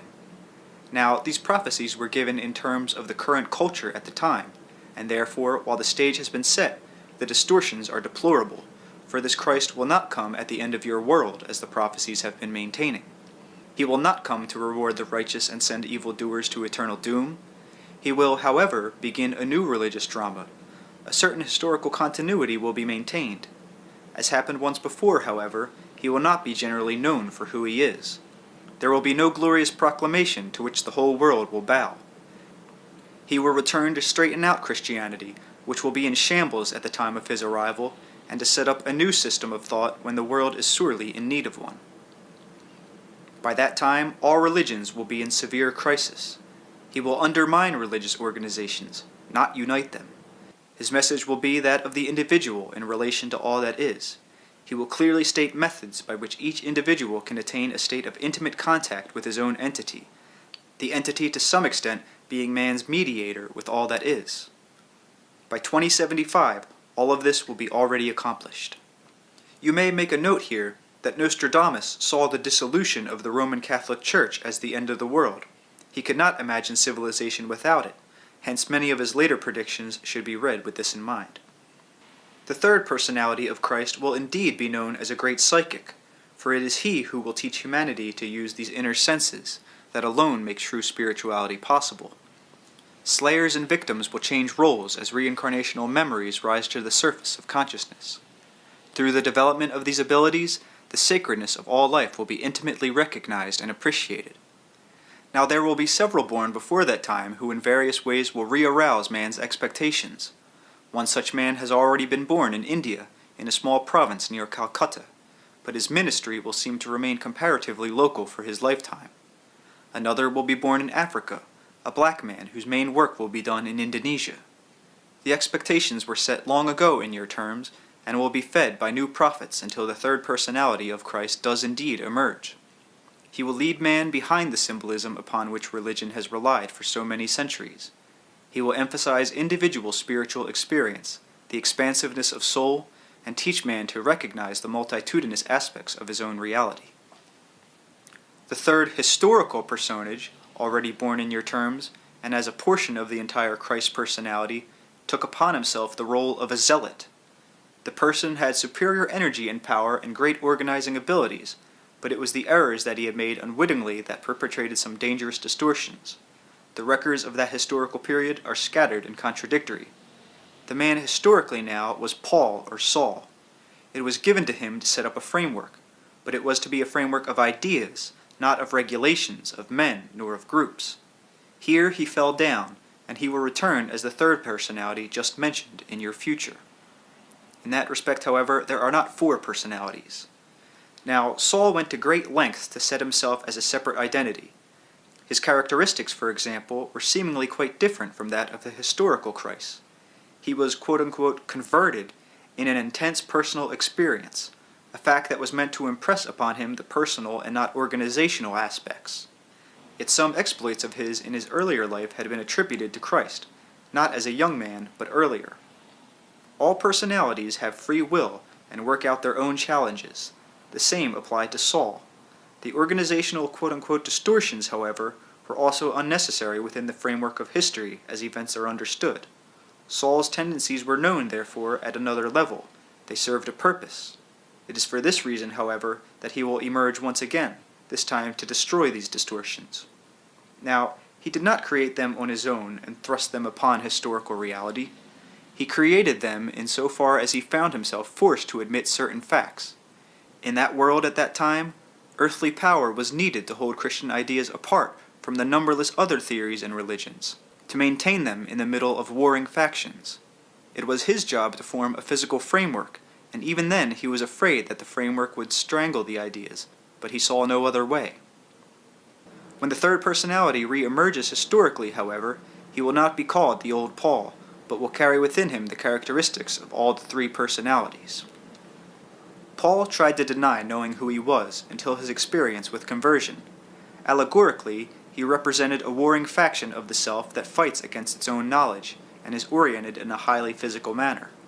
It seemed that he went from one extreme to another, being against Christ and then for him, but the inner vehemence was always present, the inner fire and the recognition that he tried for so long to hide. He was the portion that was to deal with physical reality and manipulation, and so these qualities were strong in him. To some extent, they overruled him. When the historical Christ quote-unquote died, Paul was to implement the spiritual ideas in physical terms, to carry on. In so doing, however, he grew the seeds of an organization that would smother the ideas. He lingered after Christ, just as John the Baptist came before. Together, the three spanned some time period, you see. John and the historical Christ each performed their roles, and were satisfied that they had done so. Paul alone was left at the end unsatisfied, and so it is about his personality that the future Christ will form. The entity of which these personalities are part, that entity which you may call the Christ entity, was aware of these issues. The earthly personalities were not aware of them, although in periods of trance and exaltation much was made known to them. Paul also represented the militant nature of man, that had to be taken into consideration in line with man's development at the time. That militant quality in man will completely change its nature, and be dispensed with as you know it, when the next Christ personality emerges.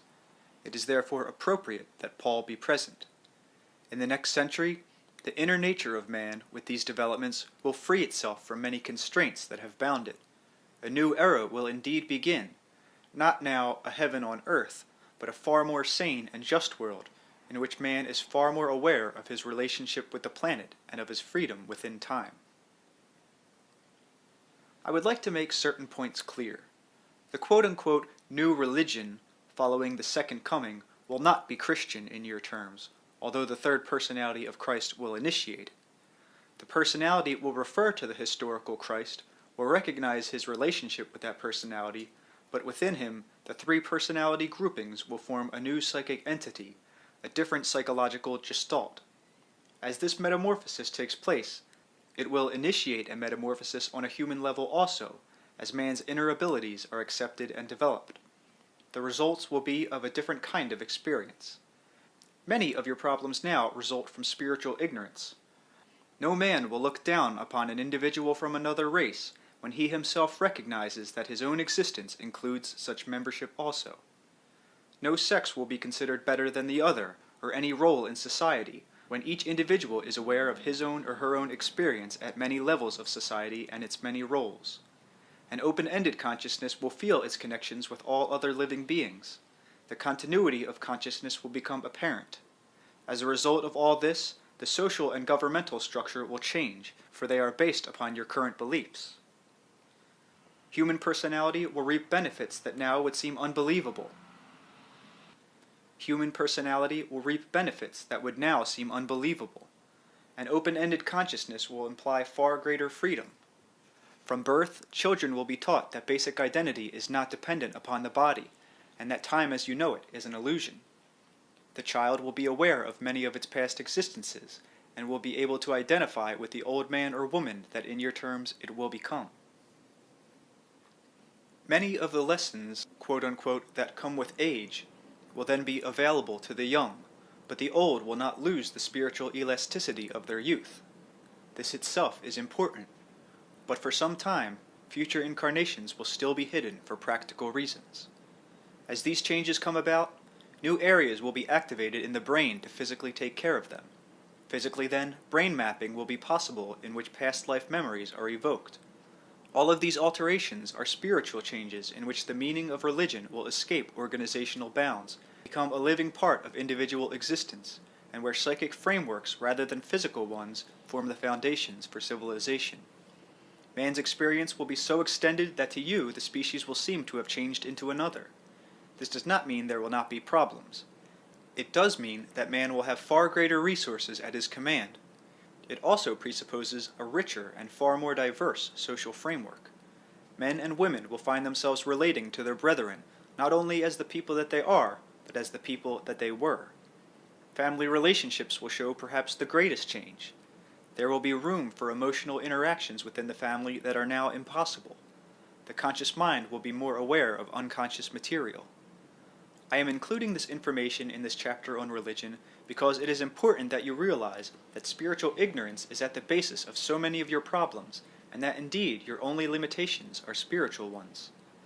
The metamorphosis mentioned earlier on the part of the third personality will have such strength and power that it will call out from mankind these same qualities from within itself.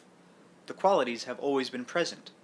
They will finally break through the veils of physical perception, extending that perception in new ways. Now, mankind lacks such a focus. The third personality will represent that focus. There will be, incidentally, no crucifixion in that drama.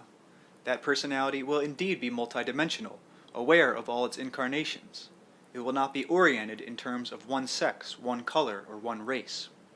For the first time, therefore, it will break through the earthly concepts of personality, liberating personality. It will have the ability to show these diverse effects as it chooses. There will be many who will be afraid to accept the nature of their own reality, or to be shown the dimensions of true identity. For several reasons, as mentioned by Rupert, I do not want to give any more detailed information as to the name that will be used, or the land of birth. Too many might be tempted to jump into that image prematurely. Events are not predestined. The framework for this emergence has already been set, however, within your system of probabilities. The emergence of this third personality will directly affect the original historical drama of Christ as it is now known. There is and must be interactions between them. The exterior religious dramas are, of course, imperfect representations of the ever-unfolding interior spiritual realities. The various personages, the gods and prophets within religious history, these absorb the mass inner projections thrown out by those inhabiting a given time span. Such religious dramas focus, direct, and hopefully clarify aspects of inner reality that need to be physically represented. These do not only appear within your own system. Many are also projected into other systems of reality. Religion per se, however, is always the external facade of inner reality. The primary spiritual existence alone gives meaning to the physical one. In the most real terms, religion should include all of the pursuits of man in his search for the nature of meaning and truth. Spirituality cannot be some isolated, specialized activity or characteristic. Exterior religious dramas are important and valuable only to the extent that they faithfully reflect the nature of inner, private, spiritual existence. To the extent that a man feels that his religion expresses such inner experience, he will feel it valid. Most religions per se, however, set up permissible certain groups of experience while denying others. They limit themselves by applying the principles of the sacredness of life only to your own species, and often to highly limited groups within it. At no time will any given church be able to express the inner experience of all individuals. At no time will any church find itself in a position in which it can effectively curtail the inner experience of its members. It will only seem to do so. The forbidden experiences will simply be unconsciously expressed, gather strength and vitality, and rise up to form a counter-projection, which will then form another, newer exterior religious drama. The dramas themselves do express certain inner realities, and they serve as surface reminders to those who do not trust direct experience with the inner self. They will take the symbols as reality. When they discover that this is not so, they feel betrayed. Christ spoke in terms of the Father and Son because in your terms, at that time, this was the method used. The story he told to explain the relationship between the inner self and the physically alive individual. No new religion really startles anyone, for the drama has already been played subjectively. What I have said, of course, applies as much to Buddha as it does to Christ. Both accepted the inner projections and then tried to physically represent these. They were more, however, than the sum of those projections. This also should be understood. Mohammedanism fell far short. In this case, the projections were of violence predominating. Love and kinship were secondary to what indeed amounted to baptism and communion through violence and blood. In these continuous exterior religious dramas, the Hebrews played a strange role. Their idea of one God was not new to them. Many ancient religions held the belief of one God above all others. This God above all others was a far more lenient God, however, than the one the Hebrews followed. Many tribes believed, quite rightly, in the inner spirit that pervades each living thing, and they often referred to, say, the God in the tree or the spirit in the flower. But they also accepted the reality of an overall spirit, of which these lesser spirits were but a part. All work together, harmoniously. The Hebrews conceived of an overseer God, an angry and just and sometimes cruel God, and many sects denied then the idea that other living beings beside man possessed inner spirits. The earlier beliefs represented a far better representation of inner reality, in which man, observing nature, let nature speak and reveal its secrets. The Hebrew God, however, represented a projection of a far different kind. Man was growing more and more aware of the ego, of a sense of power over nature, and many of the later miracles are presented in such a way that nature is forced to behave differently than is its usual mode. God became man's ally against nature. The early Hebrew God became a symbol of man's unleashed ego. God behaved exactly as an enraged child would, had he those powers, sending thunder and lightning and fire against his enemies, destroying them. Man's emerging ego therefore brought forth emotional and psychological problems and challenges. The sense of separation from nature grew. Nature became a tool to use against others.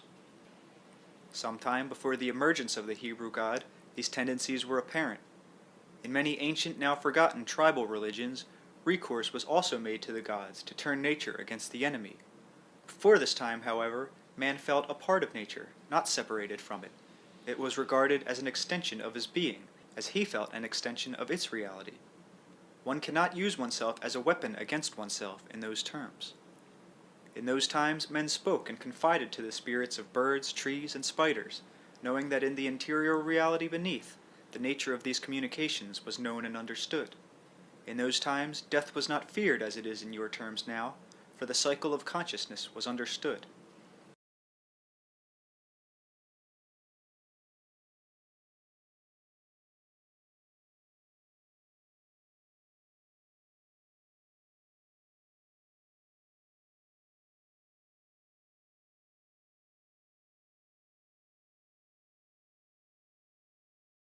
Man desired in one way to step out of himself, out of the framework in which he had his psychological existence, to try new challenges, to step out of a mode of consciousness into another. He wanted to study the process of his own consciousness.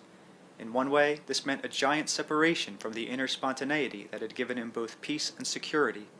On the other hand, it offered a new creativity in his terms. Now, at this point, the God inside became the God outside. Man tried to form a new realm, attain a different kind of focus and awareness. His consciousness turned a corner outside of itself. To do this, he concentrated less and less upon inner reality, and therefore began the process of inner reality only as it was projected outward into the physical world. Before, the environment was effortlessly created and perceived by man and all other living beings, knowing the nature of their inner unity. In order to begin this new venture, it was necessary to pretend that this inner unity did not exist. Otherwise, the new kind of consciousness would always run back to its home for security and comfort.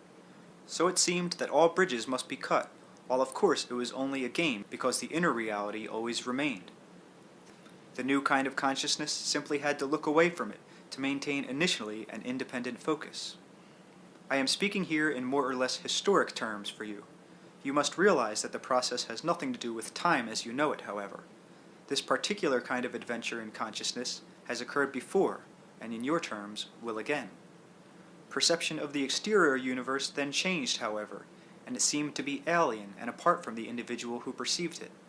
God therefore became an idea projected outward, independent of the individual, divorced from nature.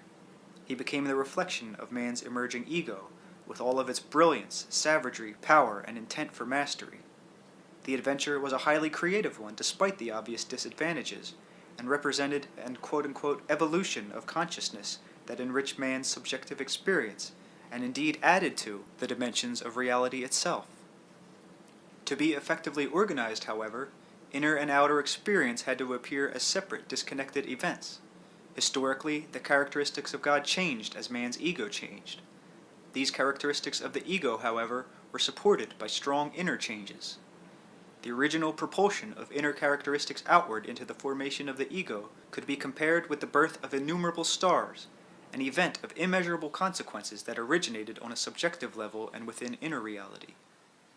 The ego, having its birth from within, therefore, must always boast of its independence while maintaining the nagging certainty of its inner origin. The ego feared for its position, frightened that it would dissolve back into the inner self from which it came.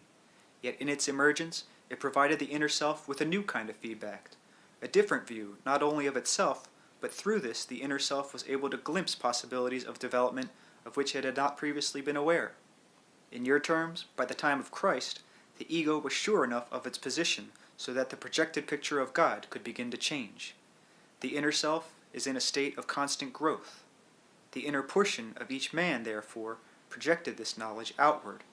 The need, the psychological and spiritual need of the species, demanded both interior and exterior alterations of great import. Qualities of mercy and understanding that had been buried could now surface. Not only privately, but in mass they surged up, adding a new impetus and giving a natural quote-unquote new direction, beginning to call all portions of the self as it knew itself together. So the concept of God began to change as the ego recognized its reliance upon inner reality, but the drama had to be worked out within the current framework. Mohammedanism was basically so violent precisely because Christianity was basically so gentle. Not that Christianity was not mixed with violence, or that Mohammedanism was devoid of love, but as the psyche went through its development and battled with itself, denying some feelings and characteristics and stressing others, so the historic religious exterior dramas represented and followed these inner aspirations, struggles, and searches. All of this material now given must be considered along with the fact that beneath these developments there are the eternal aspects and creative characteristics of a force that is both undeniable and intimate. All that is, in other words, represents the reality from which all of us spring. All that is, by its nature, transcends all dimensions of activity, consciousness, or reality while being a part of each. Behind all faces there is one face, yet this does not mean that each man's face is not his own. The further religious drama of which I have spoken, in your terms still to come, represents another stage in both the internal and external dramas in which the emergent ego becomes aware of much of its heritage. While maintaining its own status, it will be able to have much greater commerce with other portions of the self, and also to offer to the inner self opportunities of awareness that the inner self on its own could not procure. The journeys of the gods, therefore, represent the journeys of man's own consciousness projected outward. All that is, however, is within each such adventure. Its consciousness and its reality is within each man and within the gods he has created. The gods attain, of course, a psychic reality. I am not saying, therefore, that they are not real, but I am to some extent defining the nature of their reality. It is to some extent true to say, be careful of the gods you choose, for you will reinforce each other. Now, such an alliance sets up certain fields of attraction. A man who attaches himself to one of the gods is necessarily attaching himself largely to his own projections. Some, in your terms, are creative, and some destructive, though the latter are seldom recognized as such. The open concept of all that is, however, frees you to a great extent from your own projections, and allows a more valid contact with the spirit that is behind the reality that you know. In this chapter, I would also like to mention several other pertinent points.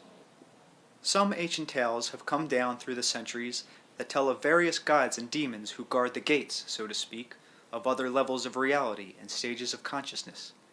Astral levels are neatly laid out, numbered and categorized. There are tests to pass before entry. There are rituals to be acted out. Now, all of this is highly distorted. Any attempt to so rigorously and precisely express inner reality is bound to be abortive, highly misleading, and in your terms sometimes dangerous, for you do create your inner reality and live it according to your inner beliefs. Therefore, be careful also of those beliefs that you accept. Let me take this moment to state again that there are no devils or demons except as you create them out of your belief. As mentioned earlier, good and evil effects are basically illusions. In your terms, all acts, regardless of their seeming nature, are a part of a greater good. I am not saying that a good end justifies what you would consider an evil action. While you still accept the effects of good and evil, then you had better choose the good. I am saying this as simply as possible. There are profound complications beneath my words, however. Opposites have validity only in your own system of reality. They are a part of your root assumptions, and so you must deal with them as such. They represent, however, deep unities that you do not understand. Your conception of good and evil results in large part from the kind of consciousness you have currently adopted. You do not perceive wholes, but portions. The conscious mind focuses with a quick, limited, but intense light, perceiving from a given field of reality only certain quote-unquote stimuli. It then puts these stimuli together, forming the liaison of similarity. Anything that it does not accept as a portion of reality, it does not perceive. The effect of opposites results then from a lack of perception. Since you must operate within the world as you perceive it, then the opposites will appear to be conditions of existence. These elements have been isolated for a certain reason, however. You are being taught, and you are teaching yourselves to handle energy, to become conscious co-creators with all that is, and one of the quote-unquote stages of development or learning processes includes dealing with opposites as realities. In your terms, the ideas of good and evil help you recognize the sacredness of existence, the responsibility of consciousness. The ideas of opposites also are necessary guidelines for the developing ego. The inner self knows quite well the unity that exists. Now, in any given historical period, one religious drama may finally emerge as the exterior representation, but there will also be many minor dramas, quote-unquote projections, that do not entirely take. These represent, of course, probable events. Any of them could supersede the actual exterior drama. In the time of Christ, there were many such performances, as many personalities felt the force of inner reality and reached to it. There were probable Christs, in other words, living in your terms at that time. For several reasons that I will not go into here, these projections did not mirror inner events faithfully enough. There were, however, a score of men in the same general area, physically, who responded to the inner psychic climate and felt upon themselves the attraction and responsibility of the religious hero. Some of these men were too tinged, too caught in the torment and fervor of the period to rise sufficiently above it. The cultures used them. They could not use the various cultures as launching ground for the new ideas. Instead, they became lost in the history of the times. Some carried on following the same pattern taken by Christ, performed psychic feats and healings, had groups of followers, and yet were not capable of holding that powerful focus of psychic attention that was so necessary.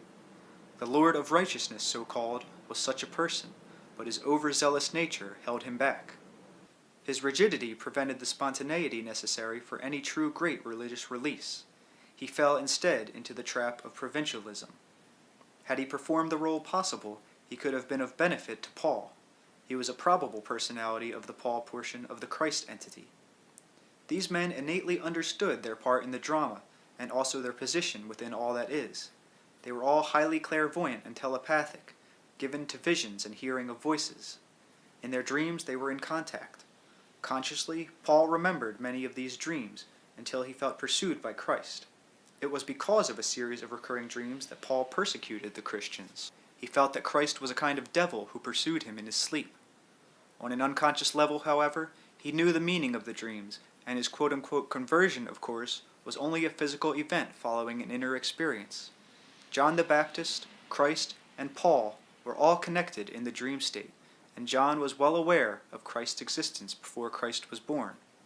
Paul needed the strongest egotistical strength because of his particular duties. He was far less aware consciously of his role for this reason. The inner knowledge, of course, exploded in the physical conversion experience. Chapter 22. A Goodbye and an Introduction. Aspects of multidimensional personality as viewed through my own experience. In the historical time of Christ, I was a man called Millennius in Rome. In that life, my main occupation was that of a merchant, but I was a highly curious gentleman, and my travels gave me access to many different groups of people. Physically, I was round and stout, not at all patrician in my bearing, and given to untidiness in my dress. We had a type of snuff made from a certain kind of straw.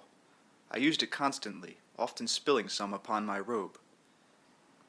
My house was in the busiest northwestern part of the city, just beyond what you would call the heart of town. Among my wares, I sold bells for donkeys. This may not sound like a very grand product, and yet families on the farms outside of Rome found these highly useful. Each had a special sound, and a family could tell by the sound of the bell their own donkey from innumerable similar ones. Donkeys were also used in many businesses within Rome itself as carriers of burden, particularly in the lower occupations.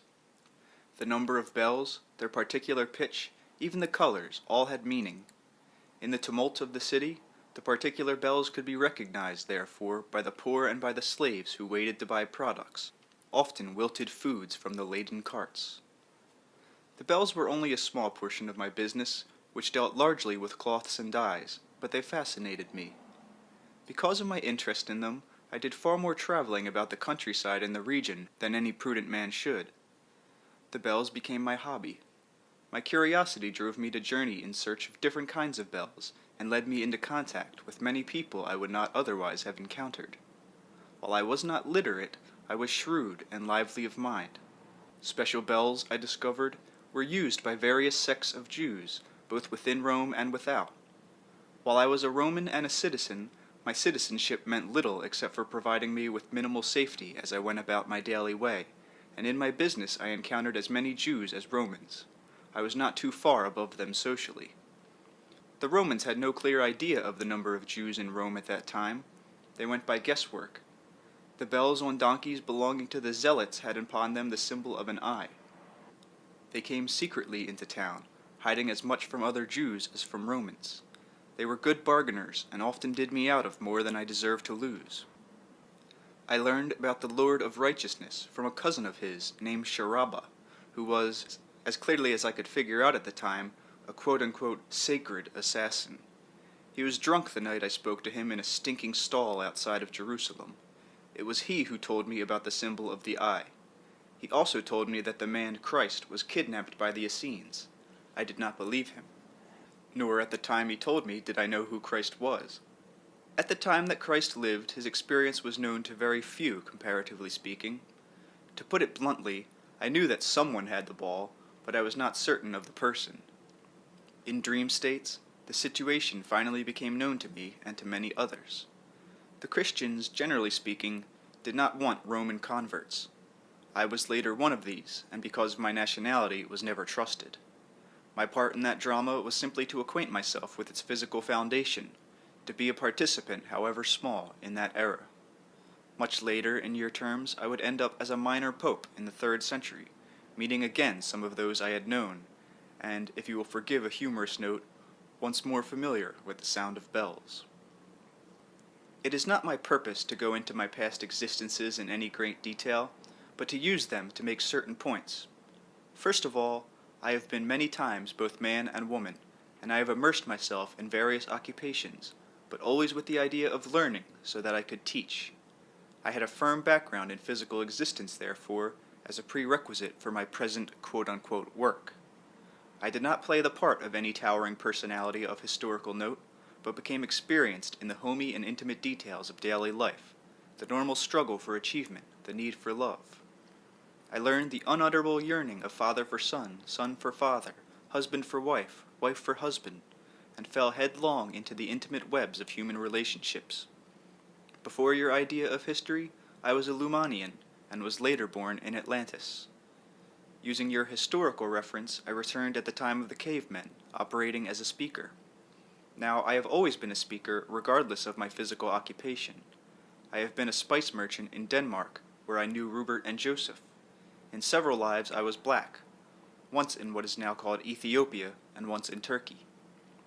My lives as monks followed my experience as a pope, and in one of these I was a victim of the Spanish Inquisition. My experience in female lives varied from that of a plain Dutch spinster to a courtesan at the time of the biblical David, to several existences as a humble mother with children.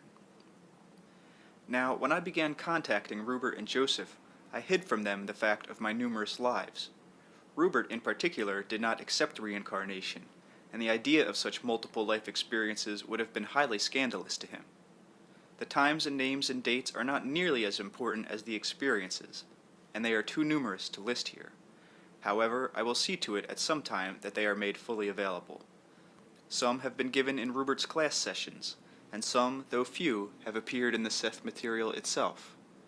In a book on reincarnation, I hope to have each of my previous personalities speak for themselves, for they should tell their own story.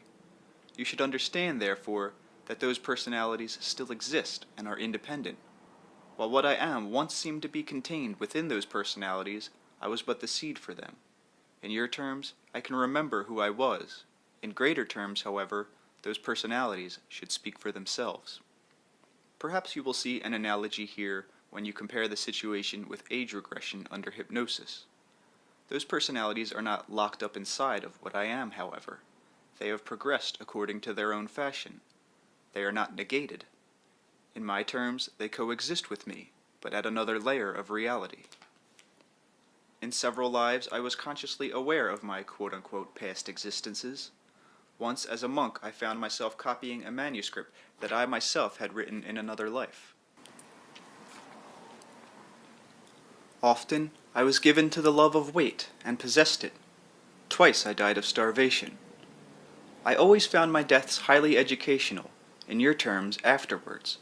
It was always a lesson between lives to trace the thoughts and events that, quote-unquote, led to a given demise. None of my deaths surprised me. I felt during the process the inevitability, the recognition, even a sense of familiarity. Of course, this particular dying is mine and no other, and I accepted even the most bizarre circumstances then, feeling almost a sense of perfection. The life could not be finished properly without the death. There is a great sense of humility, and yet a great sense of exaltation as the inner self senses its freedom when death occurs.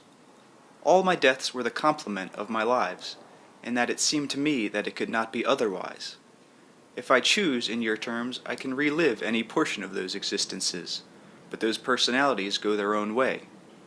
On a subjective level, I acted as a teacher and a speaker in each of my lives.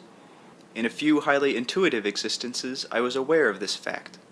You do not understand as yet the high importance of the underside of consciousness. Besides your objective role in each life, your reincarnational challenges also involve your dream states, rhythms of creativity that flow and ebb beneath the daily world you know. So I became highly proficient in this way as a speaker and a teacher, in several lives that were externally uninteresting by contrast. My influence, work, and concern in such cases was far more vast than my quiet objective pursuits. I give you this information hoping to help you understand the true nature of your own reality. My reincarnational existences do not define what I am, however, nor do yours define you. Now, the soul knows itself, and is not confused by the terms or definitions. Through showing you the nature of my own reality, I hope to teach you the nature of your own. You are not bound to any category or corner of existence. Your reality cannot be measured any more than mine. I hope to illustrate the function of consciousness and personality through writing this book and enlarging your concepts. Now, I began by telling you that I was dictating this material through the auspices of a woman of whom I was quite fond. Let me now tell you that there are other realities involved. The following paragraphs will be written by another personality who stands relatively in the same position to me as I stand to the woman through whom I am now speaking. We are the voices who speak without tongues of our own. We are sources of that energy from which you come. We are creators, yet we have also been created. We seeded your universe as you seed other realities. We do not exist in your historical terms, nor have we known physical existence. Our joy created the exaltation from which your world comes. Our existence is such that communication must be made by others to you. Verbal symbols have no meaning for us. Our experience is not translatable. We hope our intent is. In the vast infinite scope of consciousness, all is possible. There is meaning in each thought. We perceive your thoughts as lights. They form patterns. Because of the difficulties of communication, it is nearly impossible for us to explain our reality. Know only that we exist. We send immeasurable vitality to you, and support all of those structures of consciousness with which you are familiar. You are never alone. We have always sent emissaries to you who understand your needs. Though you do not know us, we cherish you. Seth is a point in my reference, in our reference. He is an ancient portion of us. We are separate, but united. Always, the spirit forms the flesh. Now, there are kinds of consciousness that cannot be deciphered in physical terms. The quote-unquote personality who originated the paragraphs you have just read in such a tone. As mentioned, there is the same kind of connection between that personality and myself as the one that exists between Rupert and myself. But in your terms, Seth too is far further divorced from my reality than I am from Rupert's. You can imagine Seth too as a future portion of me if you prefer, and yet far more is involved. I am myself using terms here to try to make these ideas clearer. In a trance state, Rupert can contact me. In a state in some ways similar to a trance, I can contact Seth too. We are related in ways quite difficult to explain, united in webs of consciousness. My reality includes then not only reincarnational identities, but also other gestalts of being that do not necessarily have any physical connections. The same applies to each reader of this book. The soul is open-ended, therefore. It is not a closed spiritual or psychic system. I have tried to show you that the soul is not a separate, apart from you thing. It is no more divorced from you than God is. There is no need to create a separate God who exists outside of your universe and separate from it, nor is there any need to think of a soul as some distant entity. God, or all that is intimately a part of you. Quote-unquote, His energy forms your identity, and your soul is a part of you in the same manner. My own reincarnational personalities, probable selves, and even Seth too exist within me now, as I exist within them. In your terms, Seth too is more advanced. In your terms, he is more alien, since he cannot relate to your physical existence as well as I do because of my background in it. Still, my experience enriches Seth too, and his experiences enrich me to the extent that I am able to perceive and translate them for my own use. In the same way, Rupert's personality is expanded through relationship with me, and I also gain through the experience, as even the best of teachers learn from each dimension of activity. In larger terms, my soul includes my reincarnational personalities, Seth too, and probable selves. I am as aware of my probable selves, incidentally, as I am of my reincarnational existences. Your concept of the soul is simply so limited. I am not really speaking in terms of group souls, though this interpretation can also be made. Each quote-unquote part of the soul contains the whole, a concept I am sure will startle you. As you become more aware of your own subjective reality, you will therefore become familiar with greater portions of your own soul. When you think of the soul as a closed system, you perceive it as such, and close off from yourself the knowledge of its greater creativity and characteristics. Seth 2 does represent what I will become to some extent and in your terms, yet when I become what he is, he will be something different. In the same terms now only, Rupert may become what I am, but then I will be something far different. Each of you are involved in the same kind of relationships, whether or not you are aware of them. Though it seems to you that reincarnational existences involve past and future events, they are existences parallel or adjacent to your own present life and consciousness. Other aspects of your greater identity exist, relatively speaking, about or around these.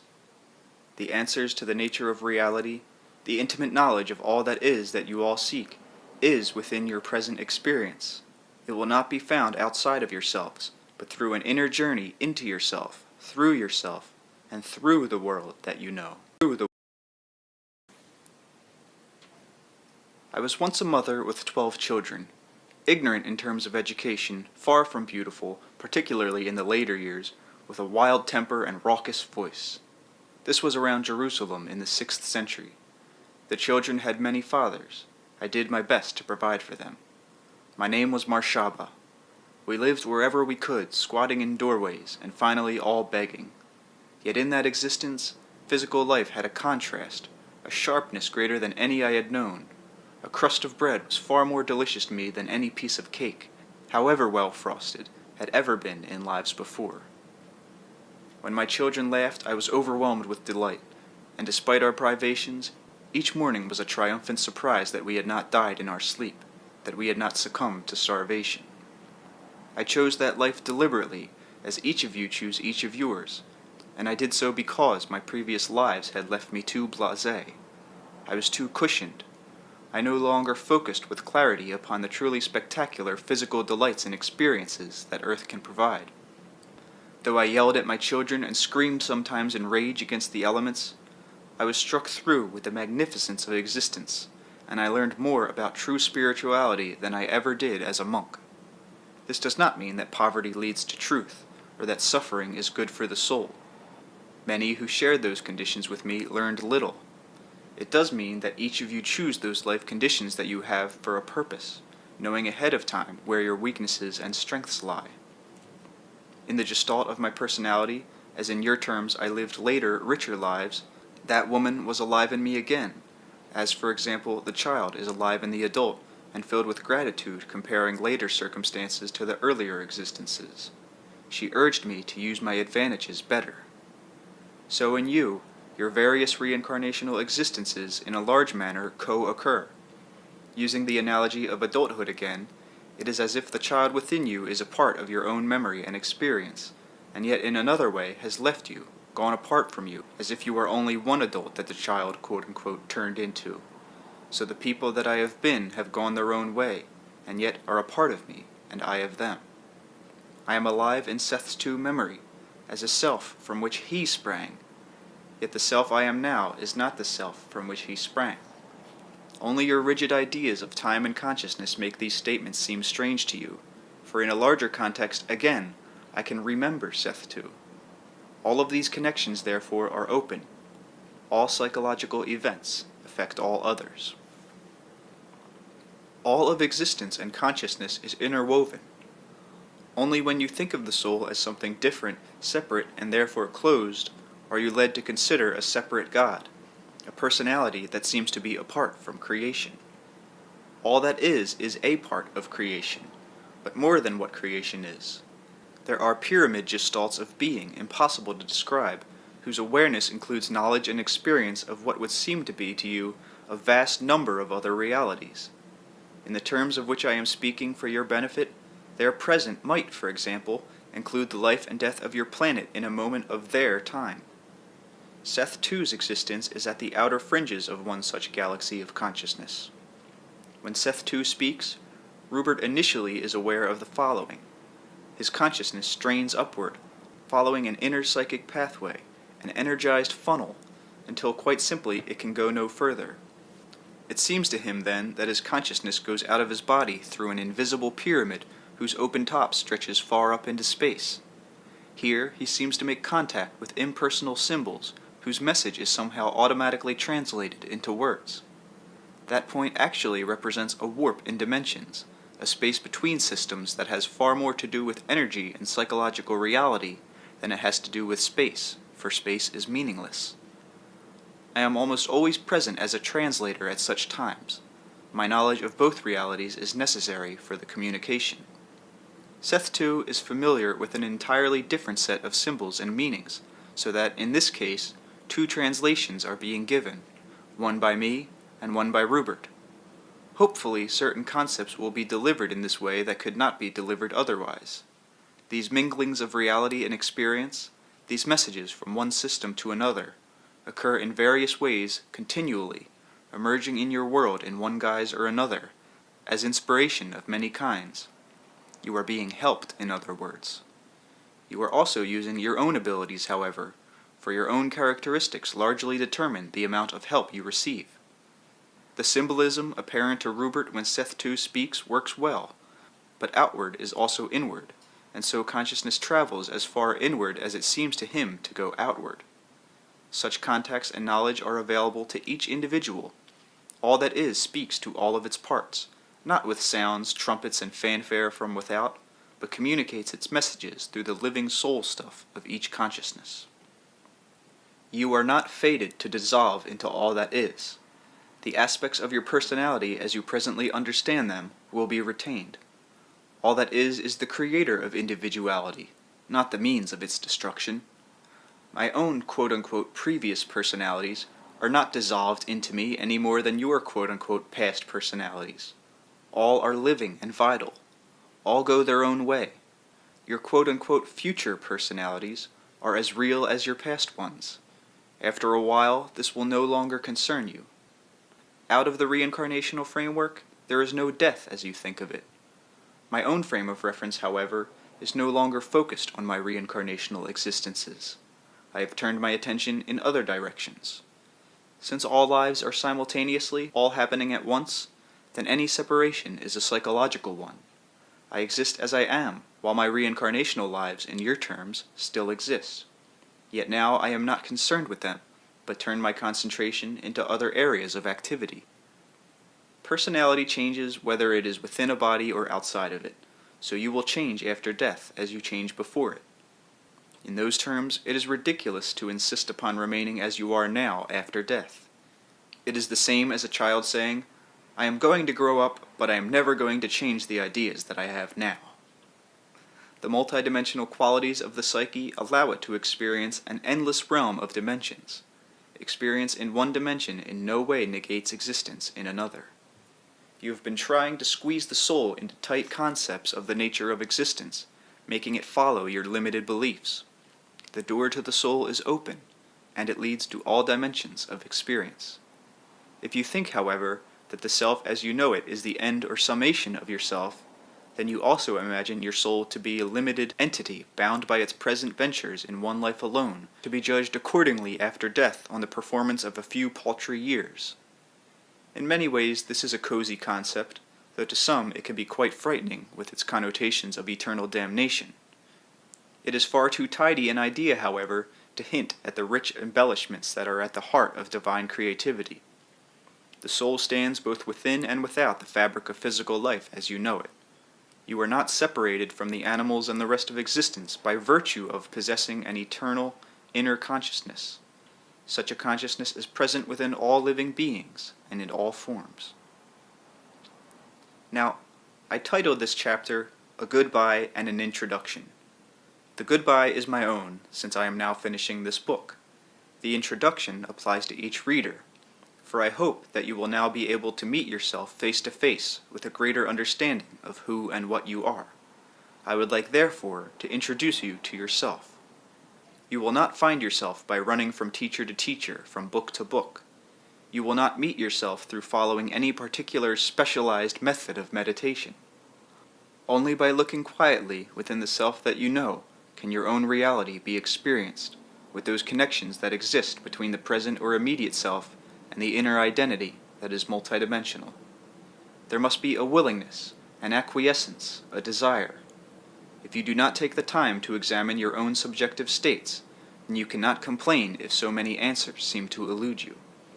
You cannot throw the burden of proof upon another, or expect a man or teacher to prove to you the validity of your own existence.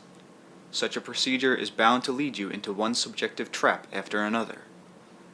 As you sit reading this book, the doorways within are open. You have only to experience the moment as you know it as fully as possible, as it exists physically within the room or outside in the streets of the city in which you live. Imagine the experience present in one moment of time over the globe. Then try to appreciate the subjective experience of your own that exists in the moment and yet escapes it, and this multiplied by each living individual. This exercise alone will open your perceptions, increase your awareness, and automatically expand your appreciation of your own nature. The quote-unquote you who is capable of such expansion must be a far more creative and multidimensional personality than you earlier imagined. Many of the suggested small exercises given earlier in the book will also help you become acquainted with your own reality, will give you direct experience with the nature of your own soul or entity, and will put you in contact with those portions of your being from which your own vitality springs. You may or may not have your own encounters with past reincarnational selves or probable selves. You may or may not catch yourselves in the act of changing levels of consciousness. Certainly most of my readers, however, will have success with some of the suggested exercises. They are not difficult, and they are within the capabilities of all. Each reader, however, should in one way or another sense his own vitality in a way quite new to him, and find avenues of expansion opening within himself, of which he was earlier unaware. The very nature of this book, the method of its creation and delivery, in themselves should clearly point out the fact that human personality has far more abilities than those usually ascribed to it.